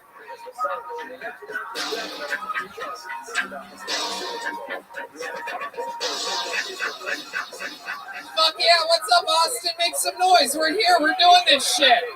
It's Monday night. This is the place to be. It's Brian Redband. What's up, everybody? Live in the flesh. How exciting. You guys ready for a great night tonight or what? Oh, yeah. Fresh off of a wild episode 500 at Paramount Theater. Very, very exciting to be back at home at Antones. Hell yeah. Feels good in here. How about a hand for the band, everybody? You just heard it. Thunder and Lightning, the Fixed Vodka Kill Tony band. Look at that new Fixed Vodka drumhead you got. That's beautiful. Fixed Vodka drumhead. Who made that? Megan Palin? P-A-L-I-N? Megan Palin painted that whole thing. Fixed Vodka. The best vodka out there. The first ever alkaline vodka. So if you like vodka at all and hate hangovers, try Fixed Vodka. Straight up now, tell me. How about a hand for the great John Dees on the keys, Matt Mueling on guitar, D Madness on the bass, Michael Gonzalez on the drums. And look who's behind us, everybody. The original house artist for Kill Tony, Ryan J. Ebel. All the way from Los Angeles, California, born and bred here in Texas. He's back home for the first time in a long time, getting Ryan J. out to Texas, and the first time here at Antones. Yeah. And we have dueling artists. We have Chris Rogers' art right there. It's next to him. We've been doing a lot of... It's an art duel. Ryan J. has official posters from episode 500 at the Paramount Theater. That's a super, super, super painting of all the old paintings and a new painting. It's crazy. You got to see it. He has them for sale along with brand new Kill Tony coloring books. You can get them after the show by finding Ryan J. Ebel. How fucking cool is that? He's here, everybody. Or you can get them online at ryanjebel.com. Hell yeah. This is going to be a banger tonight. I'm so excited about it. But before we start it, here's a little bit about the amazing sponsors that made tonight's episode available for you right now for free here. I don't know what it's like where you live, but lawns are a hard thing to take care of. Austin here just went through a ton of wild weather this week. We're talking hail, tons of rain, this and that. Taking care of your lawn isn't always easy. There's brown spots, bare patches, there's pesky weeds, and nibbling grubs. See your lawn thrive this spring with your own custom lawn care plan from Sunday. Sunday is more than just a lawn care product. It is a custom lawn care plan with a variety of ways to help you grow a beautiful lawn, control weeds, and remove pests. They take out all the guesswork and unwanted chemicals so you can grow a beautiful lawn that's better for people, pets, and the planet with Sunday. Red Band, you just used this on your brand new lawn. Yeah, this is my first lawn. I've never had a lawn before. It's a fun hobby. When I moved in, my lawn had not been taken care of for a few months, and there was dead grass. There was places where there was no grass and tons of weed. I put in my address on Sunday's website. They used satellite data to find exactly how big my lawn is, and they sent me, based on my location, exactly what my lawn needed. And man, I threw some seeds down. I killed all the weeds using their weed killer they sent me. I had a bunch of dandelions. They had some just for that. And already I'm seeing results. My lawn has gone from brown to green in just a few months. And it's amazing so far. It's incredible. This is technology helping people with lawns now. We've seen it with other things before. Uber, Postmates, this and that. DNA, like finding out what your DNA is. Yeah, that's great. Exactly. This is basically the 23andMe for your lawn.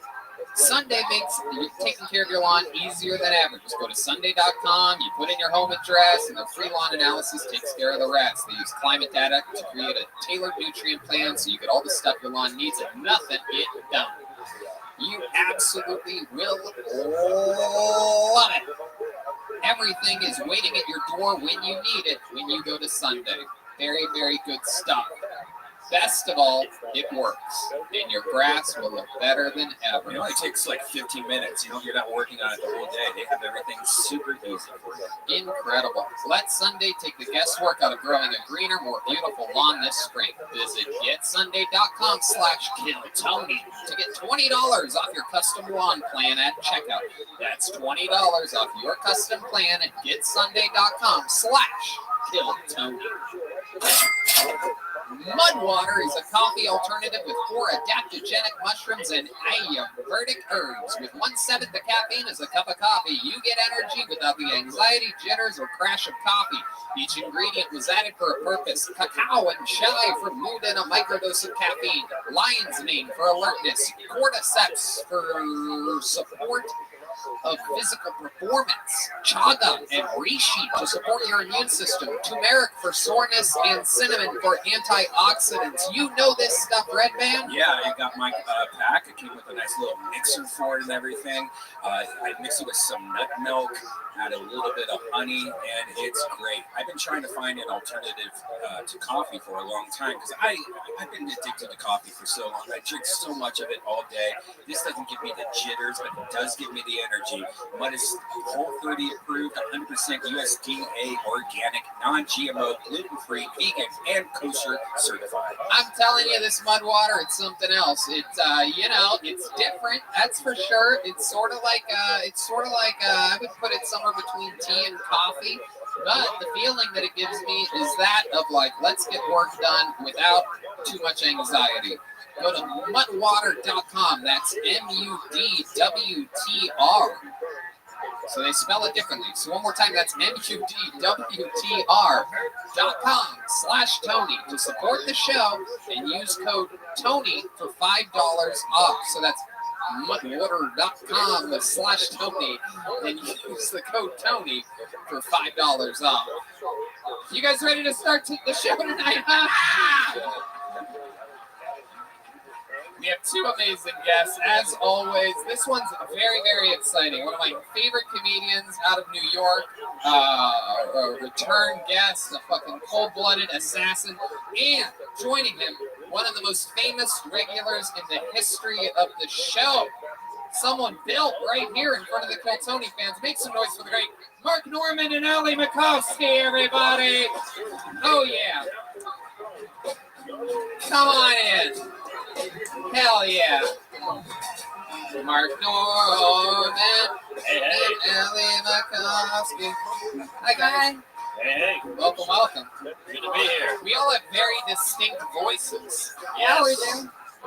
All right, the band got blacker. Yes, That's a good thing.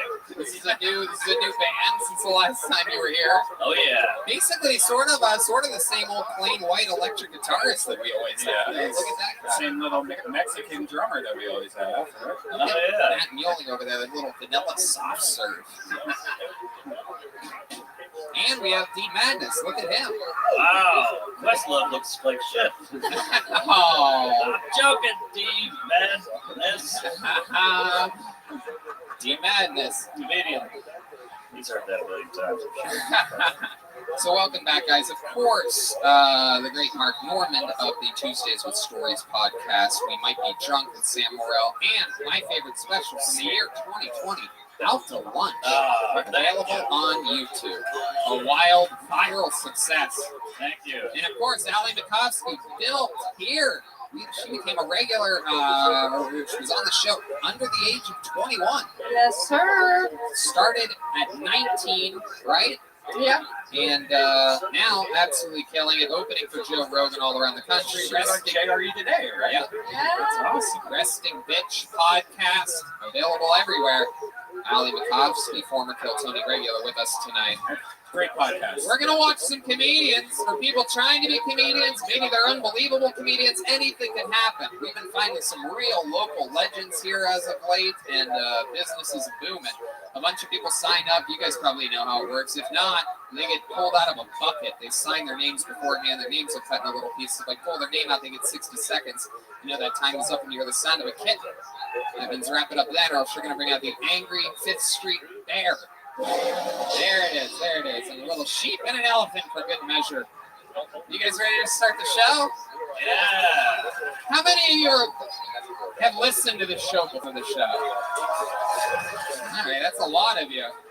You guys want to start it with a special treat then? All right, well then let's kick off the show with one of our 3 unbelievably talented regulars. You know what, fuck it, why don't we just start it off with the longest tenured regular of all time. This guy simply will not stop writing a brand new minute every single week.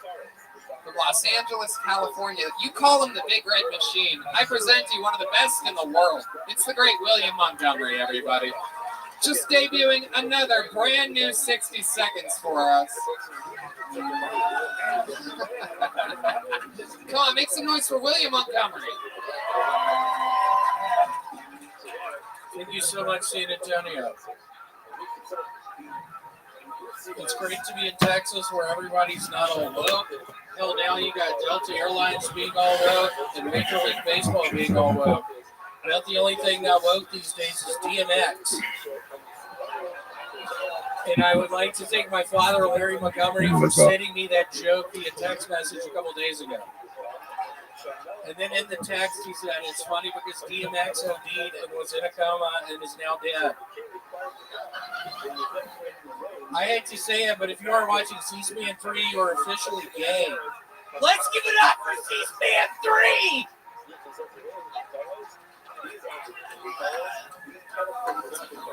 You know you're bad at golf when you play with Tiger and the next day he decides to drive off a cliff. That's a David Spade joke. The man has been playing golf since he was 2, and then one day plays with David Spade and then wants to give it all up. What up, baby? Played golf with Chris Farley the day before he died. Can you make me go? Let's drive this bitch to the moon. Wow, Jesus. William Montgomery taking massive chances here tonight. Massive risks. Yo, dog, are you a member of my Discord?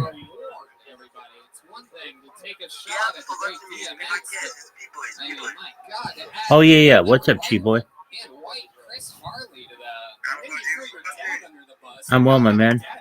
Just chilling, enjoying the day. How about you?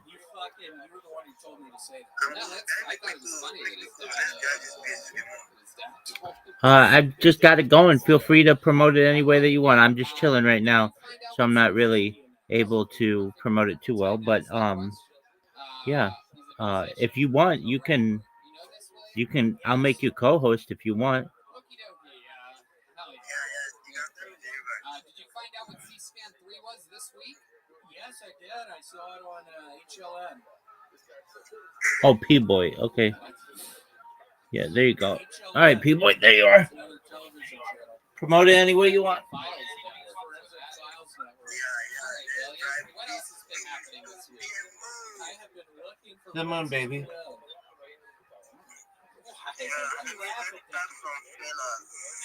I've been looking for places to live. I've been wearing this outfit the whole fucking time.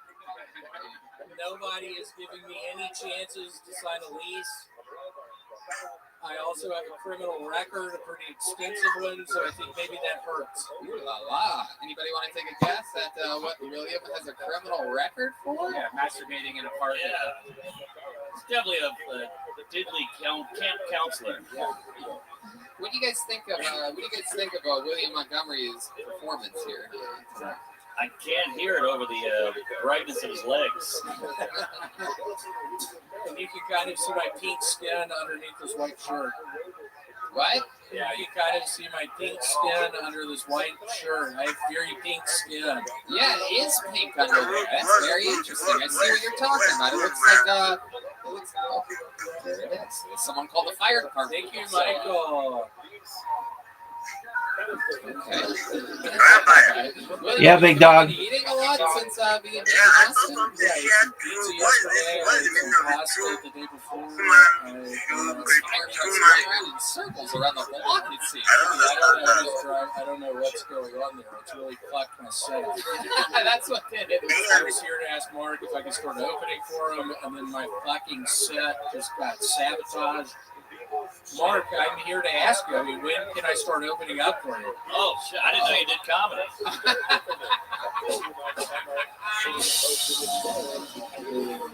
Yeah. Fun stuff. I'm gonna ask Larry to open for me. Yeah. We really? Yeah. Can I be there? Okay. Yeah, big man. I love that Larry wrote that DMX joke. That's absolutely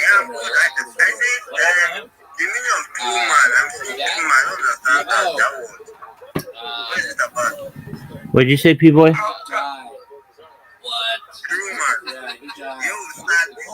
Oh, what's Truman Show? It's a movie.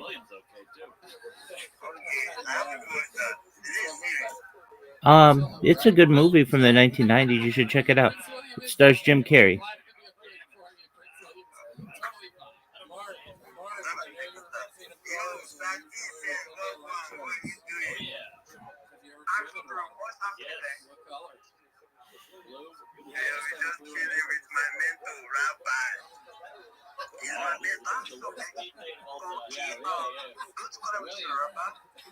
I thought bringing it up was be better than taking a chance of pulling a name out of the bucket. The surprises never end on the show like this. I'm gonna tell you. For you to come up. All right.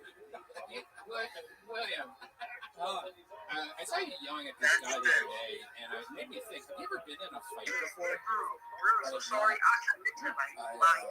There was this kid named Kevin Clark at Memphis University School. Went to school and he used to borrow my pen. One day I stuck one of the pens in my butt and gave it to him. And put it in his mouth, and he didn't show up to school for the next couple of days. And when he showed back up, he almost beat me up. What did he say to you? He was angry. I had stuck the pin in my butt. Do you remember anything he said?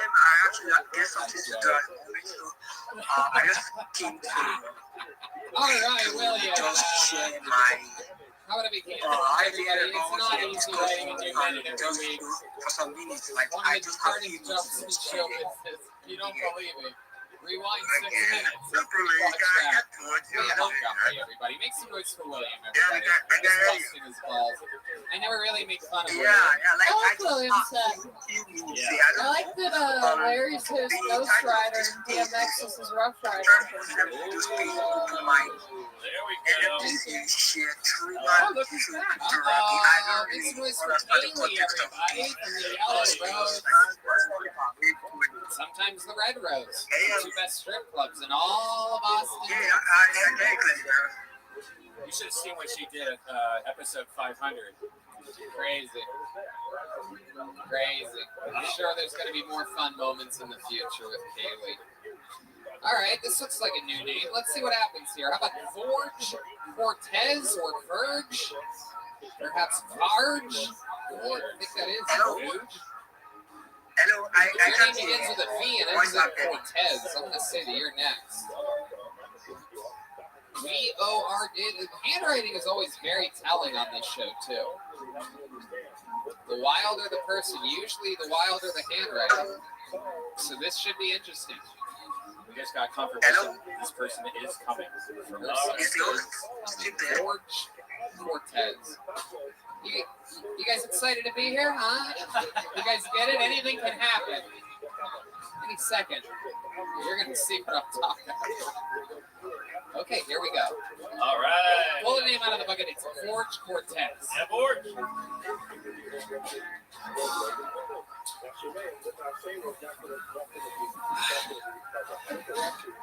I love to smoke weed. I love to smoke weed. Without weed, my social anxiety would just be social anxiety. I can remember. But thanks to weed, it just turns into paranoia, but I don't know where it comes from. You know what I mean?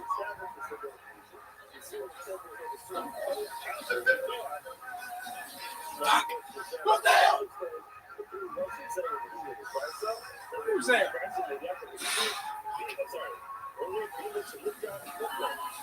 Okay, I'm the only one on the fucking spectrum. Okay, cool. I've done Molly a couple, 3 times.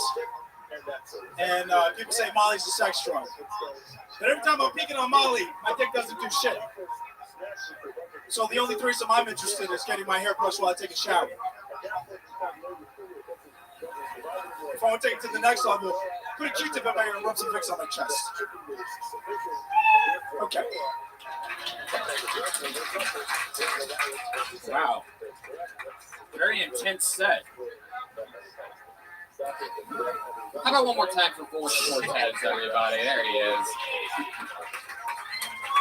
A lot of energy. You on fucking HGH, bro? What's going on here? You got that fucking UFC fighter energy. You seem genuinely angry when you got paranoid. You seem like a weird guy to smoke weed with. I would be frightened. Yeah, you make Brendan Schaub look pretty damn good. Fuck yeah. What is your name? Your handwriting matches your body muscle ratio. My name's Jorge Cortez. That's an H. It's a J. Oh my God, it's a J. No way, that's a J. I know you're laughing because you thought that I thought Jorge was spelled with a J, but if you look at this, there's no way it's a fucking J. No, it's a I'm V. reacting. I didn't think Jorge began with an H, you assholes. Jorge. Jesus Christ, man. Wait, you gotta shut the fuck up.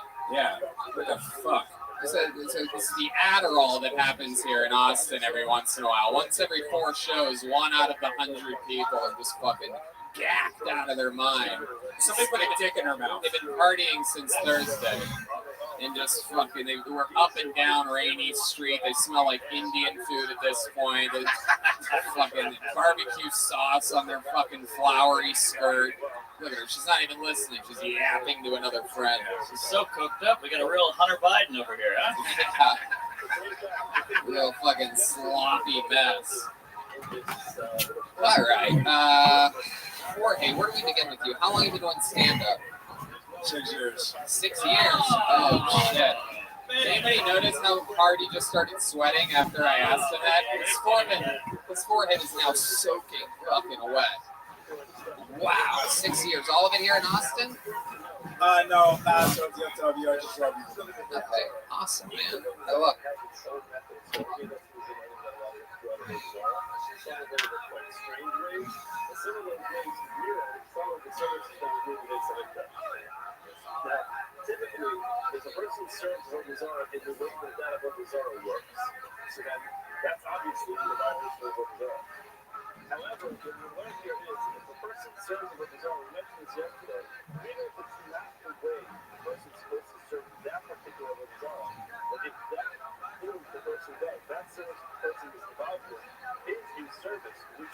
Hello, can you hear me?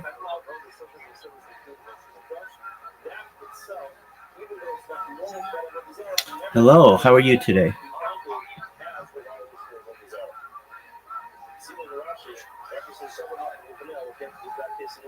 Hello, how are you today?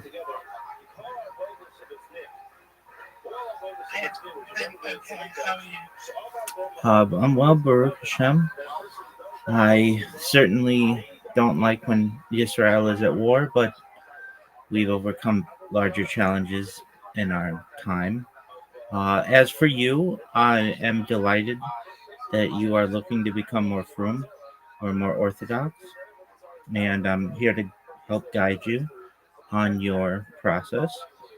And here, if you have any questions or you ever need any support, I want to just say that at the outset. How does that sound?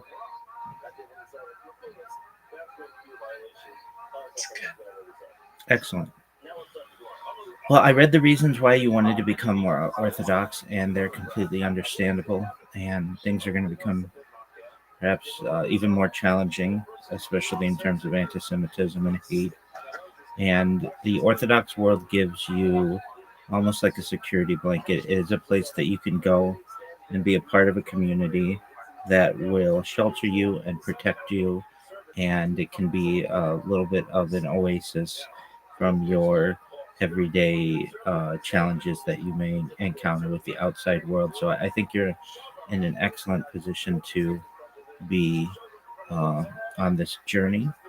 And we're starting off slowly, but eventually, if you can make the Orthodox world anything that you want. So you can just do the basics, or you can become a full-blown Rebbitzin if you want someday. It just depends what you want to be. When I say Rebbitzin, it would mean you'd marry a rabbi, be the wife of a rabbi, perhaps have a congregation or community. But, one step at a time. As for your journey, the goals are what you're going to want to do. Three things mainly. You want to become Shomer Shabbat, which means essentially you don't work on Shabbat. And there are 39 melachot that you're going to want to avoid. Secondly, you are want to, if you want, and I'm not going to, it's up to you, but as comfortable as you are. There's something on the Shomer Negia, which basically limits contact with the opposite gender. And there are some family planning issues with that. We won't get too much into that for right now. That's a little down the line. And then there's keeping kosher. So we won't go into that all that much right now. But those are going to be the three areas of your life that you're going to explore. How does that sound? That sounds okay, but I have school on Friday, so I don't know how to do that. Absolutely. Just I'm like. Yeah. So don't worry, it's a process. So well, the first thing I just want to ensure you're at least 18 years old. Is that correct? No. Oh no, you're not. Okay. So generally, I only work with adults. So it's okay that you're not. But with you being a minor, generally, I would say that it's probably in your best interest to perhaps find a local Orthodox authority. You said you went to Shabbat this past week. Is that correct? Yeah. You went to shul on Shabbat. Okay. Did you meet the rabbi there? Yeah, I met the rabbi. Okay, great. And you introduced yourself to him. Did you tell him about the process that you're undergoing?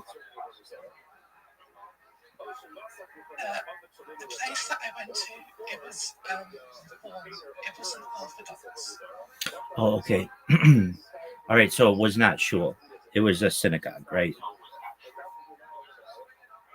Okay. So let's just explain the difference. I know you said that you grew up Reform. Many times within the Reform community or the conservative community, the places of worship are known as temples. We don't reference them as we don't reference our holy place or our communal place as temples. We reference them as shul within the Orthodox community. And is there a Chabad near you? I mean, there's a Chabad everywhere, but oh, okay. So that's going to be a really great resource for you. We're not going to necessarily start there immediately, though, because well, you can if you want, but basically they're going to have youth programs and they're going to have opportunities for you with being someone who is an adolescent, but becoming an adult. If I may ask, what is your age? 17. Okay, great. So you're going to be an adult soon. So there are youth programs that you're going to want to get involved in time. So, but you don't have to make plans to do that yet. As for your school on Friday, you still go to school. No one says that you have to do this overnight. Um, but you're young enough that you can certainly use orthodoxy to help guide your life and like essentially you have uh school you get done at I understand probably midday with enough time to light candles Friday night, correct? Okay, well, and so that's what you're going to want to do.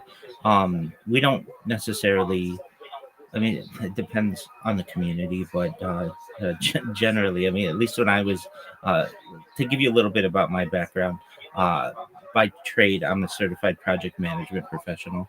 I've successfully launched apps on the App Store and Google Play, which has allowed me some financial independence to be able to not need to work. But before I was at this point of my life, I was in the working world while additionally attending shul every day and classes, and it's very hectic.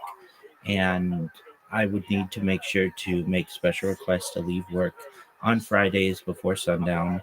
And once you get into the working world, those are some accommodations that you're going to want to have to make. But don't worry about that right now. Right now, you've got a plan.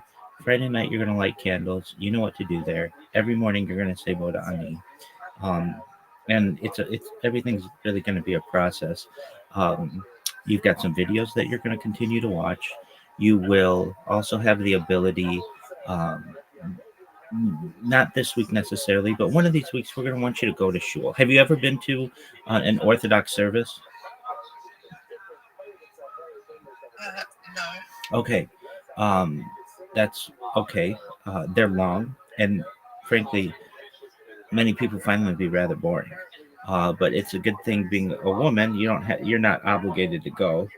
Um, but it is going to be something that you are going to perhaps want to experience. And I really, frankly, don't know very much about reform or conservative. I mean, I know a little bit, but just the basics that I've learned from rabbinical colleagues. But I understand your services generally like an hour. Is that correct?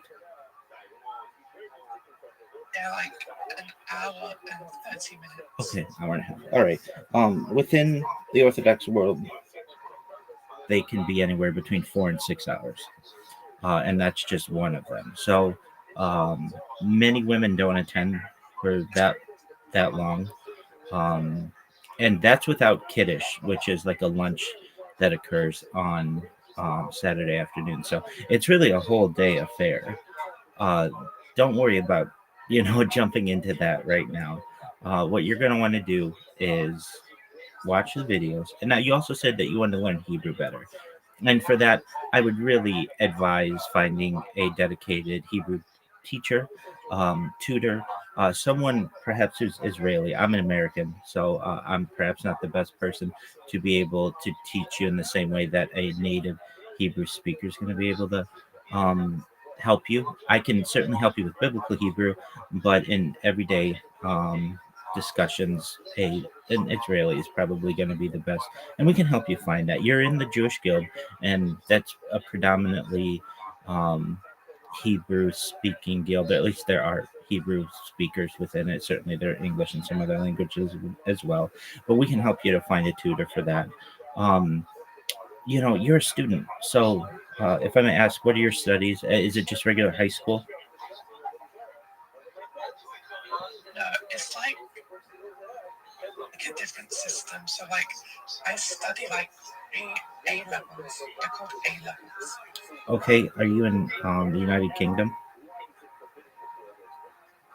Yeah. Okay, so I'm somewhat familiar with that system. So is A level more? I guess what's the United States equivalent? Not high school, but not college. It's in the middle, or what? It's in the middle. Okay. And are you looking to attend college in the near future? No. Okay, that's absolutely fine. What do you want to be? I don't know. That's okay too. Absolutely. All right. So, what are your interests? Politics. Okay, very well. You want to be prime minister someday? Maybe. Excellent. That's good. I like that answer. Wonderful. All right. Everything in time.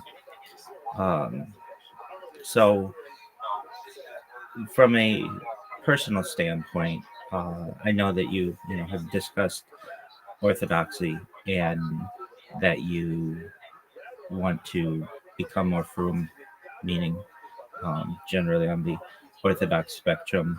I imagine you want to raise an Orthodox family someday, correct? Is that correct?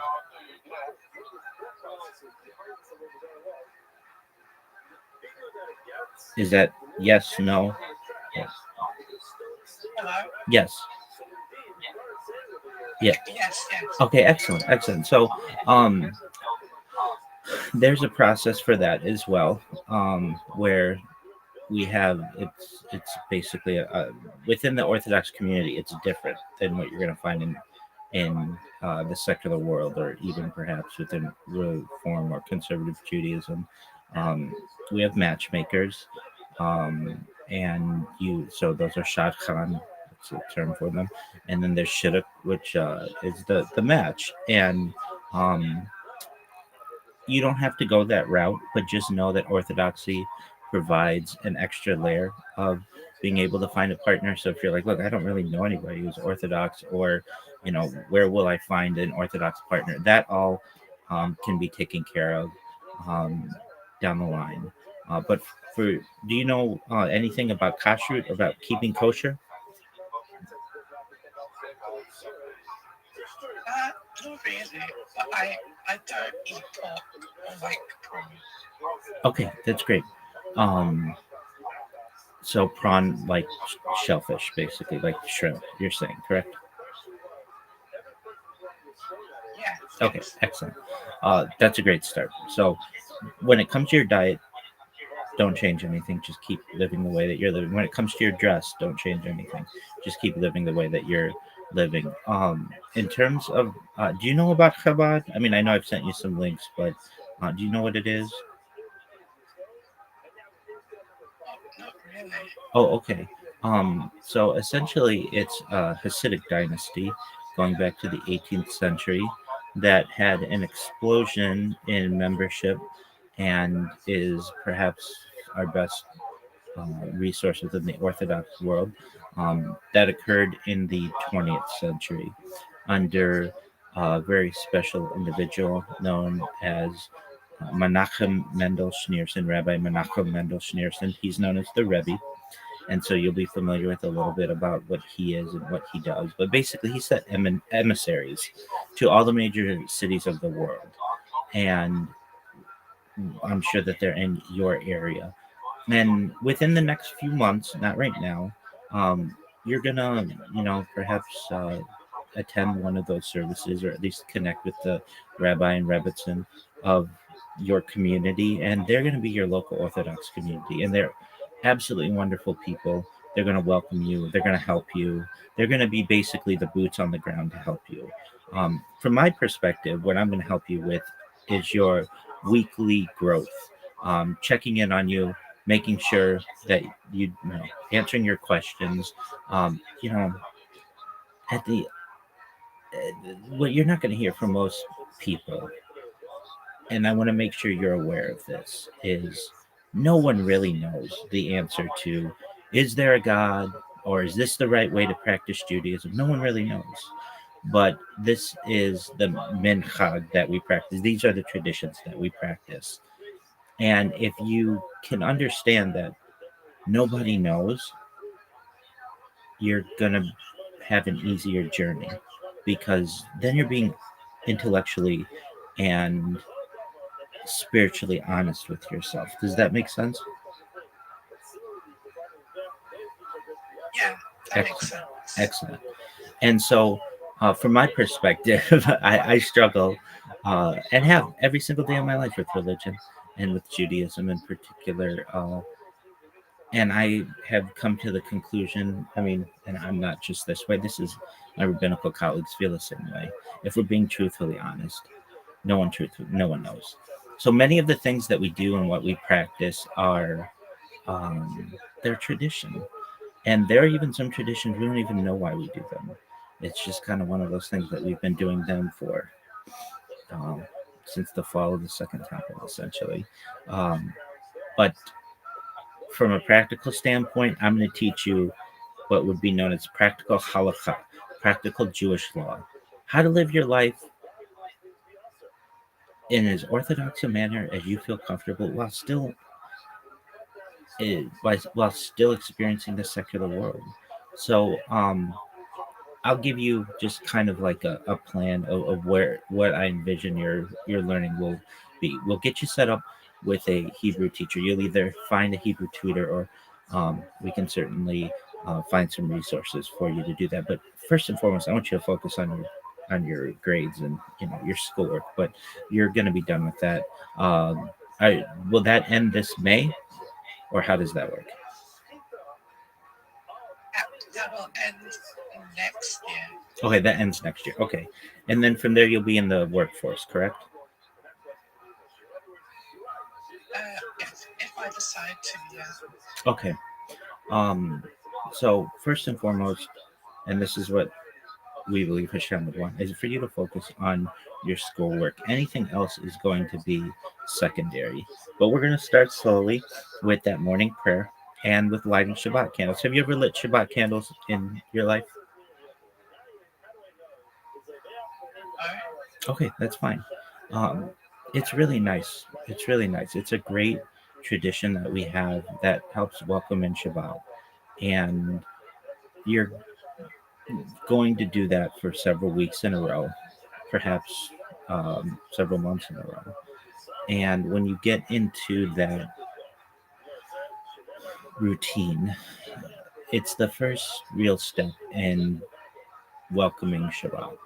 Now, will you be going to shul, and will you be having Shabbat dinners yet? Not yet, but you will. And what you're going to want to do is start that process. When you go to a shul, the rabbi eventually is going to ask, so do you like Shabbat candles, or where are you at in your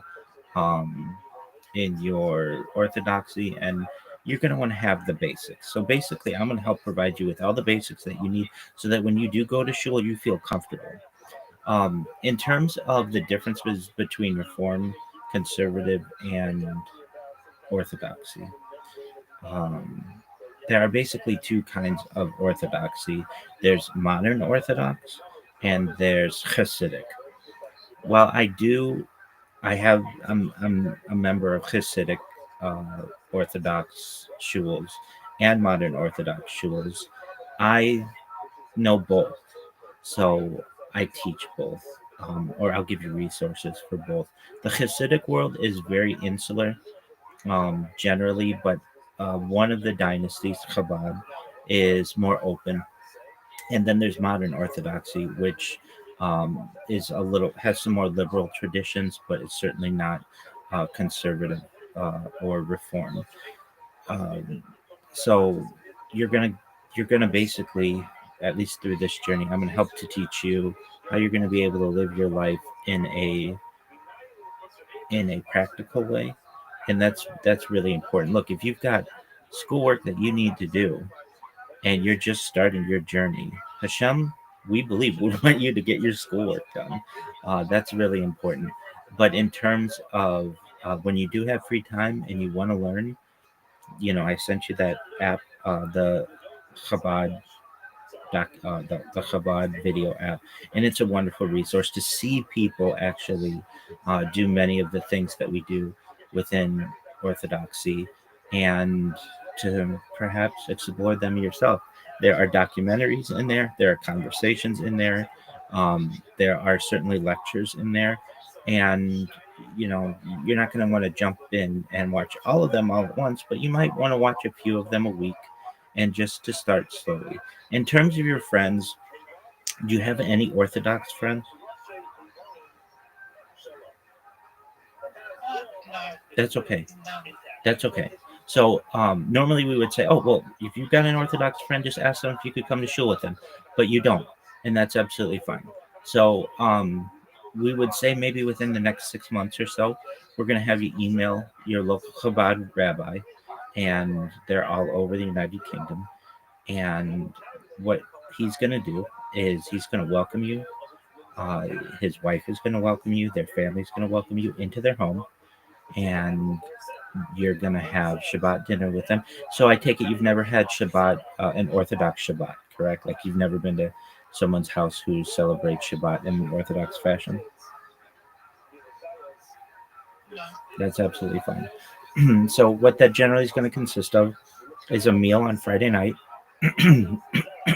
Pardon me.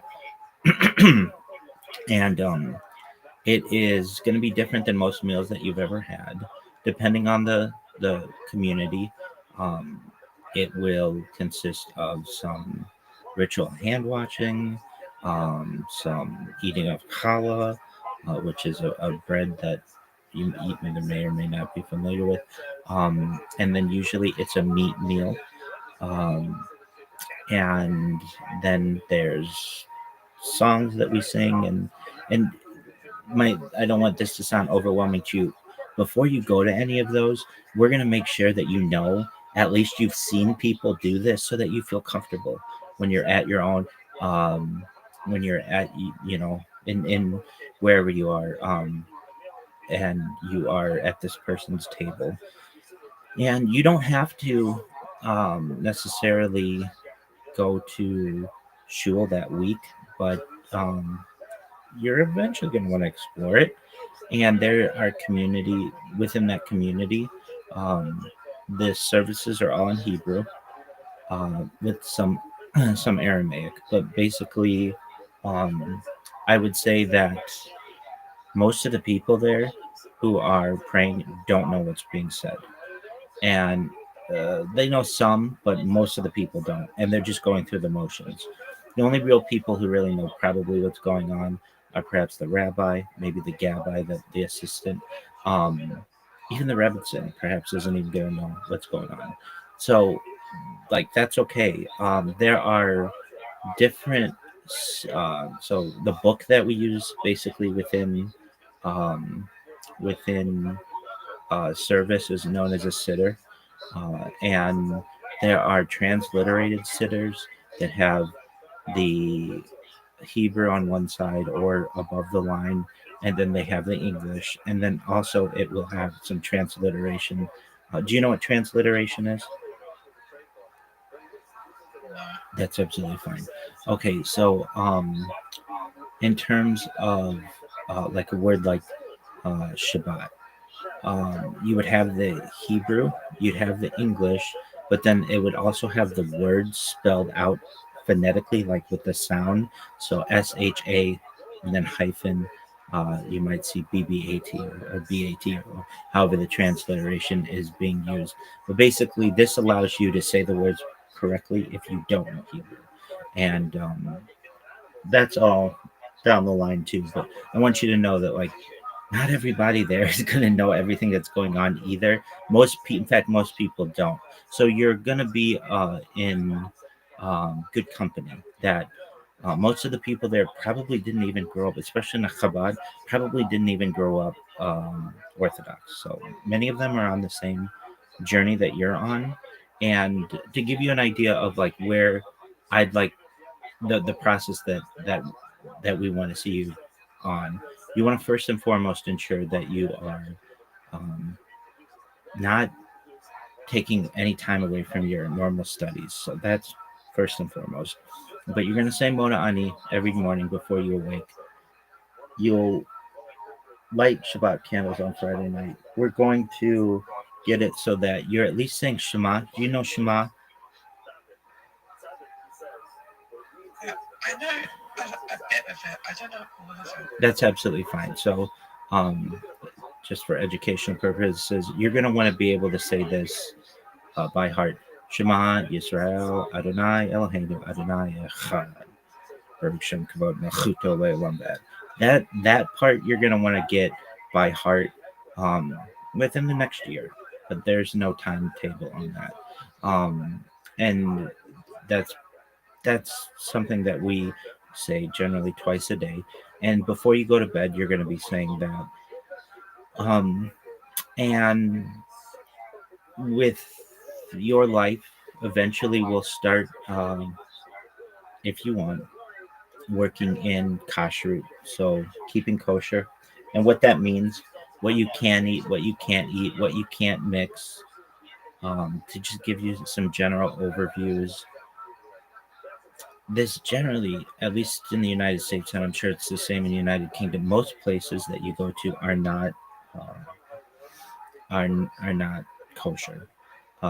Like I would say, I don't know exactly what you have there, but like at least in the United States, McDonald's, Burger King, fast food places like that in the United States are not kosher. However, in Israel, they do have kosher McDonald's and kosher Burger King in some locations. So don't think that you never get to have McDonald's or Burger King or whatever it is. No, it's just and it just depends on your location.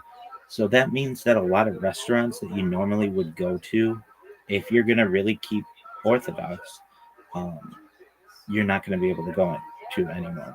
But that's okay, because there are a lot of new opportunities that this will give you. And there are a lot of people.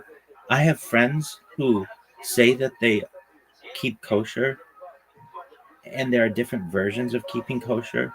There are some people who still go to those restaurants, think they keep kosher, and they just order fish, or or they'll go to like vegetarian restaurants. So there are like some workarounds. So I don't want you to think you can never go anywhere, in your local area again. No, absolutely not. There are workarounds for. There are workarounds within Orthodoxy for everything.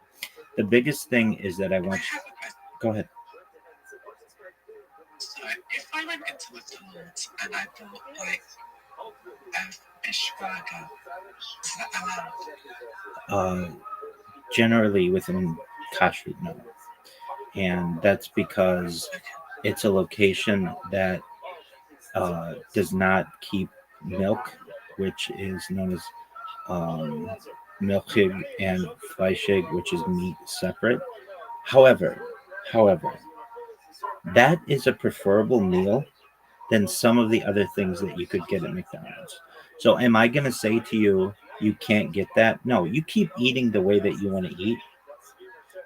Just know that under traditional kashrut, the laws of kashrut, you would not eat that. However, do I know of people who are Orthodox who would eat that? Yeah. And that's preferable. That's an interesting item that you mentioned.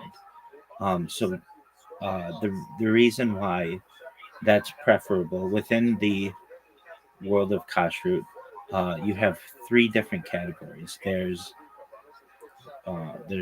milk, there's dairy, there's meat, and then there's what's called parov, which is neutral. And traditionally, we consider fish to be neutral. And so, I think that sandwich, I think has, I've seen it. I think it may have like cheese and like a sauce on it. Is that correct? Yes, yes. Excellent.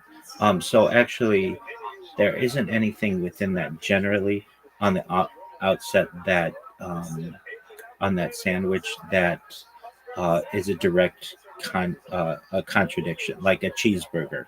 A cheeseburger mixes dairy and meat, and that is a contradiction. But the idea of fish is a little different, and thus it would be preferred. It's still not considered strict kosher, but it would be preferred. So, um, again,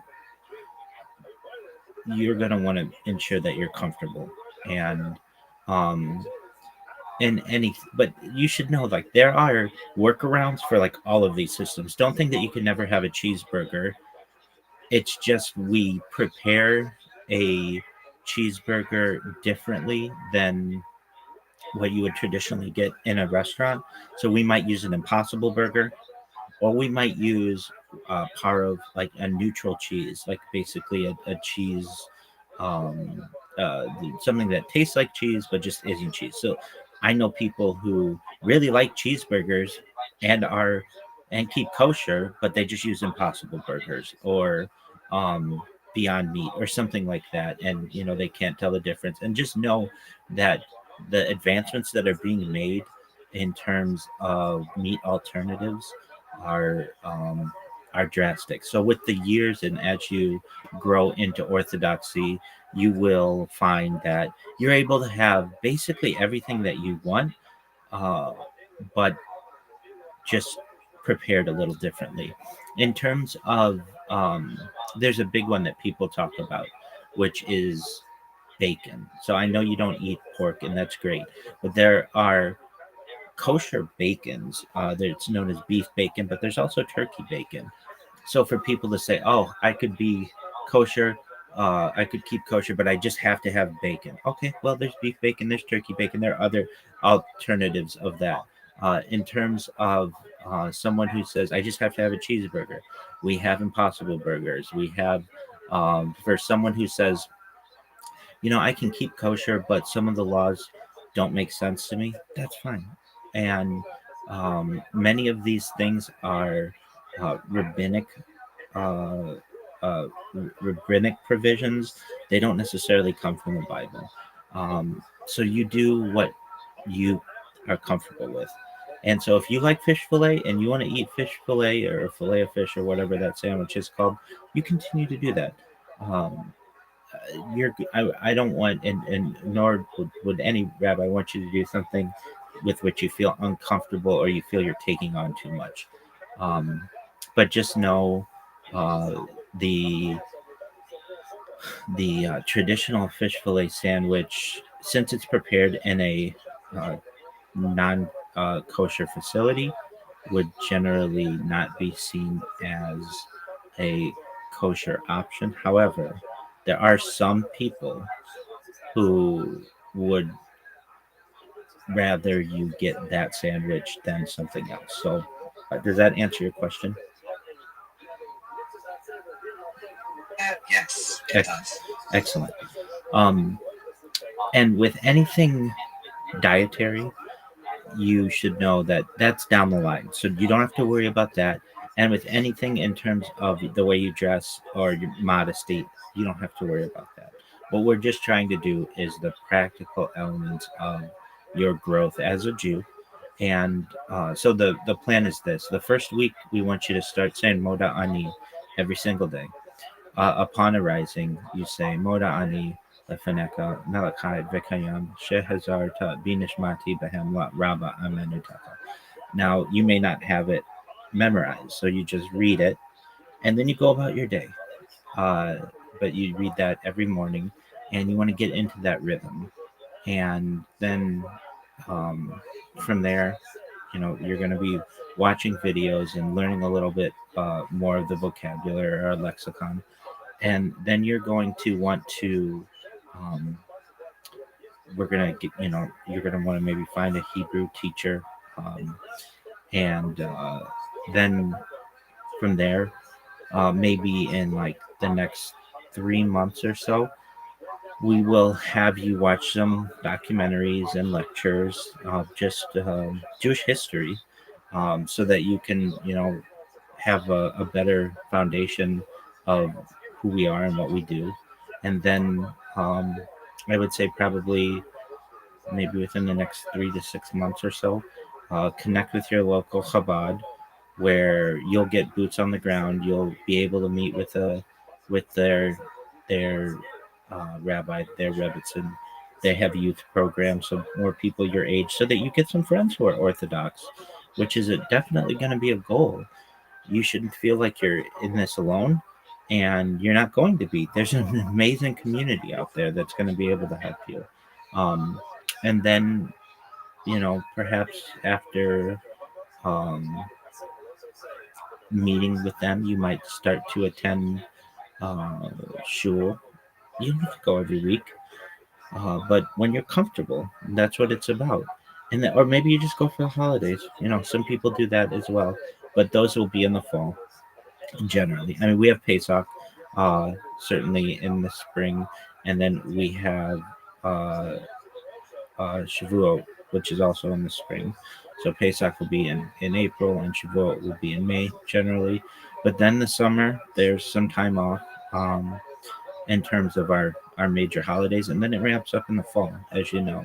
So you've got a little bit of time to plan for that. In terms of Yiddish, we talked about a little bit. You're like, look, I don't want to learn Yiddish. It's absolutely fine. But you should just know some basics. And so you don't have to learn conjugations. You don't have to speak Yiddish, but it's going to be good. Just as any Ashkenazi person learns the basics of, certainly they know some Hebrew. Um, any Sephardic person should know at least the basics of Yiddish, just because some of the terms that we use within Judaism either have uh, Yiddish roots or are just commonly used. So, but don't worry about it. You're not going to have to learn. Um, it's not like you're learning the entire language. In terms of driving on Shabbat and those kinds of things, that will come in time if you want. And just know that there are arguments to be made. Like, you're in a really special time of Jewish history because we have the smart home that's becoming more common, which basically has a lot of the things that we have as normal conveniences on timers. And then also the electric car is going to change things, especially programmable transportation. I don't do this. I don't take Ubers on Shabbat. I don't drive on Shabbat. But I do know rabbis who will take an Uber on Shabbat. It's not preferable. It's not endorsed. But just know that it does happen in the Orthodox world. And just also know that just most people who are grow in their orthodoxy, maybe about 50% did not start Orthodox. So whenever you get to shul, depending on what shul it is, a lot of the people are going to be driving there because they're just not familiar with, you should live within walking distance and some things like that. So you're not alone. You are definitely, you're embracing your roots, and that's really important within Judaism. And again, at any point, you just need to feel comfortable in what you're doing. Judaism is about welcoming Jews, or especially Orthodoxy is, and Bala Teshuvah is about uh, returning to the Master, but it's in your, uh, it should be on your schedule. So if at any point you feel like you're taking on too much, it's absolutely fine to take a step back and just do the basics. Where would I want to see you, let's say, 6 months from now? Okay, you're saying Morani every single day. You're saying Shema twice a day. You've watched some Jewish not just documentaries, not just lectures, but also some Jewish movies, just to know more about the frum culture and just more about Judaism in general. You've made either connection with your local Chabad, and maybe even joined a youth program. You've been to a Shabbat dinner. Um, that's where I'd like to see you in 6 months. Where do I want to see you 2-3 years from now? Ideally, it's according to your own plan, but I don't want you to count out making Aliyah. Um, if you know what that process is, it's basically moving to Israel. No one says you have to be there for the rest of your life, but it may be something that, if you haven't thought about it previously, it may be something that you might want to consider. And perhaps, 5 years down the road, we want to I'd like you to ideally have found, perhaps using a matchmaker, have found a really great man who you love and who loves you, and you have mutual respect of each other, and you've recognized that you want to raise an Orthodox family, and you settle down and create an Orthodox home with that person. How do these goals sound to you? They sound good. They sound like something I would want to do. Excellent. Wonderful. Okay. With that, do you know your Hebrew name? No. Okay, that's absolutely fine. Okay, and if you don't have one, there's a process for selecting one. So I noticed that you went by Hannah, and now your name is Gil. What do you prefer to be called? Hannah. Okay, excellent, Hannah. Well, I'm Rabbi Rothschild, and you can call me Rabbi. There are other terms that we use within Judaism or within Orthodoxy. You might hear rabbis called Rav, R-A-V, R-O-V, sometimes Rebbe, but you just call me Rabbi. And I'm here to support you, and I want you to become a very successful Jew, and in all aspects of your life. So, with that, is there anything else you'd like to discuss? They discuss a lot. Can you repeat that, please? No, I don't know anything else. Okay, no, okay, excellent.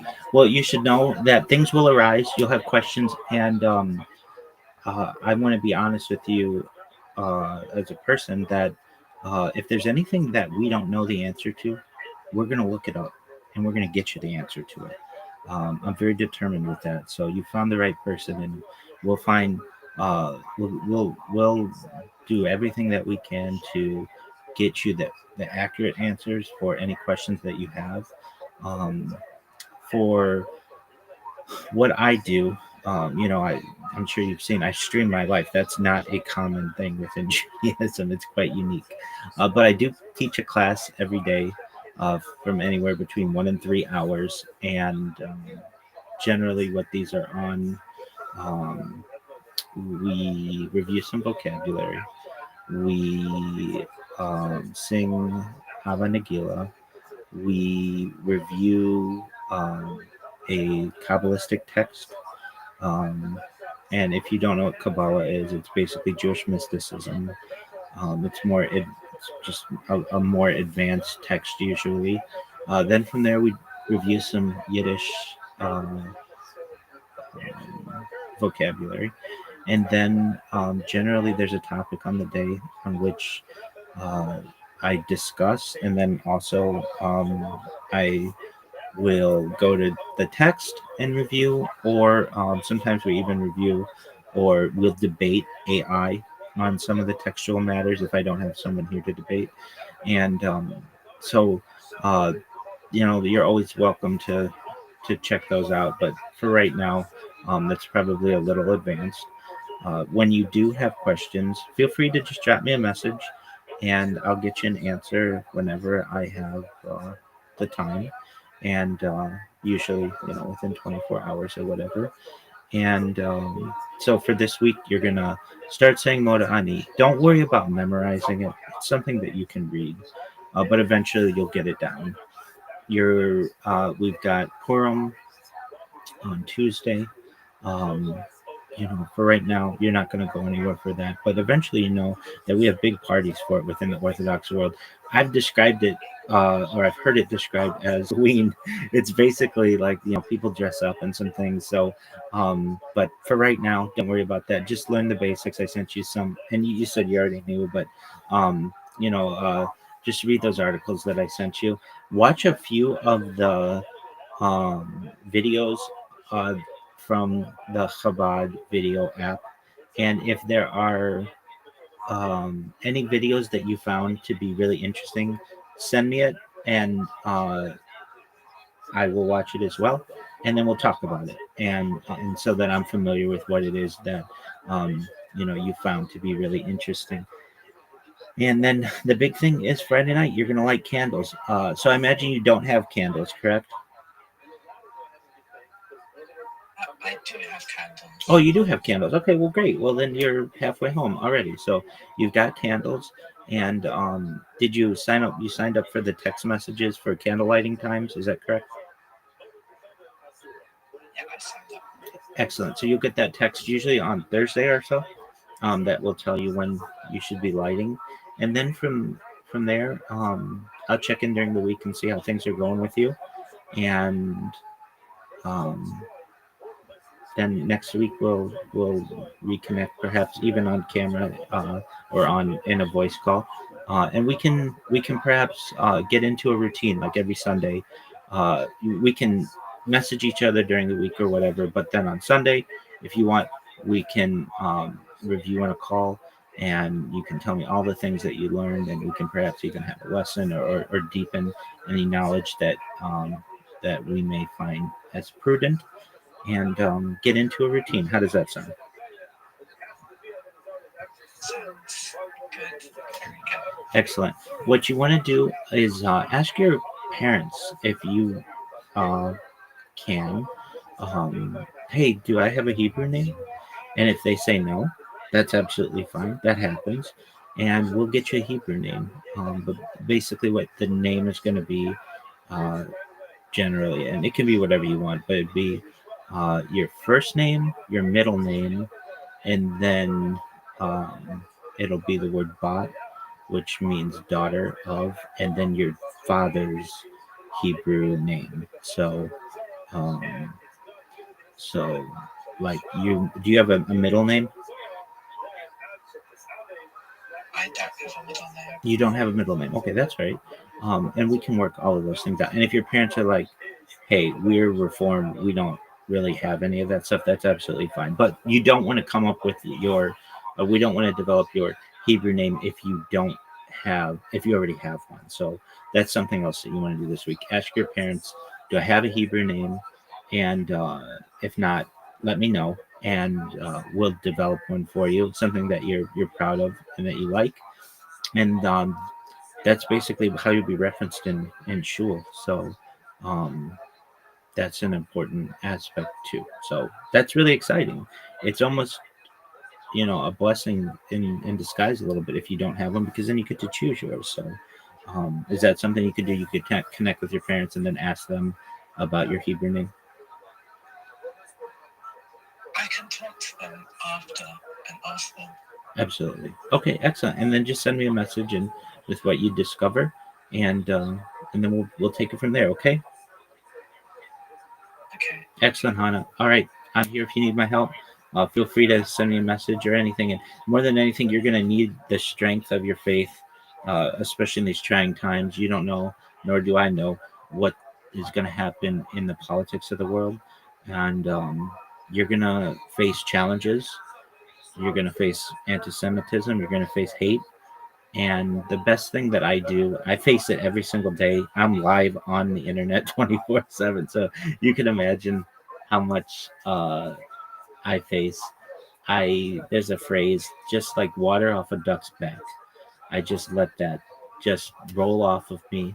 I don't absorb it. I don't think about it. And you just want to have tough skin. and everything's going to be okay. All right.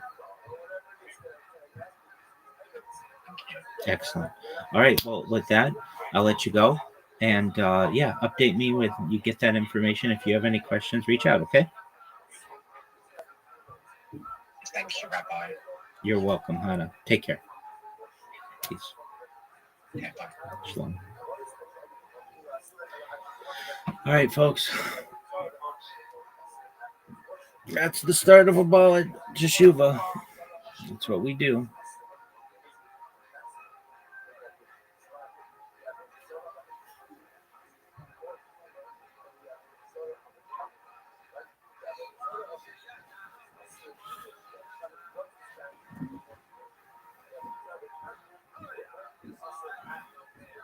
Love it.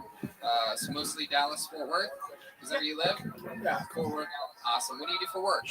I work at Amazon and I'm a personal trainer. Oh my God, you're Jeff Bezos? I am Jeff Bezos. No, Jeff Bezos has money. Sorry, I was thinking of Jeff Bezos. Yeah.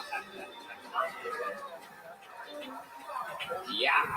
I love it. I needed one good one tonight. So you work in like one of those Amazon warehouses? Yeah. Okay. Is that a tough job? We hear a lot that there's a lot of restrictions. You're peeing in glasses, cups, or something like that. Yeah. Is it a tough job? Yeah, it's kind of tough. I'm a lazy person, so I find it hard. It's very restrictive as well. Yeah. You have long hours? Like 10-hour shifts at a minimum. Uh-huh. And they're like very strict about their breaks and everything, right? Like down to the minute. Oh yeah. You have 7 minutes to be productive. If you're like longer than that window, then you get like written up and shit. Does Alexa write you up? Is she like, what have you been doing? You know, Yeah. I'm surprised you work at Amazon because you have no delivery.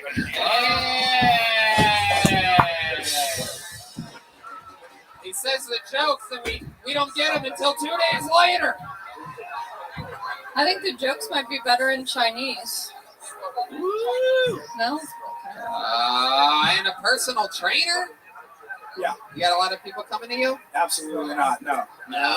I'm recently certified. Yeah. Recently certified. Yeah. Absolutely. How many people do you have under your tutelage right now? I have one person under my tutelage. One person. And what were we talking about? Boy, girl? It's William Montgomery. It's a dude. It's a dude? Yeah. Okay. And what's his what's he shaped like? Is he a big guy or? He's kind of shaped like a pear. He's kind of like fucking, like got this kind of like short, stocky, little fat, running guy. Right. Oh, like me. Like you, but like if you got fucking smushed, you know. I think you should see him. How tall? You look quite tall on camera. That's what I saw. Yeah. Oh, on camera. Look at that all the time. On a table, while sitting down on a podcast, you look awfully tall, right? I love it. Jorge, what do you have any special skills or talents? You good at anything? You ever win a trophy for anything or win a competition? You have anything at all other than stand-up comedy? What do you? Trophies? No, not really. I was pretty mediocre at sports, you know. So, like, basically what you got out of the stand-up, I think that's how I've delivered in the rest of my life as well. Music, art, anything? You do anything else? Do I do anything else? I mean, I work out, you know, but I don't think that's much of a hobby. I garden.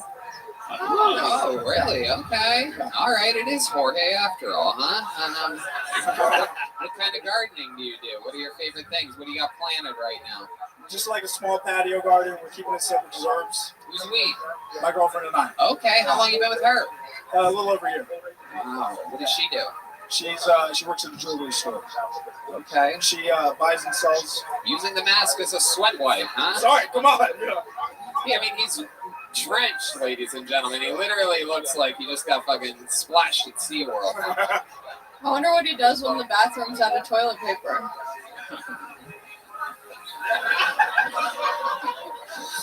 You sweat a lot? No, I just fucking slammed a Bang energy drink because I'm making it. I got to make it back to Dallas tonight.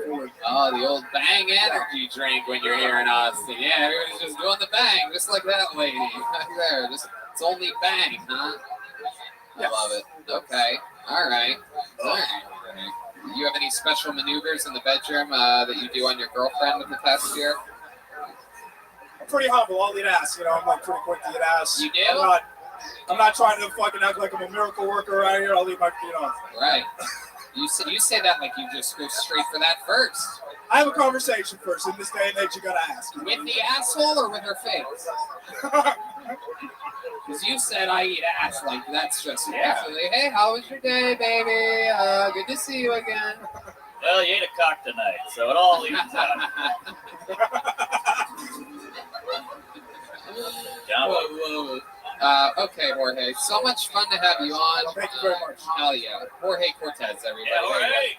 Talking about marijuana being paranoid. You know what I mean. That's a premise.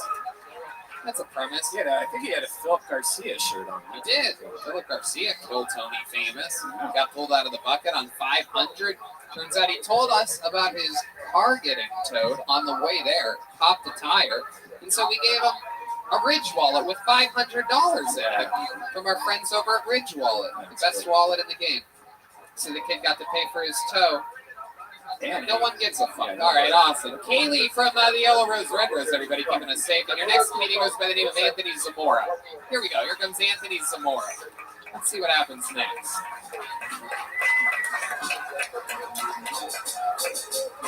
Anthony Zamora. I do believe I've seen this name before. Yeah, the return of someone. How many of you, this is your first time at a Kill Tony live? Hi, people. I like that butt crack. Anthony Zamora is coming down the stairs. Here he comes. Put your hands together one more time for Anthony Zamora. All right, there he is.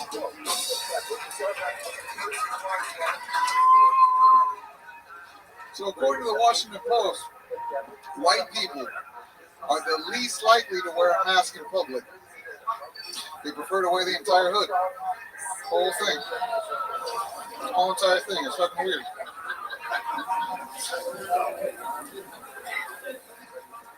So real quick up front, I'm gonna fuck with you. You know the difference between a lima bean and a chickpea?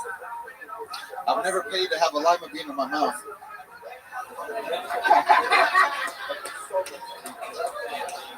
It's pretty good, right? I like that one. You can feel how you want to. I fucking love that joke. So I'm new to the dating scene. It's been a while, but I'm back on the fucking scene. Women are entitled now. I'm not sure if you noticed that. I was texting a chick and she asked me how long my dick was, and I told her 6 inches. And she told me 6 inches?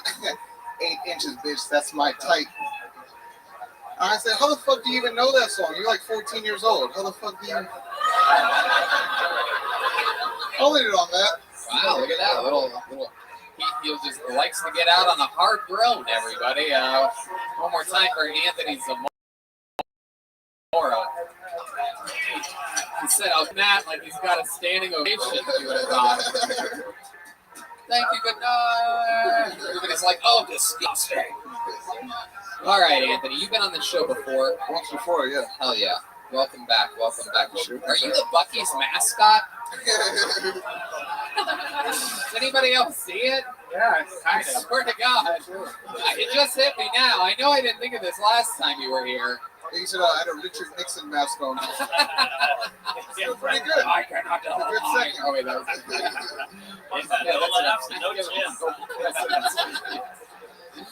I love it. So, Anthony, Mark, what do you think about this guy? I think you're very confident. You got a good charisma, but you did do a standard run-of-the-mill street joke. I mean, one of those jokes is like textbook joke book. Yeah, I got it from some homeless people telling it for a quarter. That's why. That's why it's awesome. Wow, look at that. From homeless people. Yeah, it's such an honest thief we have, everybody. Yeah. All right. I mean, that's very interesting. The chickpea thing, that might be the most, that might be, you know what I mean, right?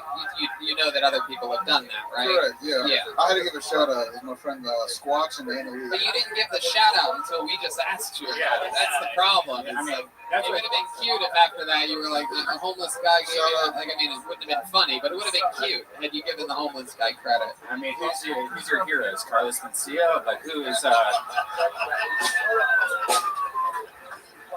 He loves this shit. Look at this fucking giant Boy Scout. He lives for this right now. He doesn't even care that it's not going well. He's just so happy to be in front of those. But that is stand-up 101. Like, do not steal jokes. Do not use street jokes. Make them your own jokes. And if you How don't... new are you at this? Are you brand new? About 3 years in. Oh, okay, yeah. We are working too far to be. You gotta, especially on the show where you're doing 60 seconds. Like, I mean, you have to summon you have to show us something else. Can I redeem it? Can you redeem it? You want to take that back, and then you want to do one of your jokes? That's all I'm asking for, yeah. All right, I think the chickpea joke as well. We haven't measured out. We have a whole app here for Kill Tony. There's 11 seconds to do an 11-second. How many of you want to see him do an 11-second long joke? He's cashing in. This is the first time we've done this on the show. You have 11 seconds, and then you will hear the sound of a. It's going to be something special. We're going to bust out a brand new sound effect for this. At 11 seconds, you will hear the sound of a. No, not that one. Nothing they say. It's never anything they say. Go to the actual. You gotta find a new sound. I'm sorry, everybody.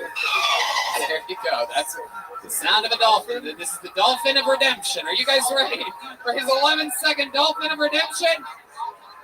I don't know. If this was Vegas, I would bet for this is about to suck. Ladies and gentlemen, with an 11-second joke, I present to you, starting now, Anthony Zamora. Fantastic. According to the U.S. Census, 7% of Americans have major depression. That's 22 million people who practice stand-up comedy. It's all right. It's all right. It's in 11 seconds. That was like 5. Yeah. That's what happens when you don't steal jokes, huh? Ahs and groans. Ahs and groans. Anthony, what exactly do you have stuffed in your cheeks right now? We all want to know. Is it coins? Some people are saying that it might be some of those mini russet potatoes, perhaps. We want to know what is in those cheeks.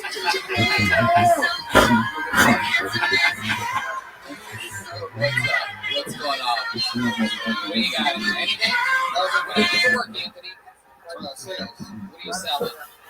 Nothing. What are you selling, Anthony? Anthony, over here. What are you gonna do? Write a joke for you, Anthony? What are you gonna do? You're gonna embrace that type of energy, Anthony? Are you gonna give her a quarter? No, it's really it's kind of absurd. I call people and I talk them into working for whatever company they signed up for. So you signed up for DoorDash, but you never started working. I call you and I convince you to start working for them. But it can be DoorDash, Uber Eats, Grubhub, anything. Someone needs to convince you to start writing your own material. Oh shit, dude. Oh, I'm sorry. Shit, I'm dude. sorry. Anthony Zamora is up here getting punched right in those fat cheeks of his. Tell us something interesting about you that we didn't find out about you last time you were on. After that episode, were you like, God, I can't believe I didn't tell him about the time that or anything about you? Anything interesting about you, Anthony? It's a lot. The only thing I can remember right now is I juggle.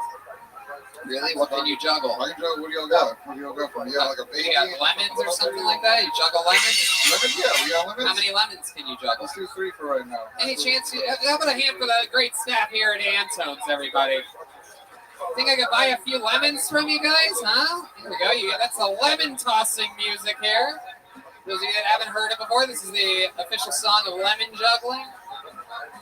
I will do anything to make Anthony Zamora seem somewhat talented.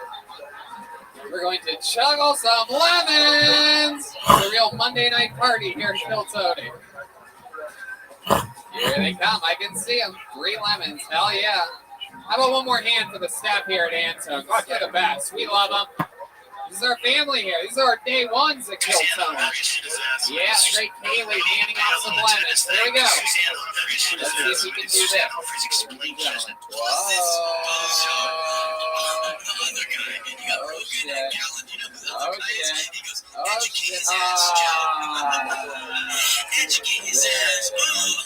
He's like a big buff guy. You have any, is there like a big climactic thing you were getting to or anything? Or was that it? I've seen a clown do that before. Yeah, man. It's a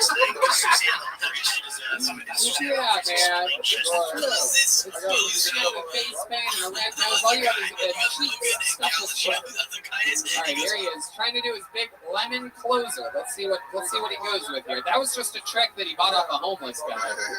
Come on. Let's get some lemon tossing music. So I had 2 older brothers, right? The first one, he went to theater camp. He was really into theater. The second one was really into movies, so he went to fucking movie camp. The last one had horrible ADHD, so he went to concentration camp.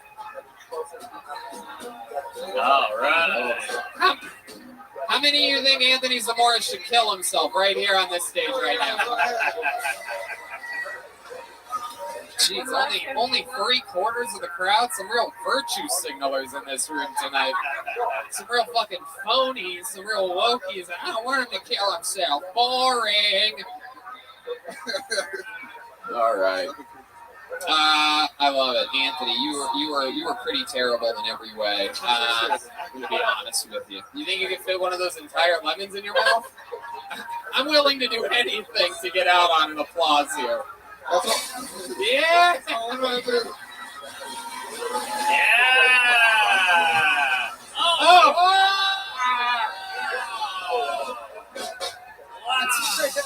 That's pretty good. Wow. That's pretty good. That's pretty good. Just think, that could be one of the lemons that ends up on your next drink, everybody. I'm just kidding. Oh, shit. All right, there he goes. Anthony Zamora, everybody. He's on Instagram at Antoine_the_Don.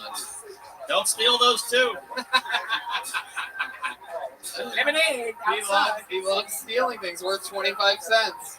He also looks like Wahoo from the Cleveland Indians. Can you see that? Hold on, he just grabbed something. Oh, Zamora kills himself. That's stunning television. What a twist. All right. Mariano DiVincenzo is next, but not before Kaylee keeps us all safe and sanitary up here. Again, the Yellow Rose and the Red Rose, famous for their cheeseburgers, believe it or not. I don't know if you've ever had a cheeseburger. They have cheeseburgers? Yeah, world famous cheeseburger. How many of you have had the cheeseburger at the Yellow Rose? Okie dokie. How many of you love H-E-B? Fuck yeah. Where's my Matt's El Rancho people at? Where's my Barton Springs, huh? Where's my Pete Terry's at? All right, here he is, everybody. Make some noise for Mariano DiVincenzo. What's up, everybody? So I know I have a confusing name and identity, but I am actually Latino. A lot of people ask me why I don't do like typical Latino humor, and it's because I'm from Argentina, and we're not very Mexican. Yeah. But I do speak Spanish, so that is pretty Mexican of me. But I am more Latino than people think. Growing up, I actually used to perform in a Latin soul band with my friend Erwin. We were called Erwin and Fire.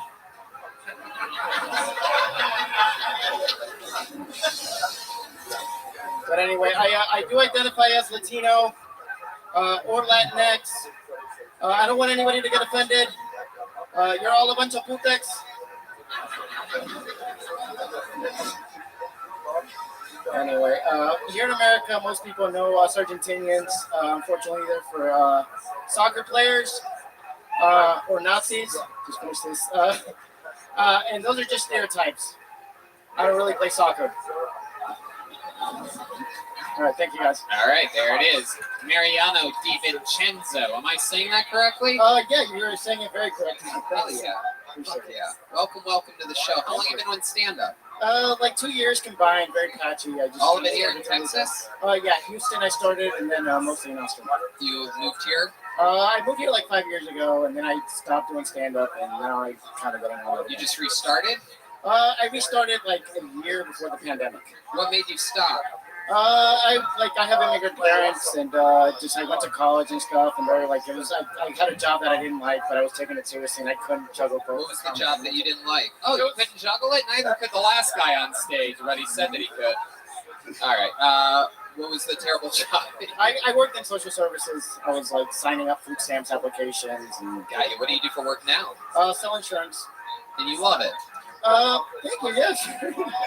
I sell like Medicare plans to seniors, so I go to like small towns and food pantries and just work whenever I want. So it's kind of a good lifestyle, and I get residual business. So I'm just trying to do that as long as I can and earn some money so I can eventually do stand up. Hell yeah. Yeah. All right. I think the real loser here is your barber. Oh, thank you. You know who my barber is actually? No. This Aguilar. Who?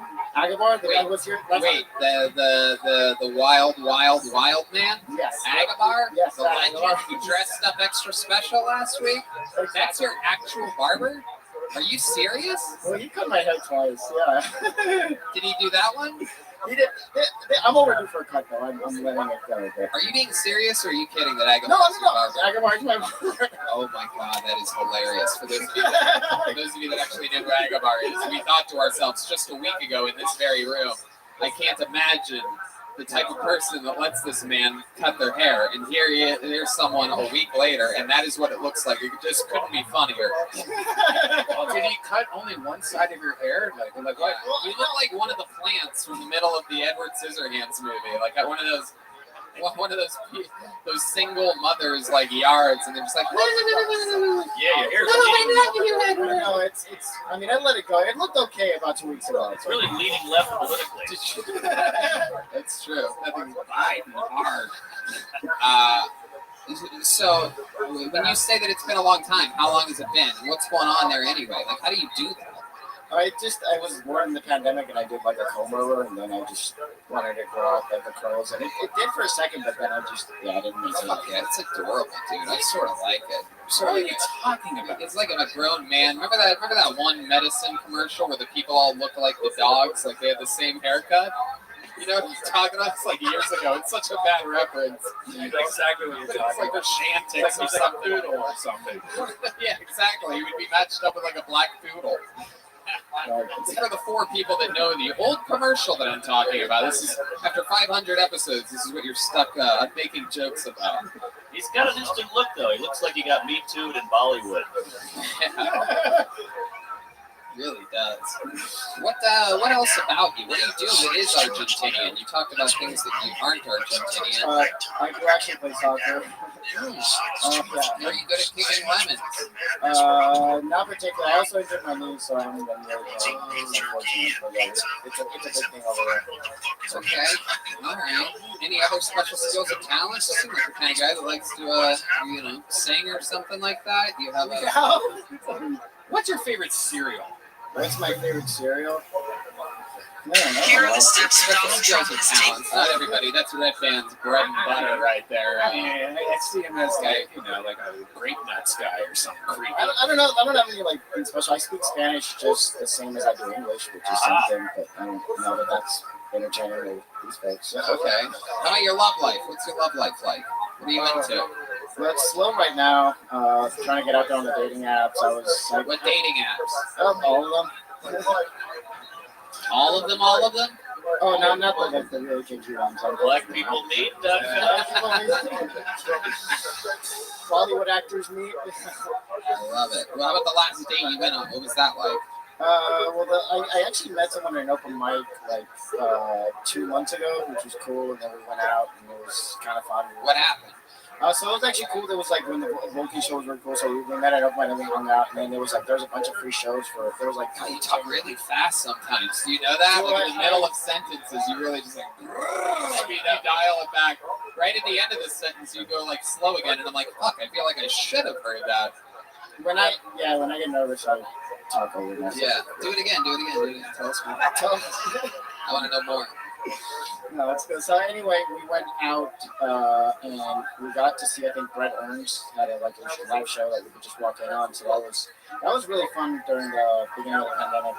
Yeah, we want to know about fucking you guys banging your private parts together, bro. We don't want to know which comedian you saw. You know what? Then what happened? Then we went home. We banged. I came really fast because I was trying to do the pandemic. I'm not embarrassed about it. I was just like, it's been a year since the pandemic, and I'm just gonna. Is that what you said right after it happened? Yeah. What else was I gonna say? I mean, I wasn't like, I'm not gonna be embarrassed about it. Are you the kind of guy that like goes again really fast after something like that? Since it had been so long, were you immediately turned on again? At that time I was, but not generally. It's been a while, so I was like, all right, let's do it again. Where did you come? Good question. So. He seems like the kind of guy that would panic and come in his own hand for some reason. You know what I mean? Like, oh, I'm sorry, this never. I barely pulled out and came on my sheets and then you put it on the side of your head and you're just like, let's fucking go again. Wait, Did you say you came in the sheets? Is it the sheets that you sleep in, or the sheets that you use over the windows? Wait, is that what he said? He just came right on the sheets? Is that what his answer? I was already. That was my answer, which I talked fast. I love it. Absolutely. You just came right on the sheets, huh? Yeah, I try to pull out. That's what the tits are for. I know. I didn't. Red man. Are you talking about yours? Yeah, you come on your own tits, push them together, and make spider webs when you pull them apart. Oh, Jesus Christ, Red. What? How do you think of this disgusting shit? Charlotte's Web. Oh my God. Jesus. Mariano, you ever commit a crime? Aside from like smoking pot, not really. Okay. Not really? I'm trying to think of what? Huh? Nothing. No, not really. Come on, you must have done something. You ever throw like an egg at a cop car or something? No. I have nothing. All right, Mariano. So no favorite cereal. You don't have a favorite cereal. Not one of them. Like if you go to the grocery store, what cereal do you buy? Not everybody buys cereal. Somebody has to. You should like Cheerios? Cheerios. You're a Cheerio guy. All right. Do you really get Cheerios though? Yeah, I do. You really do? What the fuck is wrong with you, dude? You get plain Cheerios? Honey Nut Cheerios. Honey Nut Cheerios. For your parents or for you? For myself. Oh my God. You're just saying Honey Nut to cover up your mess. That's right. Like, no, but it's cool though. They're Honey Nut. You know what I mean? Like, they're good people. It's the good ones. Mariano, I love it. You mentioned, before you go, you mentioned your immigrant parents. What do they do? What are they like? So my dad's an engineer, so he's from like an immigrant family in Argentina, so they're very like just kind of, he made it in America, so we kind of have the same thing for us, and so kind of that's like a family pressure. Who'd they vote for? Biden. Really? Yeah, that's what they told you, huh? Yeah, no, that is so like Venezuelans and like people like that are very Trumpers, but like Argentinians are a little more left wing. All right, kids and cages. Just yeah, right. Oh, that's the former president of the United States, Donald Trump. Mexicans. And, talking about us Mexicans. Really, Mexico sends its people. They're not sending their best. Oh, okay. Thank you very much. There he goes. Dump the call. That's the president of the United States. And there he goes. Mariano Di Vincenzo, his first time on Keltoni. Thank you, Mariano. Follow him on social media. It's at Mariano_Di Vincenzo. Gotta love it. Just live, raw fucking talent.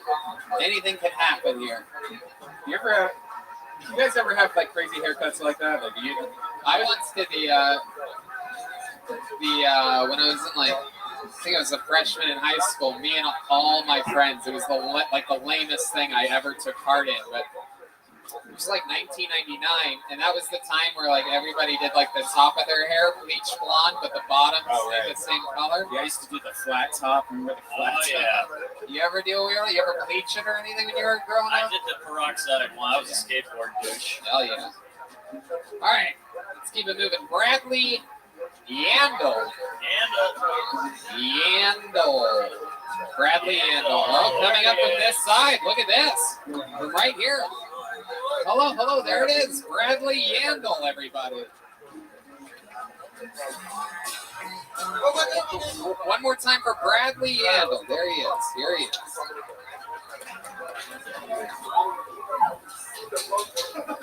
Thank you for your service. Thank you for your service. Thank you for your service. Thank you for your service. We really support the troops. Well, ma'am, sir, if you'd like to support the troops, what do we got to do? I'll tell you how. The clock is stroking on. The clock is ticking on a blah, blah, blah. Eat some ass. If you want to honor a veteran, eat some ass. Just go out there. Those motherfuckers died in Normandy on the beaches of D-Day, so you can eat ass. Please your lover any way he may like. And if you don't do that, and you're not a dirtbag or a degenerate like me, it's absolutely fine. You can yell. You're the worst. What's up, Bradley Yandel? Why'd you sign up for this? What did you think was going to happen? I've been doing comedy for a month. I don't fucking No, know. you. I just got up here. Where have you done comedy before? This is my 9th time on stage. 9th. Where have you been doing comedy? Name places. Is it all here in Austin? Look up. Applebee's. Hold on. Red Man. Oh, man. No, literally, 9th time. I've done one show. Name the fucking places that you perform. We don't need help here. I want you to name places that you perform. The Lucky Duck, Blind Pig, Romo Room, Okay. and Buzzmill on Riverside. All right, I believe you now, and I still don't fucking believe. I believe you, and I don't believe you. Bradley, okay, I'll allow it. What happened? Did you drink today? You go to the bar? I never expected to get on the stage. I know. Trust me, we can fucking tell you didn't expect to get on stage. Nobody is shocked. Like, somebody bought me. If that was a spot that you've been working on for a month, where I'm like, you just come, I'll pretend like it's random, and you just come on and crush, and that's what happened, that would be shocking. There's a man out there, and he's got a shirt on that says cunt in Russian. Okay. You told us to shut up earlier? Okay, so things, a minute into your interview, you're already talking about things that are funnier in the audience right now? You're going to that? Like, here's a funny t-shirt that I saw? Was I supposed to refer to my stand-up? Bradley, what made you start stand-up a month ago, or whatever you said? What made you want to do this? Did someone tell you that you're funny? I suppose, yes, they did. Who told you that? A couple people along the way. The first time I was a sergeant in the Marine Corps. I was 20 years old, and I told you to stand up, and I guess it stuck with me. Oh, you fought for the United States military? Yeah, that's what I said. You asked for a veteran. We didn't understand anything you were saying. Oh, that's fair. How about a hand for this man? I like him all of a sudden. A U.S. patriot. What branch of the military were you in? Marine Corps. I love it. Hell yeah. 02 to 06. I went to the initial invasion, 04, 05, and then, yeah. Which invasion? The initial one. Oh. Okay. Talking about Iraq. 03 Iraq. Yeah. Iraq or Afghanistan? I didn't go to Afghanistan. Where'd you go? What invasion? The British invasion? Iraq. No, not that fucking old, man. Come on. I know. Iraq, so you're used to bombing. Yes. Yes. My, that was a layup. Come on. Yeah, that was a layup. That was a layup. Yes, you're the Chris Helms worst. You really are. You're something else, Bradley. Why does every comic in this town dress like they're going to a picnic? What's going on here? Just in case they get invited to one. That's what it is. I guess so. Bradley, is this where you're born and raised? Nashville, Tennessee. Nashville, Tennessee. Love that goddamn city. What are you doing out here? I moved here to play rugby 8 years ago. I graduated from Ole Miss, and they asked me to come play rugby here, so I played for 6 years. I fucked off a couple years ago, and now I'm just trying to figure shit out, so I'm moving on. Okay.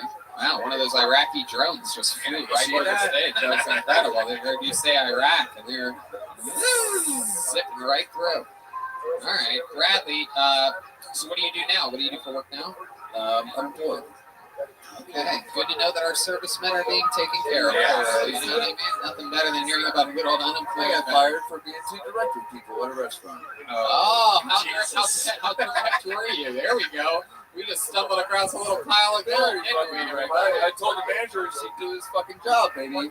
And I had a Bucky's mask on. I told you about Red Band. I saw you in very Vulcan. I told you I had a Bucky's mask on, and I cussed someone out in that Bucky's mask. And He can make it move with his mouth, so it looks like Bucky's moving. you inhale the mask just a little bit, and then you're talking just like Gucci. Hey, Wow, Bucky. I can't believe they would fire you for this. That's incredible. I can't either, man. I worked there 3 years. I worked at the one in Miami. Bucky, I was down in South Beach. Serving tables. The restaurant. The restaurant, North Italia. Fuck them. I'm talking about Blast. North Italia, Domain, and here downtown. How long did you work with that company? 3 years. 3 years. And at the very end, you're wearing a Bucky's mask, moving your mouth like the Bucky's, slightly. Busting out a brand new manager because the GM was on vacation and shit was going fucking things were sinking. So Yeah, what was sinking exactly? Were you in the weeds? You had to get more bread? No, I had 20-minute ticket times. I had salads, eating glasses of wine at the tables. I had everything going wrong, and so I told somebody to do their fucking job, and I had to be the manager. Wow. God damn. Very interesting. And how long ago was that? How long have you been unemployed for? A month now. Okay. And I moved to Nashville. So May 1st, so I can't get a new job. Somebody found it. He's really fucked. Love it. Do you have any PTSD from the, Yes, did you see his set? I mean- Yes, he has PTSD. like real PTSD? Like you wake up like in cold sweats and. No. I go to sleep hoping I don't wake up. So you Jesus. Way to really tee him up for a big. You asked, brother. You asked that question. So yeah. When's the last time you got your ass eaten? Yeah, I mean, I know you get mad when salads come before wine, but Yeah. when's the last time you got your ass eaten? It's been a couple of years. There's a lovely woman here. She bubbled. We did this, and I mean, she's happily engaged to another Marine. He's an officer now. Oh wow! But I don't know. I was an enlisted guy. I got out as a sergeant. So, well, if she won't eat your ass, Jorge will. Yeah, that's for sure. Where'd Jorge go? She was cute. Yeah. She was real cute. I met her first thing. I told her Snoop Dogg sucks. And she said, why? I said, because he's done dealing with the Koch brothers to build a weed empire. He said, well, everybody likes Coca-Cola. I said, no, the Koch brothers, C-O-C-H. And he fucking ran away. K-O-C-H, right? K-O-C-H. Every time I went to their house, I saw the big K. It's another win for Iraq right there. Another win for Iraq. Wrap it up, brother. I love it. I mean, very, very interesting stuff. What else do you do for fun? What else about you? You seem like a guy that has... I'm a rugby guy. I longboard, skateboard, do stuff like that. You seem cool. It seems like really cool stuff. I'm not funny. I seem cool, but I'm not funny. So what's going to happen? Are you going to bang this married Marine's wife or whatever? I guess I never really followed up with that. Now I'm interested to know. I didn't imagine the lights would be so bright, but I can't see it from here. Listen But to yes, the voice yes, of that I will. fucking lady. What was that? Yeah, come on, come eat my pussy. Jesus, lady. You don't really have the voice for heckling, huh? Maybe whisper your ideas in someone else's ear and let them yell it.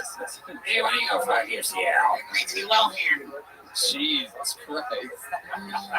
These people getting lit up in the dark tonight. Look at that. Hold that candle right in front of your face so I can make fun of you some more. I'm just kidding. I'm kidding. Bradley, what's the funniest thing you think you've ever done in your entire life? You ever prank your old bunk mates or anything like that, or anything crazy? Not really a pranker. I'm the kind of guy that said, you punch me in the nuts, I'm going to hold it over your head forever to make you suspect when I'll punch you in the nuts. How do you get nuts way up there?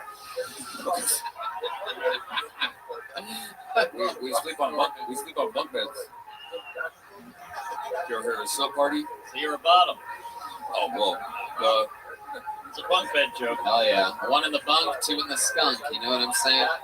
All right, there he goes, everybody. Come on, make some noise for a real U.S. hero of the greatest country in the world, the United States of America, everybody. Come on.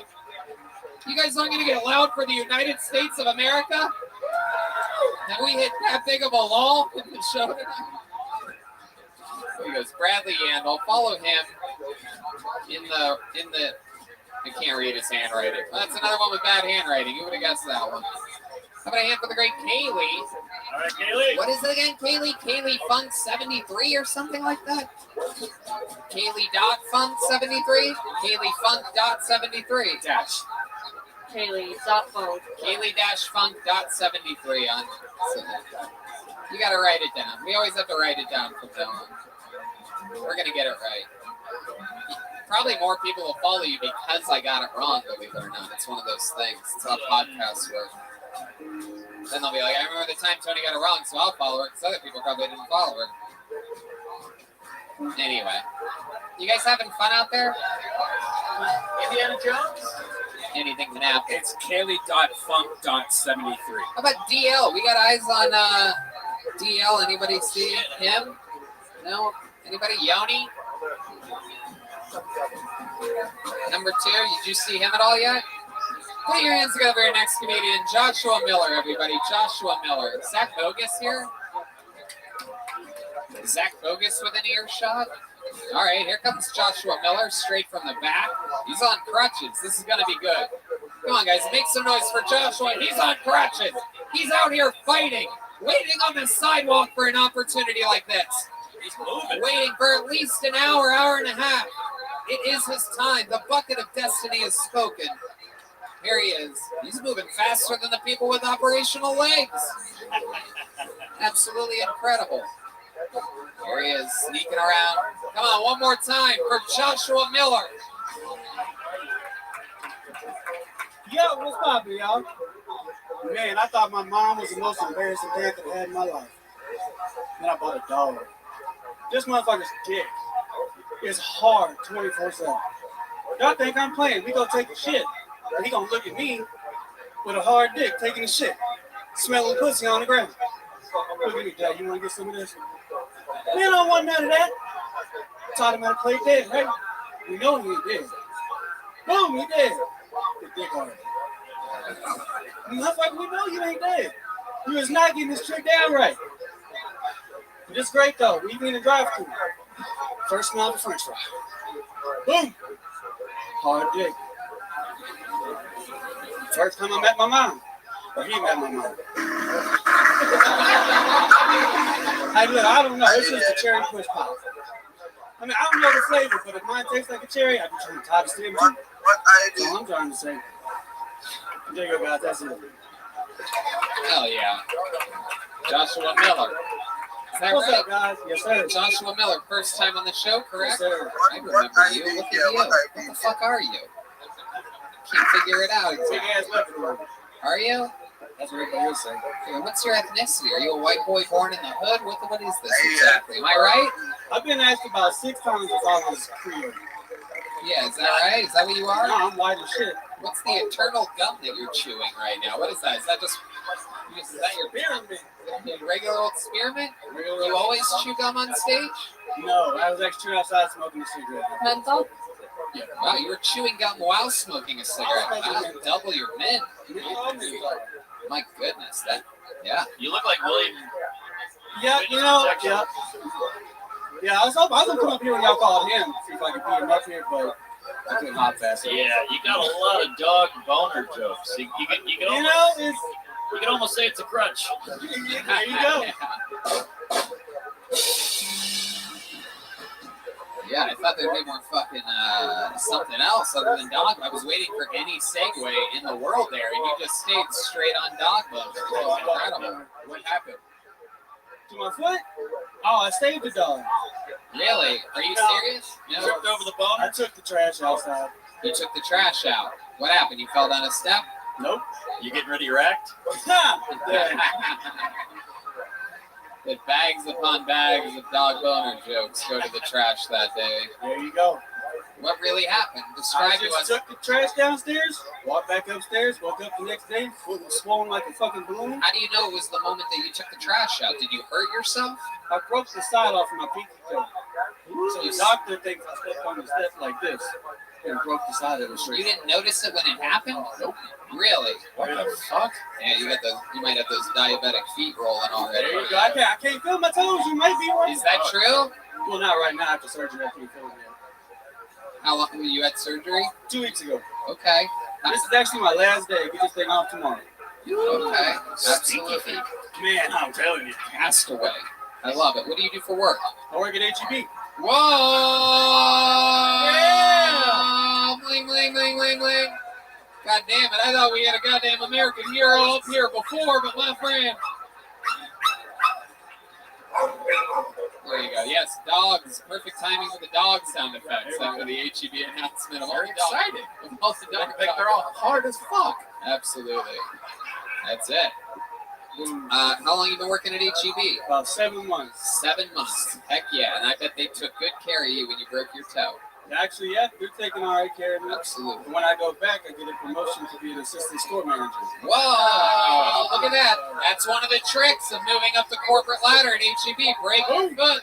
Move right up. What location? Woodlands.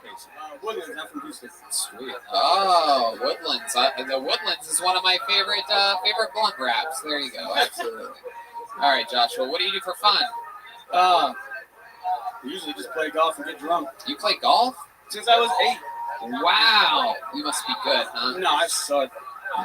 That's what people that are really good say, though. Yeah, I'm just there for the drinking part. Okay. I believe that. First place I can go and drive legally and I get pulled over. Okay. All right. How about your love life? What's that like? You into white girls or black girls? Because you talk really cool. You talk like you have the confidence to shoot for black women, is what I'm saying. There you go. I'm definitely on that train. Really? So, okay. My favorite. How's that been going for you? What's your white girl to black girl ratio? Oh, it's probably like 2 black girls to probably, I don't know. It's interesting that you would start with the one number without knowing where you're going. Because I don't know what the white number is. But it's less than black? Oh, yeah. Yeah. So you're saying, black is 2. That's it. I'm just saying. You're saying like 2 to 1. Yeah. This shit. Two. Or maybe 3 to 1, huh? 3 black women for each white girl? No. No, 2. Maybe it's just been all together, not even a ratio. Maybe you've only been with 2 black women. 2, that's it. Really? That's 2. And 1 white woman? No, more than that. More white women. Way more. Okay, so you totally misunderstood the original question. Just trying to. I was just trying to think about how be present during this episode. I'm trying my hardest. There was moments where I'm like, did I miss something? Yeah, I was trying to think about how many black women, and I had to think it too. Okay, so more white women than black women. But what did you think of the black women? Did they? They're your favorite. Most definitely. That's who you're trying the hardest for right now. Oh yeah. When's the last time you were with a black woman? 3 years ago. 3 years ago. My goodness. When's the last time you were with a white woman? Probably about 2 weeks ago. 2 weeks ago. Where'd you meet her at? Some boring white place? I already knew her. You already knew her? Yeah. Yep, that's as white as it gets right there. No. Boring as fuck. I already knew her. No fun at all. Friend with benefits. Just go get it. Go home afterwards. You already knew her. I already knew her. Easy. Easy. Absolutely. I'm on crutches. I ain't working for shit. Hell no. You got I could get black girl confidence, but not with crutches. You know what I'm saying? Right. How could she explain that to her friends? She couldn't explain that to her friends. Wow.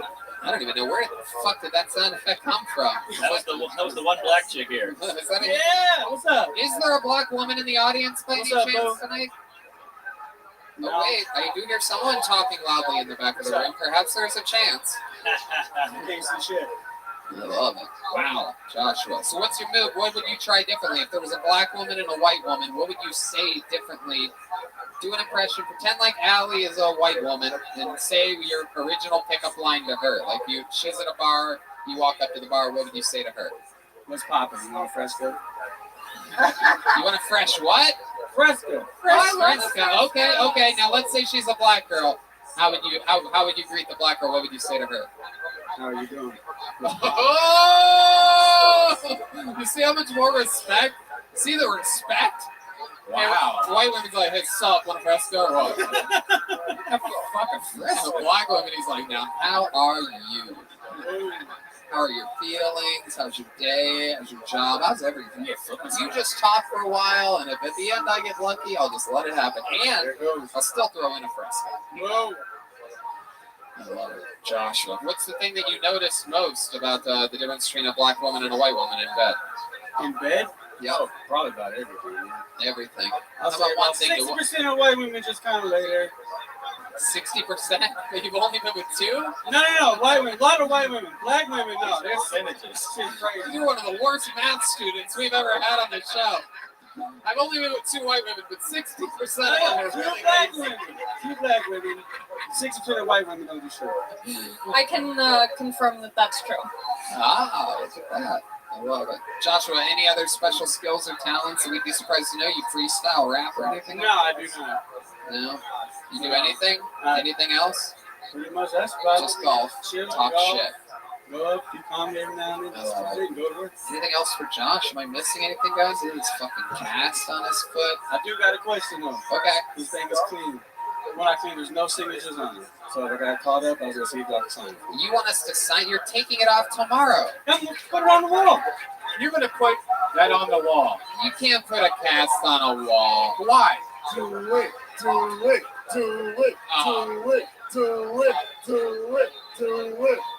All right, we'll sign it after the show. You guys win. You notice, when you take that shit off, it's gonna smell. It's like bone marrow. Like you're not gonna want. You're gonna want to throw that away. All the soft stuff comes out, and the hard casting is still there. There you go. We'll sign it. Absolutely, we'll sign it. That's it. Since the crowd went wild, and they're not going to find out that we didn't sign it anyway. And I'll say it. We're going to sign it after the show. There he goes, Joshua Miller. Everybody, he's on social media. J Mill Comedy 68. So give him a follow. Seems like a cool guy. Let's go golfing sometime. I'll go golf with you, dude.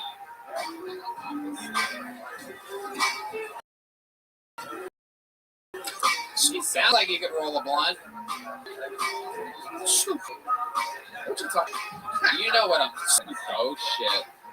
Have a hand for Kaylee, everybody. Your next comedian's Tamer Hassan. Tamer Hassan sounds like a new name. We love that. A lot of people get pulled up multiple times here in Austin since we started doing the show here.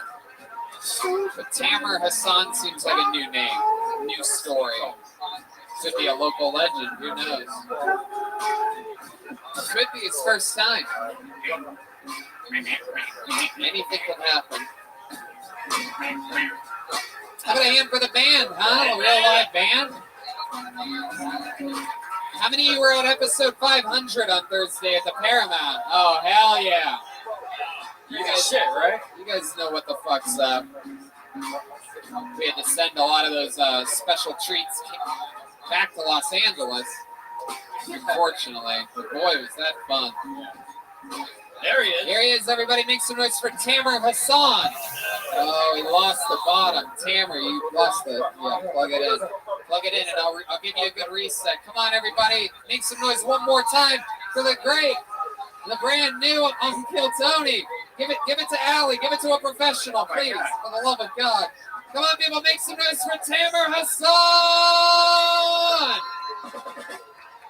Give it up for the Jews. I love me some Jews. I'm Muslim, by the way. Historically, people say Jews and Muslims don't get along. Not true. I'm here to prove that incorrect. I trust the Jews. They trust me. Last week, Goldman Sachs, $10,000. No questions asked. Try getting $10 out of a Muslim. My friend.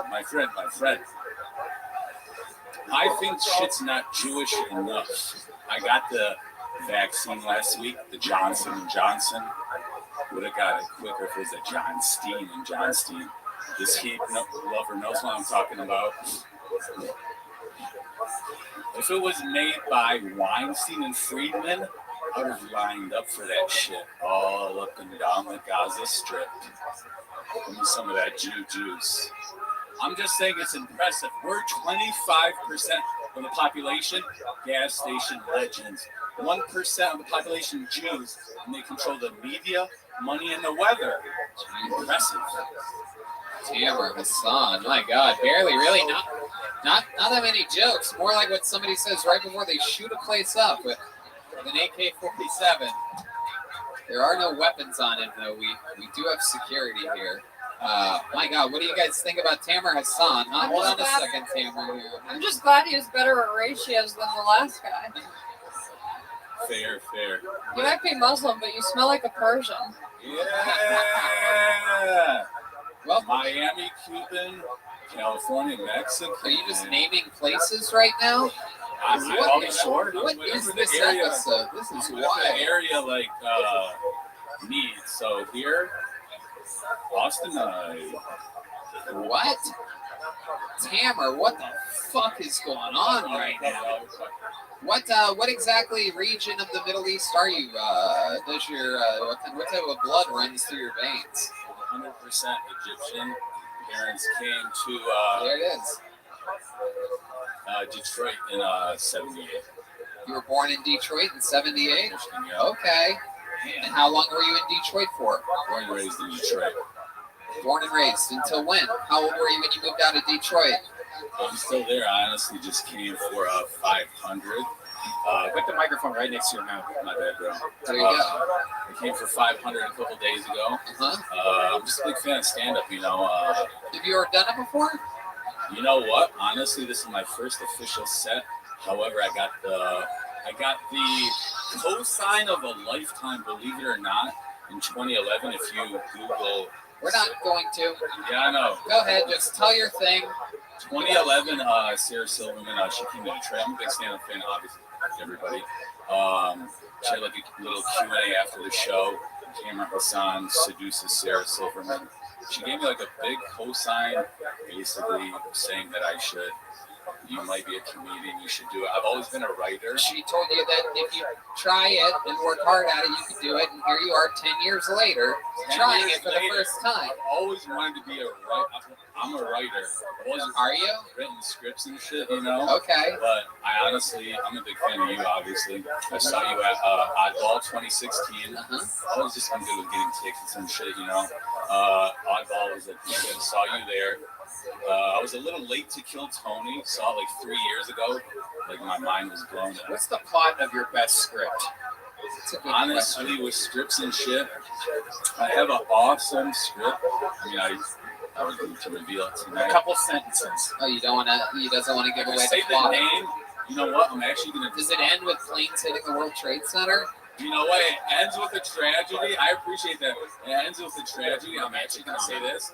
Believe it or not, I'm going to reveal the name here tonight on Kill Tony. What are you revealing the name of what? The script. Okay. Even though I tell you the name, you can never see it coming, but it's going to be one of those foreshadowing. I don't think we will ever see it coming anywhere near us, but. Final Party. It's foreshadowing in the title with the writing, to where when you see it, it's obvious, but it's one of those things. Wow. Oh, wow. I'm pushing for the Muslim ban. Yeah, exactly. This is like Long Night Shyamalan up here. Fair. What's the big twist? Is there a big twist in the movie? It's literally the final party, but literally revealing that Final party. Like before the end of the world. It's literally like a comedy. I'm pretty sure that James Franco did this a few years ago. Stop saying the word literally, too. It's the final party? So it's like, it is the final. I'm not going to say my microphone. Yeah, it's the final party. It's the final party, so it's all comedy and all that. So it's people, ironically having their final party. Okay, I can't take another fucking second. It's real life. It's real life to where everything ends. So just like we're having a sick ass time tonight. Yeah, we're having the sickest time. So sick that I think we should get out right now. It's real quick. Not going to get any better than this. Like a tragedy happens to where people are having. Hold on, Tamer, shut the fuck up for a second. John Deese is going to say something. You're freaking me out. I just want you to. Come more. Step up to the mic stand, Tamer. Right up there. That's where you belong. There you go. Oh wait. Oh, you don't have to put it all sad into the mic stand like that. You don't have to make that like. You have to make that little cutie pie face that you give the TSA agents, dude. Come on, it's a comedy show, bro. Relax, all right? We're not. You don't have any additional inspections or anything. Anything else with this guy, guys? I mean, this is wild. I can't imagine how bad the veteran that kills Middle Eastern people is biting his tongue right now in the back. He's got his thumb right on the safety of his gun. Just like, get the fuck out of here. Right. He's a big Muslim. You're like Al Quesadilla. Mark, motherfucking Norman. How was it writing? Decent? Tamer, all you talked about was stereotypes up here. My friend, and then you just went on some really racist tirades about the Jews. The writing, honestly, I mean... Sarah Silverman. But what did she say? Wait, what did she... She didn't see... I know what she said, because she was being encouraging, because she's being a good person. She's being nervous. But she didn't... She stop fucking talking, Tamer. But she didn't see any of the work that you had done, correct? You asked a question, right? And you said something. Joke and I got a pop from like a soul. What was the joke that you said in 2011 in front of the room? Right here. Yeah. Sarah, she said. Put the fucking mic up to your mouth. Sarah, hello. My name is Tamer. If you could make out with anyone in Hollywood, male or female, be honest. It's not a joke. It's a question. What would it be? She said she made a joke. Myself included. 5,000. Did your question pop or did her response pop? Tell the truth. I mean, I got the pop. I don't really. How the fuck did you get the pop on a question? That's impossible. I made the joke. It's not a joke. That was It's not a a question. joke. That's a question. She's a Jew. She was terrified you were going to cut her head off. I'm just trying to survive an interview. Yeah. I got a lot of. I think you should be heading back to the audience. There he goes, everybody. Tamara Hassan. Oh, goodness fucking gracious. Oh, my God. That guy's going to kill us all one day. Everybody. It's always fun when you see the ones that are going to be peeking through your window later that night. Nothing more exciting than that feeling. Even D. Magnus fucking sees trouble in that guy. Yeah. All right. Ooh, that's exciting. We'll get that up here in just a second. How many do you think I should pull for a woman, huh? Yeah.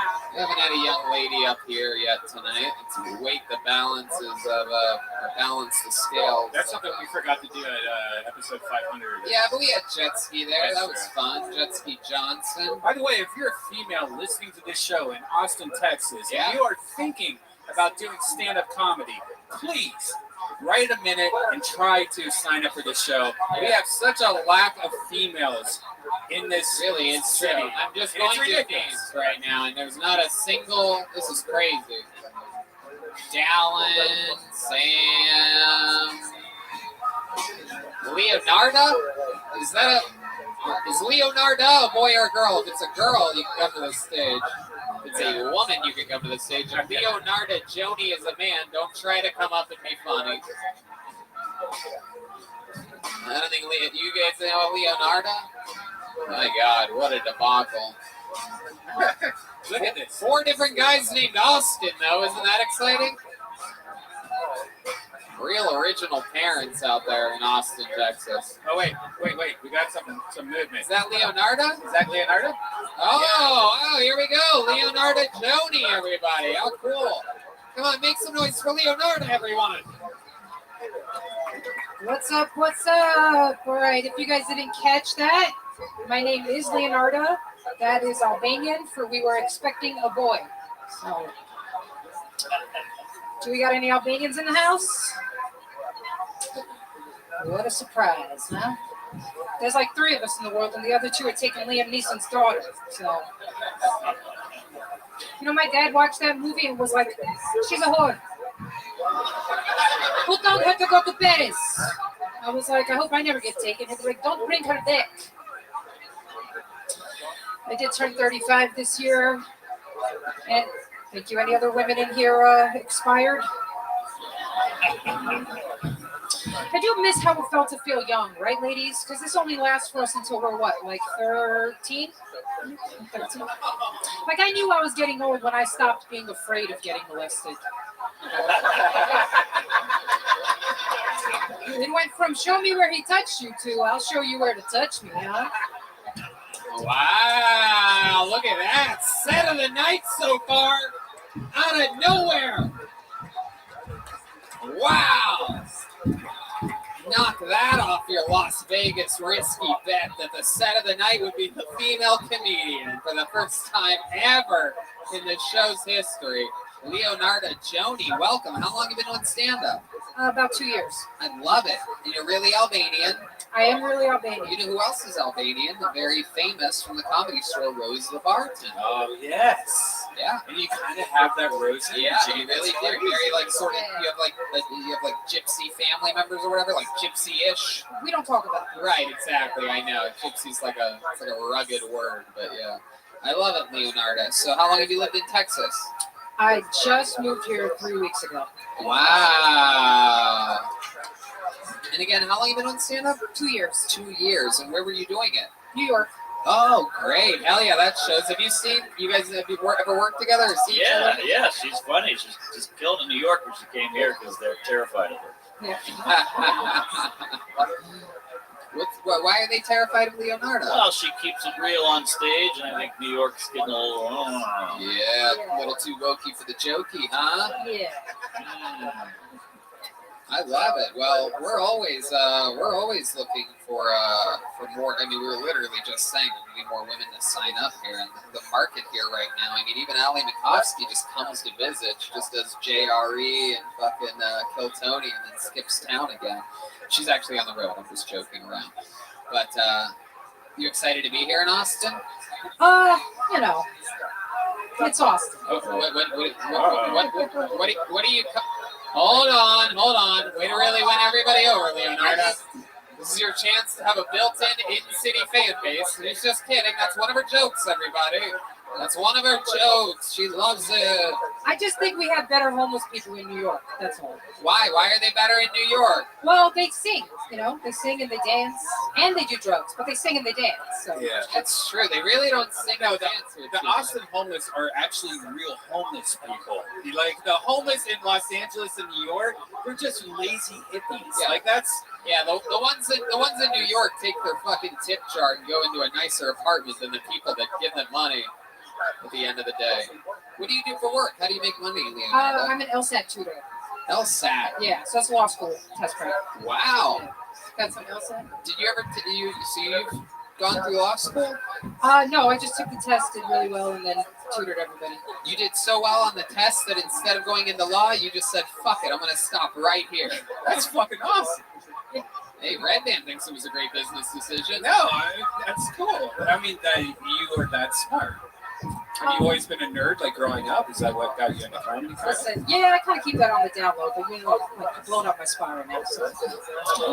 Hey, you're a nerd. Just got a real attitude. I do see what you mean now, Mark. Just like Rose, by the way. She's a real fucking spunkmeister, this one. Leonardo, what's your love life like? You got a boyfriend? I do. You keep him on a tight leash, don't you? No, you beat the shit out of him, don't you? What does he do? He's a producer, like film producer. Oh, okay. He's a hot black. Hey, is that true? Oh, yeah. Oh, wow, look at that. Thanks for blowing up my spot. I'm pretty sure your black boyfriend's the one blowing up your spot, if you know what I mean. Let's face it. That thing was built for Albania, not for fucking WrestleMania. You know what I'm talking about? It's actually the bassist, by the way. Oh, shit. Hell yeah. I love it. Leonardo, what else do you do? What do you like to do for fun? I mean, that's a hard topic. You know. What do you mean? Well, I just work a lot. So. Yeah. What's like your release, though? What's something that you like to do? Like me, I'll take a couple drops of eucalyptus oil, put it on a nice little washcloth, boil some water, pour that shit on there, and I throw red on my fucking face. What's your version of that? I have recently discovered paddle boarding in Austin. Okay. That's fun. That is fun. Okay. Yeah, Paddle boarding. We don't have that in New York. Better than waterboarding. It's true. It's true. Our last comedian on stage has gotten really good at it. Yes. I love it. Did your boyfriend move out here with you? Yeah, we moved out here. Okay. How's he liking it? He loves it. He's like, I'm never going back. Mm-hmm. If he wasn't black, I'd say he was whipped. Jesus Christ. Mark Norman. Sorry. Powerful. You know, I am always looking for new talent. I would love to invite you to the Vulcan show Thursday if you can. I'd love to. Look at that. How cool. Leonardo Joni in the mix Thursday at Vulcan. How awesome is that, huh? Put your hands together for her. There she goes, everybody. It's Leonardo Joni, everyone. She just booked a show live Thursday night with Vulcan. I'm at Vulcan Friday and Saturday. Tony Hinchcliffe and his current friends. I just picked it up today, so you could be the first people to get tickets. Friday and Saturday. Just stand-up shows. I'm going to host them. Friends are going to be here, whoever's in town. We'll see what happens. Okay, back to the bucket we go. You guys good with that? Bucket one more time, huh? Make some noise for your next comedian. He was on Kill Tony 500. He's back again. This guy, an incredible story. He just got pulled out of the bucket. Make some noise for Philip Garcia, everybody. Here we go again. Philip Garcia. Fuck yeah. This guy, incredible luck on this fucking. Really is. Oh, there he is. Here he is one more time. Make some noise for Philip Garcia, everybody. Hey everybody, I officiated my buddy's wedding 2 weekends ago. Yeah, I was a preacher for my friends in college. They were like, it was a weird situation though, because like, hey, that's Preacher Philip with the whole family. Like, all my friends from college, like, that's the plug. You just don't know.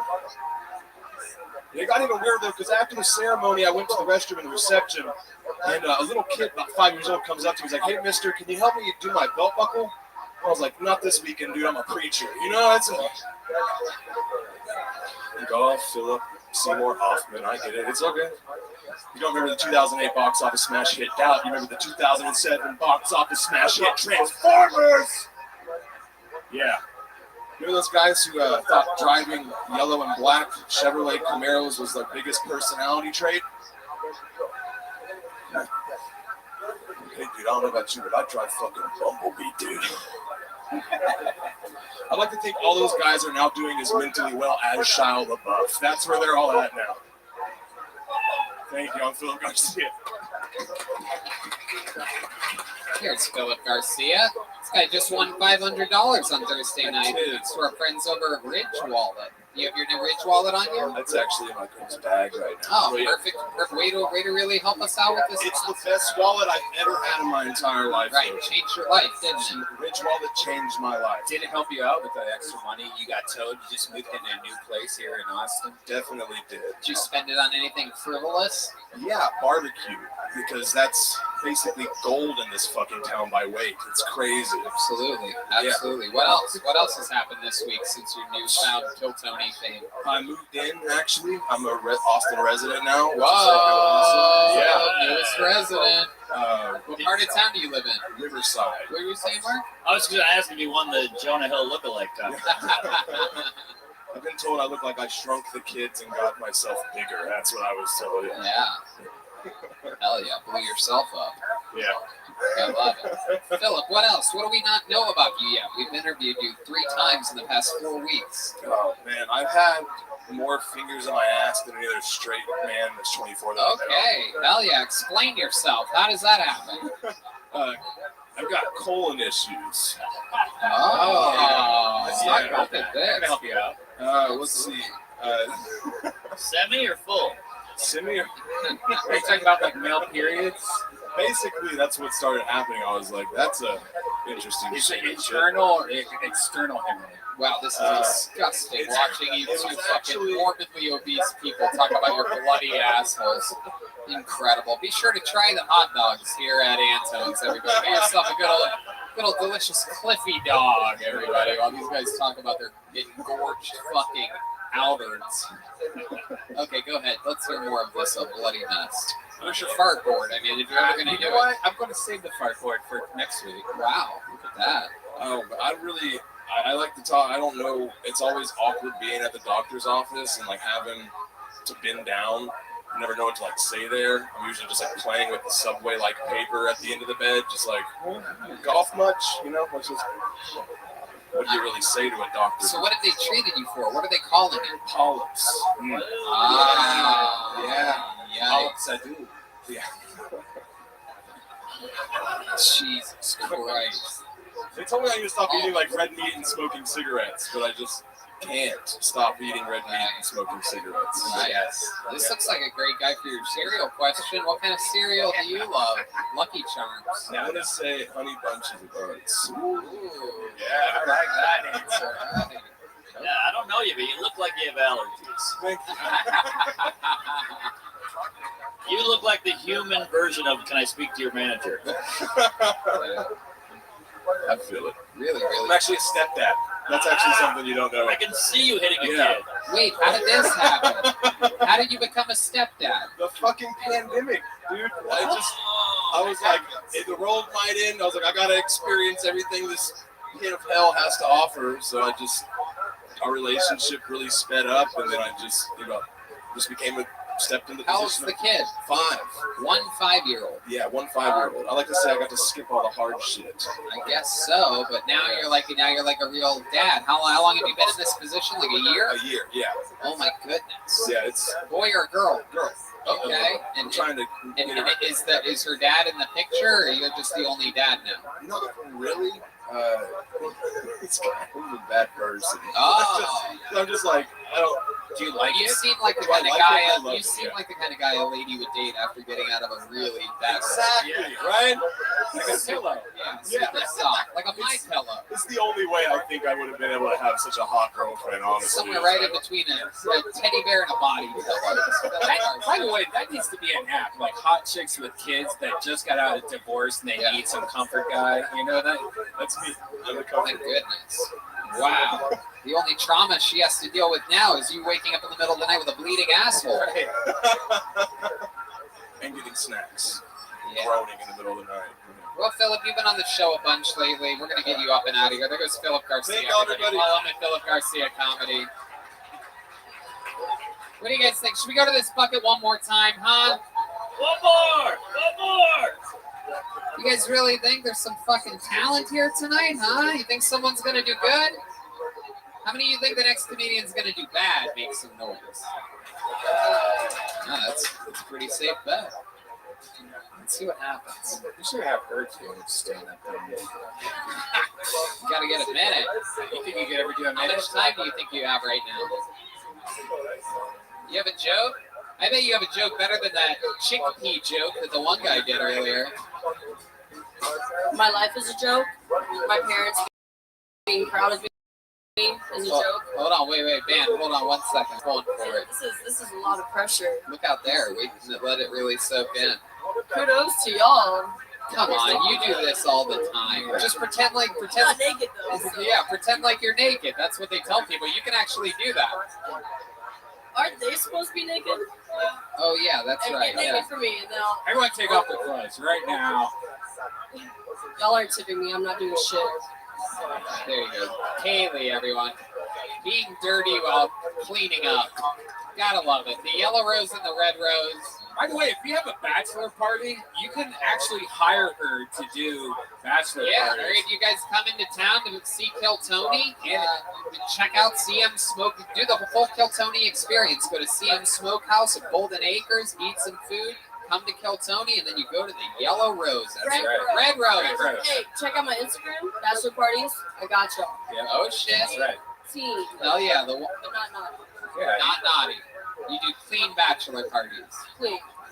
But if it's I don't know just if I believe you. Every time you talk into the mic, you re-sanitize it. You must know something we don't know. what if the bachelor party's just me and I'm at a Redder fan? Red dance. Oh, God, disgusting.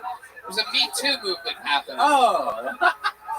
Actually, Kaylee is Me Too proof, if you're wondering, everybody. We made sure about it before hiring her for this job. We had her sign a waiver that says, And she's not ticklish. Don't even try. yeah. Only her butthole, she says. Only in her butthole? Hell yeah. We just got word she sold 3 bachelor parties after she made that joke. All right, your next comedian goes by the name of Kyle Doty. Kyle Doughty or Doty? I do believe it is, actually. Kyle Doty. Wow, the handwriting on you motherfuckers tonight is inexcusable. Kyle Doty is next on Kill Tony. Wow. You know, my girlfriend's been watching a lot of videos about like handwriting techniques. Like you can like judge somebody about how they make their T's and shit like that. Yeah. Very psychotic. Really? Yeah. Well, you saw The Jinx, right? No. Yeah. You haven't watched The Jinx on HBO? It's like the greatest crime documentary of all time. And handwriting analysis is huge. Here he is, Kyle Doty, everybody. Anto, how's it going? Guys, I just figured out that I'm 50% white trash on my dad's side. I took a test called 23andMe Mall. Which pretty much if anyone in your family gets called Meemaw, you're garbage. That's what it is. Actually, I have a mammal, so it came back inconclusive. I found out because my dad just got a Marine Corps tattoo on his arm, and he was never even in the Marines. What? You ask him what he got that for, he's like, look, son, you always got to root for the home team, you know? I'm like, Dad, we're usually the away team. When's the last time you tailgated a war? My dad watches war videos like a fat guy watches football when the quarterback incompletes a pass and he's like, I could have made that. My dad sees a drone strike video and he's like, I could have hit that school bus, you know? I could have hit that. He is a Pittsburgh Steelers fan, so regardless of if he's watching football or war, he is rooting against the Browns, though. So, yeah. Wow, I really like that. Kyle Doty. Some of the best jokes of the night. But the interesting thing was you started with that. Was that meatball you were saying? Meatball? What did you say? Meatball. Yeah, that's a real. I'm from Ohio. There's some meatballs out there. It's not an Ohio thing. What is meatball? That's your. Yeah. Wow. Yeah, I don't think I didn't, and I feel like the audience, a lot of them at least, didn't know what you were talking about or saying. Oh, really? You guys don't have meatballs out here? Well, you guys did know. I'm looking at my Family Feud table over here. Three of them are saying they knew. My guy from Boston has no fucking idea. He seems angry about it. Make some fucking noise if you got a meatball. Woo! Yeah! Oh, shit. Whoa, that's a Texas thing is what it is. Is it Texas? That's Texas shit. Where are you originally from, John? Oh, but you had Mimas up there? Yes, too. Meemaw? Never heard of that. Yeah, I had grandma. Meemaw and Peepaw. Yeah, people. Yeah, that's normal. Pawpaw. Really? Yeah. What the fuck? I got Mammal Papal. I think it's more apple. So why is the joke funny if you're 50% Meemaw? I know, saying that like I have a mammal. 23 it's indecisive. 23 Meemaw. Because he's white trash? Yeah, because I'm white trash. Fuck that joke. I don't care what these idiots say. How do we not know when you switched and you went to your dad having a fake Marine tattoo, you had me. The fact that you had a joke good enough to recover from the Meemaw insanity was impressive. I just added the Meemaw. Like, by the way, you guys are all oohing and ahhing about this Meemaw thing. You didn't laugh at the Meemaw joke. I can rewind it and play it for you. It's fucking dead silence. I got it. So don't ooh and ah now, motherfuckers. When he needed you the most, you were not there. Much like I'm guessing his Meemaw right now. Is she dead? No, she actually survived COVID, which surprised the shit out of me. Oh, wow. Look at that. Those Ohio grandmas are not to be fucked with. Dude, she's been alcoholic since 72. Shout out her OnlyFans. There you go. Meemaw 69. There you go. Okay, what part of Ohio are you from? Columbus. Oh, very nice. That's where Red Band's from. What part of Columbus? The hilltop, the west side. The north side. The bottoms, the west side. The hilltop. Wait, what? West? The west side. Yeah. Okay. All right. Yeah, I mean, West of the 270. How far west of the 270? Like where all the heroin is. How right? far west of the 270? No. I'm still in town. In the 270? Yeah, in the 270. Oh, shit. Like on Sullivan, Broad. Yeah. All right. Okay. Dirty, bro. What do you? Yeah, you're a Are you dirty. just visiting here?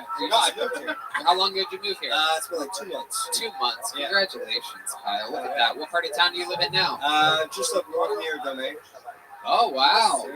You like the Domain, huh? Bath and Body Works and shit. It's not bad, dude. I smell great ever since I moved here. I bet you do. I bet you do. If you're anything like your fucking Meemaw. Did you move here for stand up?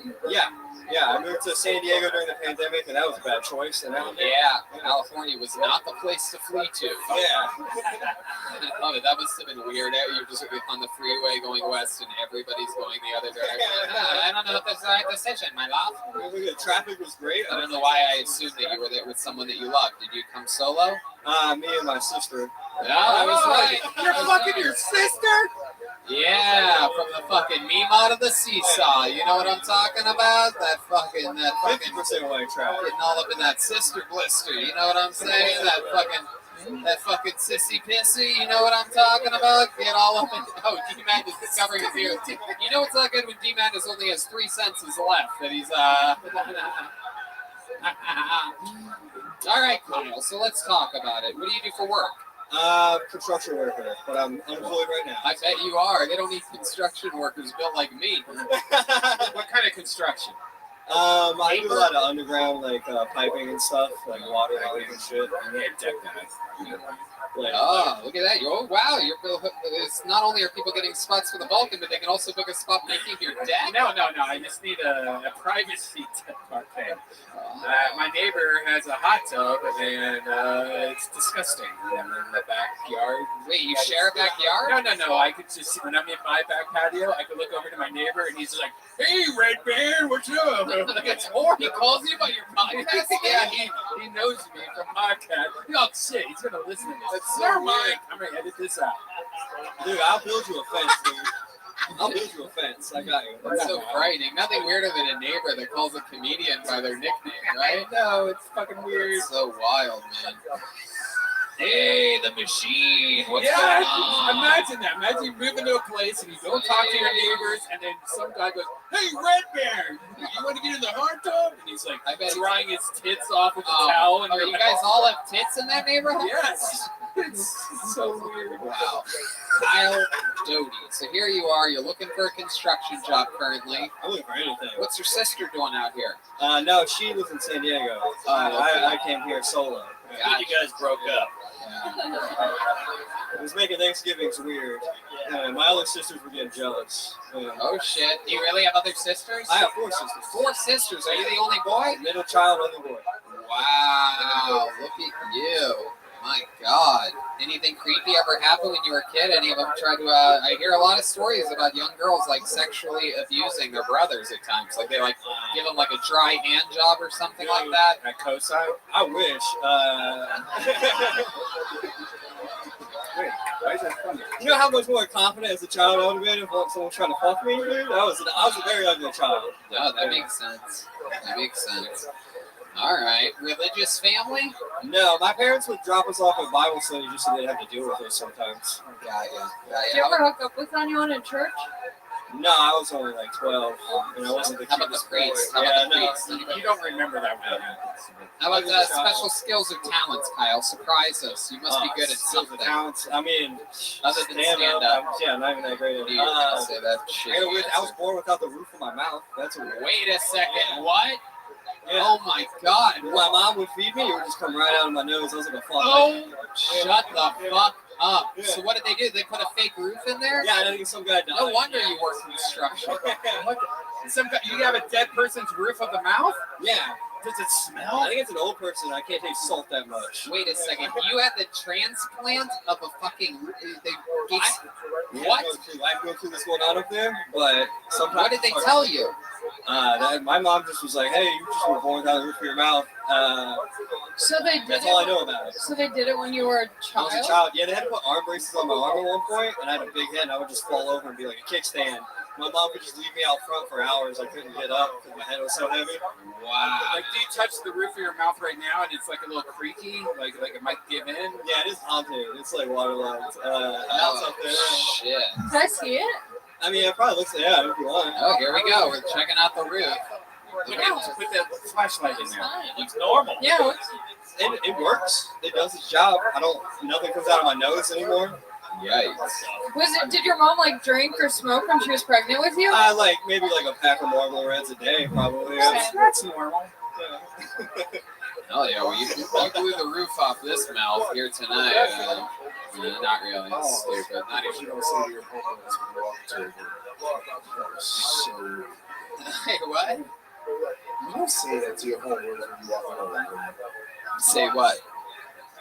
No, you just blew the roof off his mouth. Yeah, that's true. Wow. Wow, now that you repeat it back, that may be one of the gayest things I've ever done in my life. Jeez Louise. My God, it's good to have it's good to know that our keyboard artist is also like our worst enemy in the YouTube comments, everybody. Everybody here talking said the fucking gayest thing ever. Blew the roof off my mouth. All right, Kyle. Well, fun times. Nice to meet you. Welcome. Another good Buckeye here. Kyle Doty, everybody. He's on Instagram at Kyle D Comedy. All one word. He got it. All right, let's put a ribbon on this fucking thing. You guys ready to end tonight's show, huh? No, maybe not. Okay, well, we're going to do it anyway, even though lukewarm response. Are you ready for that, Zach? Are you sure? Okay. Ladies and gentlemen, your final comedian of the night, regular here on Kill Tony, just freshly, a couple weeks recovered from the coronavirus, now recovered from ALS, Lou Gehrig's disease, which has plagued him for a couple years. But this guy continues to write a brand new minute every single week, as he is the regular on Kill Tony. He's an absolute legend in the history of the show. One of the funniest humans ever, a fan favorite. The only guy that could get us out on an episode like this. Former star from Chicago, 20 years at the Improv Second City game. Got diagnosed with ALS, decided to chase his dream of being a stand-up comedian. Now he's one of the best in the world. Here is a brand new minute from the great and powerful Michael Lair, everybody!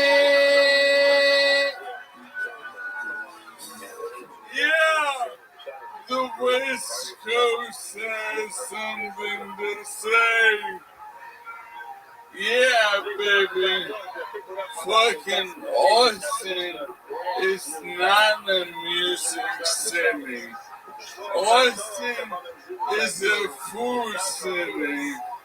But musicians are like scavengers with craft services. So you make the best food, the musicians will stay. But what you don't know is you're so good at food, but you fucking cunts about everything else. Alright? Get off your fucking high horse. The musicians are only here because your food is so fucking good, alright? My bougie Cali ass is calling out all the rude customer service, alright? Austin does not export rock and roll. Austin exports gal. And that's why everyone is such a fucking asshole. You're walking around on sherry glass from the fucking gal, from the 3-week marinade barbecue that is fucking up your fucking foot. I'm tired of this bullshit. I'm putting on notice that the West Coast has something to say, and that bangers on Rainy Street are just because you serve bratwurst doesn't mean you should treat your customers like they're at a concentration camp. I'll fuck you and your $10 hot dogs. Get off your fucking cornrows. I could not agree with you more. I agree with everything he said. 100% of everything. The food runs the city. For those of you that just haven't been here and don't know, the food really runs this city. And I agree with everything, especially the fact that Bangers is the most overrated place in the entire city. I would like to let you know. I agree. Bangers? It's a place called Bangers. They serve dirty hot dogs and have horrible customer service. The only bad customer service, the only place that's blacklisted by me, I tell everybody. Really? I go, if you want to be my friend, you just got to make me one promise. You're not allowed to go to Bangers. I blacklist restaurants every day. I cancel restaurants like SJW motherfuckers cancel communities. I'm not playing. Like, I'm here to eat and do comedy. And like, you're assholes, nah.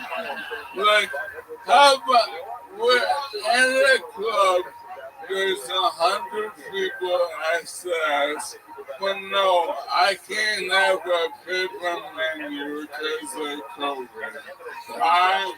Fuck you. I don't understand a menu and go into the matrix. I want to order a fucking food and beer. Your food is good, but you're low-key the worst people in America. Why? What about the people exactly? What is it? What do you think? What is it about them? The Austin? Well, I have been answering for every question. I don't say shit arbitrarily. So to answer your question, recently in America is very different. And I'm 42, so I got to live in a lot of places. And here, they're so good at food. They're like, we can be assholes about everything else. Right. Yeah, I agree with you. They don't realize it's like they try to push other things on the transplants. I think like people are like, well, wait till you go swimming in Barton Springs, and I'm like, oh, I get to get in the same giant pool with you and a bunch of people sweating out banger sweat. No, thank you. I'm going to one of my new 30 favorite restaurants. Exactly, and food goes a long way. Yeah. So it's real good, you know, but like, I don't know, like, food isn't everything, and I'm here to eat delicious food. It's true. I mean, people don't realize everybody's here for the food. Like, if someone wanted to do a terrorist attack on Austin, they could just replace the salt with sugar and fuck up the whole city's tourism for a week. Yeah, so where's my sodium levels at? Go ahead. When we defunded the police here, we took away the option from switching from savory to sweet. And yo, fuck you, Tony.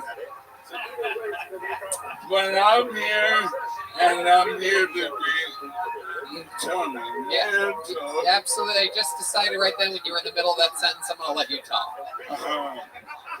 Now, I turned the first one, you know, like, we just had killed 2,500, and before that, both I bottomed out with cocaine, and I got corona.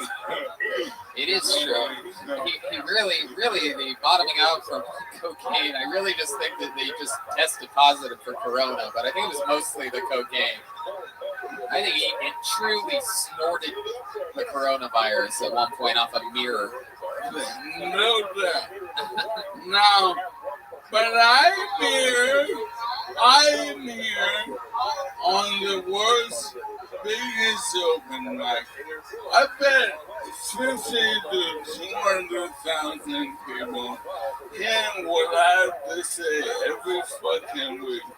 How fucking nuts is that? And like, but no, I mean, fuck your boss. Like, to the rest of y'all, fucking batter up. Bring that shit. Like, everyone talks to me like I got what I have because of my disease and not despite it. I'm in the fucking lab all day, every day, while you're bitching in the morning, and I'm getting better and better. Wow. And so, you want to fuck with me? We're here every Monday. The West Coast Awesome. What do you keep referencing? Is this a new branding? You're planting some seeds for some real branding? The West Coast has something to say because you started your set by saying that, then you went in immediately into something totally different, and I'm like, wow, this is some real. Yeah. The West Coast, but you're not the West Coast anymore. You're originally from upstate New York and then Chicago. Look at my outfit. I'm Cali, Wow. You bought that at Ross in Indiana. I bought that at You look like Stephen Hawkins at the X Games. Yeah. Yeah, he's like Tony Hawking. Teamwork. Norman and Hinchcliffe 2024. By the way, he sounds like he has no roof of his mouth. Yeah. One of my favorite parts of watching Michael up here doing an extended set for the third time in a row, 2 minutes and 20 seconds, breaking a previously held record for You can't walk him. 2.5 minutes, and then followed up by 7 minutes of a killer interview. And my favorite part of it is the whole time from my viewpoint is in the lit up staircase. I can see the first regular you saw, William Montgomery, literally mouthing apologies to me about his performance to start the show. So some of the fun things that I get to see that in which I'm trying not to laugh and pay attention to the show. But it's just William lit up in the back going, hilarious. Michael just owning it. You would think William was the one with the disease that's going to kill him in months to years. What? I mean, here's the thing. Nobody laughed at that. That made it weird. He knows she's gonna. Look, like if I wasn't deceased, if I wasn't on disability, if I didn't like go through a million cities and end up in LA, end up fucking, I wouldn't be here right now. My weakness is my strength. My disease is your cure. Wow. The West Coast does have something to say. West Coast has something to say. Holy shit. The West Coast. I'm guessing we're going to see a new t-shirt released by Michael Lair this week. That's my guess. Guys, how loud can this place get for the fucking great Michael Lair, everybody? We did it again. Guys, make some noise for the great Ali Makovsky, the Resting Bitch podcast. Mark Norman, Tuesdays with Stories. We might be drunk. And Out to Lunch on YouTube. Check out his special. Guys, make some noise for the band. John D's on the keys. The Fix Vodka band. Fix Vodka. Go to fixvodka.com. Get yourself a bottle. High alkaline vodka. Yellow Rose, Red Rose, we love you. Make some noise for Matt Bueling on guitar, everybody. Follow him at Mutation. John Dees is on social media at John Keys with just an O, Jonkeyz. How about a hand for Deep Madness on the bass guitar, everybody? Come on! And Michael Gonzalez on the drums. Drawing what the whole time while you guys were sitting there doing nothing, we had 2 artists drawing tonight. Let's make some noise for the great Ryan J. Eveld. Everything's available at RyanJEveld.com.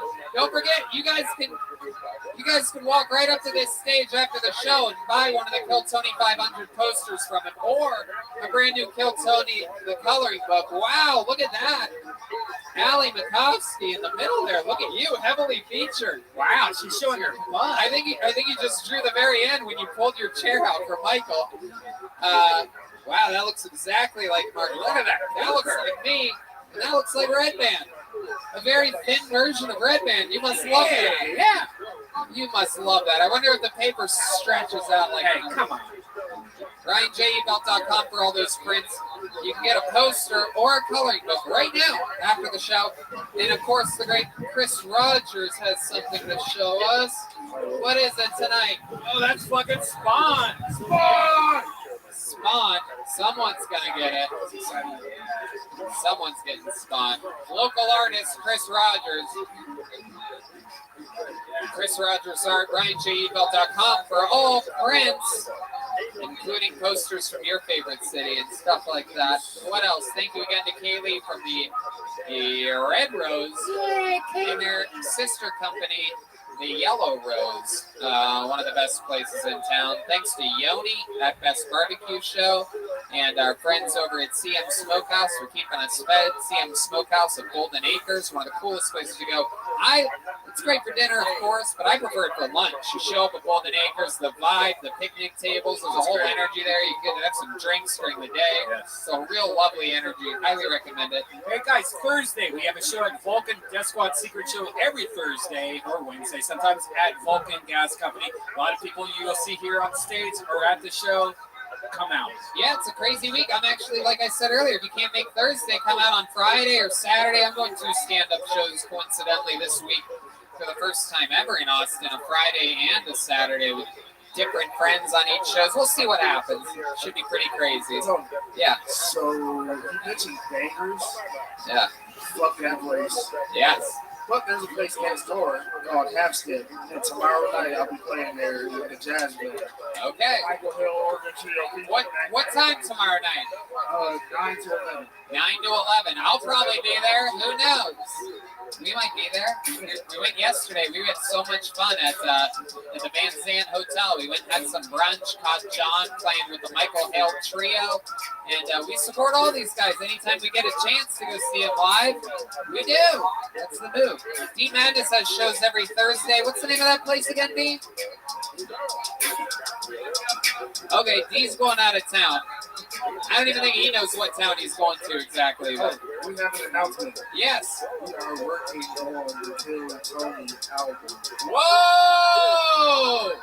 It's going down, so stay tuned. I love that. Bill Tony the album for the first time ever. Yeah, it's going down. I fucking love that. You like that? And I love it.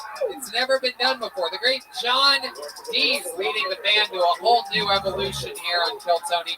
Again, special thanks to Mark Norman. But if you're listening to this show, you know who he is. Hey. Badass out of New York City. Mark Alley, come hang out again with us soon. Thank you, live audience, so much. Good night, everybody. Thank you. Praise Allah.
Hey, this is Rabbi coming live from Antone's in Austin, Texas for a brand new episode of Kill Tony. Give it up for Tony Hinchcliffe.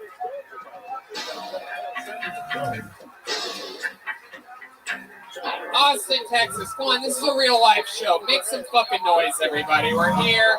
Brian Redman's here. Hey, everybody. There it is. Audience reaction. Fun to be here at our new home at Antone's in beautiful downtown Austin, Texas. Home of the Blues. You guys excited for a fun night tonight, huh?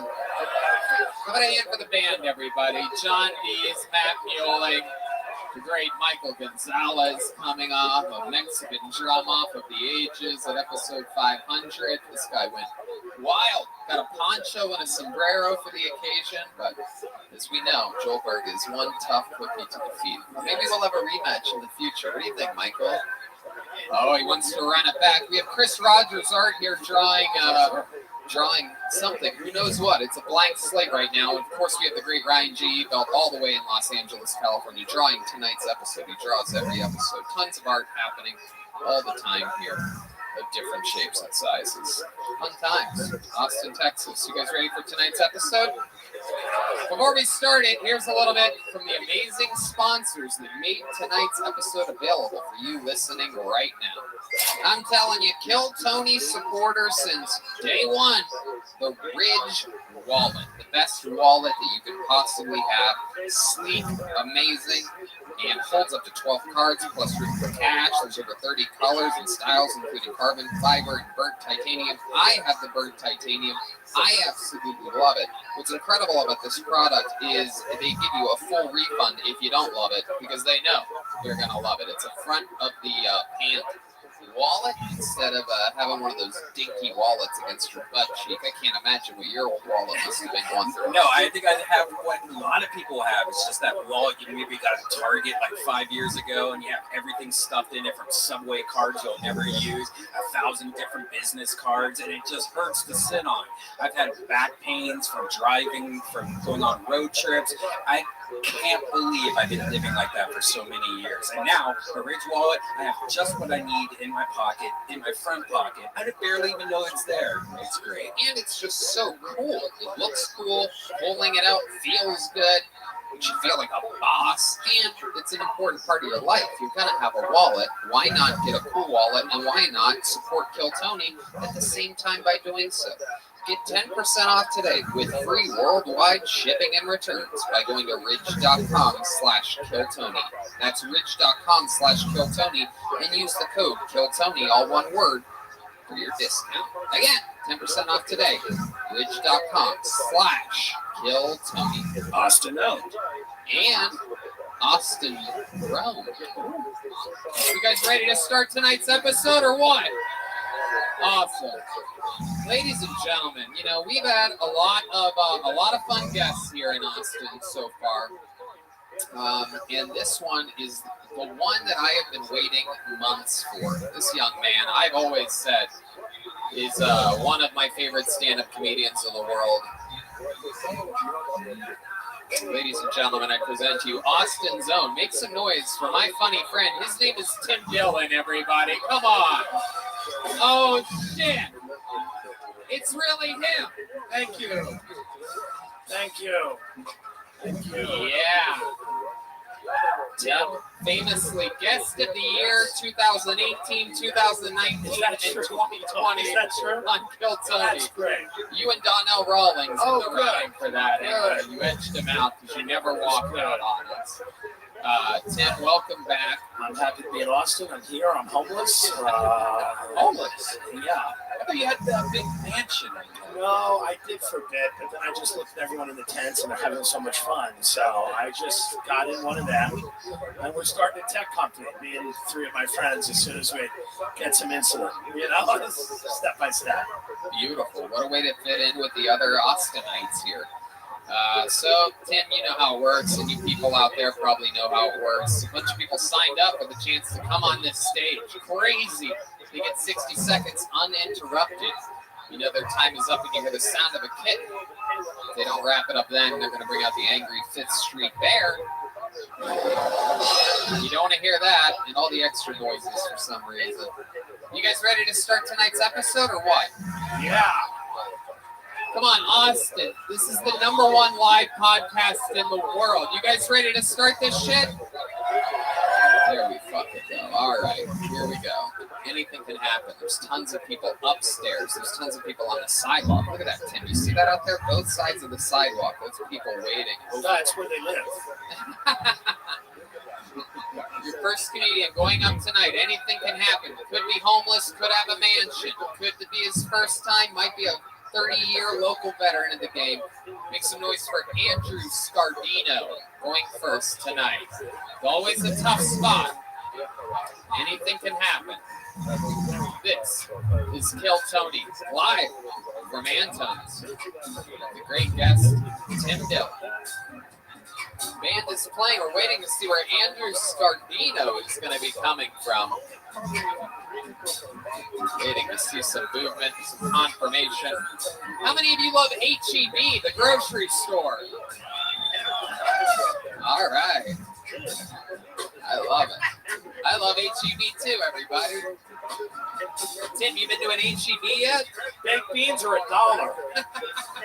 That's what I like about it. It's $1 for a good size of baked beans. No Andrew Scardino. Wow. How people sign up for this show and then miss their spot is beyond me. Oh, he's coming, running from the back, everybody. We have 3 producers over here. Is anybody down there yelling? Okay. I guess over here. Here comes Andrew Scardino. Where's he at? Oh, going the wrong way. This is his first time at the show. This should be exciting. It's always fun when the person doesn't know how to get on the stage. It's very telling of the fun to come. Here he comes. One more time. Make some noise for Andrew Scardino.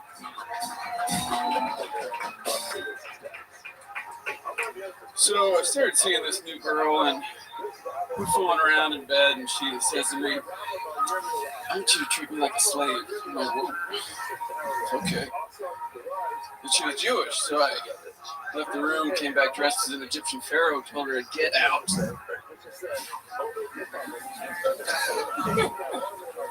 I was at the grocery store earlier. There was a woman in a wheelchair, missing one leg. Oddly enough, a guy other end of the store rolling towards her in a wheelchair, missing his other leg. And ever since I saw that, I've been wanting to play Tetris for some reason. I don't really why.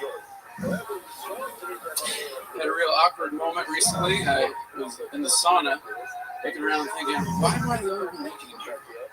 That's when I realized there's a hot yoga class. And yes. Okay, Andrew Scardino getting out at 57 seconds. What was that last joke? You were in a sauna by yourself? Get to the microphone. Looking around thinking, why am I the only one naked in here? It was a hot yoga class. Oh, you were the only one naked in there. Is that thing at HEB true? Yeah, earlier today. Really? You see a lot of shit at HEB.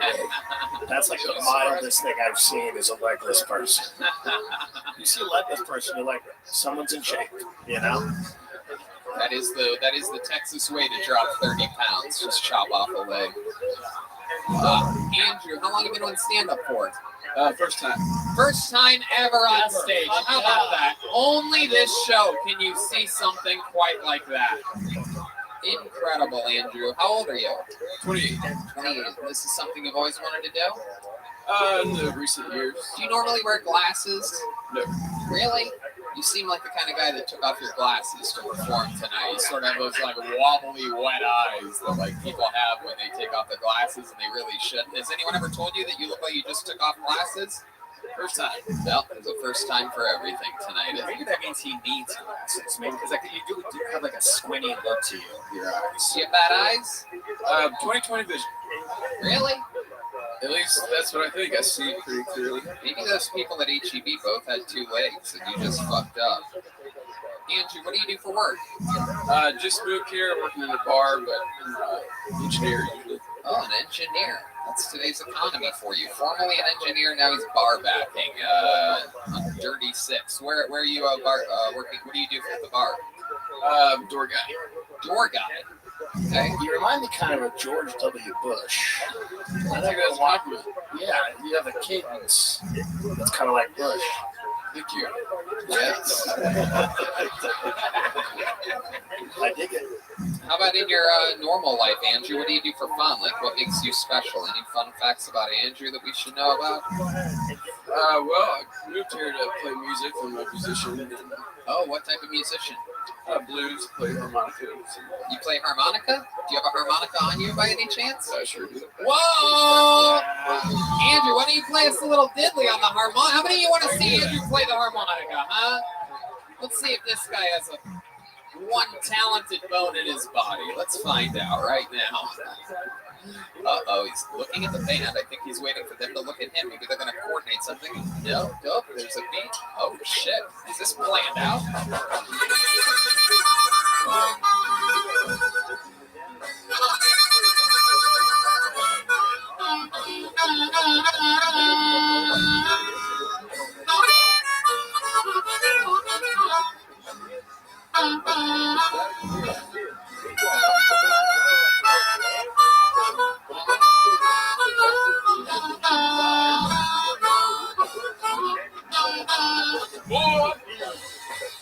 Wow, there it is. Incredible. And also, not only was that great, but it was also funnier than your set. It's incredible. Very rarely is harmonica playing better than Joe's. Have you ever had a harmonica, Tony? Yes. Did you do like the typical, just that's all I could do is like breathe in and breathe out for it? Did you ever get to play it? Yeah, no, I have an ear Is for harmonica music. hard, but it feels like anyone can do it. It is. It's very, Oh, pretty much like especially when you have a band like that playing. child's thing, right? So you get to a 2-year-old that can do that. Yeah, absolutely. This guy's playing the fucking Blues Clues up Yeah, there. like a recorder. Andrew, incredible. The harmonica. You ever use that to help get action in the bedroom? You ever hook up with someone? That ever worked for you? Maybe once. Okay, maybe once, or did it happen? Once. Okay, can you tell us how that went down exactly? Can you like reenact it for us? Can you tell us? Yeah, I was in a bar. They're playing blues and played a little harmonica. You're at a bar and, playing. A girl came up to me and said I was cool and started talking from there and ended up. You had sex with her right there at the bar. Yes. Was she 6 years old? Was she wearing Oshkosh? Why did she be 6? Did she like the harmonica? Oh, kids like the harmonica. That's right. Okay. They don't really. Kids hate the harmonica. Yeah. Like Yeah, kids like drums. Yeah. So do women.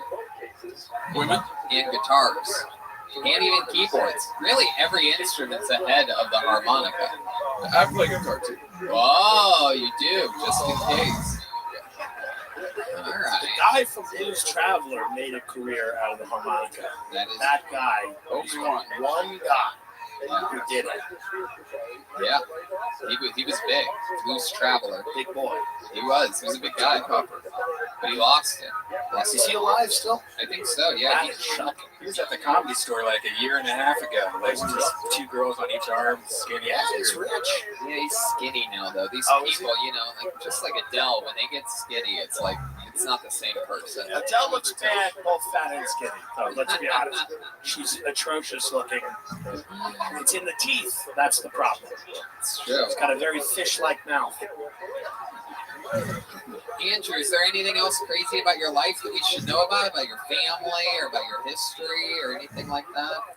Well, I'm from Georgia, and growing up, I had a family of pet raccoons. People think that's interesting. This isn't going to get racist, right? Yeah, sounds like. Is that just what your parents and grandparents called them? Right. No. How do you have a family of raccoons? How does that start? You start feeding them, and they get accustomed to it and friendly. This is getting really racist. Did they do like work around the yard or anything like that? Yes, they do. Were you scared of them to like accidentally bite you, maybe get rabies or something, or did? Yeah, one of them did have rabies. I had to put them down old Yeller style, and they didn't come around. You shot him. I shot him. You shot him. Did you shoot him in the back of the head, or was it like how'd you do it? I was from the porch, so it was just wherever it hit him. You shot him from like far away? Yeah. 30 feet. With a what? Shotgun. With a shotgun. Wow, put him out quick. That's a big weapon for such a little raccoon. Little kid too. How old were you? Traumatized. How old were you when you shot a raccoon? About 13. 13. That's what made you a man. Had chest hair ever since. Yeah. Wow. Maybe it was just the raccoon hair, residual raccoon hair. It did go flying, so it could be. All right, Andrew. Fun times. Congratulations on your first ever set, and thanks for getting the show started for us. There he is, Andrew Scardino. He's at Scarpagio on Instagram. I'm going to pull a name out now so that they can start walking to the stage. Mitch Brown is next. But look, everybody, it's Kaylee from the Red Rose and the Yellow Rose. How many of you like strip clubs out there, huh? The two best strip clubs in the city are the Yellow Rose and the Red Rose. And instead of having one of our hideous producers change the microphones, the great Kaylee joins us from the Red Rose. Thank you, Kaylee. She was a guest on Brian Wolfsman's podcast this week, so check it out. Oh, okay. All right. Oh, wait, Mitch Brown. Is Mitch here? Here comes Mitch Brown, everybody. There we are. On to the next one. 60 seconds from Mitch Brown. My problem with God theories is that we blame everything on the women. You try telling a woman, well, anything today. More importantly, that they came from an extra rib we men had floating around. I think it came from something far more sensible. I think we men had to evolve a motherfucker to survive. Could you imagine mom and dad walking in on little Jimmy, ankles behind his head, dead from autoerotic asphyxiation, shit all over his face? Mom yells at dad like, he got it from you, cocksucker. You're a cocksucker. You done? 40 seconds? That's it? Do you also play the harmonica? Because you better have an instrument right now. You better pull out a fiddle real fucking quick. And this better be your first time ever doing stand-up, too. Uh-oh, that laugh tells me it's not. That's a minute right there. Mitch, what the fuck, dude? How's that for an opening question? How long have you been doing stand-up? Almost 2 years. Almost 2 years, and that's what you chose to go with. 40 seconds of just curiosity. That's it. Love it. 2 years. How often do you perform? How often do you practice this art form? Most nights. Most Most nights nights. is the answer that was given Every your night. honor. Wow. Well, he's rusty because of COVID, right? Isn't that right? That's right. That's right. I love it. You're making excuses for this fucking Civil War reenactor up here. Mitch, what's your best like short joke? Do you have the one like two that you like to use that you've come up with in the past 2 years? I wrote one 2 days ago. It's pretty.